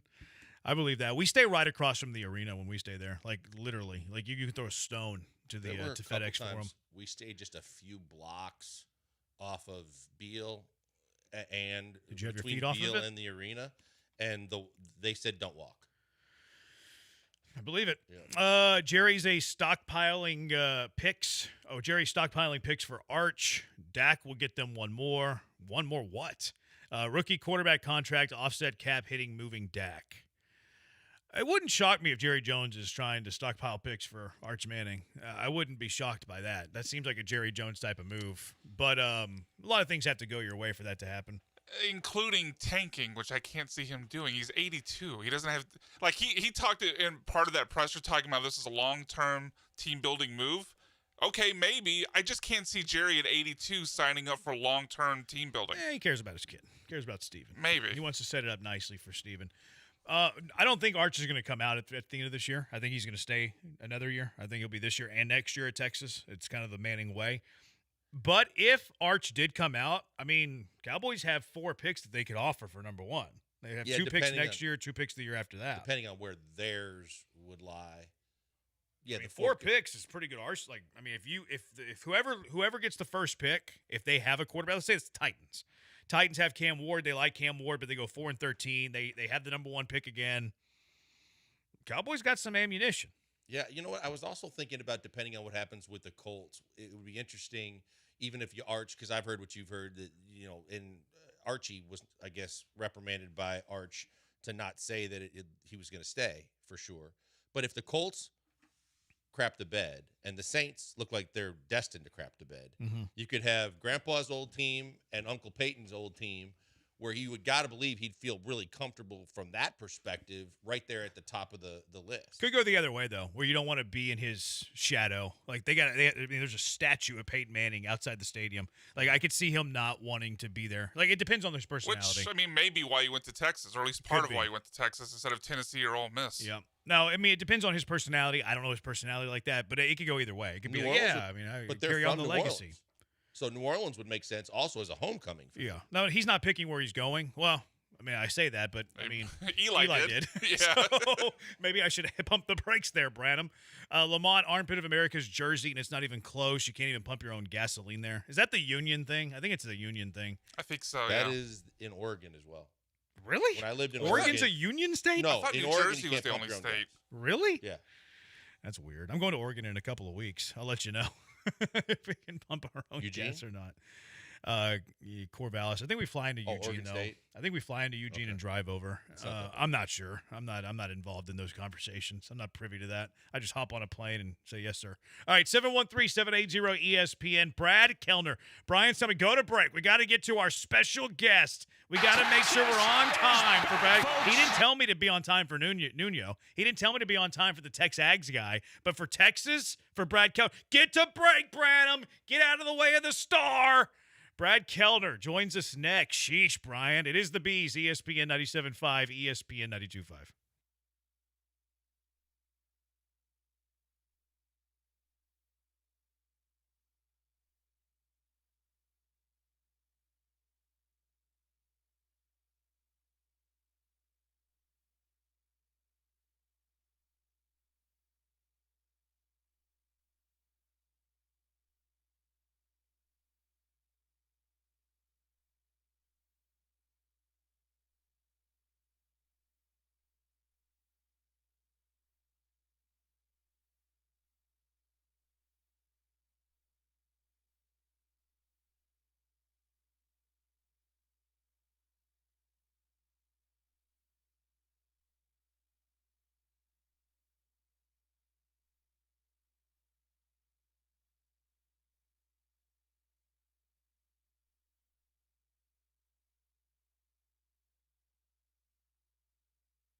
coming to you live from the Veritex Community Bank Studios, it's the Killer Bees. On ESPN 97.5 and 92.5. Here's Joel Blank and Jeremy Branham.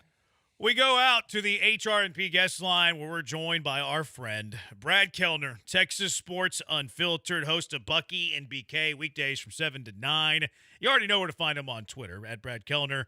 Also, Texas Sports Unfiltered streams on YouTube at Texas Sports Unfiltered. Check it out. They even let a jabroni on me on there one time. It was the last time. It was a couple years ago. Haven't been asked back. But, Brad, thank you for making some time this afternoon. How are you doing, man? Anytime, guys. Brandon, I wish you just got to break a little bit earlier. You're cutting into my segment, man. I know. I tried to kick the can down the road as far as I could. You're used to that after the Red Weasel. Brian, ooh. Oh, man. Yeah, the clock, it's an opinion. It's not something we have to follow. So I get it. No big deal. I get it. You know, you figure we're the preseason #1 team in America, so we should get a full segment, right? Yeah, that's why you're on second. That's why we had Nuno on earlier. Anyways, I'm kidding. Expectations. I asked Nuno this too because I'm always curious about the fans' expectation going into the season. You know, what would be a success? What would be a failure? And I think with Texas, it's national championship or bust. I think for Texas, it's a championship or bust. Like for me personally, I think Texas needs to put something up in the rafters at DKR from this season. That's either an SEC championship or a national championship. Now, obviously, you prefer the national title. That's the one that means more. But, I can't call this season a failure if Texas wins the SEC championship and makes another deep run into the college football playoff. But obviously the ultimate goal is winning it all, and Texas has been on the doorstep the last couple of years. So they've been 2 wins away 2 years in a row. There are a lot of fans in Austin and around Longhorn Nation with that mentality that this needs to be a national title year. BK, I'm curious, all the talk, all the hype, it's all around Arch. Some people, like Feinbaum, say he's the best quarterback in the country and the favorite for the Heisman. Other people are trying to poke holes in, what games he has or hasn't played in yet to see. It's a wait-and-see attitude. A lot of times the truth falls in the middle, but this is, like you said, a big season for them. How do you personally see and what would be a good season for Arch this year? Yeah, I think team success matters more than individual success, Joel, and those things kind of go hand in hand. But if Arch is able to lead Texas, obviously, to a national championship, that would be huge for him. But I think he's got all the ability in the world, and I think he's had the best training since coming out the womb, right? His family and the fact that he's going into year 3 with the Texas program, and he's being coached by one of the best quarterback gurus in the sport. I think all of those things bode well for Arch to have a really good year. So, the stats, I think he's got a chance to put up some really, really good numbers this season. I think an important thing for him is staying healthy, right? That was an issue for Quinn Ewers. That's been an issue for a lot of Texas quarterbacks in recent years. So staying healthy, staying on the field is really important. The numbers will be there, but again, most importantly is the team success.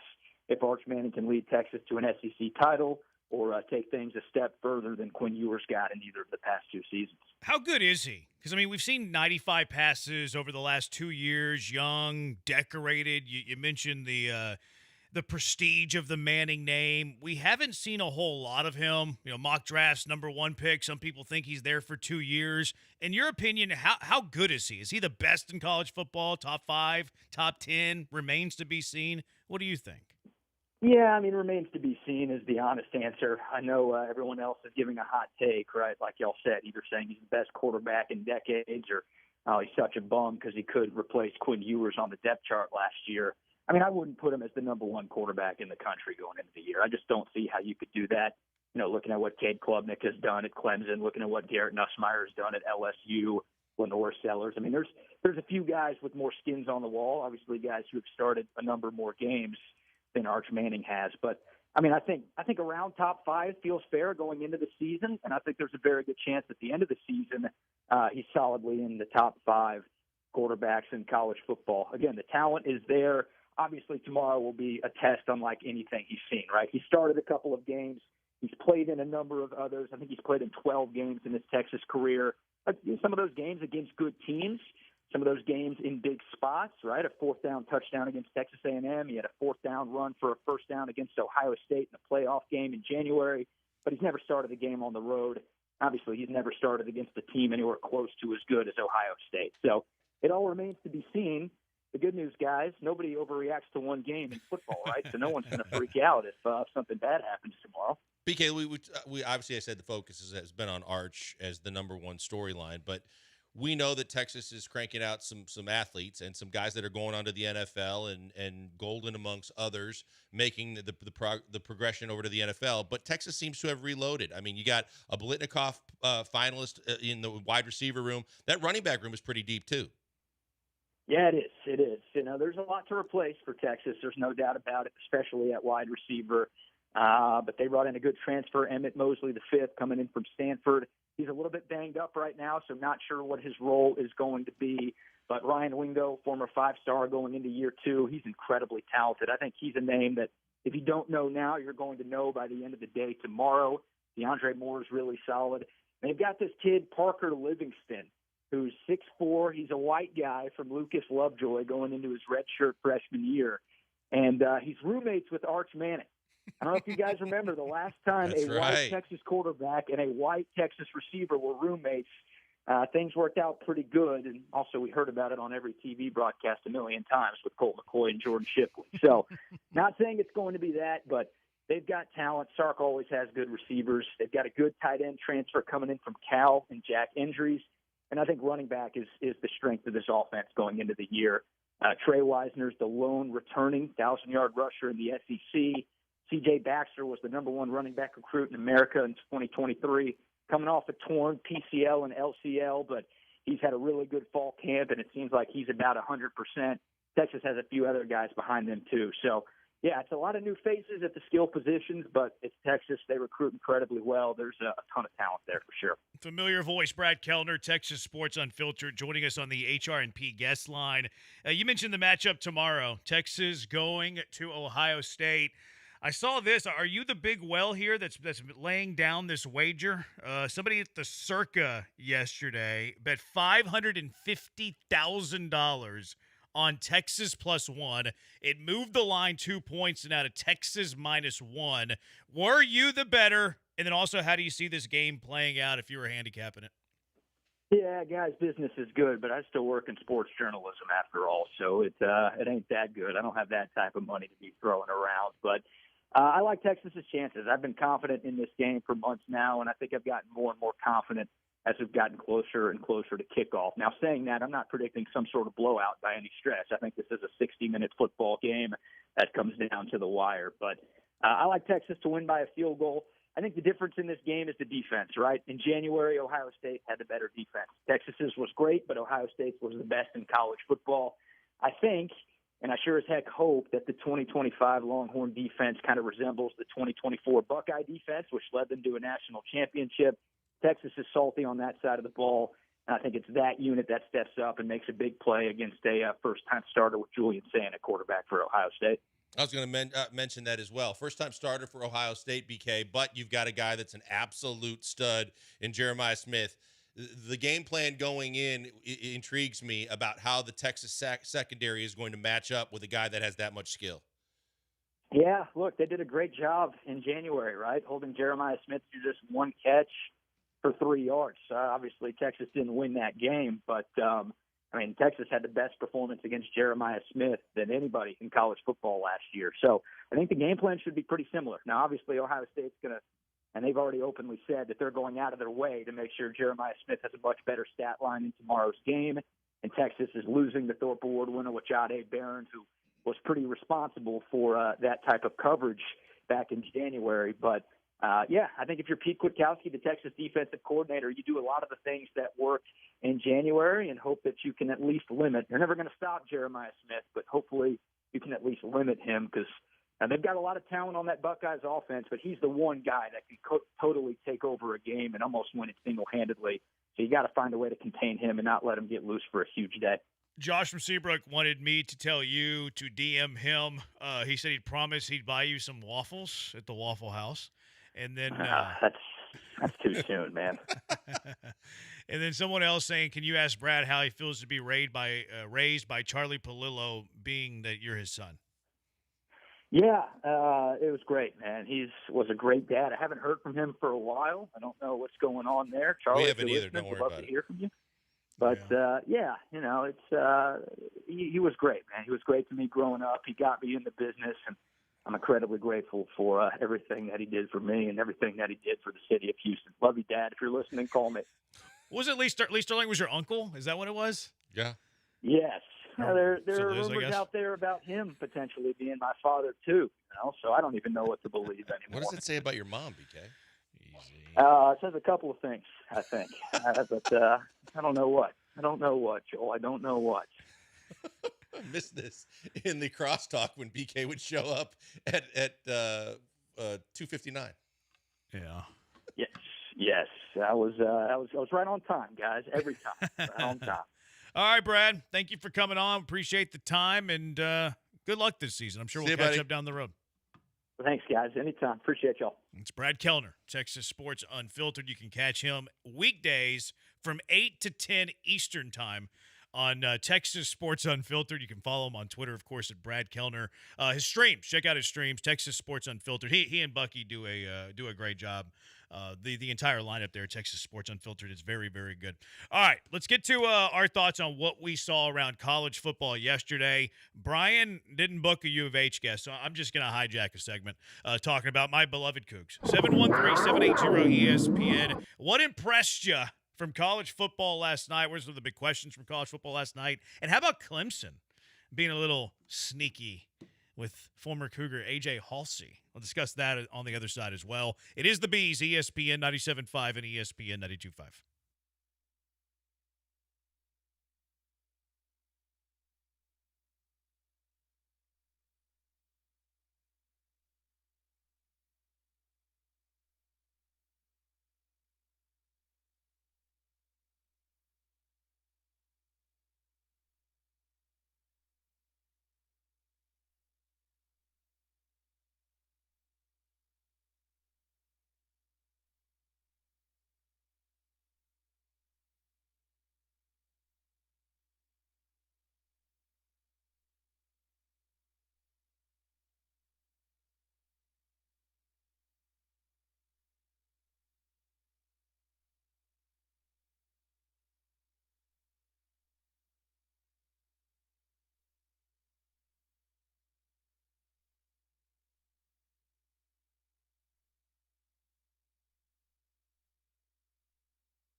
Live in the Veritex Community Bank Studios, it's the Killer Bees. Now back to Joel and Jeremy. Our beloved Cougs.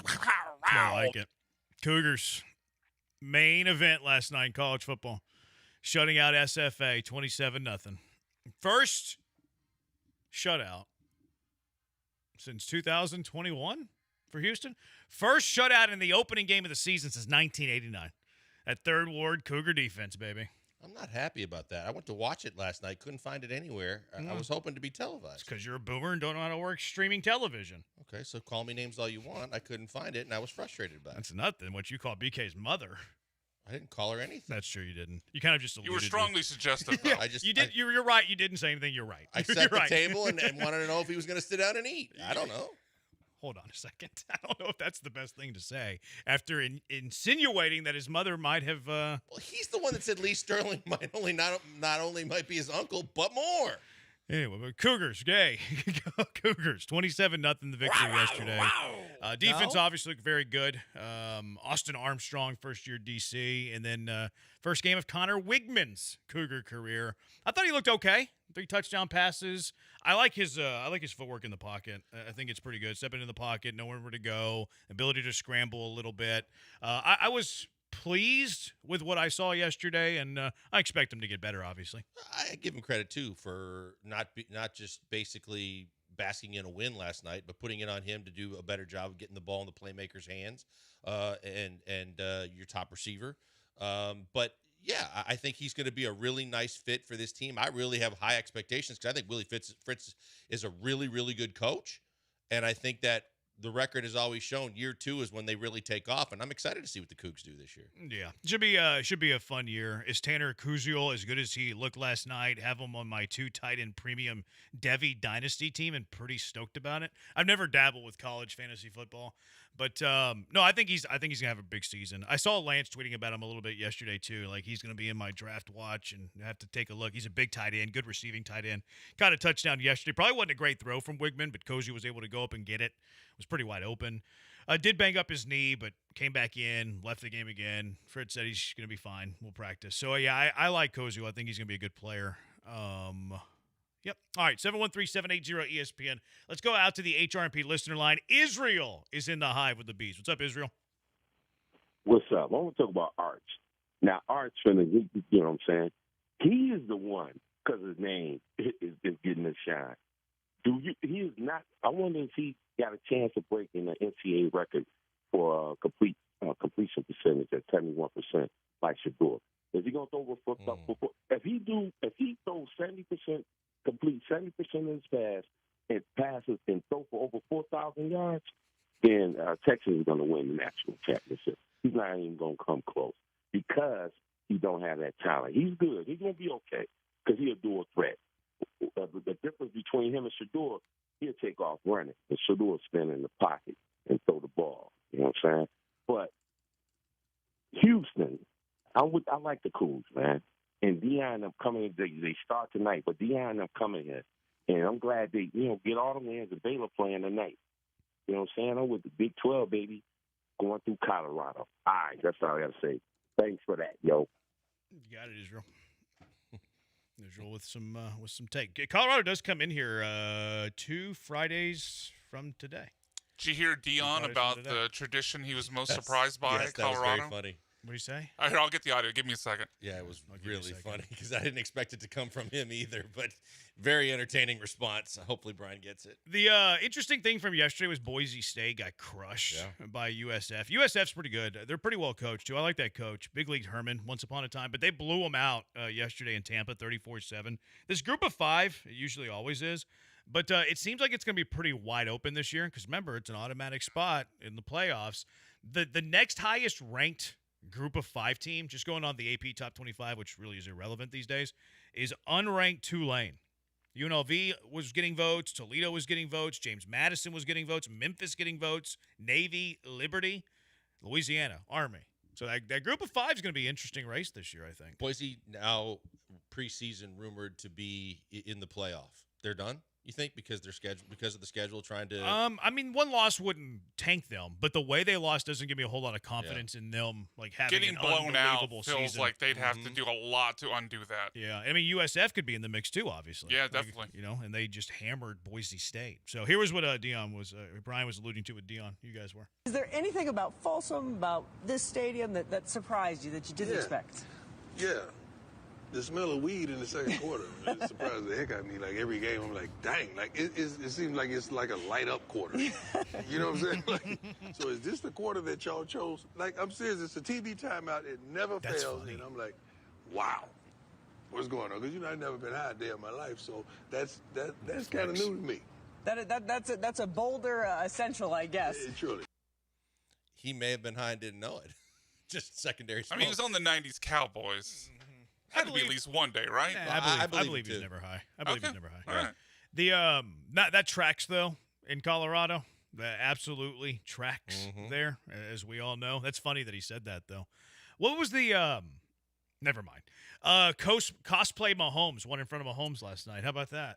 Wasn't that neat? And Taylor Swift. Oh, of course, she was in the building. What does it say Playing about Kelsey's alma mater, right? Yeah, he went to Cincinnati. Yeah. Why were they playing in Kansas City? Do y'all know? That was weird to me. I have no idea. Cincinnati's it was Cincinnati's home game. And they said there were more Nebraska fans. Maybe they went there for Kelsey. I don't know. Why is Cincinnati playing in Kansas City a home game? That made no sense. No, it really didn't. That was weird. Unless Kelsey just flew them out. Come on, boys. I'll give you a little NIL. Come play in front of me. That way I don't have to leave my hometown to go watch you play. I thought that was weird. But that was a pretty good game. It was. Came down to the wire. Interesting decision trying to throw the football like that into the end zone whenever they were in field goal range.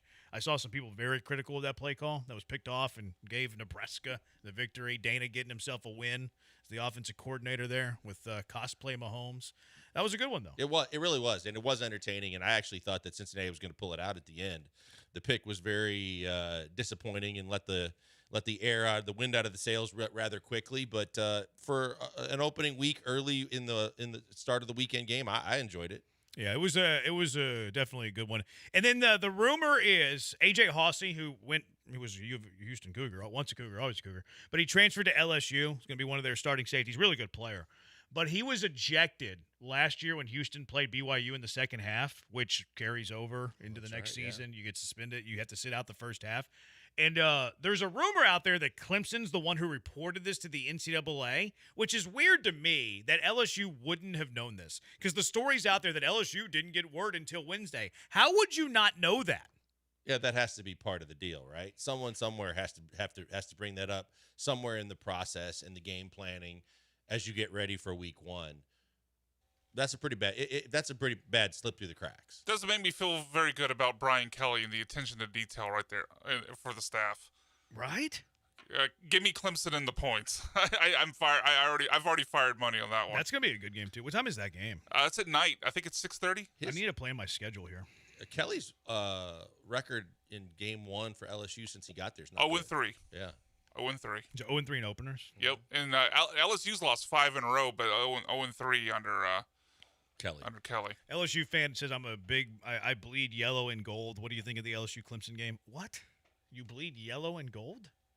Yeah, it'd be gold and it'd be yellow and purple. It's purple and gold. Yeah, purple and gold. They say purple and gold. Yeah, we had that commercial, purple and gold. Bayou. Yeah. Aaron says Colorado loses tonight to Georgia Tech. I hope not. I root for my Big 12 brethren. I'm a Big 12 stan.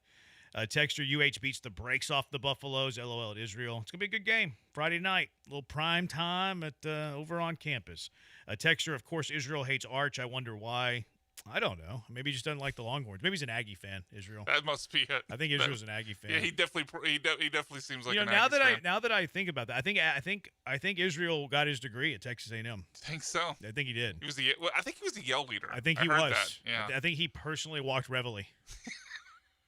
Is what I've heard. I do vaguely remember that now that we discussed this. 713-780-ESPN. Brian Kelly, Southern accent. Family. That was so weak. Is Haynes King still at Georgia Tech? I don't know. That's a good question. He played pretty well once he got there. He did. He was a bit of a dog, actually. Yeah. I caught him a couple times last year on TV, and he was pretty impressive. I'm not sure if he has any eligibility left. The roster turnover in college football is so hard to keep track of. Our lads has him as the starting quarterback there, so it looks like it's his last year. That will be a good game. Yep. Georgia Tech was pretty good last year. Haynes King was pretty good last year. Yes, Colorado's got a lot of new players like that. They do every year, and they got the 5-star kid, and he's not starting. The transfer start. Georgia Tech's favored. Georgia Tech's favored by 3.5 in that game. There you go, Israel. Bet on that. I mean, he's got value if he thinks they're going to win that game. By the way, Wisconsin sucks. I was how'd that game end up? I saw it on the scoreboard, but they won. Yeah, they won. 1-0, baby. But, won the week. Yeah, but the offense looked terrible. The starting quarterback got hurt before halftime. They were up 3-0. And Fickle is just catching it from every direction right now about underachieving. Who'd they play again? They played Miami of Ohio. Oh, a MAC school? Maybe a little Maction. You can't sleep on Maction, baby. The Mac's got some good Especially football. on a Thursday night. That's where Maction thrives. You can't sleep on the Southland, and you can't sleep on the MAC. Those are good football playing conferences right there. They looked like they were playing. Auburn Baylor play tonight, by the way. That's a good one. There's two entertaining games tonight. You got Auburn and Baylor on Fox, and then you have Georgia Tech and Colorado on ESPN. That's some good watching, man. You got those two games. You got a little Astro ball game with Christian Javier on the mound. That's good TV for a Friday night. Baylor's Auburn favored loses. You think Hugh Freeze is already out? Baylor's favored by 1.5. Dave Aranda's seat's getting pretty warm too. Yeah, that's true. I've seen some people mention them as a dark horse Big 12 champion. Wasn't love their Leon, quarterback? Wasn't Leon Baylor Sterling saying that they're gonna have a good year? I don't know. He picked Auburn in the game. Oh, did he? Yeah. 713-780-ESPN HRMP listener line. Yeah, King's still at Tech. I'm curious to see if Texas Tech makes the jump to contender to win the Big 12 this year. Going Micah Hudson shows why he was a 5-star 2 seasons ago. Look, I think Tech's got a chance to be really good. I think they have a chance to be really Certainly paid good. a lot I was gonna say Now- best team money can buy, or one of them. Now, it's very difficult if you don't have that foundation to just bring in all this talent and expect to be good in year one. Like, I think that's probably like a slower simmer. But I think they do have a chance to be very good, and we'll be interested to see what they look like. Let's go out to the HRMP listener line. Lamont, you're in the Hive. What's up? Hey, man, what's up, man? And it was good to hear Brad, man, and I love mama jokes. I love that so much, man. But I wanted to call about the Dallas Cowboys because for the national and local media, it's money on the table right now with the Dallas Cowboys because this trade that happened yesterday, it's just not going to stop. Yesterday, it's just not going to stop there because you guys know what I know.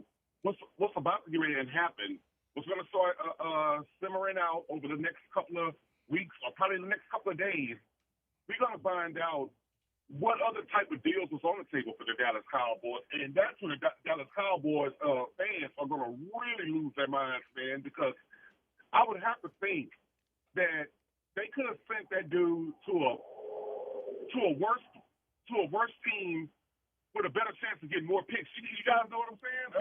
It just seems like that they just I don't even much understand what they did by sending them to Green Bay. That was just kind of crazy to me. And let me finish this up by saying I'm not a hater of Crybaby Stroud, but I just look at that dude a little bit different than everybody in Houston do. I look at the things that he say, some of the things that he do, and I know that you guys was laughing at the fans about, his hat and stuff like that, but he has a weird knack of doing things to let you know that he's not all in on Houston. And I would not be surprised if he's a Ram by next year. And that's all I have to say, fellas. And I'm out. Dang. Hope you're wrong. But I think it is in play, Lamont. Like I think it's a small percentage chance, but Mullen get it. That's the way he handles business. We didn't think that Deshaun Watson was ever going to leave Houston, and, well, we all know how that played out. So, yeah, I think it is in play. We'll see. All right, 713-780-ESPN. Got to get to break. Todd Callis, TV voice of the Astros. He'll be joining us next. It's the Bees, ESPN 97.5, ESPN 92.5. You're in the market for a new vehicle? Listen to me. Monument Chevrolet is the place to do your vehicle buying because they're the dealer that you can trust. They're transparent. They aren't going to hassle you with pricing. That's always one of the great stressors in life is car buying and them trying to get one over on you. Whether they tack on some stuff on the warranty, extended warranty. Oh, here you need this gap warranty. All these pricing. You never really know they're being honest with you. Well, that's not the case in Monument Chevrolet. They are honest with you. They're transparent with you, and that's why they've been serving the Houston area for 50 years with tremendous and glowing reviews, because they've helped generations of families get into new vehicles, and these families just come back because they trust the people at Monument Chevrolet. And they have a great culture there, family feel. The moment you walk into the door, you can feel it, the friendly atmosphere, and they hire great people. That's where it starts. They hire the great people, and that just feeds in to their excellent culture. And right now, they got some great savings going on. Labor Day on Monday, but you can get your Labor Day savings in Monument Chevrolet right now. Monumental savings, employee pricing. I love employee pricing. Plus, deep discounts on popular models like the Chevy Silverado 1500, the Blazer EV, and more. Right now on the Blazer EV, you can get 0% financing for 36 months. Add in the pre-Labor Day employee pricing, and you have a monumental deal. There's no better time to join the 21st century than right now and buy a sleek, modern, comfortable electric SUV like the Blazer EV. So get your hands on that. Get a fair deal, a fast deal, and an easy deal without wasting your time in aggravating, stressful negotiations.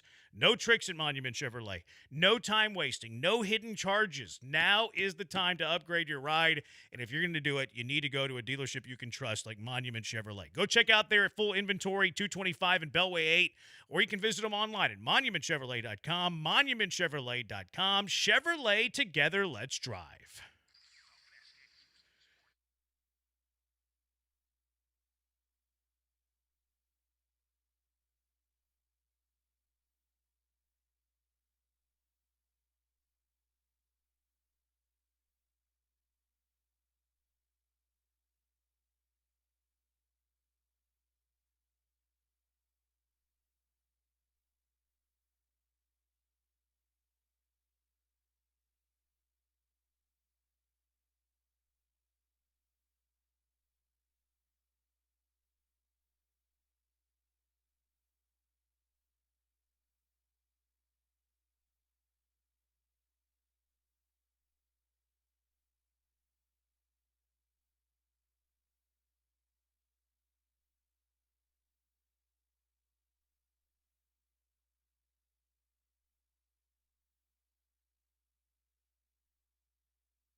We go out to the HR&P guest line for our award-winning buddy, Todd Callis.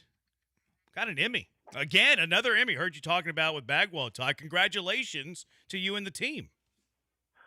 Yeah, I'm just a small part of it, but we'll take it. Anytime we win one, it's kind of a reflection on everybody. We're just the faces in front of the camera, but yeah, we have a really good crew that we work with that helps us get these on a fairly regular basis. Don't sell yourself short. Very good as well. Big piece of that. Just like Yordan Alvarez is a big piece to this lineup. We've already seen the impact he can have. How much do you see it? Just the way that I look at it, the first game he was back, fifth inning, up by 5, and the Rockies didn't give him anything to hit. How do other teams fear Yordan? Yeah, it's crazy, right? I mean, this guy has missed 100 games. He played 4 rehab games, had a bunch of doubles, but he's back in the lineup, and he's been walked 5 times in 9 at-bats, or 9 plate appearances.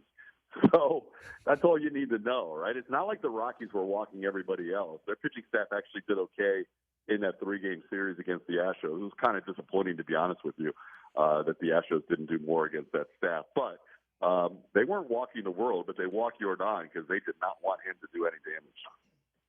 TK, you got Javier on the mound again tonight. We talked about it even last week about these guys coming back from injury and the guys we've been anticipating coming back and making a difference. And he hasn't looked as good as you would have liked to have him pitch.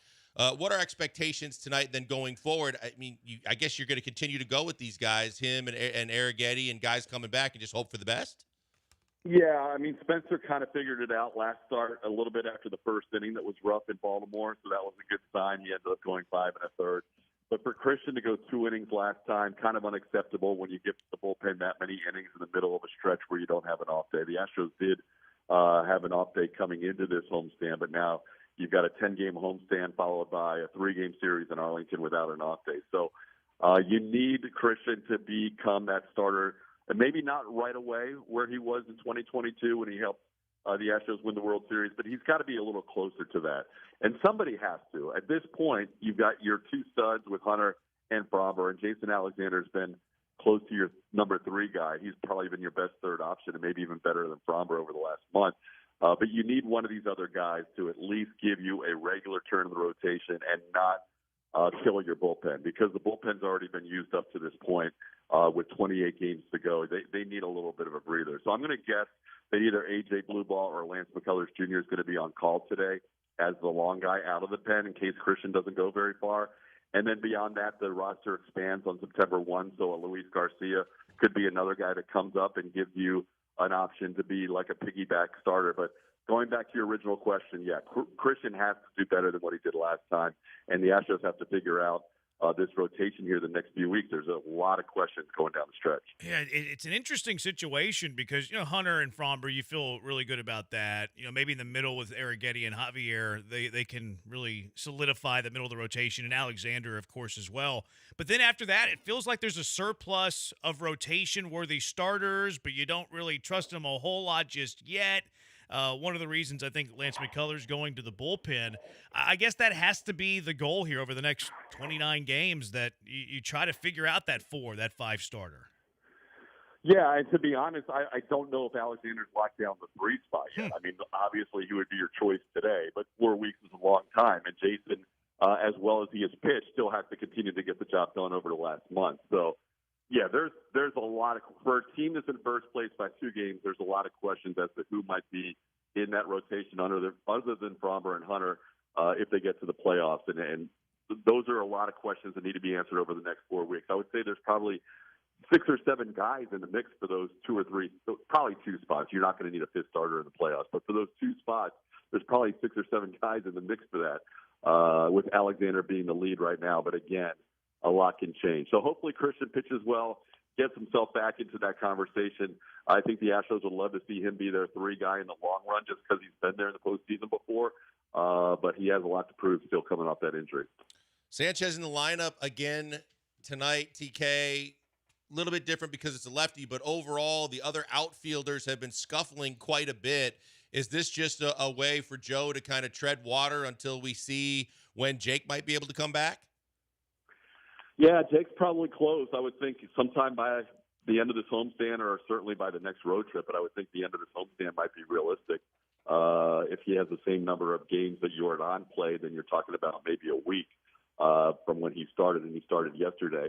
And then you've got, the possibility of Zach DeZenzo even coming back. So today, Joe said he had Jesus Sanchez in the lineup with a lefty, Tyler Anderson, because Anderson features the changeup so much. He throws the changeup a ton. Nobody throws it more on a first pitch in baseball than Tyler Anderson. So he's really good, actually, lefty on righty, and he's not quite as good. Not good, really, lefty on lefty. If you look at his overall numbers, they're really tough against lefties. Lefties hit him for a pretty high number. So even though Sanchez hasn't fared well against lefties, Joe's spot is thinking maybe tonight's the right lefty. But Chaz getting the day off against a lefty does not bode well for when when Vincenzo and or Myers get back, because it's going to be a tight roster to make. At that point, you have one more guy that will be available for the roster as a position player.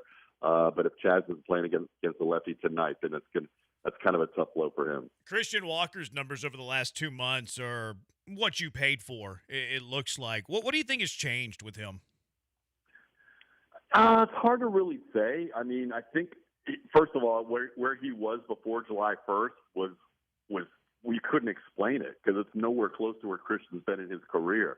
I think part of it was he put a lot of pressure on himself coming to a new team and being in the middle of that lineup. And part of it was he just wasn't succeeding and missing pitches that he normally would hit. And I think he somehow has relaxed. And we go back to it every once in a while, but I do think it helped coincide with the fact that he became a dad and has something to take his mind off of baseball when he gets home after a game. If he grinds to an 0 for 4 with a couple of strikeouts, maybe things don't matter quite as much when he's at home with the little one as opposed to before, when maybe he was dwelling on it a little too much. So Christian's a guy that is going to work his tail off and figure it out, and I'm glad to see him have success the last 2 months, because what we saw prior to July 1 was not what we expected out of Christian Walker. So I think it's just newfound confidence and maybe the new baby helping out, just getting him away from the game a little bit. TK, we knew when Hader went out that they were going to have some issues, but I don't think, no matter what those issues could be, anybody was worried about the back of the bullpen, and because of Brian Abreu in the ninth, and he has been absolute lights out. We were talking the other day, if he was hitting free agency this offseason, how much money he would command and how many teams in this league he'd be the closer for. He's so valuable to this team, and yet he was the setup guy because you have two guys that were that valuable on the back end. Yeah, I agree with you. I would love to see the Astros lock up Ryan Abreu for a long-term deal. I'm not sure how that's going to play out, but this guy has been an absolute horse for the last 3 years, like as good as anybody in all of baseball, with the number of innings, the number of strikeouts, and the number of quality innings he has pitched. But yeah, he could close for a lot of teams. Obviously, he's closing for the Astros now with the Hader injury, but love what Brian Abreu's done. I would say he has been one of the most valuable players on this roster in the last 3 years, and he gets overshadowed a lot because he doesn't have the big save numbers, but I think the people within the organization realize just how vital this guy is to the team's success. Todd, I heard you mention fantasy football on the broadcast the other day. Do you dabble? And if so, how is the squad shaping up this season? So we've got kind of a crazy league. It's crazy in that we do things a little differently. Our league's been around now. This is our 41st year of fantasy football. And we started it out in college at University of Maryland, and it's continued basically with the same group of guys. We've added a few, obviously, along the way, but our core of 16 has been in place for like 20-something years now. So every 5 years, we do a trip to Vegas. Last year was our 40th. So every 5-year anniversary, we do a draft in Vegas. And then the other years, the guys pick a different city. I've tried to make the Vegas ones when I can, and I was able to get away last year for the draft, but this year they're going to Milwaukee. There's a bunch of Phillies fans in the group, so the Phillies are playing Milwaukee this weekend, so they're in Milwaukee this weekend. But, yeah, I'll have my draft Friday, the day after the season starts, which is a little different. And those stats count. Whatever happens on Thursday night impacts the draft a little bit. Huh. But, yeah, it's that's why I'm saying we're a little crazier league than most. But the guys like to get together the first weekend for football, so they try to have the draft and watch the games on Sunday all in the same weekend. TK, we were also curious because of the fact we were trying to follow the progression of you with your dad, with the Astros, with the Phillies. Are the Eagles your NFL team? They used to be.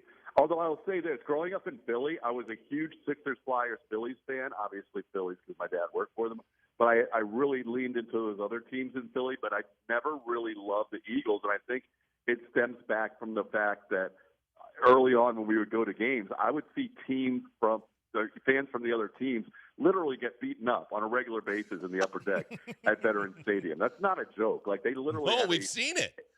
They literally had a cell in the basement of Veterans Stadium as a holding tank for these people that would get in fights. So it kind of rubbed me the wrong way as a kid. Like a fan would show up, not really mouthing off, but just wearing their team's gear, and they would get sucker punched or beat up for no reason. Now, things have changed over the years. I think the fans have become a little more couth since they moved to Lincoln Financial, but I was never a huge Eagles fan. And then as an adult, when I got my first real gig in Tampa Bay and was down there for 20 to 25 years, I became a Bucs season ticket holder. So I'm NFC Bucs, NFC Bucks, AFC Texans. That's my combo right now. There you go. It's a good answer. TK, appreciate the time. Have a great call this weekend.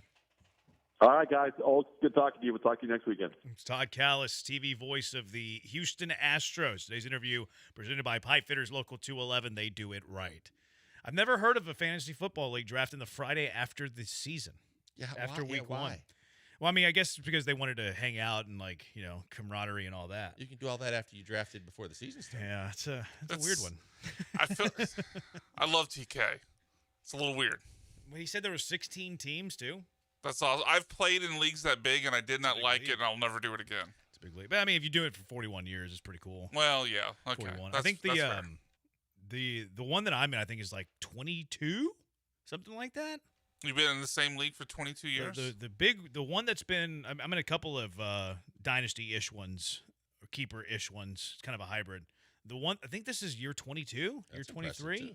Not quite 41, but it's getting up there. These guys are all your friends? Acquaintances. He doesn't have friends. Yeah, that's what I'm saying. That's why I asked him, Brian. I'm anti-friends. Acquaintances for sure. All right, 713-780-ESPN HRP listener line. Cash them or trash them? What are you cashing? What are you trashing? That's next. It is the Bees, ESPN 97.5, ESPN 92.5.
Texter asks Branham, do you buy birthday presents for your fellow fantasy football league managers? No. It's weird. I think we all knew that answer. Yeah, that was an Do obvious y'all? No. No. Okay. Don't act like I'm special and some, like, tough guy because I don't buy presents to my fantasy football managers. Y'all don't either. Now, I have bought Not unique birthday in that presents for my friends, some of them who happen to be in fantasy leagues with me, but not the entire makeup of the league. I don't think I've ever bought a birthday present for a male friend. Ever. But you have for female friends? No. Then why'd you qualify with male? Because the male was the kind of the genesis of the conversation. Okay. All right. Just trying to figure out what my thought process is. No, I don't buy gifts for friends, birthday gifts, unless they invite me to a party. Then it's different. Like, hey, we're having a birthday party. Okay, well, I'm bringing a gift then. Yeah, I have. I think it's most of the time the party comes as part of that.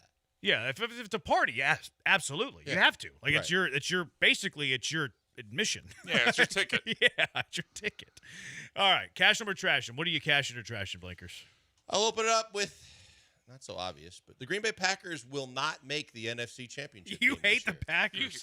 You hate the Packers so much. Who's still quarterbacking them? Jordan Love. We should change that, Jeremy, too. He really hates Jordan Love. He really hates Jordan Love. Yeah, he really hates Jordan Love. So you said NFC Championship? Yeah, they're not going to make the NFC Championship. I'm actually going to cash that. I'm going to cash it. I agree with you. Yeah, I also agree. Yeah.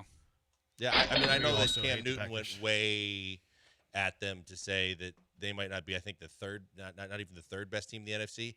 I don't know about all that. I just think that there's still question marks. Their corners are question marks. But the more you guys kind of come at me with that, the more I thought about it. My dad used to use it as like a reverse jinx. My dad would sit there and watch all the games and be like, they're going to lose. They're terrible. They're awful. I don't want to be that guy. I don't believe in the quarterback. So are you reverse jinxing them, or do you legitimately not like them? No, I like them a lot. I just don't like the quarterback. Yeah. I'm kind of with you on Love. Like, I think Love is more than capable of putting up numbers. How much do I trust Love in big games? In multiple big games? Not much. See, that's where ideally you get to a situation where he's got so many weapons around him that you can avoid him having to win the game himself. Yeah. No, I do think that he'll put up numbers. Cash or trash, that computer just fried on Bryant. Look at it, he's in disbelief. He's like Michael Jordan after hitting all those threes against the Trailblazers. It just restarted. He's putting his hands up and it just restarted. All right. Oh, my bad. No music for a while. My cash or trash. I'm actually still in this one from Millhouse on Twitter, Texans Twitter. He threw out there, is it possible that now that we have an offensive scheme that Caserio is more familiar with, he can better judge offensive line talent that fits? So my cash or trash, because Caserio is in a scheme that he knows better, a little more intimately with Caley as opposed to Slowick, who is more Shanahan, that Caserio will have a better time, an easier time recognizing offensive linemen that fit this scheme. I'm going to trash it because I think that the bigger thing is that I believe that he's open to getting input from his offensive line coach and the offensive coordinator with the new scheme to help him through. So in combination, all three of them will do a better job. I would say could do a better job analyzing offensive line talent. I just don't know if I trust that all to Nick. Don't we already have proof here, though? But this don't scheme, you think Ursery, last scheme, Kenyon Green, Juice Scruggs, right, but don't Blake you think Fisher. He got input from Popovich and from Caley. Input's not the same as I'm the general manager, I'm identifying talent, I'm going to bring in players that I think are A, good, B, will fit this scheme. I think that you might overemphasize the importance of coordinators giving them input. I think everybody's different and everybody's ego's different. But I've heard Caserio talk about this. Like, Caserio says he'll give coordinators like a few players to like scout and then gets their input, and then like they take it in, but they're not always prisoners to it. Okay. I don't know. Yeah, I don't know either. I feel like good coordinators, good GMs will get the input of their coaches, especially in a new system, in the first year in a new system, with a new OC and your offensive line coach. I just feel like you're being smarter if you sit down with those guys if you're looking at offensive linemen. Brian, do you have a cash or trash, or are you too busy being a nerd with those computers? I'll give it quickly, and then I'll continue to be a nerd. Chick-fil-A, the Chick-fil-A sauce there, best condiment in the fast food game. trash. It's not even the best condiment at Chick-fil-A. Barbecue is easily the better condiment. I do like their barbecue sauce. Do you ever dabble with the Chick-fil-A sauce? Don't. I've had it before. I think the wife likes the Chick-fil-A sauce. I'm not a huge fan of the Chick-fil-A sauce. A lot of people like the Cane's sauce, right? Cane's sauce is good. Although the underrated move at Cane's is you get the ketchup and you get the Louisiana hot sauce and you put the hot sauce into the ketchup. Like I think I prefer that over the Cane sauce. That's a Stutz move. It's a fat boy move, and I am a fat boy. Let's go out to the HRP listener line. Keith's got a cash or trash for us. What's up, Keith? Cash or trash it. I'm in a car wash right now, but cash or trash it. Jaden Reed's foot injury is worse than Joe Mixon's foot injury. I thought that he was I haven't seen the latest on Jaden Reed. I thought that he was tracking towards he's got a foot fracture. That's not great. He plans to play through it? Yeah. I had read that. That's awful. I don't like that. Still think Joe Mixon's is probably worse. It's weird that he's playing through a foot fracture. Like, how do you play through a foot fracture as you're a wide receiver? You know who else is? Wicks with the Packers. He's going to play through it too? They'll try and play through it. What are they doing there? I don't know. Doesn't that set yourself for potentially a long-term issue? Yeah. It doesn't sound like that's the smartest thing to do. That sounds terrible. I mean, if he's playing through it and the other guy's not playing, I don't think it'd be worse, right? Right. I'm going to trash it. Yeah, I'm trashing it as well. I'm going to trash that one, Keith. Cash or trash, this is from the text line. Cash or trash, Christian Harris makes the Pro Bowl, and not as a replacement. I mean, you could play 5 games and make the Pro Bowl. Yeah, it's not a very high bar. No. I don't like using Pro Bowls and All-Stars as like these. I'll still trash it. Yeah, I'm going to trash it as well. Cash or trash, Kyle Schwarber will beat Cal Raleigh for home run leader this season. Oh, he got a nice boost last night. So Schwarber's at with the 4 last night? Is he at 50 yet? It's 50 and 49. Raleigh's at 50. Schwarber's at 49 after the 4 yesterday. Schwarber will beat him. Raleigh's cheating with the torpedo bat. So like he's a cheater. He's using a torpedo bat. I don't know. I just think Schwarber doesn't. Schwarber's getting hot. Yeah, he is. How much money is he about to make? A lot. And the fact that not only is when he gets kind of cold. And they were goofing around about it yesterday on MLB Net while they were watching his first at bat. And they were like, well, Thompson says it doesn't take him long to snap. Pow. Just like that. There goes the first one. It's like out of it. And that one went. He's impressive to me. You're right. He is going to get paid. I've seen the Cubs fans are hoping that they re-sign him. I saw a bunch of teams trying to figure out a way to get him. I saw some Astros fans trying to concoct a plan to trade Paredes and find a way to sign Schwarber. Yeah. His salary is going to be huge. Where would you play Schwarber? I don't know. Where would you if you're? He was a former catcher. You'd have 3 DHs. He couldn't do worse than Yiner behind the plate. He was a former catcher. I think he'd be worse than Yiner. I think he would. Cash or trash, Stroud struggles this season again. Oh, I'm gonna trash that. I think he's gonna have a good year. I don't know if it's gonna be as good as year 1, but I don't know that it has to be. I just think the offense is gonna be better. It's gonna be better coached, and he's gonna have a good year. Yeah, I think he's gonna have a good year. I'll cash. Cash. I don't remember the way that it was phrased.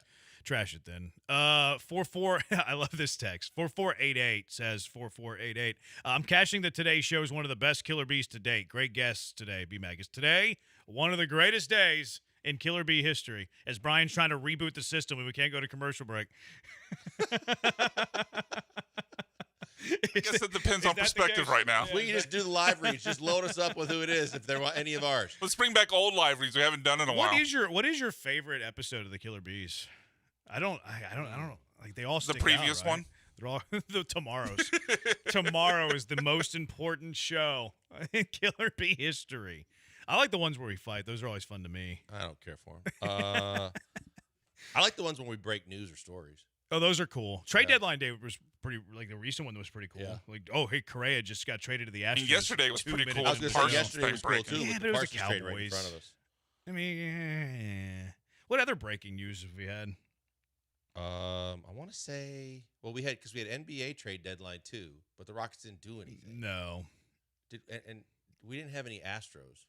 Did we have Astros during the trade deadline a couple years ago? Kikuchi was the day before. Maybe that happened during it, but like that isn't. I mean, cachet of Correa was pretty elite. 3786, cash or trash. Branham's big dumper take that he cheats. I mean, it's weird to me that he only uses a torpedo bat on one side of the plate and not the other side of the plate. Isn't that weird? It is it is different. But, I mean, there's a lot of guys that have predominantly more power and pop from one side of the plate than the other side of the plate. So if he at least knows that he barrels it up differently on the other side of the plate and he's trying to make a change because of it, I'll tip my cap to it. I mean, it's surprising to me, for as big of a story as that was early in the season, how many guys are still using the torpedo bat. Yeah. Cash or trash, Schwarber should be MVP over Ohtani. I think he's definitely got a shot. I mean, and especially if he stays hot now. If he gets hot now and rides it out, I think that there's a legitimate case to be made for Kyle Schwarber to be the MVP. I haven't paid that much attention to the NL race, if I'm being honest. Let's see. He's got more home runs. I'd have to dive into that. Yeah, are you giving the MVP based on homers? No, I'm saying, though? I'm just going, if you're going to go like comparisons, then I would say that at least he wins that statistical category. Ohtani's pitching doesn't factor in this year for the most part. How's he been pitching recently? He pitched pretty well the last time out. He went 5 innings. So he's starting to get stretched out a little bit. Yeah, but then against the Rockies, he gave up like 3 or 4 runs. He got hit around a little bit. Yeah. His last start was against Cincy. That the one you're talking about? He punched out 9. Yeah. The Cincy start was good. The Colorado start was not. He's such a freak. Colorado knocked him out before the 5th. Yeah. Was that in Colorado? Yeah, I believe it was. Yeah, I believe it was. I believe I was watching some of that game. Yeah, it was in Colorado. Were they smoking weed in the stands like Dion alleged? No, they were all still busy at Boulder. Cash or trash the station computers? I'll let Brian answer this. Well, cash, because they're back and we're good to go. All right, well, we'll go to break now. Let's get to our NFC, AFC divisional previews. NFC West, AFC West. How do we see these divisions going? We'll take a look at the totals for each team as well. 713-780-3776. Killer Bees, ESPN 97.5, ESPN 92.5. Did you know that Walmart has more than 500 million items online? That's right, 500 million. Find a huge selection online that you can't even find in stores at Walmart.com. The Walmart you thought you knew is now new. Branham family has been ordering online for Walmart all the time. In fact, I put things in my cart today. You know what it was? Actually, it was deodorant. I was like, man, I'm getting a little low on deodorant. This doesn't smell great. I need some more deodorant. So I put it into the cart. We're going to make it. We're going to have an order on Sunday. It'll be delivered Sunday evening. It's going to be fantastic. We love using Walmart for our delivery grocery options because, look, I don't have a whole lot of time. I don't like going to the store. I don't like messing with a crowd. I don't want to turn off the ball game. You see how much football we got going on this weekend? How much baseball's going? I don't want to go to the store. So we order online with Walmart. We get all those groceries without having to leave the house. It is fantastic. You're thinking that it's too expensive. You're thinking that online grocery shopping costs more. I know what you're thinking, but that's not true at Walmart. Grocery prices are the same for delivery as they are in store, and of course, because it's Walmart, the prices are low. And what I love about it, they're fast. Walmart can deliver in as fast as an hour. Going online at Walmart.com, ordering the groceries I need is faster for me than actually going to the grocery store and getting the groceries I need because it's crowded. I don't know where anything's at in the aisle. I'm a mess when I walk into the grocery store. I don't have to mess with it anymore because of Walmart.com. They're going to save you time, too. Use express delivery to get all the eligible things you need from the groceries to the home goods, even prescriptions. That's how much Walmart has changed in the game. So when it comes to feeding your family, hosting a tailgate, throwing a party, think Walmart for all of those grocery needs. Start an order right now at Walmart.com.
You're listening to the Killer Bees with Joel Blank and Jeremy Branham. On ESPN 97.5 and 92.5. Broadcasting live from the Veritex Community Bank Studios.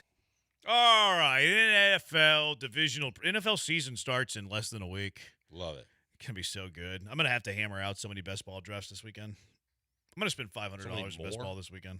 More? What do you mean more? This is the best time to do it. I thought you've already been doing a lot of them.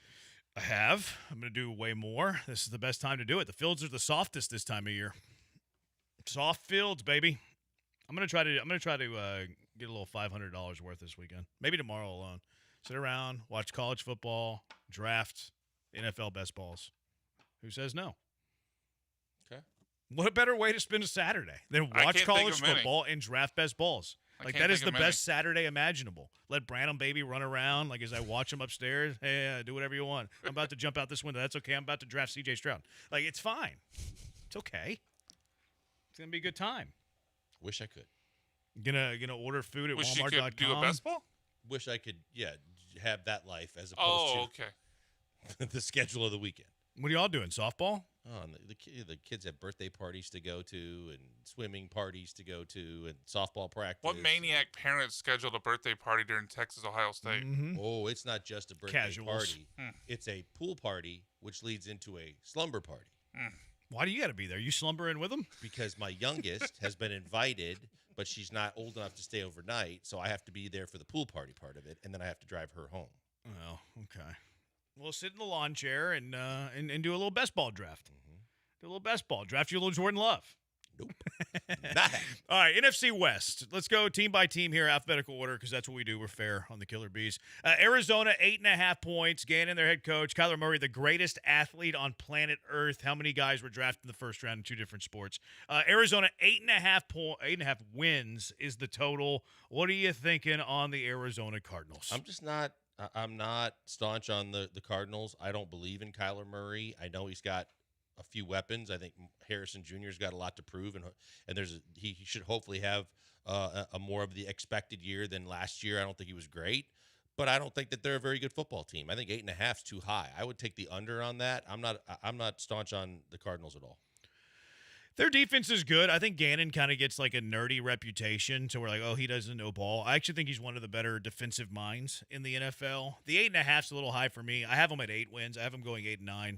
Harrison, I don't think was as bad as people think in his rookie year. Caught a lot of touchdowns. 62 catches, 885 yards, 8 TDs. Like, that's a good rookie year. It just fell short of his expectation. Because people were drafting him. I mean, I know this is fantasy, but people were drafting him like first part of the second round. Like, they expected him to show up day one and beat Jefferson. Right. You know what hurt Harrison? Really light. For a rookie? Yeah.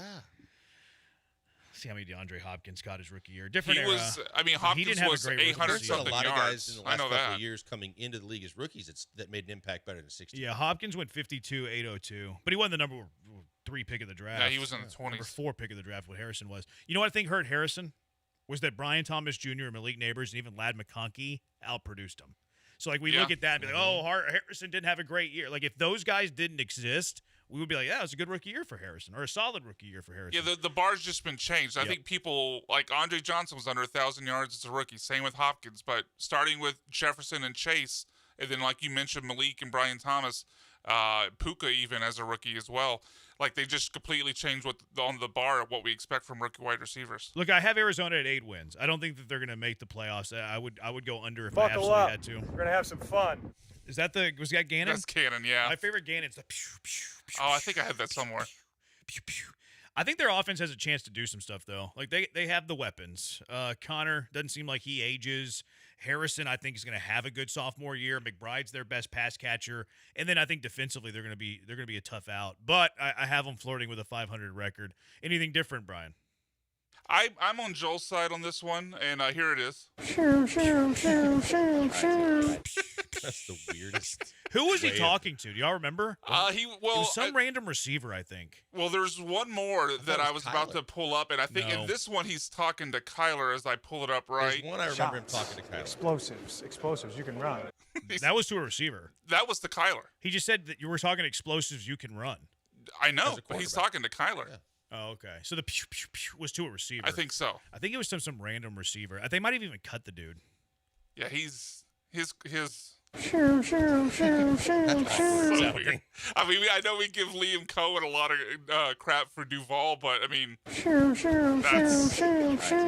that's worse. No, he's a massive nerd. Yeah, I actually think he's a decent ball coach. I do too. I don't believe in Kyler, and that's mostly what this take is about. That I'm on Joel's side. I think they win 7 games. Yeah, he's a better athlete than he is a quarterback. Moving on. So we're all kind of out on Arizona. The L.A. Rams, Key from L.A., what's up? Their win total, their over-under is 9.5. Yeah, I think they're going to be pretty good. Their defense is good. I think adding Devontae is interesting and could be really good. Getting him into that wide receiver room. I trust Stafford. I really am a big fan of McVay's coaching. I think the Rams go over. That's the dude who I trust is McVay. Yep. The Stafford injury thing is kind of curious. I have the Rams going winning somewhere between 9.5 and 10 games. So I'm staying away from this one, but I do think that they get to 10 wins. I'd play the over. I actually have them as my last wild card team. We talk a lot about their offense, but their defense is pretty good. Yeah, Jared Verse is pretty really good. I like their wide receiver tandem. Kyron Williams is solid. I don't hate who's behind them either. Like I think Blake Corum and Hunter are solid enough backup running backs. The key here is Stafford. Like if Stafford's healthy enough to play 15 games, I think they're a playoff team. If that back acts up on Matthew Stafford, Jimmy G. I mean, kiss your season goodbye. It's either Jimmy G or the 48-year-old Stetson Bennett. That's right. So, like, they're toast. They're done. If Matthew Yeah, Stafford they're done. gets hurt and the back injury's severe and real. Yeah. But if he stays healthy, I agree with you guys. Yeah, I think if Stafford, let's play out the hypothetical that Stafford stays healthy, I think this team can win 11 games. But because of the risk baked into that, I see why the number's only 9.5. But I would play the over on this. I got him at 10. Ceiling at me too. But ceiling 11 and like a tough out in the playoffs because of that defense, I think there would be a tough out. I mean, they had the Eagles on the ropes last year in the playoffs. McVay can coach, man. McVay can coach. San Francisco 10.5 is the San Francisco over under. It's a big number, but I think that for all the injuries and with CMC out for the majority of the year and everything that they endured, I still think they're a very talented roster. I think they're going to score points. I think that Purdy, whether you call him a game manager or not, he finds a way to get the job done. Their defense is pretty decent, and I think I think that's a pretty accurate number. I have them same as the Rams, right around. I think it's going to be between the Rams and the Niners at the top of the division, and I think both of them are going to hover around 10, 11 wins. I would stay away from that number. I don't like it, but I think they're going to be a double-digit win team. Yeah, I have them winning the division, but I don't feel too confident because they're volatile AF. So I'm not playing their over-under. I do think they win the division, though, but I could also see it going the other way and they win 6 games and they blow it all up. So that's why I'm staying away. I think they're the most volatile team in the NFL. I think they can win the division, be an NFC contender. I think they could win 5 games. So I'm out on anything San Francisco. Obviously, McCaffrey's very important. Like if Christian McCaffrey's right, they're very, very good offensively. If Christian McCaffrey's not right, well, good luck with Brian Robinson Jr. That's going to be a fantastic marriage. They do have some receiver issues right now. Like Ayuk's going to be gone for maybe half the season. Third in Jawan Jennings. He's messing with the calf / money. Who knows? Kittle's getting a year older. I'm probably a little higher on you than Purdy, but it's still Brock Purdy. Their defense is all right. But I haven't won the division. I think really the division comes down to who stays healthier between Stafford's back and McCaffrey's plethora of injuries. I think be right. Because both backups are less than. So whichever one of those guys stays healthy the longest or most, I think they win the division. Don't sleep on Mac Jones, who led his team to the playoffs in his rookie season and made a Pro Bowl. Oh, Mac So Jones did Tyler sleeps Huntley. more and eats And then he less. hit the gritty during the Pro Bowl. The first one wasn't the gritty. It wasn't. That one I messed up. was close. I couldn't control my left and my right arm. And you had the overbite going That's too. kind of a problem. Why are you talking trash? You did. You talking about my overbite, man? You did. You did the overbite and did not do the gritty. All right, I owe you one. I'm gonna hit you back with an insult a little bit later. You can't get mad at me. I got a receipt coming. I got a receipt coming. Got a receipt coming. Talking about my jacked up teeth. I got a receipt coming. All right, Seattle 7.5 wins, Blankers. I think it's under. I think Seattle, Sam Darnold. I don't trust Sam Darnold. I think that Sam Darnold might be the product of Kevin O'Connell more than it is Sam Darnold. And Sam Darnold with a good young receiving core, I don't trust. And I know that their defense is good. They're young. They got a defensive-minded head coach. I don't see them winning 7.5, 8 games. I think it's going to be under that. And I think the predominant reason is going to be that Darnold ain't the guy. Yeah, I have him right at 7.5. I'm not playing it. It's a really weird team because I love the offensive pieces. I just do not know what Sam Darnold is going to be. And was he a product of Kevin O'Connell, who I think is a top 3-5 offensive mind in the NFL that brings the most out of his quarterbacks? I love everything around Sam Darnold. I don't really trust Sam Darnold either. Now, they do have a good defense, so like that's going to help them. I think they're going to win a good amount of games. I'm staying away, but I do have them. I do have them missing the playoffs. And I actually have them winning the fewest amount of games in the NFC West. I'm going San Fran, LA, Arizona, Seattle, that order. I have San Francisco winning it, Rams making a wild card. What's your order of finish? I have Rams and Niners tying for the division, break the tie with the injury. Who stays healthier? And then after that, I have Seahawks last. I have Cardinals third. Anything different about Seattle, Brian? What's your order of finish? No, I agree with you guys. It's all about Darnold. I don't really believe in them. And beyond Darnold, like, I like their weapons, but Ken Walker's never proven he could stay healthy. Zach Charbonnet's a nice back, but I have questions about Ken Walker staying healthy, Cooper Kupp staying healthy. So I think they finished last in the division. I would have Rams first, then Niners, then basically Cardinals and Seahawks dead even at 7 wins. Key from LA says hammer the over. Rams are going 13-4. I would expect nothing less. Shocker, yeah. Another texture, Brian Robinson Jr. is better than y'all give him credit. Look, I think he's a fine backup. I think he's solid. But if McCaffrey goes down, 49ers, I don't think are a playoff team. I mean, I guess the length matters. Like, I think Robinson can hold down the fort for a few weeks, but if he has to be their bell cow running back, I think San Francisco's toast. Yeah, I wasn't impressed with Brian Robinson Jr. in Washington. I just think he's okay. I don't think that he's like you said, I don't think he's a running back one that's going to impress me. So it's a massive fall off for me, no matter who it is. If you lose CMC, but I don't trust him that way. Seems like the 49ers have a type though. Ricky Pearsall, Brian Robinson. Why? Because they both got shot. Oh, that's uncalled for. It's uncalled for. They couldn't help that. Anybody could get shot. Texans have had a guy get shot. Sure, but the 49ers have chosen both people. Well, okay, one of them Pearsall chose after. I mean, he got shot after he got drafted. Okay, that's fair. Brian Robinson was after he was drafted too, but of course San Francisco traded for him. Multiple years removed from that. Yeah. What a weird thing to say. I don't think that was fair at all. That's my car wreck of the day nomination. That's fine. That's ridiculous. Maybe they just like the toughness. They know they can take a hit and they can get back up. I'm a little disgusted right now. Let's take a look at the AFC West when we come back. 713-780-ESPN. Killer Bees, ESPN 97.5, ESPN 925. First, a moment on HRP. Brian needs them in his life. Human Resources and Payroll. Cougar owned by Mike Holly. Go Cougs. He used to protect a Heisman Trophy winner. Now he wants to protect you. He wants to protect your business. Business owners, let HRP help you. They can help you with HR compliance, benefits administration, payroll, onboarding, the whole kit and caboodle. HRP can help in all of these areas, maybe just one of these areas. You're great at all the other stuff. You're a master at all the other stuff, but you don't want to onboard people anymore. I get it. Get HRP. They'll handle it. There's no boxes with HRP. Doesn't matter how small the job, how big the job. HRP completely customizes a plan for what you and your business needs. You have a problem. You have an issue. You want to take a little bit off your plate. HRP is going to find a way to help. They do it in a way that's unique. Technology meets service. They have the best technology. You're going to love it, but you're also going to love their service. Guaranteed fulfillment. You'll never talk to a stranger. You'll always talk to someone who knows you, knows your business needs. If you love your employees, get HRP for them. We use HRP here. It's great. Their interface is fantastic. Brian knows very much about it because he's requesting all these PTO days all the time, so even he likes it. It's very user-friendly. But even if you have a question or a problem, you want to fire off a quick email or call, they're always there, quick to respond, very helpful. Thankful we use HRP here at Gal. So give them a call, 281-880-6525. Let HRP help out your business. Customize a plan for you, 281-880-6525. Or check them out online, hrp.net. That's hrp.net.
Coming to you live from the Veritex Community Bank Studios, it's the Killer Bees. On ESPN 97.5 and 92.5. Here's Joel Blank and Jeremy Branham.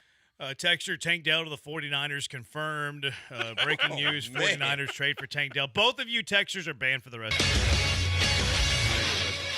Tank Dell traded to the 49ers. I saw Tank yesterday. He was at the game. Good spirits, walking around pretty good. That's good. Yeah, did you analyze how he was walking? Were you paying close attention? Yeah. Actually, I was. So what's the report? He was walking perfectly. All right. So how is he running? I didn't see that. He wasn't running. That'd be weird. Texter Darnold is the perfect quarterback for Clint Kubiak. Maybe so. I volunteer B-Mac to be the first person shot from 97.5. Wow. You know, John took pepper spray. I think you should take a bullet. HRP. Jeez. You opened up. Take one for the team, Brian. You opened it up. That's more than taking one for the team. Brian should stay I quiet. don't love you guys enough for that. Yeah, I wouldn't take a bullet for you guys. I'd take a punch for you guys, but I wouldn't take a bullet. That. Denver Broncos 9.5. Their win total. I read an article. Did y'all see this the other day? It's like an excerpt from some dude's book on like evaluating quarterbacks. But they were talking about Sean Payton and his evaluation of QBs and what he values. And he actually looks at a guy's weaknesses, where they screw up, and he wants quarterbacks who limit mistakes. Which, wow, what a unbelievable concept. Mm-hmm. But I mean, we do have what do we celebrate? What do we view? We look at highlights. That's why Josh Allen and Lamar Jackson are like, yeah. That's why I'm like, boo on those guys, because they make mistakes at critical times. But that's why he loved Bo Nix. There are a lot of people that are high on the Broncos train this year, that they drank the Kool-Aid after last season, and they believe that this is the year they win the division and more. And a lot of guys are picking that I've seen are picking the Broncos to win the division. I just don't see it. I said it before the season started and before we started getting into camp discussions. I think they're going to take a step back. I have them in Washington taking a step to at least a half step back this year. And I just think that in a lot of ways, as much as I think that what you saw Daniels do, I believe Daniels is still he's damn good. Bo Nix is good. I just think that they, as a team, their defense is young, it's talented. I just think as a team, they're not going to be as good this year. They were third in points allowed last year. Now they're going to take a step up with schedule. They're over under at 9.5. I'm out on the over under 9.5 because I have them winning 10 games. Like it's not enough of a gap there for me to play it. Gun to my head, I would take the over. I had them as a wild card team in the AFC. Okay. I have them getting back, but just barely. Yeah, I think they win 9 games, but I would stay away. Yeah, I didn't have them at double digits either. Like you said, it's too thin of a margin to go, well, I'd bet that, the under at 9. The one thing, because obviously people point out like their wide receiver depth, people probably are also unimpressed by the running back room. But, I mean, that sack total the defense had last year was crazy high. I believe it was in the 60s. I feel like they won a lot of their games based upon crazy high sack production. I don't think that's all that repeatable. I don't hate the running back room. They're all right. They just don't. You have arguably one of the best corners in the league. They do. Yeah, Patrick Surtain for sure. I think R.J. Harvey's going to be really good. Maybe. I think R.J. Harvey's going to be very good. Big 12 school. There football is played in the Big 12. No, but I do think R.J. Harvey's going to be good. I have a good amount of stocks in R.J. Harvey. But their defense was very good. All right, Kansas City, 11.5 wins for the Chiefs, team that last year was 15th in points per game. They were 4th in points allowed. Yeah, I just think from a numbers perspective of the over-under, I have them at 12. I think that they are going to be the Mahomes, as long as Mahomes stays healthy. I believe that Kelsey's going to have a better year. I believe that he's slimmer. I believe that there's a lot of the distractions now basically wrapped up and put away, that I think that they, with the receivers that they have now, and they still have Spags in the defense, is going to be good. I think the Chiefs win the division, and I think the Chiefs win 12 games. Kelsey on Ozempic or what? Slimmer? Yeah, he did lose a lot. He's of on weight. that Hollywood diet. I don't want to say a lot of weight, but I think he lost like 15 pounds. Yeah, the 11.5 is too big of a number for me. I'm staying away. I do think they win the division, though. I like Kansas City this year. I think they're going to have an offensive resurgence. They've been kind of mid offensively these last couple of years. I think they're a little ticked off about it. I'm expecting a big year for them offensively, for Mahomes. Kelsey's a little bit older, but I still think that he's going to be all right. And I actually like that receiver room. I think the receiver room's a bit underrated. Now, Rice is going to miss the first 6 games of the year. But, I mean, Xavier Worthy, Pretty good as a rookie, explosive player. Kelsey underneath. Don't sleep on Tyquan Thornton, late round flyer that you can get for free. And then Hollywood Brown, supposed to be healthy this year. So, yep. I think, like I said, I wouldn't bet it, but I think they'll win at least 12 games. Where you at on them? Yeah, I would also bet over on this, but I don't think it's on the back of an offensive resurgence. Like, I hear what you're saying, like they'd be motivated to do that, but I don't know. Like, I mean, Travis Kelce isn't getting younger. The opposing defenses aren't going to start playing a different style that's been working against the Chiefs for the last couple of years. Rashee Rice is out for 6 games. Like, the running back room isn't all that impressive. Pacheco's all right. Healthy. It's healthy for now, but I just, like, the circumstances that have caused their offensive downturn, I don't think have been improved for them. Who's the backup to Pacheco, the kid from Oklahoma that played with the Bengals? You said it very fast. Samaje Perine you talking about? Yeah. I don't think he's on the team. I think he's back on the Bengals. Is he? Yeah, I think he's on the Bengals again. I don't even know who their backup is. It's Kareem Hunt, and then they drafted Brashard Smith. So he's kind of – they're saying that Brashard Smith actually been getting some first-team reps, another late-round flyer. Oh, that's right. So they got Kareem Hunt behind Pacheco. Unless Smith beats him out. Okay. Unless Smith beats him out. They have Eli Mitchell in there, too. I'm curious about Brashard Smith, though. Get him for free right now, boys. You can get Brashard Smith for free. All right, Las Vegas, 7.5 is their win total. Last year, they were 29th in points per game. They were 25th in points allowed. Pete Carroll, he's in the fold. So a new coaching staff. What do you think with the Raiders? Geno Smith, of course, There's just a lot going on, from Chip Kelly, the new overpaid coordinator, to Geno, who I'm not a fan of or a believer in, to the fact that Pete Carroll's a guy that I think in his 70s, I'm just not sure what he's going to be anymore. I've seen people say that they're a playoff team and people predicting that they might fight for the division. I'm on the other side of this. I think 7.5 is an under for me. I just don't think they're there yet. Yeah, I'm staying away from them because they are a lot of new pieces. I think that they're going to be look, I don't love their defense, even though Crosby's a stud.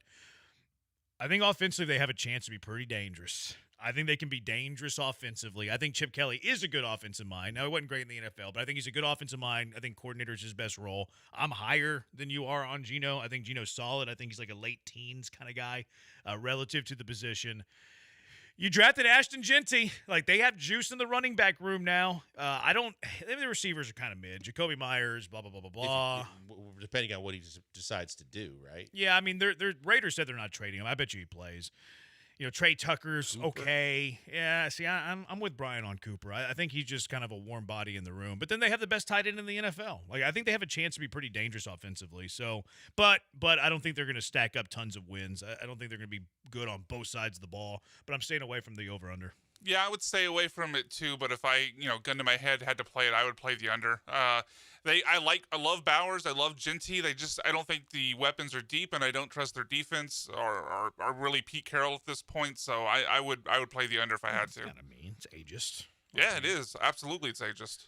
I think he's going to be fine as a head coach. I like Pete Carroll. I think that's a really good addition. All right, last team in the AFC West, the Chargers, the Harbaughs. 11th in point scoring last year. They were first in points allowed. Best defense in the NFL. And then, of course, they got hammered by the Texans in the wild card round. Yeah, I think in the regular season it's different than the playoffs. I think regular season they're gonna overachieve. I think that they, rather than the Broncos, might be a team that kind of gives KC a little bit of a run late in the season.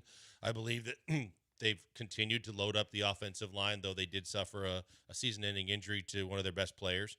I believe that under Harbaugh, the way they want to run the football, they've upgraded the running back room. I think the Chargers are going to win at least 10 games, so I'd take the over on this. Okay, you're higher than me. I'm staying away from the over-under, but I had them missing the playoffs. I think that they go the other way this year. I can't stand them, but I believe in. I don't see them. And maybe I do have a bias there. Yeah. Like, maybe it's my anti-Harbaugh bias as to why I don't love them a whole lot. But no, I'm staying away with the Chargers this season. Don't make the playoffs. Harbaugh, like, if this was a lot of other coaches, I would be on Jeremy's side, but it's to me, it's the belief in Harbaugh. He's just done it everywhere. He's done it so consistently for so long, college and pro, that even though I'm concerned about the defense, I'm concerned about, them losing their left tackle Slater. I think they figured out and they win 10 games to get over. I mean, Austin Deculus is in the fold there. That was breaking news. Breaking news the other day. No, I'm expecting a little bit of a drop off for the Chargers. It's just it's a hunch. I'm feeling it in my plums. It's vibes. Thanks, bro. I think the Texans ruined the Chargers. But we'll see. All right, 713-780-ESPN HRP listener line. Texture said, or it's Israel. Baltimore is going to win the championship this year. We shall see. Dang Blankers, do you like any quarterbacks besides Stroud? Yeah, plenty. Who do you like? I mean, I like Mahomes. I like Josh Allen. There's plenty of quarterbacks that I like. Josh Allen's a bum. All right, 713-780-ESPN HRP listener. Hard Spell Knocks. bum MVP. Hard Knocks is kind of making me like Josh Allen a little bit. He's got a good personality, Josh Allen, but he's still not going to ever win a Super Bowl. All right, who said it? Everybody's least favorite game. We do it next. It's the Bees, ESPN 97.5, ESPN 92.5.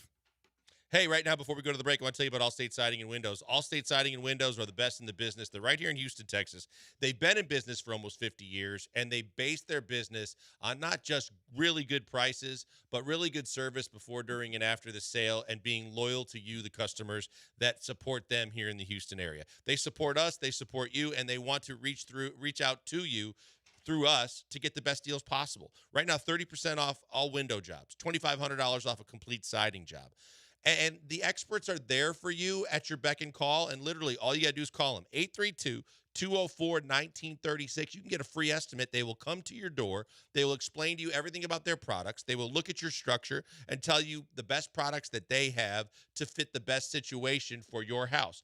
It's absolutely fantastic. Siding, durable, weather resistant. You don't have to worry about painting your house ever again. It'll always keep its appearance. And of course, the windows, I speak from experience because as soon as we bought our new house, we got windows from Allstate Siding and Windows, and they made a huge difference. From the curb appeal the minute you pull up to the fact that you know that you can trust them to not only do what they need to do to keep the elements out and away from your house, like hurricane season, the hot summers, and the occasional cold winters, but the fact is they'll keep your contents, your family, and everything inside the house safe while lowering your energy bills by up to 40%. They are absolutely fantastic, and it's a family-owned and operated business that is dedicated to Houstonians. Mary, she captains the ship back at the headquarters. Her brother is actually one of the guys that came out to our house to give us the free estimate. Get the process started today. You can go to allstatesidingandwindows.com and see all the products that they have to offer, including front doors and so much more. But you can get them to come to your house and see how they can help you for free. No obligations, no signing on the dotted line. Just have them show you what they can do. 832-204-1936. Get someone to your door from Allstate Siding and Windows. They are trusted. It's one thing to say that they have great low prices, but there's so much more to that because value and service mean just as much as low prices at Allstate Siding and Windows. They have quality products, trusted service, and they're dedicated to their customers. That's why I speak for them. Check them out today. AllstateSidingandWindows.com. Built for Texas, trusted for generations.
There's like 3 nerds who like this, really. Not everybody.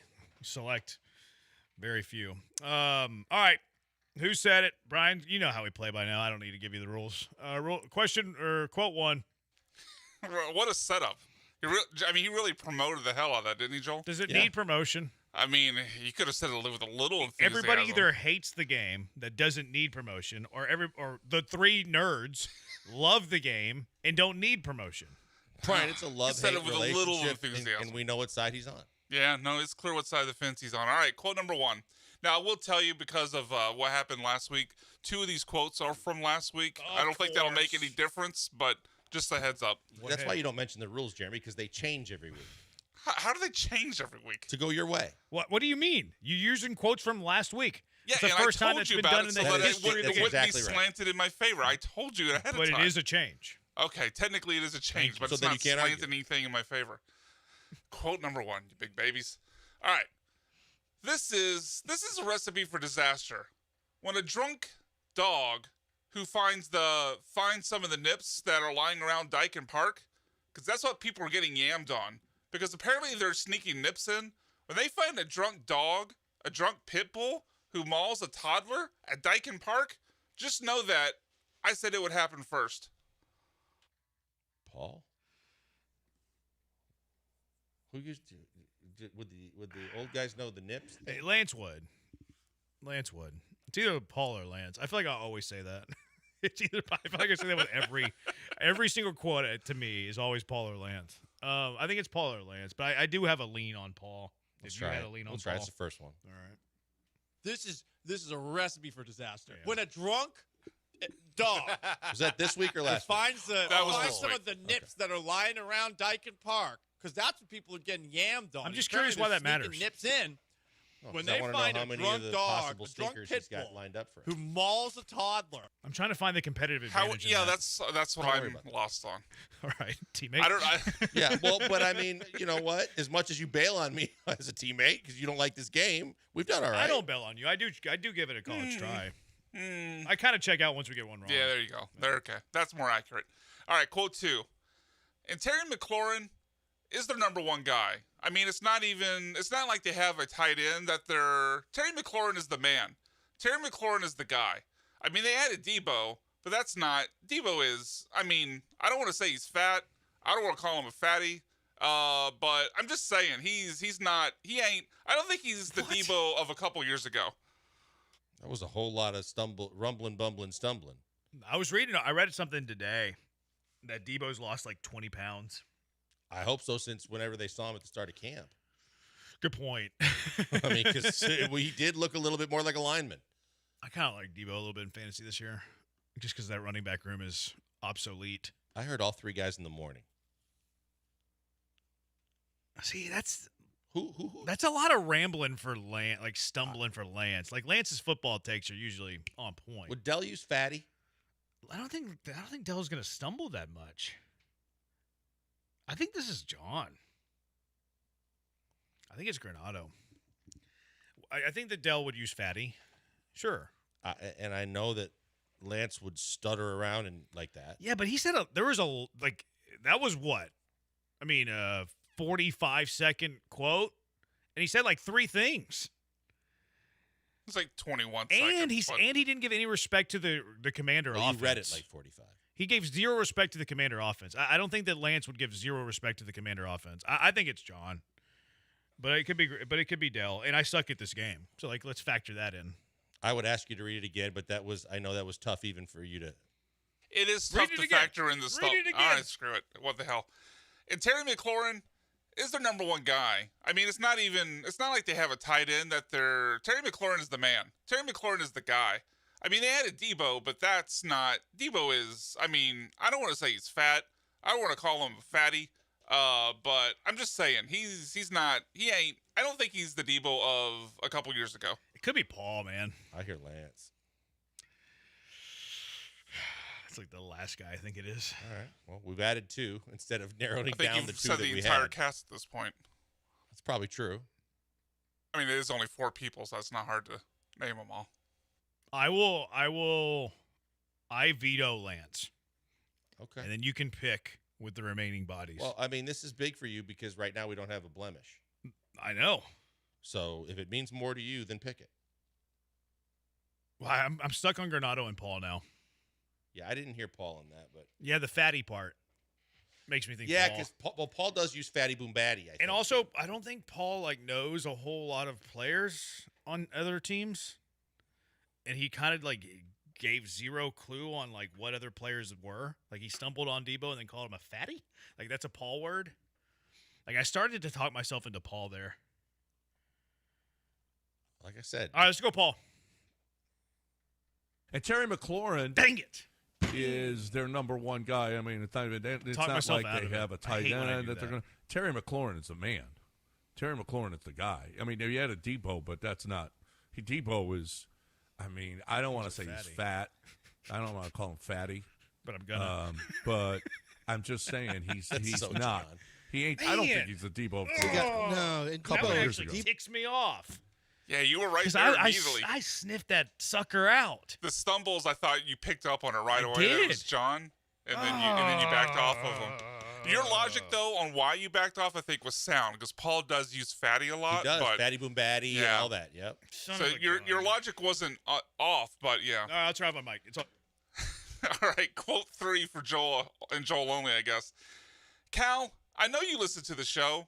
Just tell CJ Stroud, listen, that's not a great hat to wear because they're literally right behind the Astros and could surpass them. So don't do that. That's like somebody that you like a lot wearing Michigan stuff. You don't want people doing that, do you? And what was the context of this? CJ wearing the Mariners hat. This was one of the ones from last week. He's saying it that's who's CJ wearing Michigan with Ohio State, being from Ohio State. Oh, okay. Yeah, that's how I got the. I thought there was the back on. Yeah, I wasn't gonna check it. I'm not gonna leave my teammate high and dry. Dell. For better or worse. I kind of heard Dell. Would Dell care? That's CJ was wearing a Seattle cared. hat. That's not true.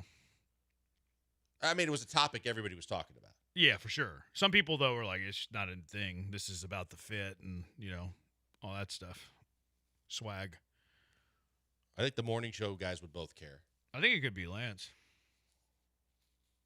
But again, I'm. It's your turn to shoot your shot. But I think it's Lance or Dell. Actually, Brian, I don't think one more time, real quick. I think it's Dell, actually. Cal, I know you listen to the show. Just tell CJ Stroud, listen, that's not a great hat to wear because they're literally right behind the Astros. It could surpass them. So don't do that. That's like somebody that you like a lot wearing Michigan stuff. You don't want people doing that, do you? So who would say that? Who would talk to Cal? I think it's Lance. I mean, either joke about it or actually believe it. Yeah, I'm saying I know that it was a joke, but I think Lance would make that joke. I could hear. Oh, I think Lance would actually believe it. It probably is true. I mean, who wouldn't listen to a couple of Radio Hall of Famers? I bet you Cal does listen to that show. Good. You having a little party? Yeah, who wouldn't listen to that show? They're Hall of Famers. Yeah, I think it's Lance though. Let's go. Cal, I know you listen to the show. Just tell CJ Stroud, listen, that's not a great I do think hat Cal to listens wear. to the show for the record. Because they're literally right behind the Astros. I think it was more of a could pat on the surpass back them. than sarcasm. So we're up 2-1. Correct. Quote number 4. I think that also applies to the sports world. When your team is playing poorly, people, I think, want the local reporters to ask questions like, why do you suck, you stupid losers? F you. That's my question. F you. Like they want that. It's not a question. Paul? It sounds like Paul. Yeah. Yeah. Let's just go Paul. Paul. I think that also applies to the sports world. And when Yeah, your it's team Paul. is playing Oh, poorly, yeah, we did win. Yeah. people, I think, want the local reporters. The game survives. I feel like Ricky Bobby Why do in you this game, suck? though. You stupid losers! 4-1 isn't good enough F for you! me. That's my question. Paul, F you! Paul's They onto want something that. with this, though. Like, fans don't care what people say in these press conferences based on what they're saying. They care about what they say in these press conferences based on their performance. If you're winning at a high level, you could say whatever you want. If you're losing at a high level, you could say everything perfectly and you're still going to get roasted. But we've learned that injuries is where they care a lot about teams. Yeah, that's kind of different, though. Like, you can say whatever you want if you're winning. You can't get right if you're losing. Like, we really don't care about the words. We care about the performance, and then we're going to ridicule the words if they stink, and then we're going to praise the words, no matter what they are, if they're winning. All right, whatever. That's side. All right, quote number 5. I don't know what what Dubin's chops are, but maybe you better look into it considering what he did this homestand. Fall into that Rex Hudler, Dallas Braden category. It's a good life. And Dallas Braden proves you don't have to be that great. Just got to have a personality. I'd prefer that you pitch better, but if you don't, take a look. There are things you can do. What did he say? Dubin's what? Chops? Chops, yes, chops. He's talking about Dubin maybe becoming a broadcaster because he's playing so poorly he's going to lose his job. Other than John and Lance. I don't even know if Lance does. Hold on a second. They know Braden. Do they know Rex Hudler? They said that was a Rex Hudler drop in Houston sports, which might be the first time that's happened in 20 years. Yeah. I think it's Granado. Maybe Lance. I mean, but it's definitely the morning so I don't show. Care. Like that was a Rex Hudler drop. Where did Rex Hudler play when he played? I want to say the Angels. Okay. Rex Hudler's such a pull. What a weird pull. Did Rex Hudler have chops? I don't even remember. Let's just go Granado. He played on a bunch of teams: Yankees, Orioles, Expos, Cards, Angels, Phillies. You want to go Granado? Or yeah, it's fine. Whatever. It doesn't matter. I don't know what Dubin's chops are, but maybe Dell pulled those two. Into it, this considering is the what he did. Most stunned I've Fall ever into that been. Rex Hudler, in the history Dallas of this game. Braden category. It's a good life. Dell dropped a And Rex Dallas Hudler. Braden Credit proves to you Dell. don't have to be that great. No. That's a hell Just of a got to have pull. a personality. Do you think I that prefer he? you pitch Do you better, think but if he Googled like Baseball former players with baseball chops? players' sideburns, or do you think he knows Rex Hudler? I don't know. I was surprised by that too. Like his whole point was those guys aren't that great, so maybe Dubin can get in even if he's not good. Is Hudler broadcasting now? Because you would know Dallas Braden because he does A's games. I've never heard of Hudler broadcasting. Didn't Dell live in L.A. for a while though? He did. So that would make sense with the Angels thing, right? Maybe so. He was 94, 95, 96. Hudler. I don't know what time period Dell lived there, but who had the best sideburns? All right, let's get to car wreck of the day. We won, yay. Car wreck of the day. Game lives on forever.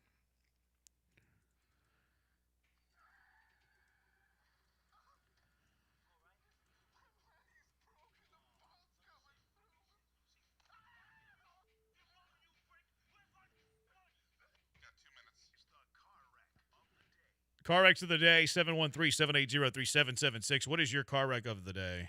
Oh, he's a color commentator for the Royals, Hudler. Yeah, maybe I don't know. Maybe he saw it on TV. Saw him on TV. Otherwise, I wouldn't. I didn't know he was there. I didn't know he was there. All right, car wreck of the day. What you got? Did you see this? That the Rangers, there was an Astros fan that tweeted this.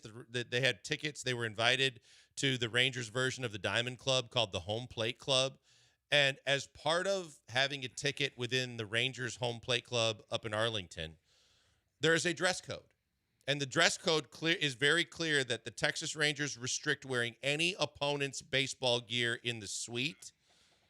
And any opponent logos worn in the suite will be requested to be removed or covered for the duration of the game, or you have to sit by the lounge person by the door.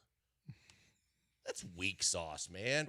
Everybody goes to games with jerseys of teams that aren't even playing in the game. That's soft. Have you ever seen one in the Diamond Club? I don't know. I bet you this is pretty universal in baseball. Yeah, I don't recall. I bet you more teams do it. I think it's weak. Maybe so, but I bet you it's pretty universal. I'm going to nominate Brian for saying the 49ers have a type and people who get shot. That was going to be my nomination, but I'll nominate myself for not booking a Cougs guest. That's right. Brutal. You win on both accounts, Brian. Brian's the winner. Stacking the vote. Brian's our car wreck of the day. He wins. Loser, and who said it though? Does it for us. Does it for us. Thank you to Brian for mediocre work today and the computer failing. He's blank. I'm Branham. Have a great weekend. We'll talk to you on Monday. Goodbye now.